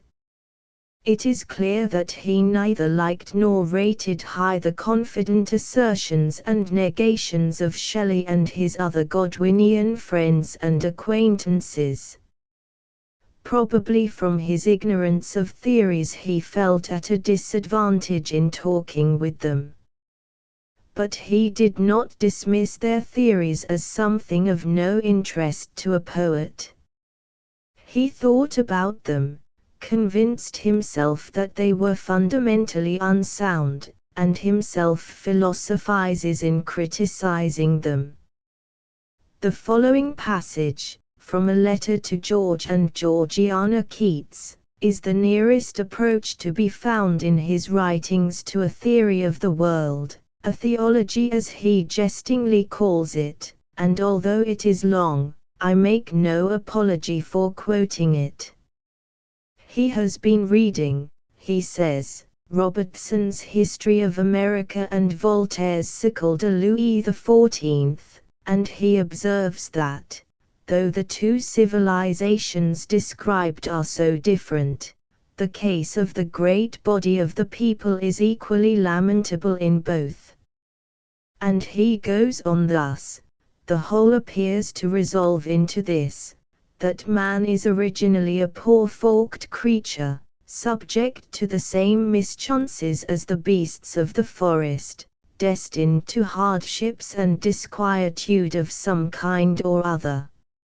If he improves by degrees his bodily accommodations and comforts, at each stage, at each ascent, there are waiting for him a fresh set of annoyances. He is mortal, and there is still a heaven with its stars above his head. The most interesting question that can come before us is, how far by the persevering endeavors of a seldom appearing Socrates mankind may be made happy. I can imagine such happiness carried to an extreme, but what must it end in? Death, and who could in such a case bear with death? The whole troubles of life, which are now frittered away in a series of years, would then be accumulated for the last days of a being who, instead of hailing its approach, would leave this world as Eve left paradise. But in truth I do not at all believe in this sort of perfectibility. The nature of the world will not admit of it. the inhabitants of the world will correspond to itself. Let the fish philosophize the ice away from the rivers in winter time, and they shall be at continual play in the tepid delight of summer. Look at the poles, and at the sands of Africa, whirlpools and volcanoes. Let men exterminate them, and I will say that they may arrive at earthly happiness. The point at which man may arrive is as far as the parallel state in inanimate nature, and no further. For instance, suppose a rose to have sensation, it blooms on a beautiful morning, it enjoys itself, but then comes a cold wind, a hot sun. It cannot escape it, it cannot destroy its annoyances. They are as native to the world as itself. No more can man be happy in spite, the worldly elements will prey upon his nature. The common cognomen of this world among the misguided and superstitious is a vale of tears from which we are to be redeemed by a certain arbitrary interposition of God and taken to heaven. What a little circumscribed straitened notion! Call the world if you please the vale of soul-making. Then you will find out the use of the world. I am speaking now in the highest terms for human nature, admitting it to be immortal, which I will here take for granted for the purpose of showing a thought which has struck me concerning it. I say soul-making, soul as distinguished from an intelligence. 15 There may be intelligences or sparks of the divinity in millions, but they are not souls till they acquire identities, till each one is personally itself. Intelligences are atoms of perception, they know and they see and they are pure, in short they are God. How then are souls to be made? How then are these sparks which are God to have identity given them, so as ever to possess a bliss peculiar to each one's individual existence? How but by the medium of a world like this? This point I sincerely wish to consider, because I think it a grander system of salvation than the Christian religion, or rather it is a system of spirit creation. This is effected by three grand materials acting the one upon the other for a series of years. These three materials are the intelligence, the human heart, as distinguished from intelligence or mind, and the world or elemental space suited for the proper action of mind and heart on each other for the purpose of forming the soul or intelligence destined to possess the sense of identity. I can scarcely express what I but dimly perceive, and yet I think I perceive it. That you may judge the more clearly I will put it in the most homely form possible. I will call the world a school instituted for the purpose of teaching little children to read. I will call the human heart the horn book read in that school. And I will call the child able to read, the soul made from that school and its horn book. Do you not see how necessary a world of pains and troubles is to school an intelligence and make it a soul? A place where the heart must feel and suffer in 1,000 diverse ways. Not merely is the heart a horn book, it is the mind's Bible, it is the mind's experience, it is the text from which the mind or intelligence sucks its identity. As various as the lives of men are, so various become their souls, and thus does God make individual beings, souls, identical souls, of the sparks of his own essence. This appears to me a faint sketch of a system of salvation which does not offend our reason and humanity. 16 Surely, when Keats's education is considered, this, with all its crudity, is not a little remarkable. It would not be easy to find anything written at the same age by another poet of the time which shows more openness of mind, more knowledge of human nature, or more original power of thought. About a fortnight after Keats wrote that description of A, B, and C, he received what he recognized at once for his death warrant. He had yet 14 months to endure, but at this point the development of his mind was arrested. During the 3 preceding years it had been very rapid, and is easy to trace, and it is all the more interesting because, in spite of its continuity, we are aware of a decided difference between the Keats of the earlier letters and the Keats of the later. The tour in Scotland in the summer of 1818 may be taken with sufficient accuracy as a dividing line. The earlier Keats is the youth who had written the sonnet on first looking into Chapman's Homer, and Sleep and Poetry, and who was writing Endymion. He is thoughtful, often grave, sometimes despondent, but he is full of the enthusiasm of beauty, and of the joy and fear, the hope and the awe, that accompanied the sense of poetic power. He is the poet who looked, we are told, as though he had been gazing on some glorious sight, whose eyes shone and whose face worked with pleasure as he walked in the fields about Hampstead, who is described watching with rapture the billowing of the wind through the trees and over meadow grasses and corn, and looking sometimes like a young eagle and sometimes like a wild fawn waiting for some cry from the forest depths.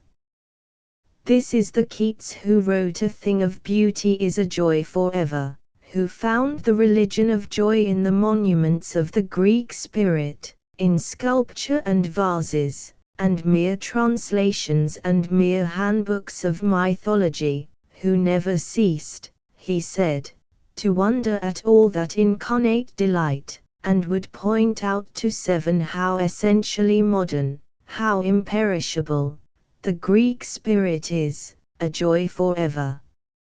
Yet, as we have seen already, he was aware, and we find him becoming more and more aware, that joy is not the only word. He had not read for nothing Wordsworth's great ode, and Tintern Abbey, and The Excursion. We know it from Endymion, and the letter about the burden of the mystery was written before the tour in Scotland. But after this we feel a more decided change, doubtless hastened by outward events. The Blackwood and Quarterly Reviews of Endymion appeared, reviews not less inexcusable because we understand their origin. Then came his brother's death. A few weeks later he met Miss Braun.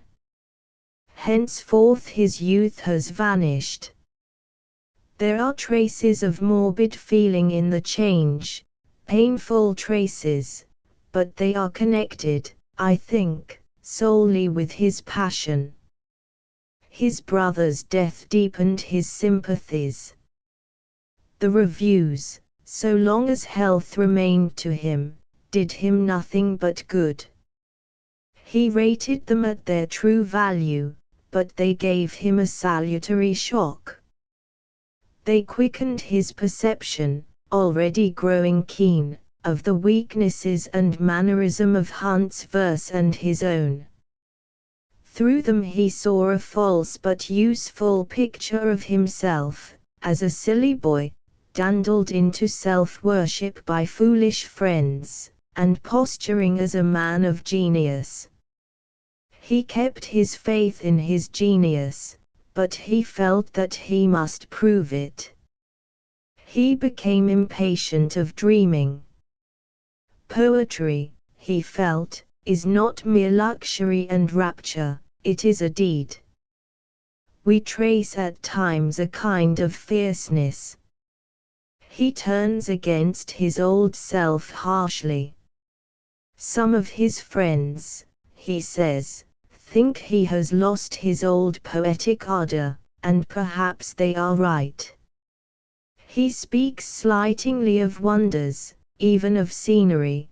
The human heart is something finer, not its dreams, but its actions and its anguish.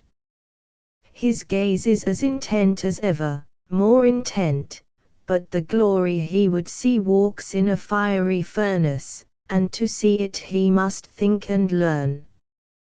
He is young, he says, writing at random, straining his eyes at particles of light in the midst of a great darkness. He knows at times the agony of ignorance. In 1 year he writes 6 or 7 of the best poems in the language, but he is little satisfied. Thus far, he says, I have a consciousness of having been pretty dull and heavy, both in subject and phrase. 2 months later he ends a note to Haydon with the words, I am afraid I shall pop off just when my mind is able to run alone. And so it was. It is important to remember this change in Keats in considering his ideas about poetry, but we have first to look at them in a more general way.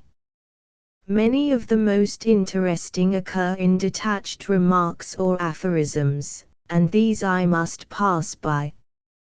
The others I intended at first to deal with in connection with Shelley's view of poetry, and, although that plan proved to be too large for a single lecture, I do not wish altogether to abandon it, because in the extracts which I have been reading the difference between the minds of the two poets has already appeared, and because it reappears both in their poetic practice and in their opinions about their art. Indeed, with so much difference, it might be thought unlikely that these opinions would show also a marked resemblance.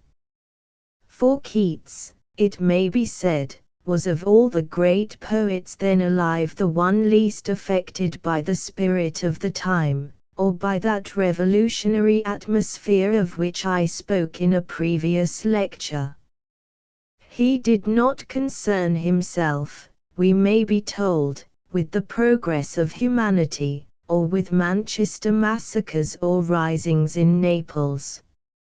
He cared nothing for theories, abstractions, or ideals. He worshipped beauty, not liberty, and the beauty he worshipped was not intellectual but visible, audible, tangible. Oh, for a life of sensations, he cried, rather than of thoughts. He was an artist, intent upon fashioning his material until the outward sensible form is perfectly expressive and delightful. In all this he was at the opposite pole to Shelley, and he himself felt it. He refused to visit Shelley, in order that he might keep his own unfettered scope, and he never speaks of Shelley cordially. He told him, too, that he might be more of an artist and load every rift of his subject with awe, and that, while many people regard the purpose of a work as the God, and the poetry as the mammon, an artist must serve mammon. And his practice, like his opinions, proves that, both in his strength and his limitations, he belongs to quite a different type.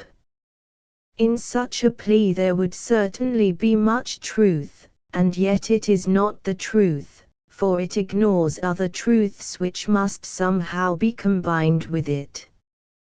There are great differences between the two poets, but then in Keats himself there are contending strains. Along with the differences, too, we find very close affinities. And these affinities with Shelley also show that Keats was deeply influenced by the spirit of his time. Let me illustrate these statements. The poet who cried, "Oh, for a life of sensations," was consoled, as his life withered away, by the remembrance that he had loved the principle of beauty in all things. And this is not a chance expression. It repeats, for instance, a phrase used 2 years before, "the mighty abstract idea I have of beauty in all things." If Shelley had used this language, it would be taken to prove his love of abstractions.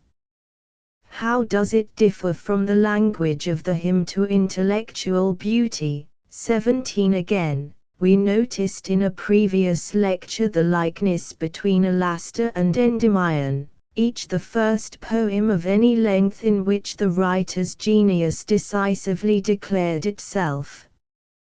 Both tell the story of a young poet, of a dream in which his ideal appears in human form, and he knows the rapture of union with it, of the passion thus enkindled, and the search for its complete satisfaction. We may prefer to read Endymion simply as we read Isabella, but the question here is not of our preferences.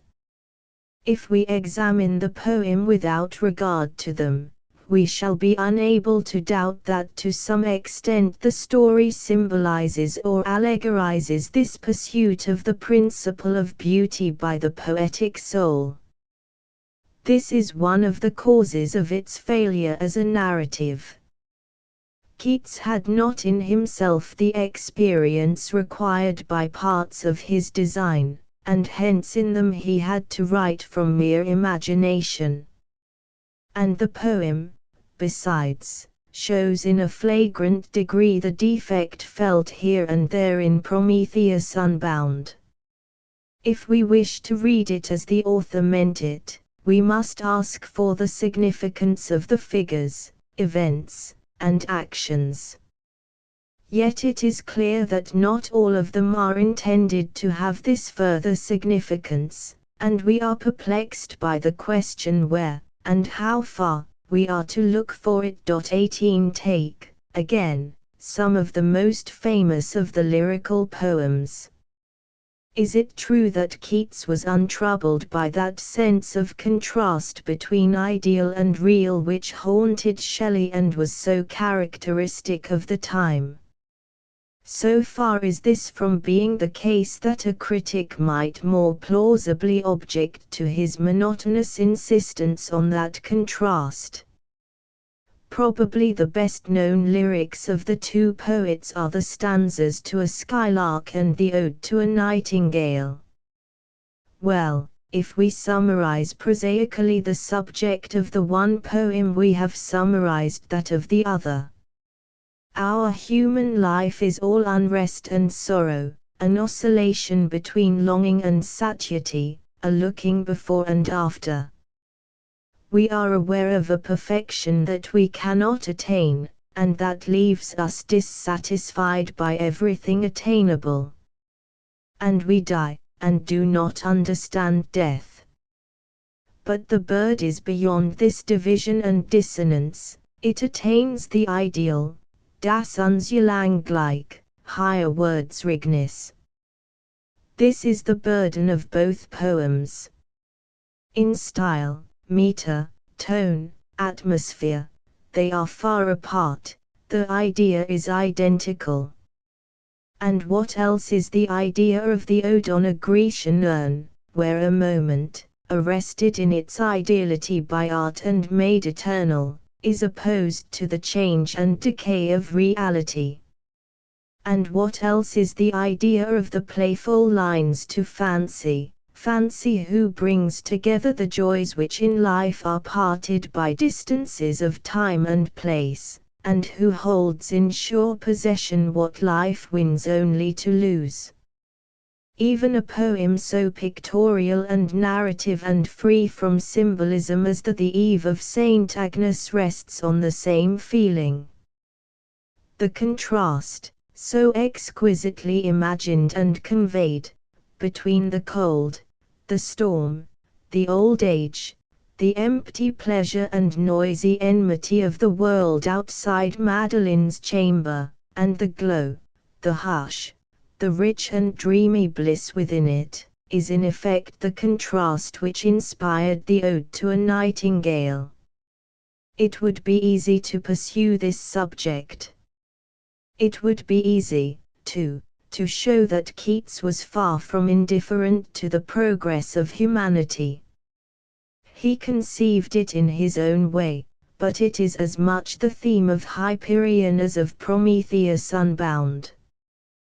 We are concerned, however, here not with the interpretation of his poems, but with his view of poetry, and especially with certain real or apparent inconsistencies in it. For in the letters he now praises sensation and decries thought or knowledge, and now cries out for knowledge as his greatest need. In one place declares that an artist must have self-concentration, perhaps selfishness, and in others insists that what he desires is to be of use to his fellow men. We shall gain light on these matters and on his relation to Shelley if I try to reduce his general view to a precise and prosaic form. That which the poet seeks is beauty. Beauty is a principle, it is one. All things beautiful manifest it, and so far therefore are one and the same. This idea of the unity of all beauty comes out in many crucial passages in the poems and letters. I take a single example. The goddess Cynthia in Endymion is the principle of beauty. In this story she is also identified with the moon. Accordingly the hero, gazing at the moon, declares that in all that he ever loved he loved her. Thou wast the deep glen, thou wast the mountain top, the sage's pen, the poet's harp, the voice of friends, the sun, thou wast the river, thou wast glory won. Thou wast my clarion's blast, thou wast my steed, my goblet full of wine, my topmost deed, thou wast the charm of women, lovely moon. Oh, what a wild and harmonized tune my spirit struck from all the beautiful. When he says this he does not yet understand that the moon and his strange visitant are one, he thinks they are rivals. So later, when he loves the Indian maid, and is in despair because he fancies himself therefore false to his goddess, he is in error, for she is only his goddess veiled, the shaded half of the moon. Still the mountain top and the voice of friends differ. Indeed, the one beauty is infinitely various. But its manifestations, for Keats, tend to fall into two main classes.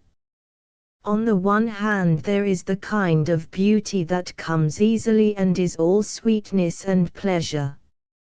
In receiving it we seem to suppress nothing in our nature. Though it is not merely sensuous, for the principle of beauty is in it, it speaks to sense and delights us. It is luxury. But the other kind is won through thought, and also through pain. And this second and more difficult kind is also the higher, the fuller, the nearer to the principle. That it is won through pain is doubly true. First, because the poet cannot reach it unless he consents to suffer painful sympathies, which disturb his enjoyment of the simpler and sweeter beauty, and may even seem to lead him away from beauty altogether. Thus Endymion can attain union with his goddess only by leaving the green hillsides where he met her first, and by wandering unhappily in cold moonless regions inside the earth and under the sea. Here he feels for the woes of other lovers, and to help them undertakes tasks which seem to interrupt his search for Cynthia. Returning to earth he becomes enamored of a maiden devoted to sorrow, and gains his goddess just when he thinks he has resigned her. The highest beauty, then, is reached through the poet's pain, and, in the second place, it has pain in itself, or at least appears in objects that are painful. In his early poem Sleep and Poetry, Keats asks himself the question, "And can I ever bid these joys farewell?" And he answers, "Yes, I must pass them for a nobler life, where I may find the agonies, the strife of human hearts." He felt himself as yet unequal to this task. He never became equal to it, but the idea was realized to some extent in Isabella and Lamia and Hyperion. The first two of these are tales of passion, agony and death. The third, obviously, is on one side a story of strife. Such, in its bare outline, is Keats's habitual view of poetry. What, then, are the points where, in spite of its evident resemblance to Shelley's, we feel a marked difference? The most important seem to be two. In the first place, Keats lays far the heavier stress on the idea that beauty is manifested in suffering and conflict.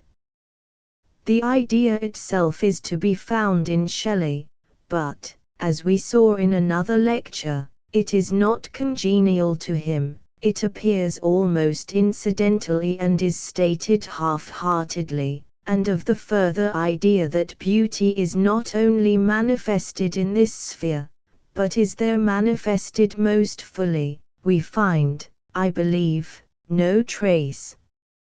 And this was inevitable, for the whole tendency of Shelley's mind was to regard suffering and conflict with mere distress and horror as something senseless and purely evil, and to look on the world as naturally a paradise entirely free from them, but ruined by an inexplicable failure on the part of man.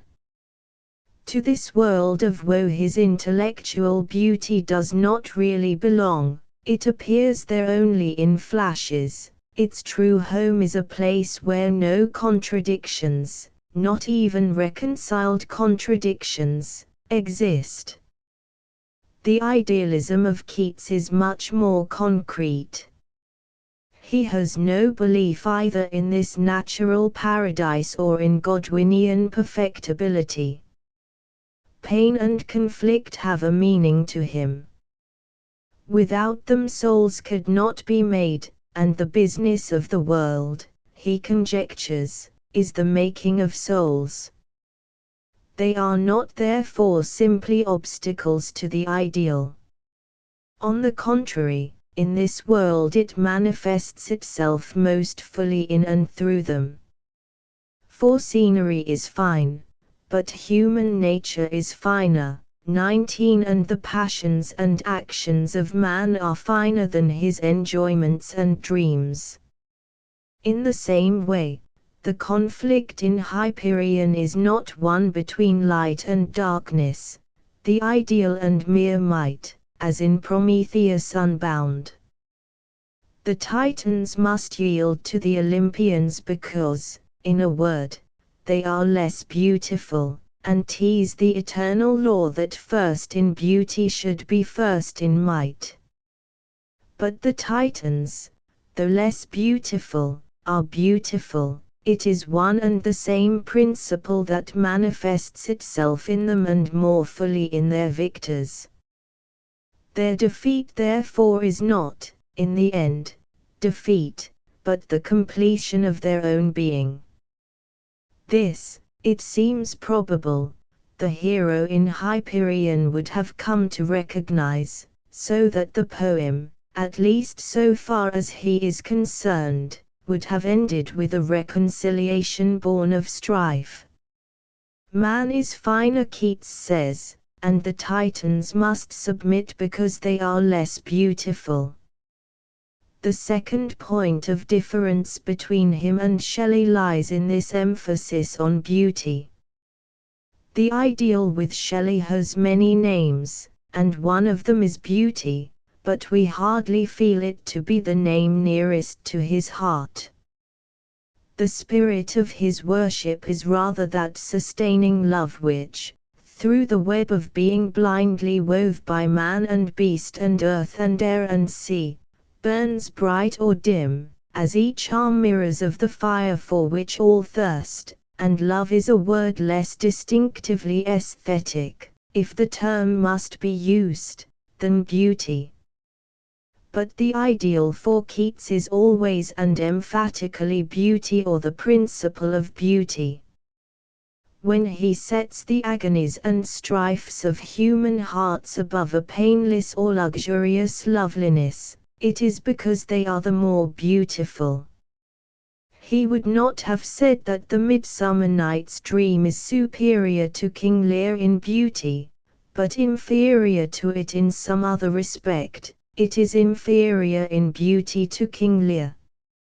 Let art only be intense enough, let the poet only look hard enough and feel with force enough, so that the pain in his object is seen truly as the vesture of great passion and action, and all disagreeables will evaporate and nothing will remain but beauty. 20 Hence, though well aware how little he has as yet of the great poet's power of vision, he is still content when he can feel that a poem of his has intensity, has, as he says of Lamia, that sort of fire in it that must take hold of people some way. 21 And an earlier and inferior poem, Isabella, may show his mind. The mere subject is exceedingly painful, and Keats by no means suppresses the painful incidents and details, but the poem can hardly be called painful at all, for the final impression is that of beauty, almost as decidedly so as the final impression left by the blissful story of Saint Agnes Eve. And this is most characteristic of Keats. If the word beauty is used in his sense, and not in the common contracted sense, we may truly say that he was, and must have remained, more than any other poet of his time, a worshipper of beauty. When, then, to come to his apparent inconsistencies, he exalts sensation and decries thought or knowledge, what he is crying out for is beauty. The word sensation as a comparison of passages would readily show, has not in his letters its usual meaning. It stands for poetic sensation, and, indeed, for much more. It is, to speak broadly, a name for all poetic or imaginative experience, and the contents of the speech of Oceanus are, in kind, just as much sensation as the eating of nectarines, which may well be poetic to the poetic. This is, I repeat, to speak broadly. For it is true that sometimes in the earlier letters we find Keats falls to his better mind. Knowing that the more difficult beauty is the fuller, he is yet, to our great advantage, so entranced by the delight or glory of the easier, that he rebels against everything that would disturb its magic or trouble his exquisite sense of the luxurious. and then he is tempted to see in thought only that vexatious questioning that spoils the singing of the nightingale, and to forget that it is necessary to the fuller and more difficult kind of beauty. But these moods are occasional. He knew that there was something willful and weak about them, and they gradually disappear. On the whole, the gist of his attitude to thought or philosophy may be stated as follows. He was far from being indifferent to truth, or from considering it unimportant for poetry.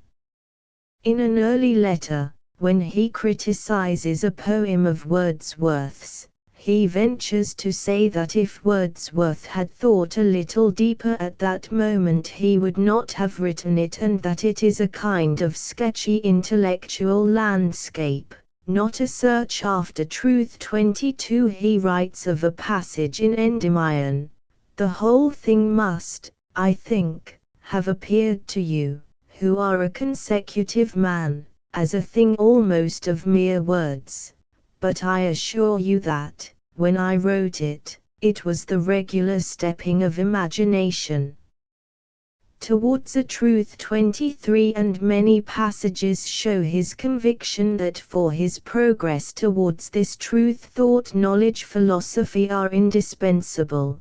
24 That he must submit to the toil and the solitude that they involve, just as he must undergo the pains of sympathy, that there is but one way for him, and that this one road lies through application, study, and thought. 25 On the other hand, he had, in the first place, as we saw, a strong feeling that a man, and especially a poet, must not be in a hurry to arrive at results, and must not shut up his mind in the box of his supposed results, but must be content with half knowledge, and capable of living in uncertainties, mysteries, doubts, without any irritable reaching after fact and reason. And, in the second place, a poet, he felt, will never be able to rest in thoughts and reasonings which do not also satisfy imagination and give a truth which is also beauty, and in so far as they fail to do this, in so far as they are mere thoughts and reasonings, they are no more than a means, though a necessary means, to an end, which end is beauty, that beauty which is also truth. This alone is the poet's end, and therefore his law. With a great poet the sense of beauty overcomes every other consideration, or rather obliterates all consideration. 26 Thought, knowledge, philosophy, if they fall short of this, are nothing but a road to his goal. They bring matter for him to mold to his purpose of beauty, but he must not allow them to impose their purpose on him, or to ask that it shall appear in his product. These statements formulate Keats's position more than he formulates it, but I believe that they represent it truly. He was led to it mainly by the poetic instinct in him, or because, while his mind had much general power, he was, more than Wordsworth or Coleridge or Shelley, a poet pure and simple. 27 We can now deal more briefly with another apparent inconsistency. Keats says again and again that the poet must not live for himself, but must feel for others and try to help them, that there is no worthy pursuit but the idea of doing some good for the world, that he is ambitious to do some good or to serve his country. Yet he writes to Shelley about the Cenci, "There is only one part of it I am judge of, the poetry and dramatic effect, which by many spirits nowadays is considered the mammon. A modern work, it is said, must have a purpose, which may be the God.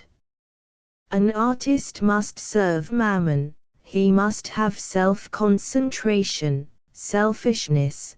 Perhaps 28. These are ungracious sentences, especially when we remember the letter to which Keats is replying, and they are also unfair to Shelley, whose tragedy cannot justly be accused of having an ultra-poetic purpose, and whose Count Sancy shows much more dramatic imagination than any figure drawn by Keats. But it is ungracious too to criticize the irritability of a man condemned to death, and in any case these sentences are perfectly consistent with Keats's expressed desire to do good. The poet is to do good, yes, but by being a poet. He is to have a purpose of doing good by his poetry, yes, but he is not to obtrude it in his poetry, or to show that he has a design upon us. 29 To make beauty is his philanthropy. He will not succeed in it best by making what is only in part beauty, something like the Excursion, half poem and half lecture. He must be unselfish, no doubt, but perhaps by being selfish, by refusing, that is, to be diverted from his poetic way of helping by the desire to help in another way. This is the drift of Keats's thought. If we remember what he means by beauty and poet and how he distinguishes the poet from the dreamer, 30, we shall think it sound doctrine. Keats was by nature both dreamer and poet, and his ambition was to become poet pure and simple. There was, in a further sense, a double strain in his nature.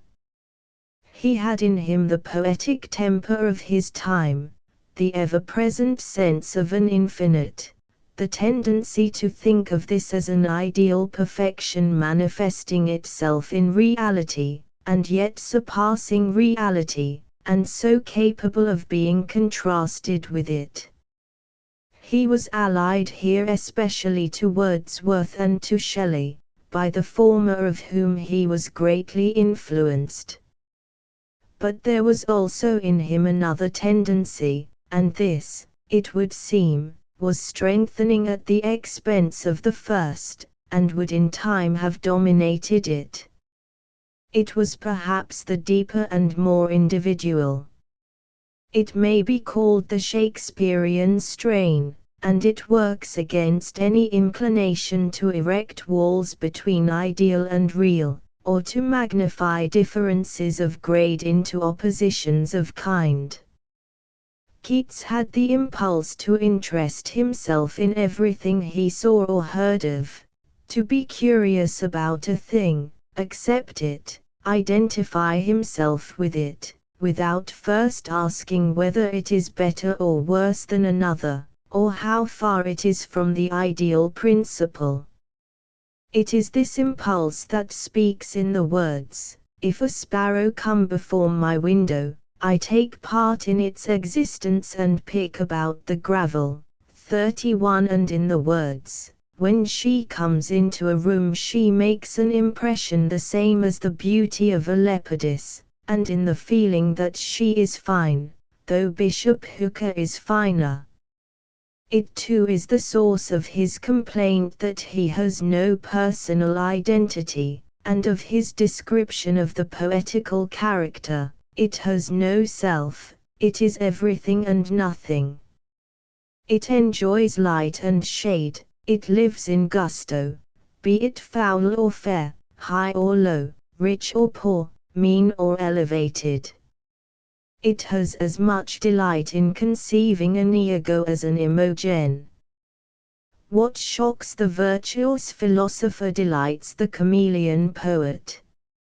It does no harm from its relish of the dark side of things, any more than from its taste for the bright one, because they both end in speculation." 32 A poet is the most unpoetical of anything in existence, because he has no identity. He is continually in, for, and filling some other body. 33 That is not a description of Milton or Wordsworth or Shelley, neither does it apply very fully to Keats, but it describes something at least of the spirit of Shakespeare. Now this spirit, it is obvious, tends in poetry, I do not say to a realistic, but to what may be called a concrete method of treatment, to the vivid presentment of scenes, individualities, actions, in preference to the expression of unembodied thoughts and feelings. The atmosphere of Wordsworth's age, as we have seen, was not, on the whole, favorable to it, and in various degrees it failed in strength, or it suffered, in all the greater poets. Scott had it in splendid abundance and vigor, but he had too little of the idealism or the metaphysical imagination which was common to those poets, and which Shakespeare united with his universal comprehension, nor was he, like Shakespeare and like some of them, a master of magic in language. But Keats had that magic in fuller measure, perhaps, than any of our poets since Milton, and, sharing the idealism of Wordsworth and Shelley, he possessed also wider sympathies, and, if not a more plastic or pictorial imagination than the latter, at least a greater freedom from the attraction of theoretic ideas. To what results might not this combination have led if his life had been as long as Wordsworth's or even as Byron's? It would be more than hazardous, I think, to say that he was the most highly endowed of all our poets in the 19th century, but he might well have written its greatest long poems. 1905. Note: I have pointed out certain marked resemblances between Alastor and Endymion, and it would be easy to extend the list. These resemblances are largely due to similarities in the minds of the two poets, and to the action of a common influence on both. But I believe that, in addition, Keats was affected by the reading of Alastor, which appeared in 1816, while his own poem was begun in the spring of 1817. The common influence to which I refer was that of Wordsworth, and especially of The Excursion, published in 1814. There is a quotation, or rather a misquotation, from it in the preface to Alastor. The Excursion is concerned in part with the danger of inactive and unsympathetic solitude, and this, treated of course in Shelley's own way, is the subject of Alastor, which also contains phrases reminiscent of Wordsworth's poem. Its preface too reminds one immediately of the elegiac stanzas on a picture of Peel Castle, of the main idea, and of the lines, "Farewell, farewell, the heart that lives alone, housed in a dream, at distance from the kind." As for Keats, the reader of his letters knows how much he was occupied in 1817 and 1818 with thoughts due to the reading of Wordsworth, and how great, though qualified, was his admiration of The Excursion. These thoughts concerned chiefly the poetic nature, its tendency to dream, and the necessity that it should go beyond itself and feel for the sorrows of others. They may have been suggested only by Wordsworth, but we must remember that Alastor had been published, and that Keats would naturally read it. In comparing that poem with Endymion, I am obliged to repeat remarks already made in the lecture.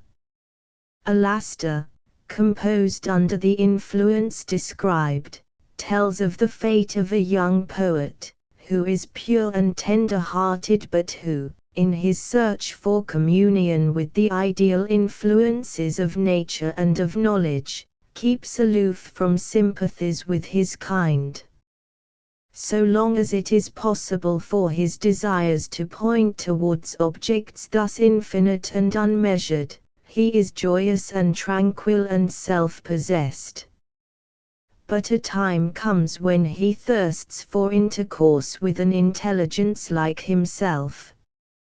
His ideal requirements are embodied in the form of a being who appears to him in a dream, and to whom he is united in passionate love. But his self-centered seclusion now avenges itself. The spirit of sweet human love vanishes as he wakes, and he wanders over the earth, vainly seeking the prototype of the vision until he dies. In Endymion, the story of a dream vision, of rapturous union with it, and of the consequent pursuit of it, reappears, though the beginning and the end are different. The hero, before the coming of the vision, has of course a poetic soul, but he is not self-secluded, or inactive, or fragile, or philosophic, and his pursuit of the goddess leads not to extinction but to immortal union with her.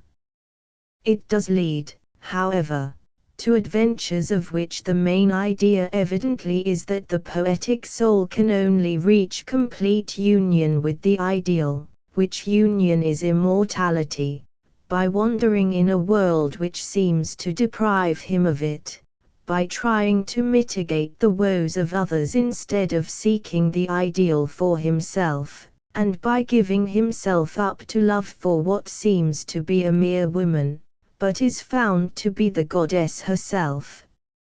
It seems almost beyond doubt that the story of Cynthia and Endymion would not have taken this shape but for Alastor. The reader will find this impression confirmed if he compares the descriptions in Alastor and Endymion, Book I, of the dreamer's feelings on awakening from his dream, of the disenchantment that has fallen on the landscape, and of his eager pursuit of the lost vision. Everything is, in one sense, different, for the two poets differ greatly, and Keats, of course, was writing without any conscious recollection of the passage in Alastor, but the conception is the same. 34 Consider, again, the passage, near the beginning of Endymion, Book 3, quoted on p. 230 of the lecture. The hero is addressing the moon, and he says, to put it baldly, that from his boyhood everything that was beautiful to him was associated with his love of the moon's beauty. The passage continues thus: on some bright essence could I lean, and lull myself to immortality, I pressed nature's soft pillow in a wakeful rest. But, gentle orb, there came a nearer bliss, my strange love came, felicity's abyss. She came, and thou didst fade, and fade away. In spite of the dissimilarities, surely the wakeful rest here corresponds to the condition of the poet in Alastor prior to the dream. So long as it is possible for his desires to point towards objects thus infinite and unmeasured, he is joyous and tranquil and self-possessed. But when his strange love comes, these objects, like the objects of Endymion's earlier desires, no longer suffice him. There is, however, further evidence, indeed positive proof, of the effect of Alastor, and especially of its preface, on Keats's mind. In the revised version of Hyperion, Book I, the dreamer in the temple wonders why he has been preserved from death. The prophetess tells him the reason, I italicize certain words. None can usurp this height, returned that shade, but those to whom the miseries of the world are misery, and will not let them rest. All else who find a haven in the world, where they may thoughtless sleep away their days, if by a chance into this fane they come, rot on the pavement where thou rottedst half. Are there not thousands in the world, said I, encouraged by the sooth voice of the shade, who love their fellows even to the death, who feel the giant agony of the world, and more, like slaves to poor humanity, labor for mortal good? If the reader compares with this the following passage from the preface to Alastor, and if he observes the words I have italicized in it, he will hardly doubt that some unconscious recollection of the preface was at work in Keats's mind. Shelley is distinguishing the self-centered seclusion of his poet from that of common selfish souls. The picture is not barren of instruction to actual men. The poet's self-centered seclusion was avenged by the furies of an irresistible passion pursuing him to speedy ruin. But that power which strikes the luminaries of the world with sudden darkness and extinction, by awakening them to too exquisite a perception of its influences, dooms to a slow and poisonous decay those meaner spirits that dare to abjure its dominion. Their destiny is more abject and inglorious as their delinquency is more contemptible and pernicious. They who, deluded by no generous error, instigated by no sacred thirst of doubtful knowledge, duped by no illustrious superstition, loving nothing on this earth, and cherishing no hopes beyond, yet keep aloof from sympathies with their kind, rejoicing neither in human joy nor mourning with human grief, these, and such as they, have their apportioned curse. They languish, because none feel with them their common nature. They are morally dead. They are neither friends, nor lovers, nor fathers, nor citizens of the world, nor benefactors of their country. Among those who attempt to exist without human sympathy, the pure and tender-hearted perish through the intensity and passion of their search after its communities, when the vacancy of their spirit suddenly makes itself felt. All else, selfish, blind, and torpid, are those unforeseeing multitudes who constitute, together with their own, the lasting misery and loneliness of the world. Those who love not their fellow beings, live unfruitful lives, and prepare for their old age a miserable grave. 35 I have still a passage to refer to. Let the reader turn to the quotation on p. 236 from Keats's reply to Shelley's letter of invitation to his home in Italy, and let him ask himself why Keats puts the word self-concentration in inverted commas.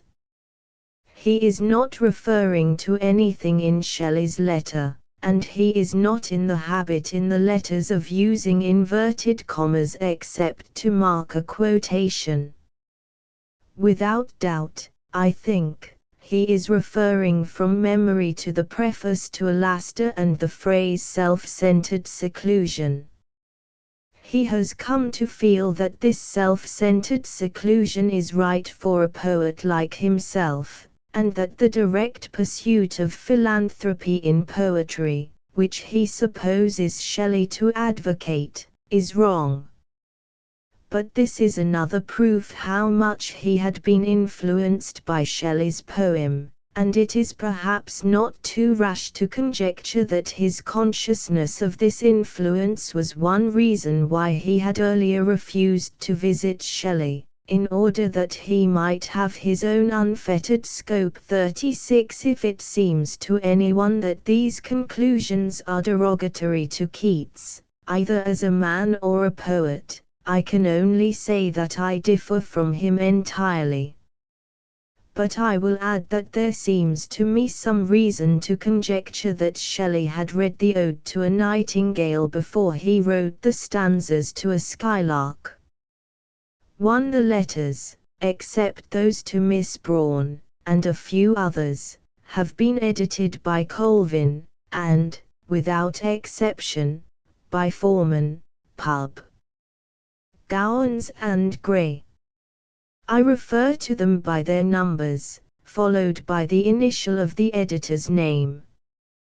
Both editions reproduce peculiarities of punctuation, etc., but for my present purpose these are usually without interest, and I have consulted the convenience of the reader in making changes.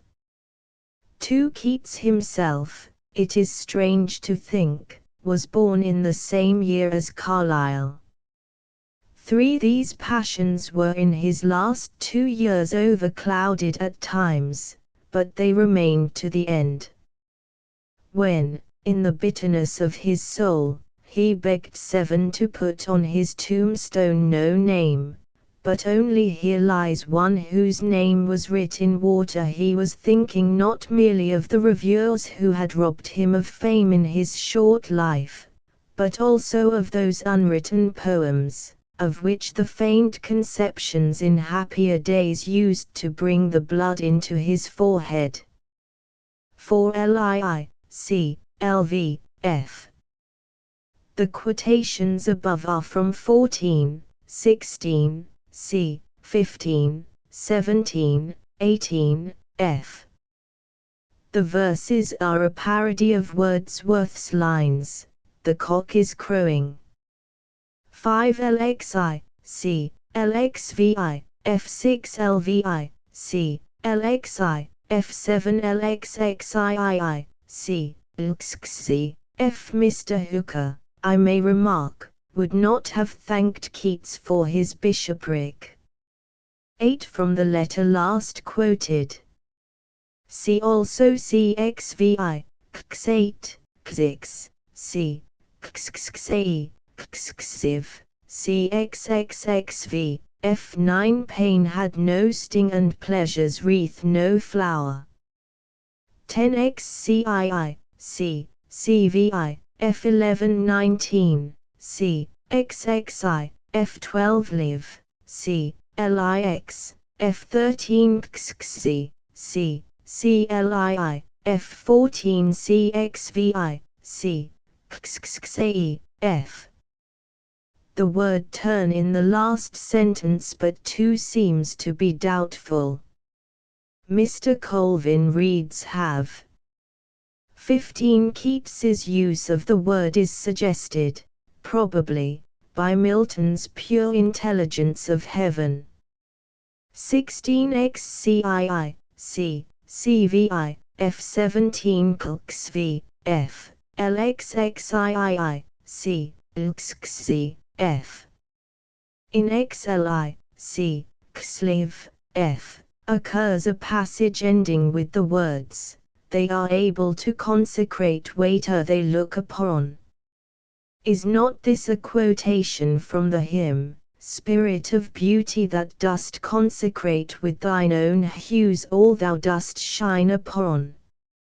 If so, and if my memory serves me, this is the only quotation from Shelley's poetry in the letters of Keats. The hymn had been published in Hunt's Examiner, January, 1817. 18. The first critic, I believe, who seriously attempted to investigate Keats's mind, and the ideas that were trying to take shape in some of his poems, was F. M. Owen, whose John Keats, a Study, 1880, never attracted in her too brief lifetime the attention it deserved. Mr. Bridges's treatment of these ideas is masterly. To what is said above may be added that, although Keats was dissatisfied with Endymion even before he had finished it, he did not at any time criticize it on the ground that it tried to put too much meaning into the myth. On Alastor and Endymion, see further the note appended to this lecture. 19. A notable, but not isolated, remark, seeing that the poetic genius of Keats showed itself soonest and perhaps most completely in the rendering of nature. 20. Xiv. C. XXVI, F21 CXVI, C. XXAE, F2219, C. XXI, F23 XXUE, C. XXIV. F24. He contemplates even the study of metaphysics, Li, C. Liv. F25 L, C. LIII, F26 Xiv, C. XXVI, F27. Compare in addition to the letters already referred to, the obscure letter to Bailey, XXII, C. Xiv, F, which, however, is early, and not quite in agreement with later thoughts. I should observe perhaps that if Keats's position, as formulated above, is accepted, the question still remains whether a truth which is also beauty, or a beauty which is also truth, can be found by man, and, if so, whether it can, in strictness, be called by either of those names. 28. CLV, C. CCVI, F. See on these sentences the note at the end of the lecture. 29. An expression used in reference to Wordsworth, XXIV, C. XXV, F30. I have not space to dwell on this distinction, but I must warn the reader that he will probably misunderstand the important passage in the Revised Hyperion, 161 ff. Unless he consults Mr. de Selinkert's edition.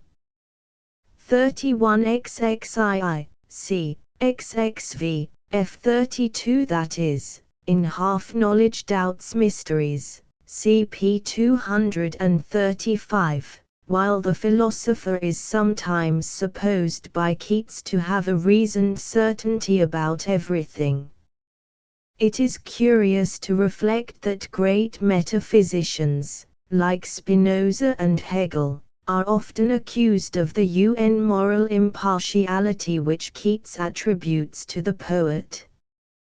33. XXV, C. LXXX, F34. The ultimate origin of the dream passage in both poems may well be Adam's dream in Paradise Lost, Book 8. She disappeared and left me dark, I waked to find her, or forever to deplore her loss, and other pleasures all abjure. Keats alludes to this in XXII, C. Xiv, F35. It is tempting to conjecture with Mr. Forman that the full stop before the last sentence is a misprint, and that we should read the world, those who etc., so that the last two clauses would be relative clauses coordinate with who love not their fellow beings.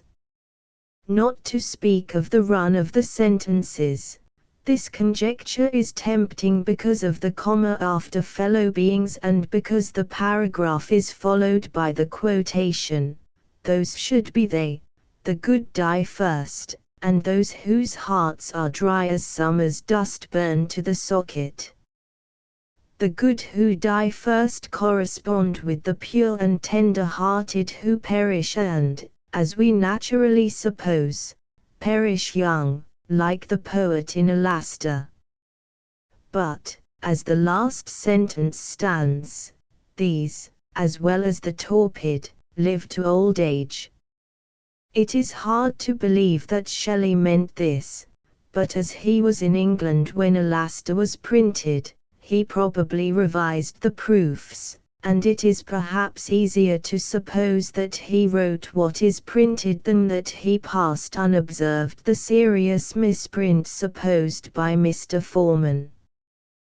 3618, c. XX. F. The rejection of Falstaff. The rejection of Falstaff. One of the two persons principally concerned in the rejection of Falstaff, Henry, both as prince and as king, has received, on the whole, full justice from readers and critics. Falstaff, on the other hand, has been in one respect the most unfortunate of Shakespeare's famous characters.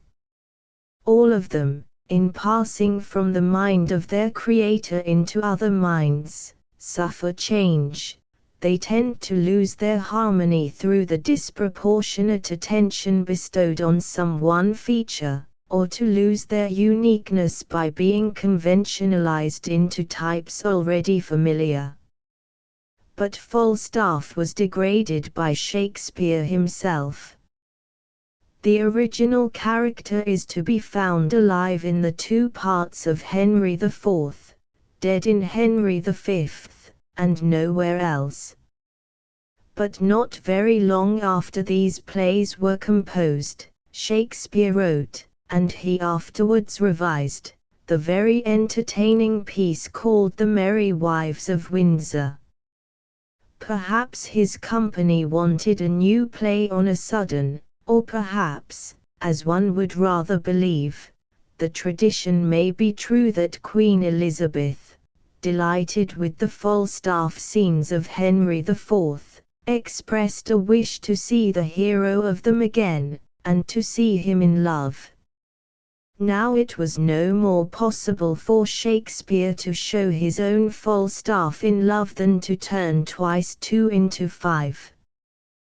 But he could write in haste, the tradition says, in a fortnight, a comedy or farce differing from all his other plays in this, that its scene is laid in English middle-class life, and that it is prosaic almost to the end. And among the characters he could introduce a disreputable fat old knight with attendants, and could call them Falstaff, Bardolph, Pistol, and Nym. And he could represent this knight assailing, for financial purposes, the virtue of two matrons, and in the event baffled, duped, treated like dirty linen, beaten, burnt, pricked, mocked, insulted, and, worst of all, repentant and didactic. It is horrible. It is almost enough to convince one that Shakespeare himself could sanction the parody of Ophelia in The Two Noble Kinsmen. But it no more touches the real Falstaff than Ophelia is degraded by that parody. To picture the real Falstaff befooled like the Falstaff of The Merry Wives is like imagining Iago the gull of Roderigo, or Becky Sharp the dupe of Amelia Osborne. Before he had been served the least of these tricks he would have had his brains taken out and buttered, and have given them to a dog for a New Year's gift. I quote the words of the impostor, for after all Shakespeare made him and gave to him a few sentences worthy of Falstaff himself. But they are only a few, one side of a sheet of notepaper would contain them. And yet critics have solemnly debated at what period in his life Sir John endured the gibes of Master Ford, and whether we should put this comedy between the two parts of Henry IV, or between the second of them and Henry V. And the Falstaff of the general reader, it is to be feared, is an impossible conglomerate of two distinct characters, while the Falstaff of the mere playgoer is certainly much more like the impostor than the true man. The separation of these two has long ago been effected by criticism, and is insisted on in almost all competent estimates of the character of Falstaff. I do not propose to attempt a full account either of this character or of that of Prince Henry, but shall connect the remarks I have to make on them with a question which does not appear to have been satisfactorily discussed, the question of the rejection of Falstaff by the Prince on his accession to the throne. What do we feel, and what are we meant to feel, as we witness this rejection? And what does our feeling imply as to the characters of Falstaff and the new king? One Sir John, you remember, is in Gloucestershire, engaged in borrowing £1,000 from Justice Shallow, and here Pistol, riding helter-skelter from London, brings him the great news that the old king is as dead as nail in door, and that Harry V is the man. Sir John, in wild excitement, taking any man's horses, rushes to London, and he carries Shallow with him, for he longs to reward all his friends. We find him standing with his companions just outside Westminster Abbey, in the crowd that is waiting for the king to come out after his coronation. He himself is stained with travel, and has had no time to spend any of the £1,000 in buying new liveries for his men. But what of that? This poor show only proves his earnestness of affection, his devotion, how he could not deliberate or remember or have patience to shift himself, but rode day and night, thought of nothing else but to see Henry, and put all affairs else in oblivion, as if there were nothing else to be done but to see him. And now he stands sweating with desire to see him, and repeating this one desire of his heart, to see him. The moment comes. There is a shout within the abbey like the roaring of the sea, and a clangor of trumpets, and the doors open and the procession streams out. Fal. God save thy grace, King Hal. My royal Hal. Pist. The heavens thee guard and keep, most royal imp of fame. Fal.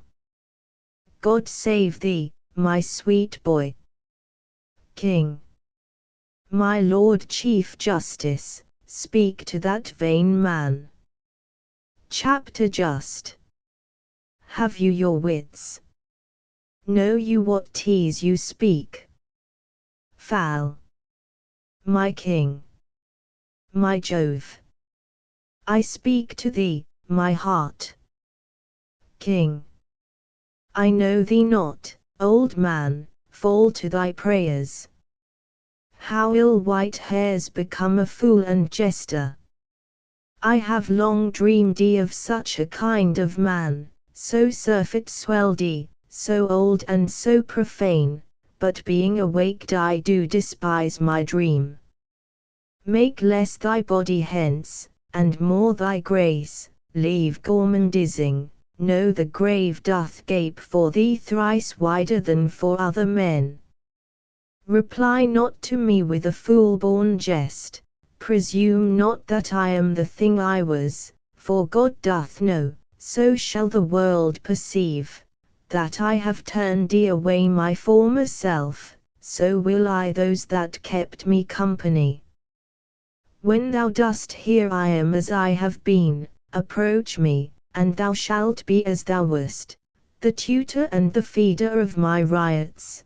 Till then, I banish thee, on pain of death, as I have done the rest of my misleaders, not to come near our person by 10 mile. For competence of life I will allow you, that lack of means enforce you not to evil, and, as we hear you do reform yourselves, we will, according to your strengths and qualities, give you advancement. be it your charge, my lord, to see performed the tenor of our word. Set on. The procession passes out of sight, but Falstaff and his friends remain. He shows no resentment. He comforts himself, or tries to comfort himself, first, with the thought that he has Shallow's £1,000, and then, more seriously, I believe, with another thought. The king, he sees, must look thus to the world, but he will be sent for in private when night comes, and will yet make the fortunes of his friends. But even as he speaks, the Chief Justice, accompanied by Prince John, returns, and gives the order to his officers, "Go, carry Sir John Falstaff to the Fleet, take all his company along with him." Falstaff breaks out, my lord," but he is cut short and hurried away, and after a few words between the prince and the Chief Justice the scene closes, and with it the drama. What are our feelings during this scene? They will depend on our feelings about Falstaff. If we have not keenly enjoyed the Falstaff scenes of the two plays, if we regard Sir John chiefly as an old reprobate, not only a sensualist, a liar, and a coward, but a cruel and dangerous ruffian, I suppose we enjoy his discomfiture and consider that the king has behaved magnificently. But if we have keenly enjoyed the Falstaff scenes, if we have enjoyed them as Shakespeare surely meant them to be enjoyed, and if, accordingly, Falstaff is not to us solely or even chiefly a reprobate and ruffian, we feel, I think, during the king's speech, a good deal of pain and some resentment, and when, without any further offence on Sir John's part, the Chief Justice returns and sends him to prison, we stare in astonishment. These, I believe, are, in greater or less degree, the feelings of most of those who really enjoy the Falstaff scenes, as many readers do not. Nor are these feelings diminished when we remember the end of the whole story, as we find it in Henry V, where we learn that Falstaff quickly died, and, according to the testimony of persons not very sentimental, died of a broken heart. To suppose this merely to mean that he sank under the shame of his public disgrace, and it is pitiful enough, but the words of Mrs. Quickly, "The king has killed his heart," of Nym, "The king hath run bad humours on the night, that's the even of it," of Pistol. Nym, "Thou hast spoke the right, his heart is fracted," and corroborate, assuredly point to something more than wounded pride, they point to wounded affection, and remind us of Falstaff's own answer to Prince Hal's question, "Sirrah, do I owe you £1,000? £1,000, Hal, £1,000,000, thy love is worth £1,000,000, thou owest me thy love." Now why did Shakespeare end his drama with a scene which, though undoubtedly striking, leaves an impression so unpleasant?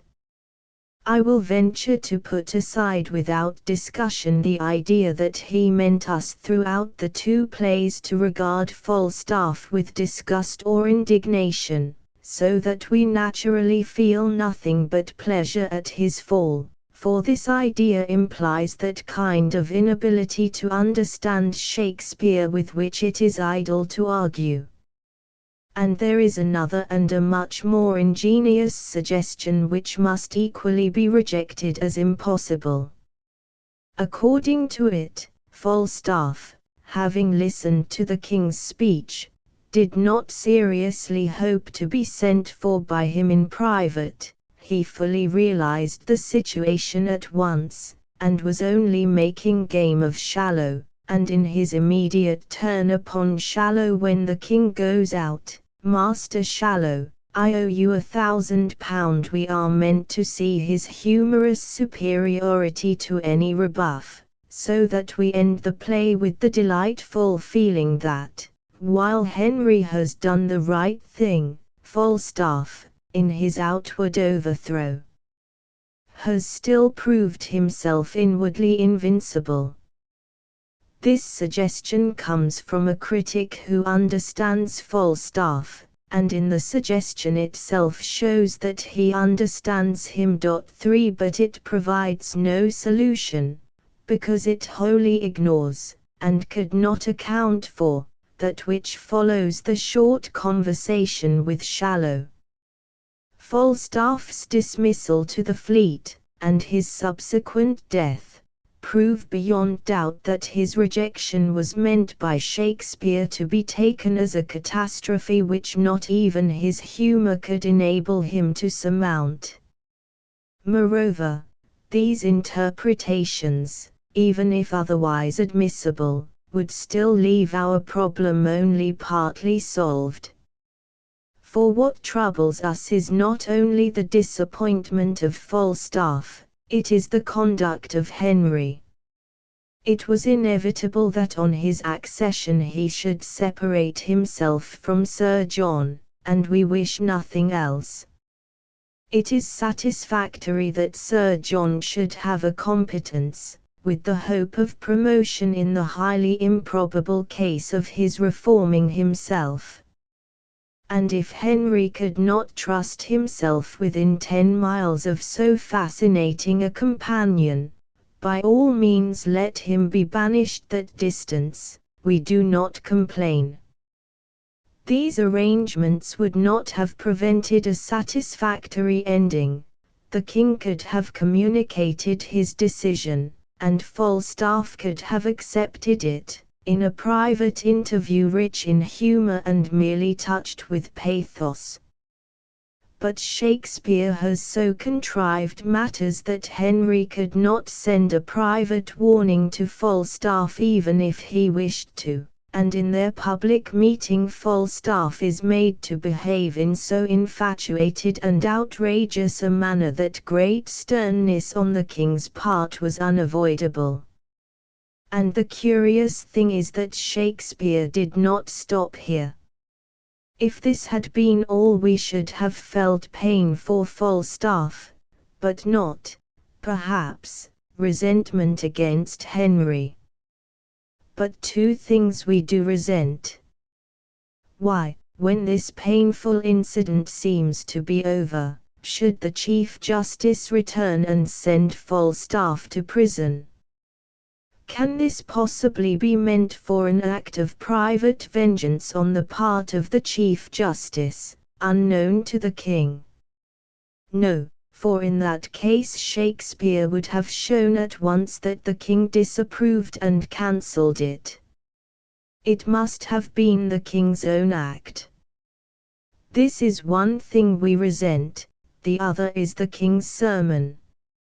He had a right to turn away his former self, and his old companions with it, but he had no right to talk all of a sudden like a clergyman, and surely it was both ungenerous and insincere to speak of them as his misleaders as though in the days of East-sheep and Gad-shill he had been a weak and silly lad. We have seen his former self, and we know that it was nothing of the kind. He had shown himself, for all his follies, a very strong and independent young man, deliberately amusing himself among men over whom he had just as much ascendancy as he chose to exert. Nay, he amused himself not only among them, but at their expense.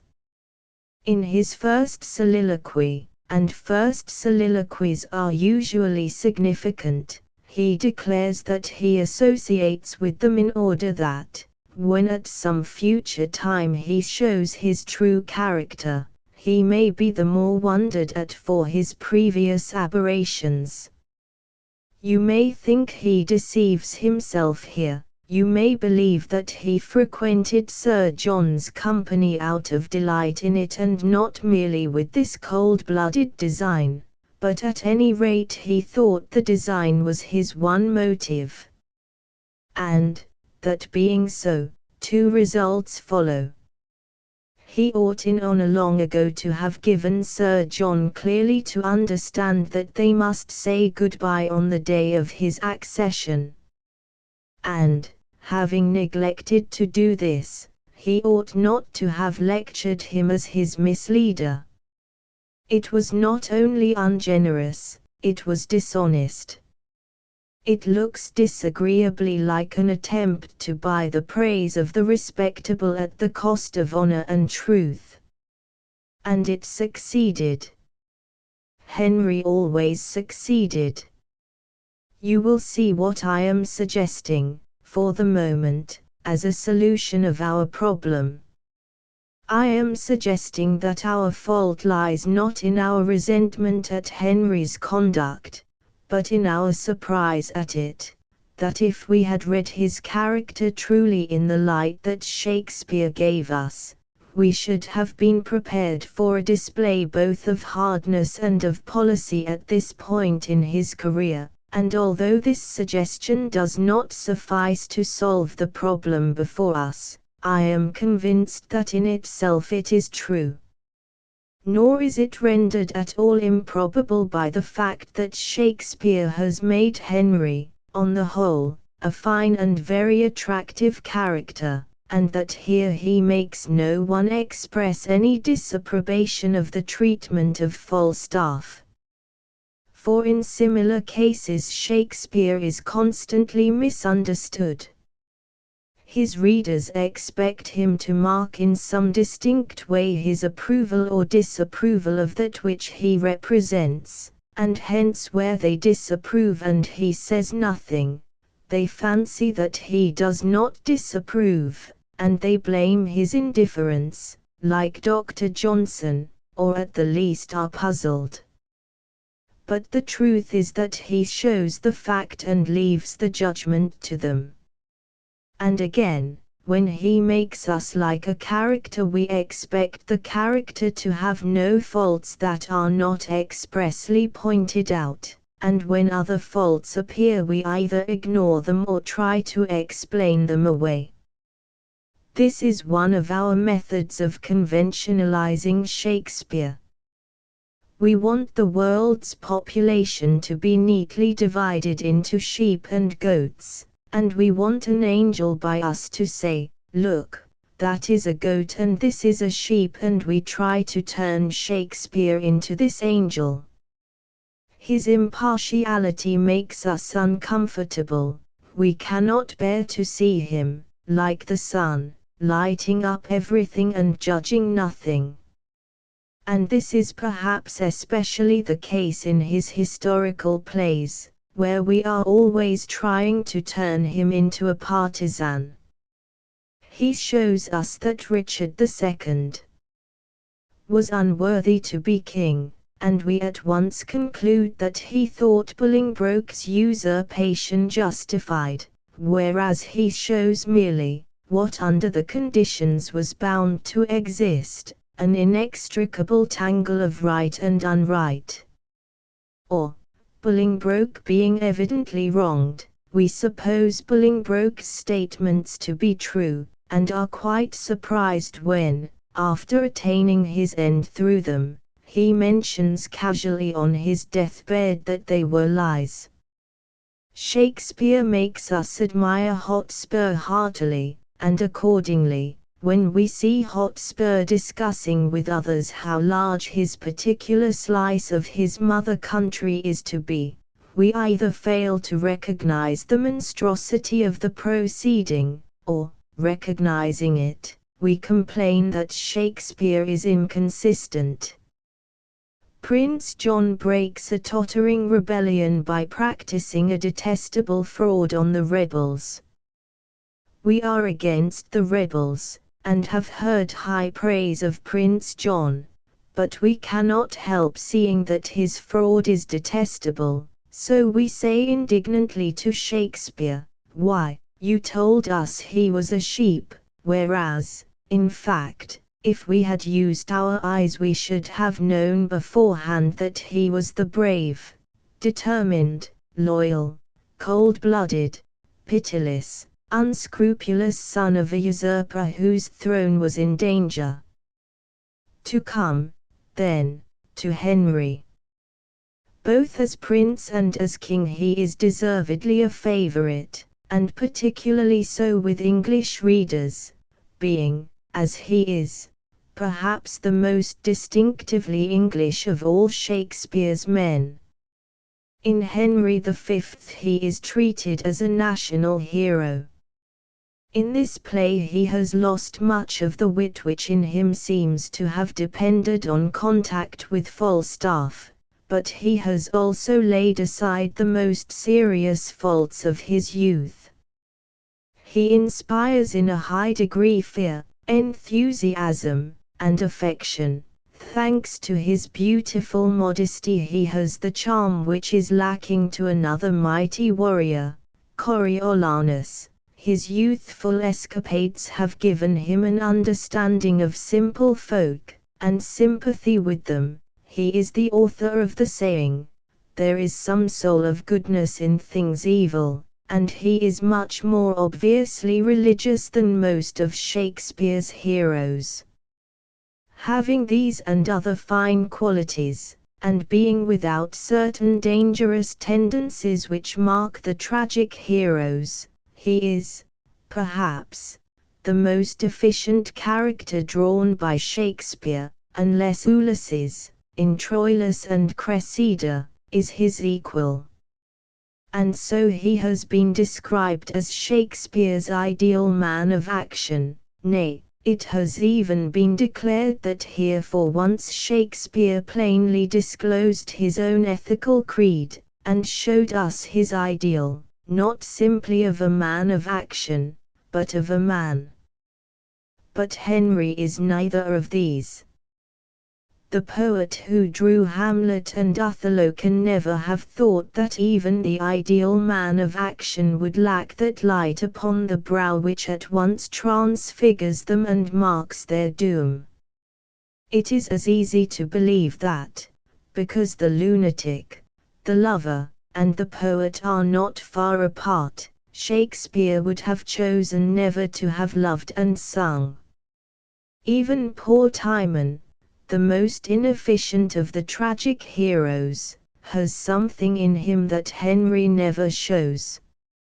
Nor is it merely that his nature is limited. If we follow Shakespeare and look closely at Henry, we shall discover with the many fine traits a few less pleasing. Henry IV describes him as the noble image of his own youth, and, for all his superiority to his father, he is still his father's son, the son of the man whom Hotspur called a vile politician. Henry's religion, for example, is genuine, it is rooted in his modesty, but it is also superstitious, an attempt to buy off supernatural vengeance for Richard's blood, and it is also in part political, like his father's projected crusade. Just as he went to war chiefly because, as his father told him, it was the way to keep factious nobles quiet and unite the nation, so when he adjures the archbishop to satisfy him as to his right to the French throne, he knows very well that the archbishop wants the war, because it will defer and perhaps prevent what he considers the spoliation of the church. This same strain of policy is what Shakespeare marks in the first soliloquy in Henry IV, where the prince describes his riotous life as a mere scheme to win him glory later. It implies that readiness to use other people as means to his own ends which is a conspicuous feature in his father, and it reminds us of his father's plan of keeping himself out of the people's sight while Richard was making himself cheap by his incessant public appearances. And if I am not mistaken, there is a further likeness. Henry is kindly and pleasant to everyone as prince, to everyone deserving as king, and he is so not merely out of policy, but there is no sign in him of a strong affection for anyone, such an affection as we recognize at a glance in Hamlet and Horatio, Brutus and Cassius, and many more. We do not find this in Henry V, not even in the noble address to Lord Scrope, and in Henry IV. We find, I think, a liking for Falstaff and Poins, but no more. There is no more than a liking, for instance, in his soliloquy over the supposed corpse of his fat friend, and he never speaks of Falstaff to Poins with any affection. The truth is, that the members of the family of Henry IV have love for one another, but they cannot spare love for anyone outside their family, which stands firmly united, defending its royal position against attack and instinctively isolating itself from outside influence.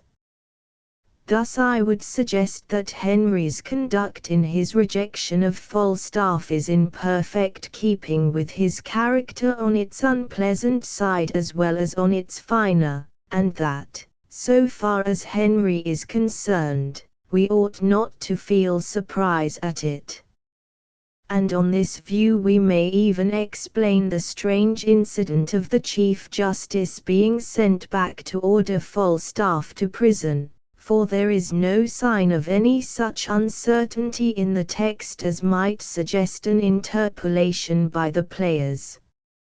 Remembering his father's words about Henry being incensed, his flint, and remembering in Henry V his ruthlessness about killing the prisoners when he is incensed, we may imagine that, after he had left Falstaff and was no longer influenced by the face of his old companion, he gave way to anger at the indecent familiarity which had provoked a compromising scene on the most ceremonial of occasions and in the presence alike of court and crowd, and that he sent the Chief Justice back to take vengeance.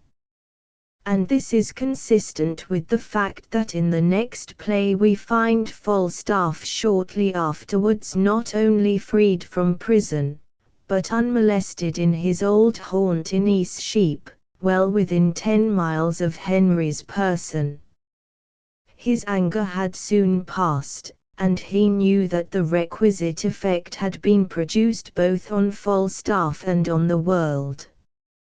But all this, however true, will not solve our problem. It seems, on the contrary, to increase its difficulty. For the natural conclusion is that Shakespeare intended us to feel resentment against Henry. And yet that cannot be, for it implies that he meant the play to end disagreeably, and no one who understands Shakespeare at all will consider that supposition for a moment credible. No, he must have meant the play to end pleasantly, although he made Henry's action consistent.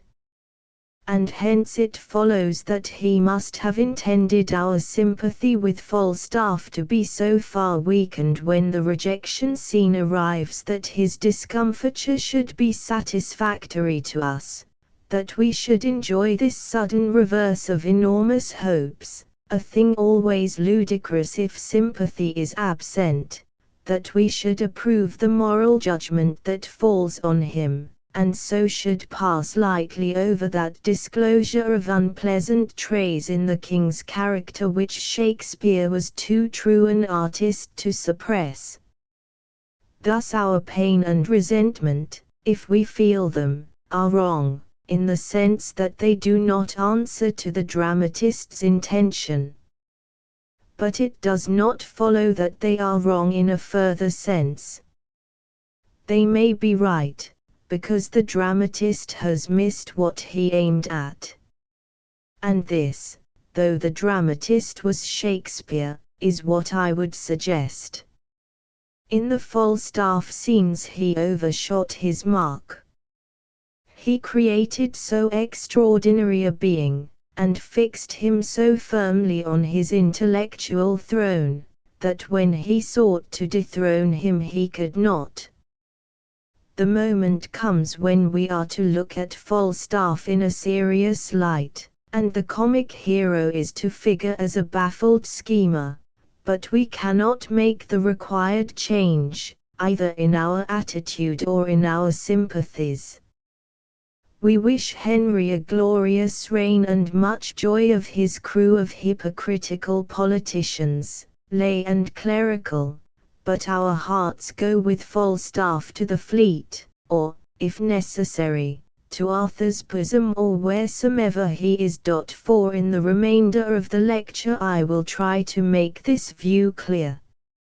And to that end we must go back to the Falstaff of the body of the two plays, the immortal Falstaff, a character almost purely humorous, and therefore no subject for moral judgments.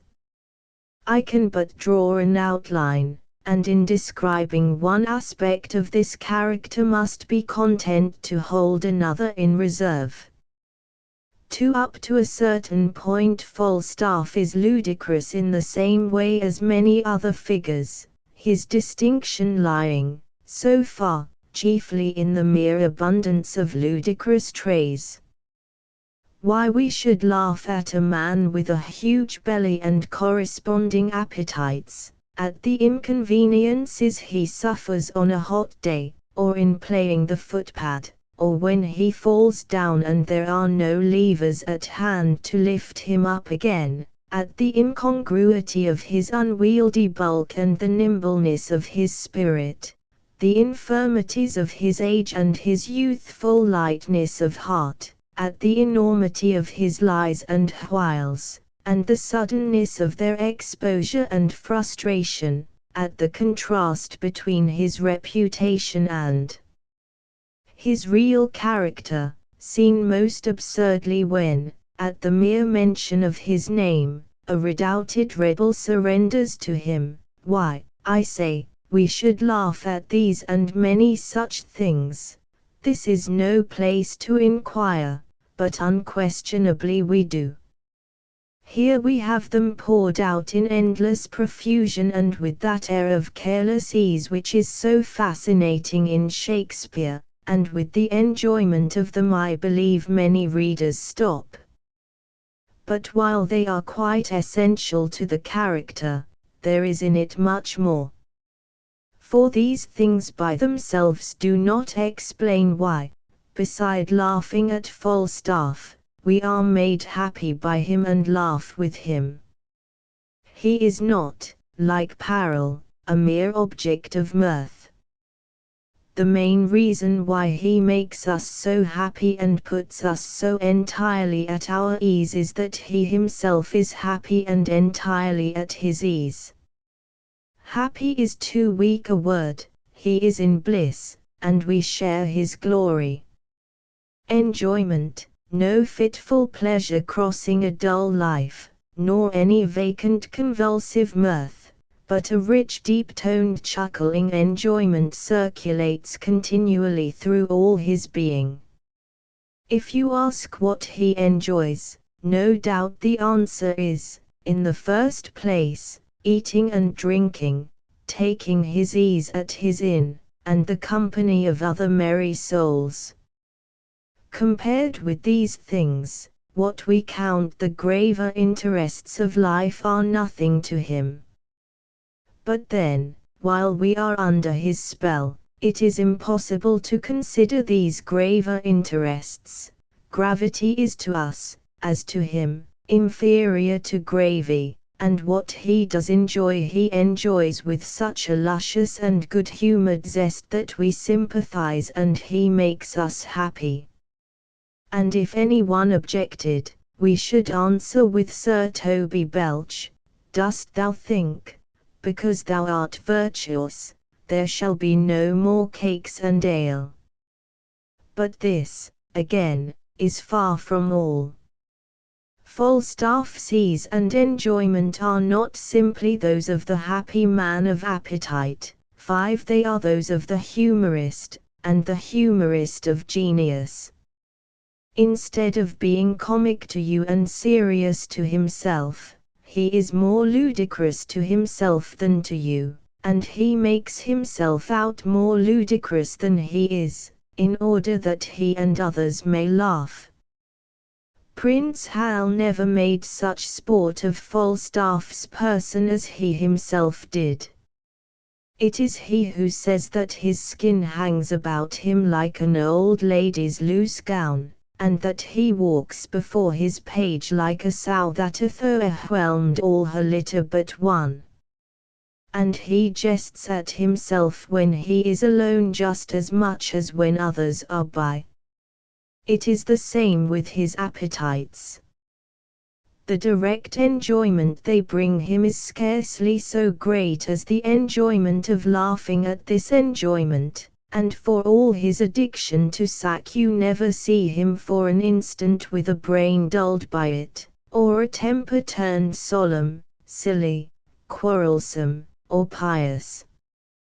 The virtue it instills into him, of filling his brain with nimble, fiery, and delectable shapes, this, and his humorous attitude towards it, free him, in a manner, from slavery to it, and it is this freedom, and no secret longing for better things, those who attribute such a longing to him are far astray, that makes his enjoyment contagious and prevents our sympathy with it from being disturbed.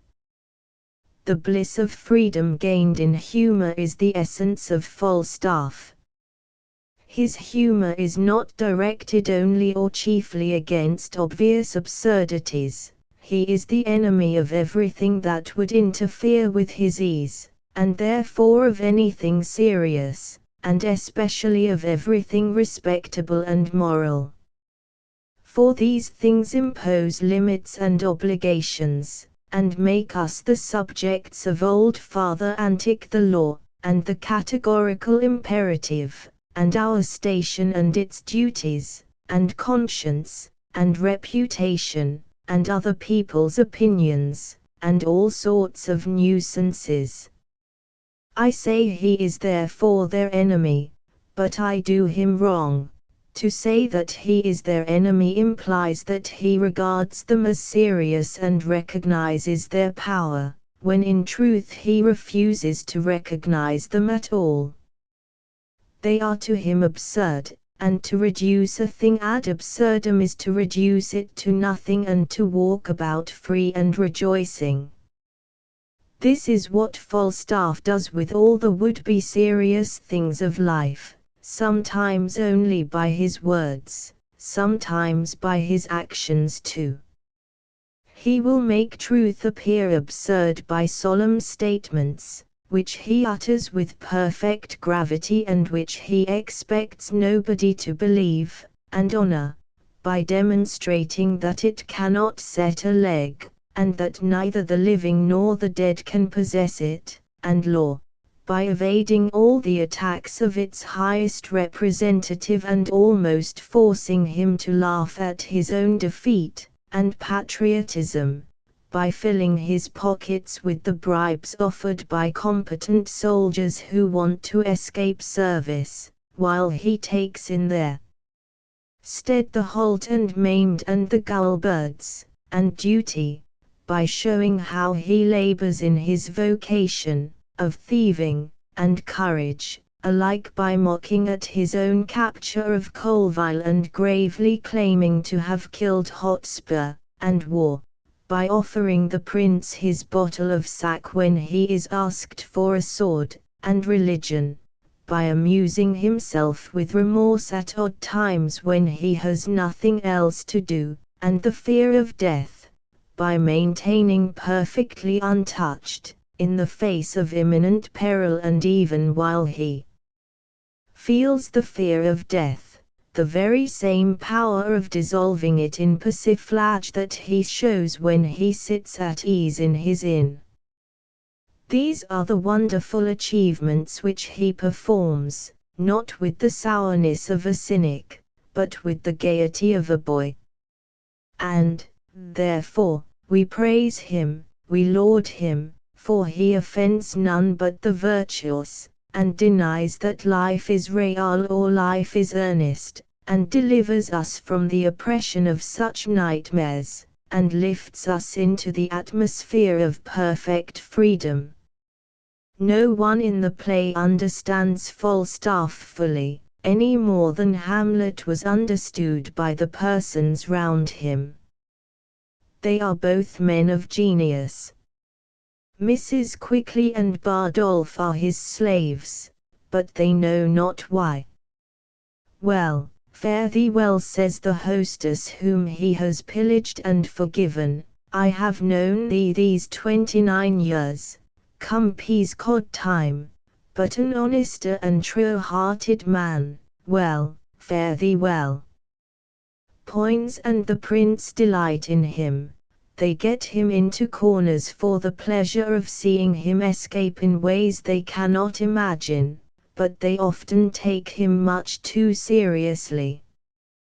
Poins, for instance, rarely sees, the prince does not always see, and moralizing critics never see, that when Falstaff speaks ill of a companion behind his back, or writes to the prince that Poins spreads it abroad that the prince is to marry his sister, he knows quite well that what he says will be repeated, or rather, perhaps, is absolutely indifferent whether it be repeated or not, being certain that it can only give him an opportunity for humor.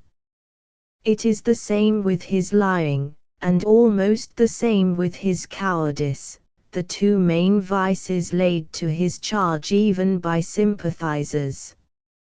Falstaff is neither a liar nor a coward in the usual sense, like the typical cowardly boaster of comedy. He tells his lies either for their own humor, or on purpose to get himself into a difficulty. He rarely expects to be believed, perhaps never. He abandons a statement or contradicts it the moment it is made. There is scarcely more intent in his lying than in the humorous exaggerations which he pours out in soliloquy just as much as when others are by. Poins and the prince understand this in part. You see them waiting eagerly to convict him, not that they may really put him to shame, but in order to enjoy the greater lie that will swallow up the less. But their sense of humor lags behind his. Even the prince seems to accept as half serious that remorse of his which passes so suddenly into glee at the idea of taking a purse, and his request to his friend to bestride him if he should see him down in the battle. Bestride Falstaff. Hence. Wilt thou lift up Olympus? Again, the attack of the prince and Poins on Falstaff and the other thieves on Gadshill is contrived, we know, with a view to the incomprehensible lies it will induce him to tell.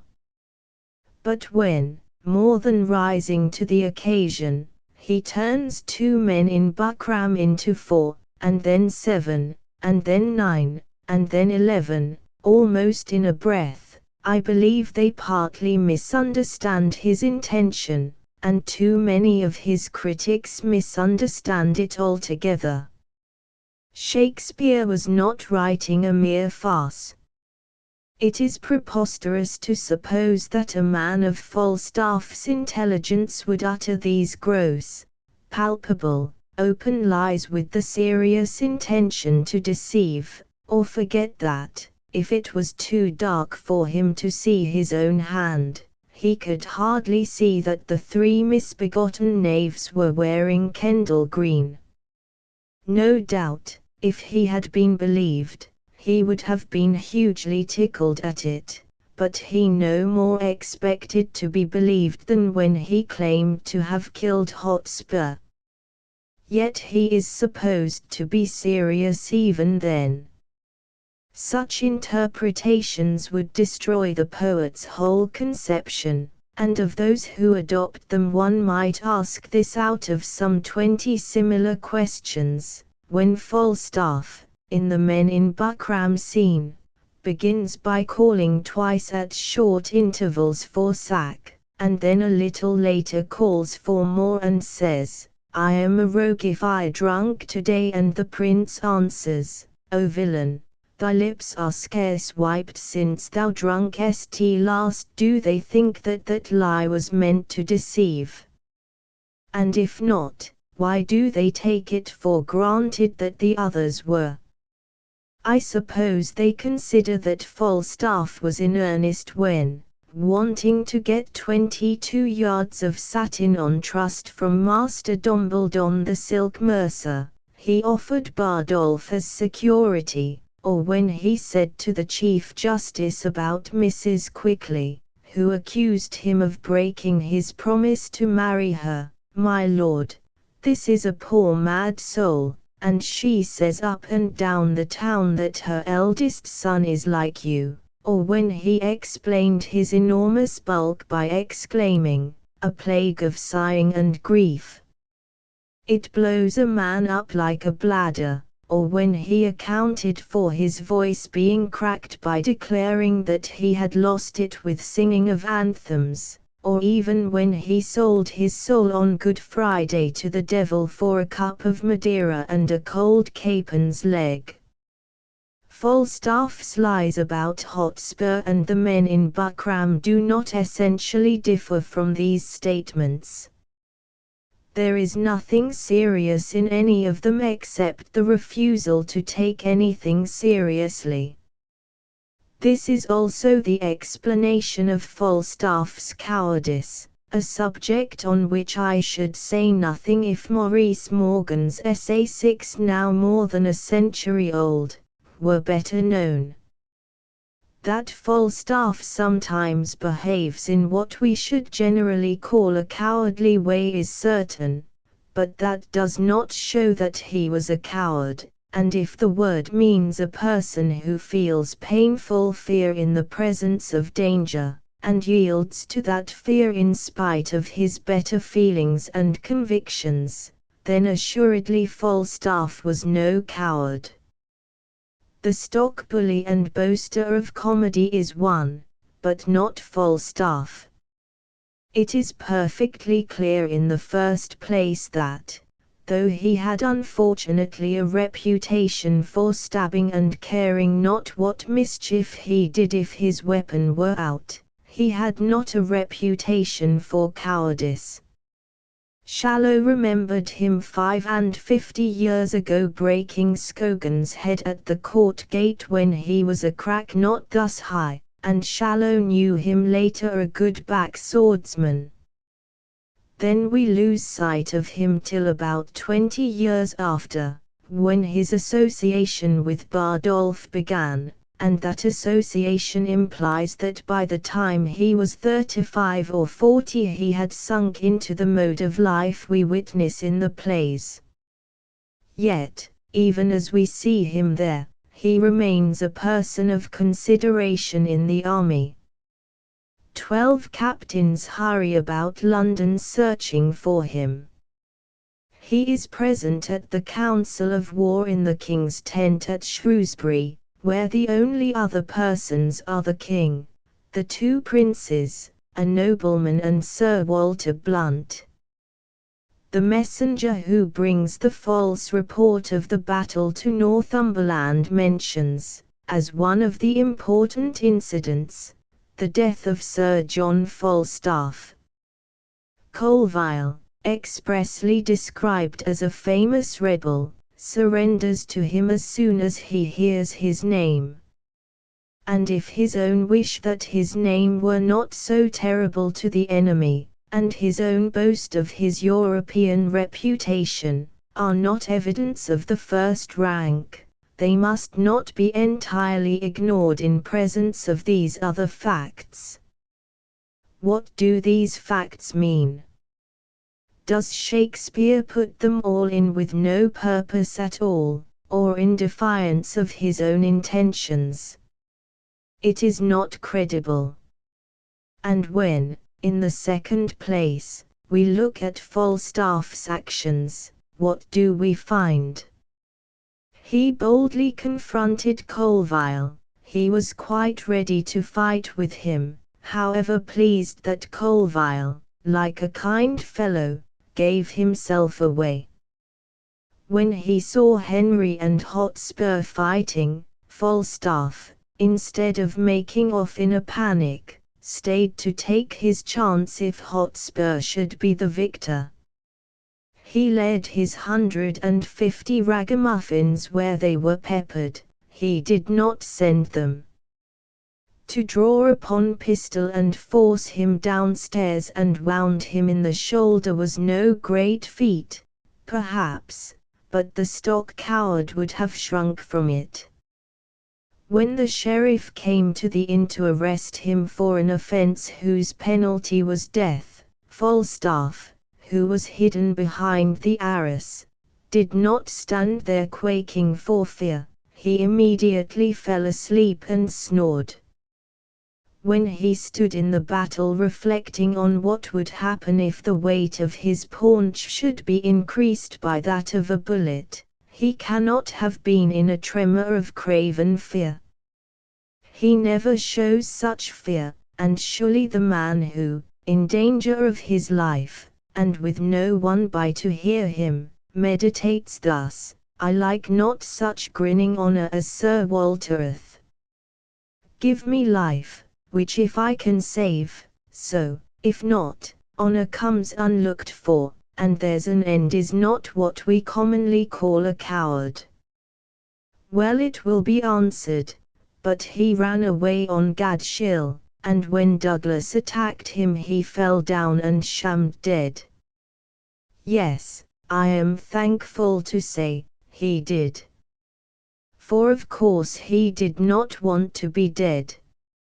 He wanted to live and be merry. And as he had reduced the idea of honor ad absurdum, had scarcely any self-respect, and only a respect for reputation as a means of life, naturally he avoided death when he could do so without a ruinous loss of reputation, and, observe, with the satisfaction of playing a colossal practical joke. For that after all was his first object. If his one thought had been to avoid death he would not have faced Douglas at all, but would have run away as fast as his legs could carry him, and unless Douglas had been one of those exceptional Scotchmen who have no sense of humour, he would never have thought of pursuing so ridiculous an object as Falstaff running.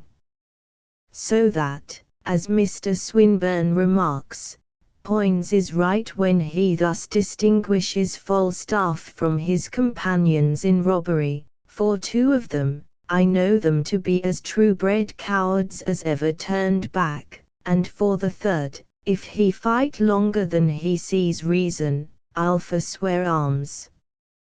And the event justifies this distinction. For it is exactly thus that, according to the original stage direction, Falstaff behaves when Henry and Poins attack him and the others.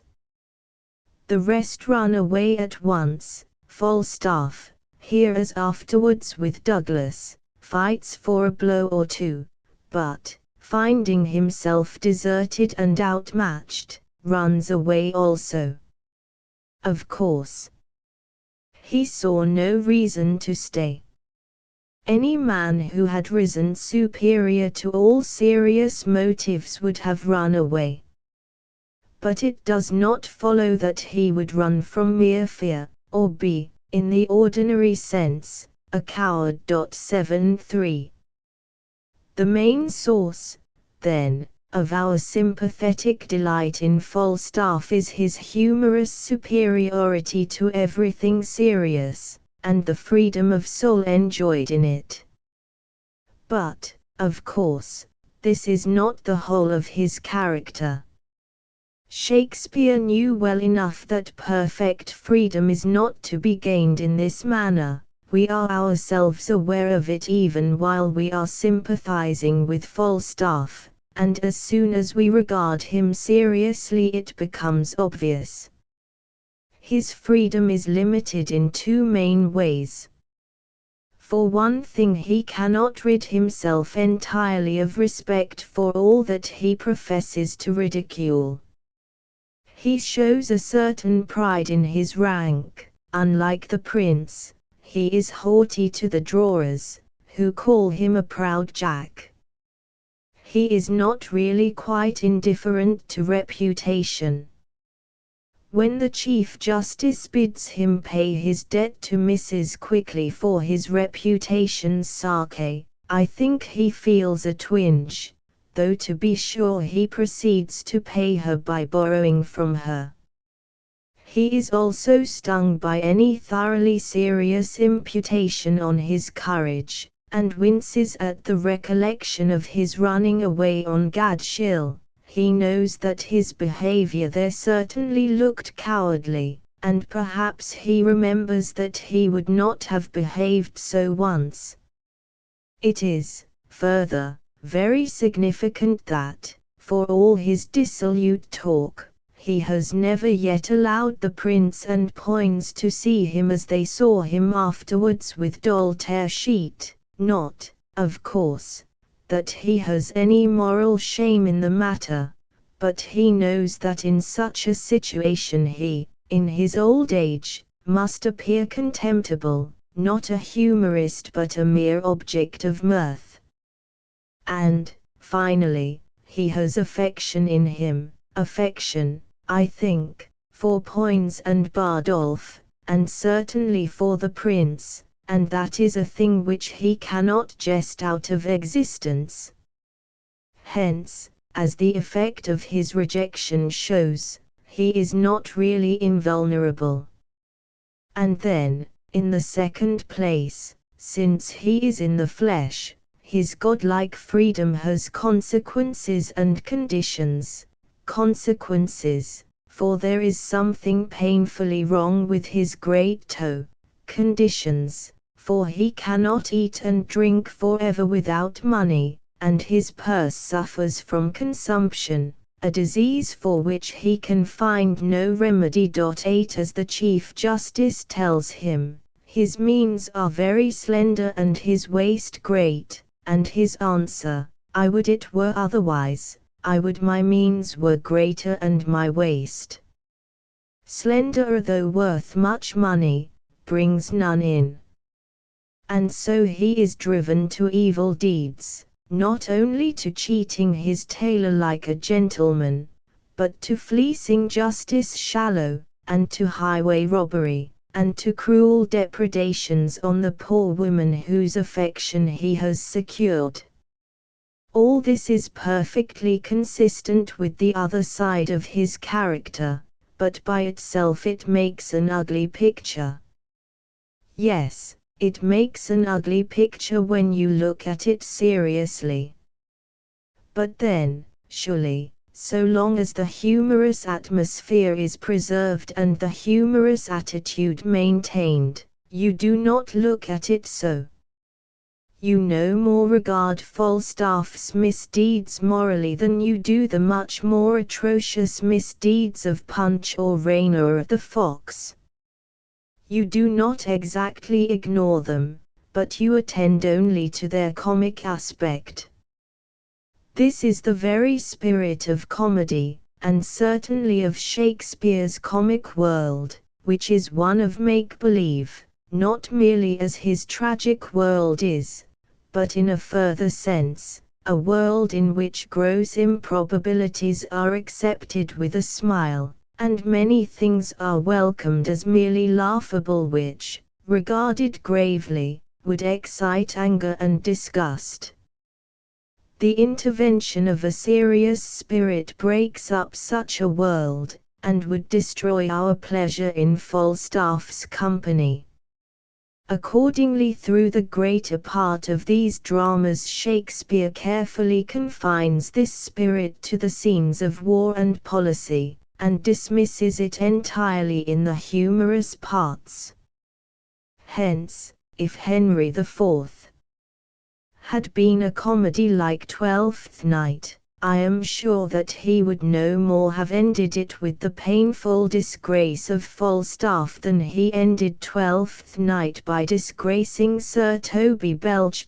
9 But Henry IV was to be in the main a historical play, and its chief hero Prince Henry. In the course of it his greater and finer qualities were to be gradually revealed, and it was to end with beautiful scenes of reconciliation and affection between his father and him, and a final emergence of the wild prince as a just, wise, stern, and glorious king. Hence, no doubt, it seemed to Shakespeare that Falstaff at last must be disgraced, and must therefore appear no longer as the invincible humorist, but as an object of ridicule and even of aversion. And probably also his poet's insight showed him that Henry, as he conceived him, would behave harshly to Falstaff in order to impress the world, especially when his mind had been wrought to a high pitch by the scene with his dying father and the impression of his own solemn consecration to great duties. This conception was a natural and a fine one, and if the execution was not an entire success, it is yet full of interest. Shakespeare's purpose being to work a gradual change in our feelings towards Falstaff, and to tinge the humorous atmosphere more and more deeply with seriousness, we see him carrying out this purpose in the second part of Henry IV. Here he separates the prince from Falstaff as much as he can, thus withdrawing him from Falstaff's influence, and weakening in our minds the connection between the two. In the first part we constantly see them together, in the second, it is a remarkable fact, only once before the rejection. Further, in the scenes where Henry appears apart from Falstaff, we watch him growing more and more grave, and awakening more and more poetic interest, while Falstaff, though his humor scarcely flags to the end, exhibits more and more of his seamy side. This is nowhere turned to the full light in Part I. But in Part II. We see him as the heartless destroyer of Mrs. Quickly, as a ruffian seriously defying the Chief Justice because his position as an officer on service gives him power to do wrong, as the pike preparing to snap up the poor old Dace Shallow, and, this is the one scene where Henry and he meet, as the worn-out lecher, not laughing at his servitude to the flesh but sunk in it. Finally, immediately before the rejection, the world where he is king is exposed in all its sordid criminality when we find Mrs. Quickly and Doll arrested for being concerned in the death of one man, if not more, beaten to death by their bullies, and the dangerousness of Falstaff is emphasized in his last words as he hurries from Shallow's house to London. Words at first touched with humor but at bottom only too seriously meant, "Let us take any man's horses, the laws of England are at my commandment." Happy are they which have been my friends, and woe unto my Lord Chief Justice. His dismissal to the Fleet by the Chief Justice is the dramatic vengeance for that threat. Yet all these excellent devices fail. They cause us momentary embarrassment at times when repellent traits in Falstaff's character are disclosed, but they fail to change our attitude of humor into one of seriousness, and our sympathy into repulsion. And they were bound to fail, because Shakespeare shrank from adding to them the one device which would have ensured success. If, as the second part of Henry IV advanced, he had clouded over Falstaff's humor so heavily that the man of genius turned into the Falstaff of the Merry Wives, we should have witnessed his rejection without a pang. This Shakespeare was too much of an artist to do, though even in this way he did something, and without this device he could not succeed. As I said, in the creation of Falstaff he overreached himself. He was caught up on the wind of his own genius, and carried so far that he could not descend to earth at the selected spot. It is not a misfortune that happens to many authors, nor is it one we can regret, for it costs us but a trifling inconvenience in one scene, while we owe to it perhaps the greatest comic character in literature. For it is in this character, and not in the judgment he brings upon Falstaff's head, that Shakespeare asserts his supremacy. To show that Falstaff's freedom of soul was in part illusory, and that the realities of life refused to be conjured away by his humor, this was what we might expect from Shakespeare's unfailing sanity, but it was surely no achievement beyond the power of lesser men.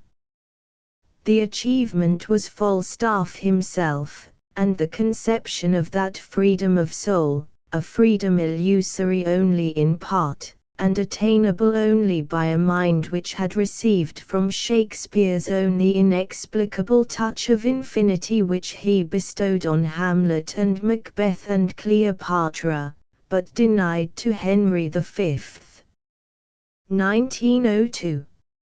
Note: for the benefit of readers unacquainted with Morgan's essay, I reproduce here, with additions, some remarks omitted from the lecture for want of time.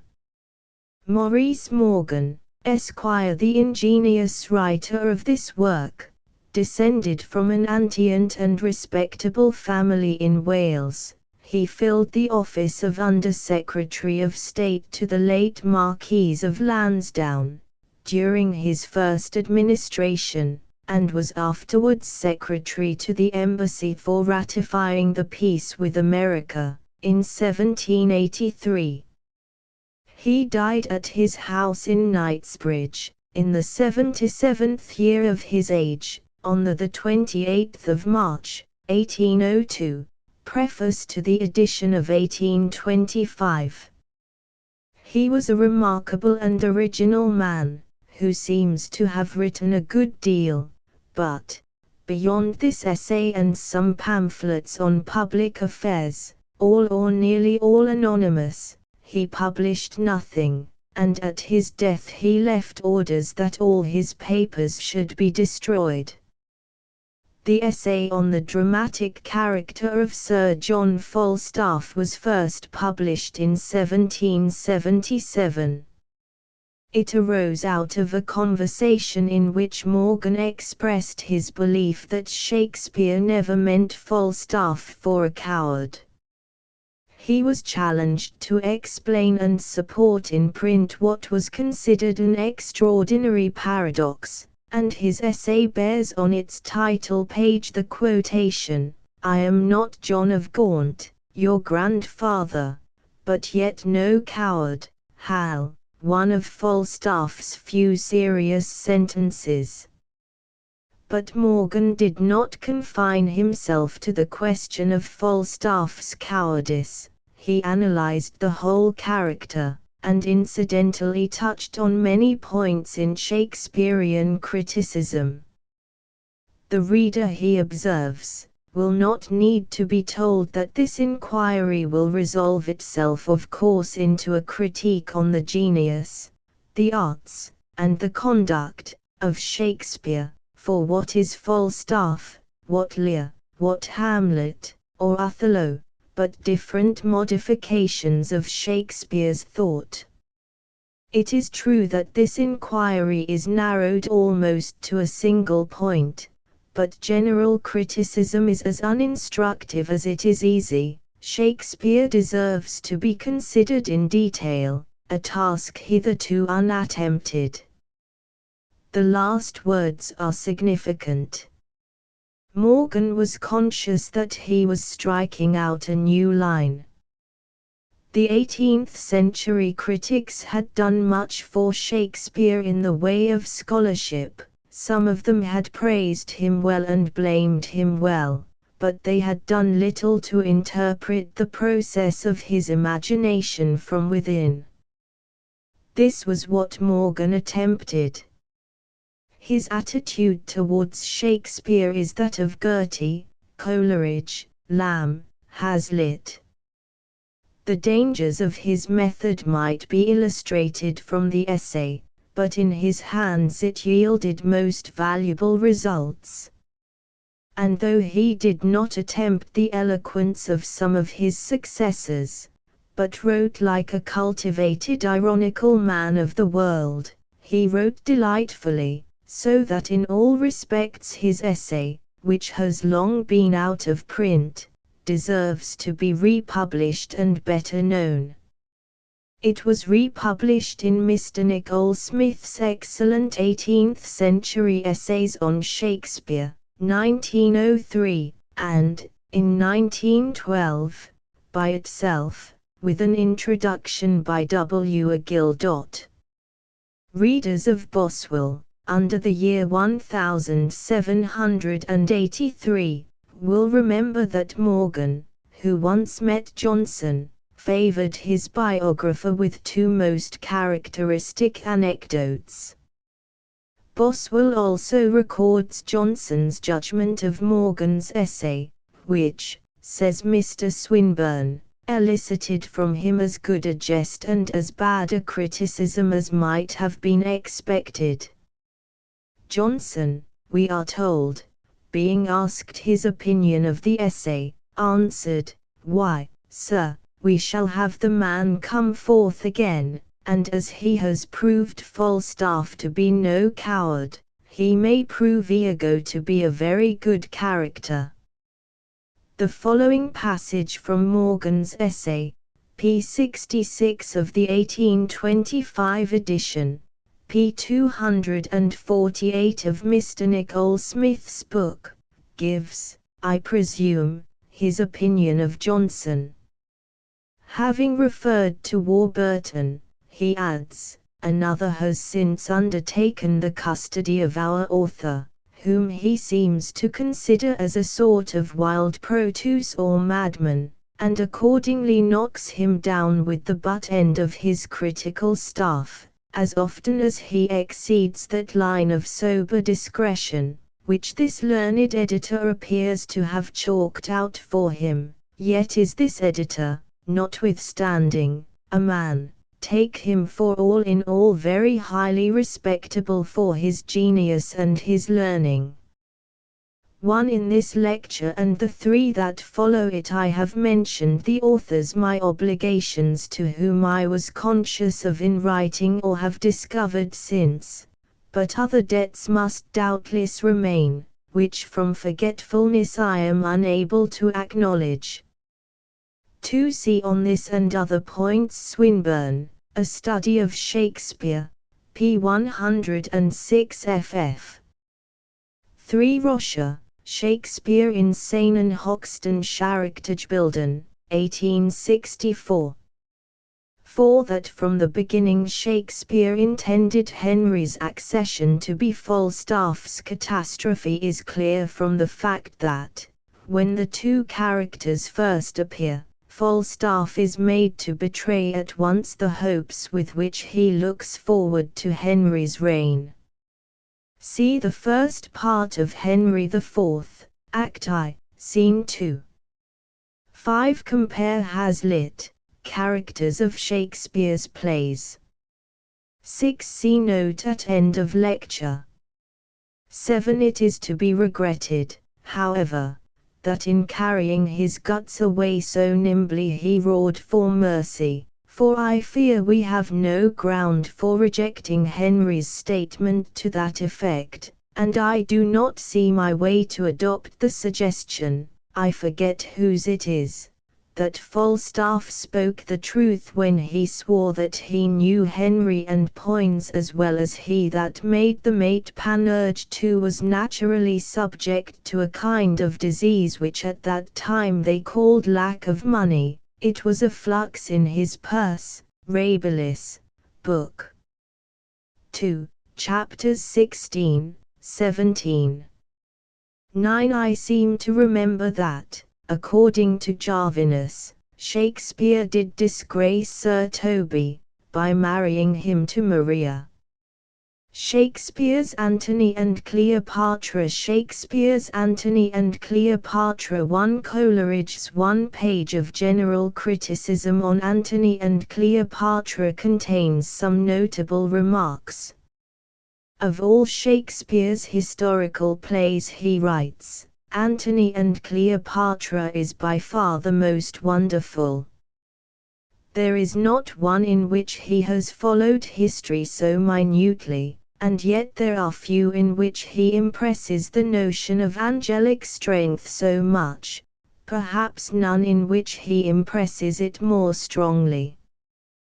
This is greatly owing to the manner in which the fiery force is sustained throughout.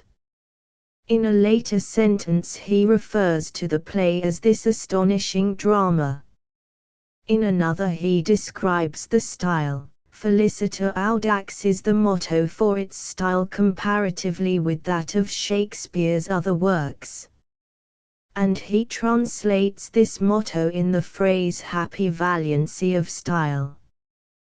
Coleridge's assertion that in Antony and Cleopatra Shakespeare followed history more minutely than in any other play might well be disputed, and his statement about the style of this drama requires some qualification in view of the results of later criticism as to the order of Shakespeare's works.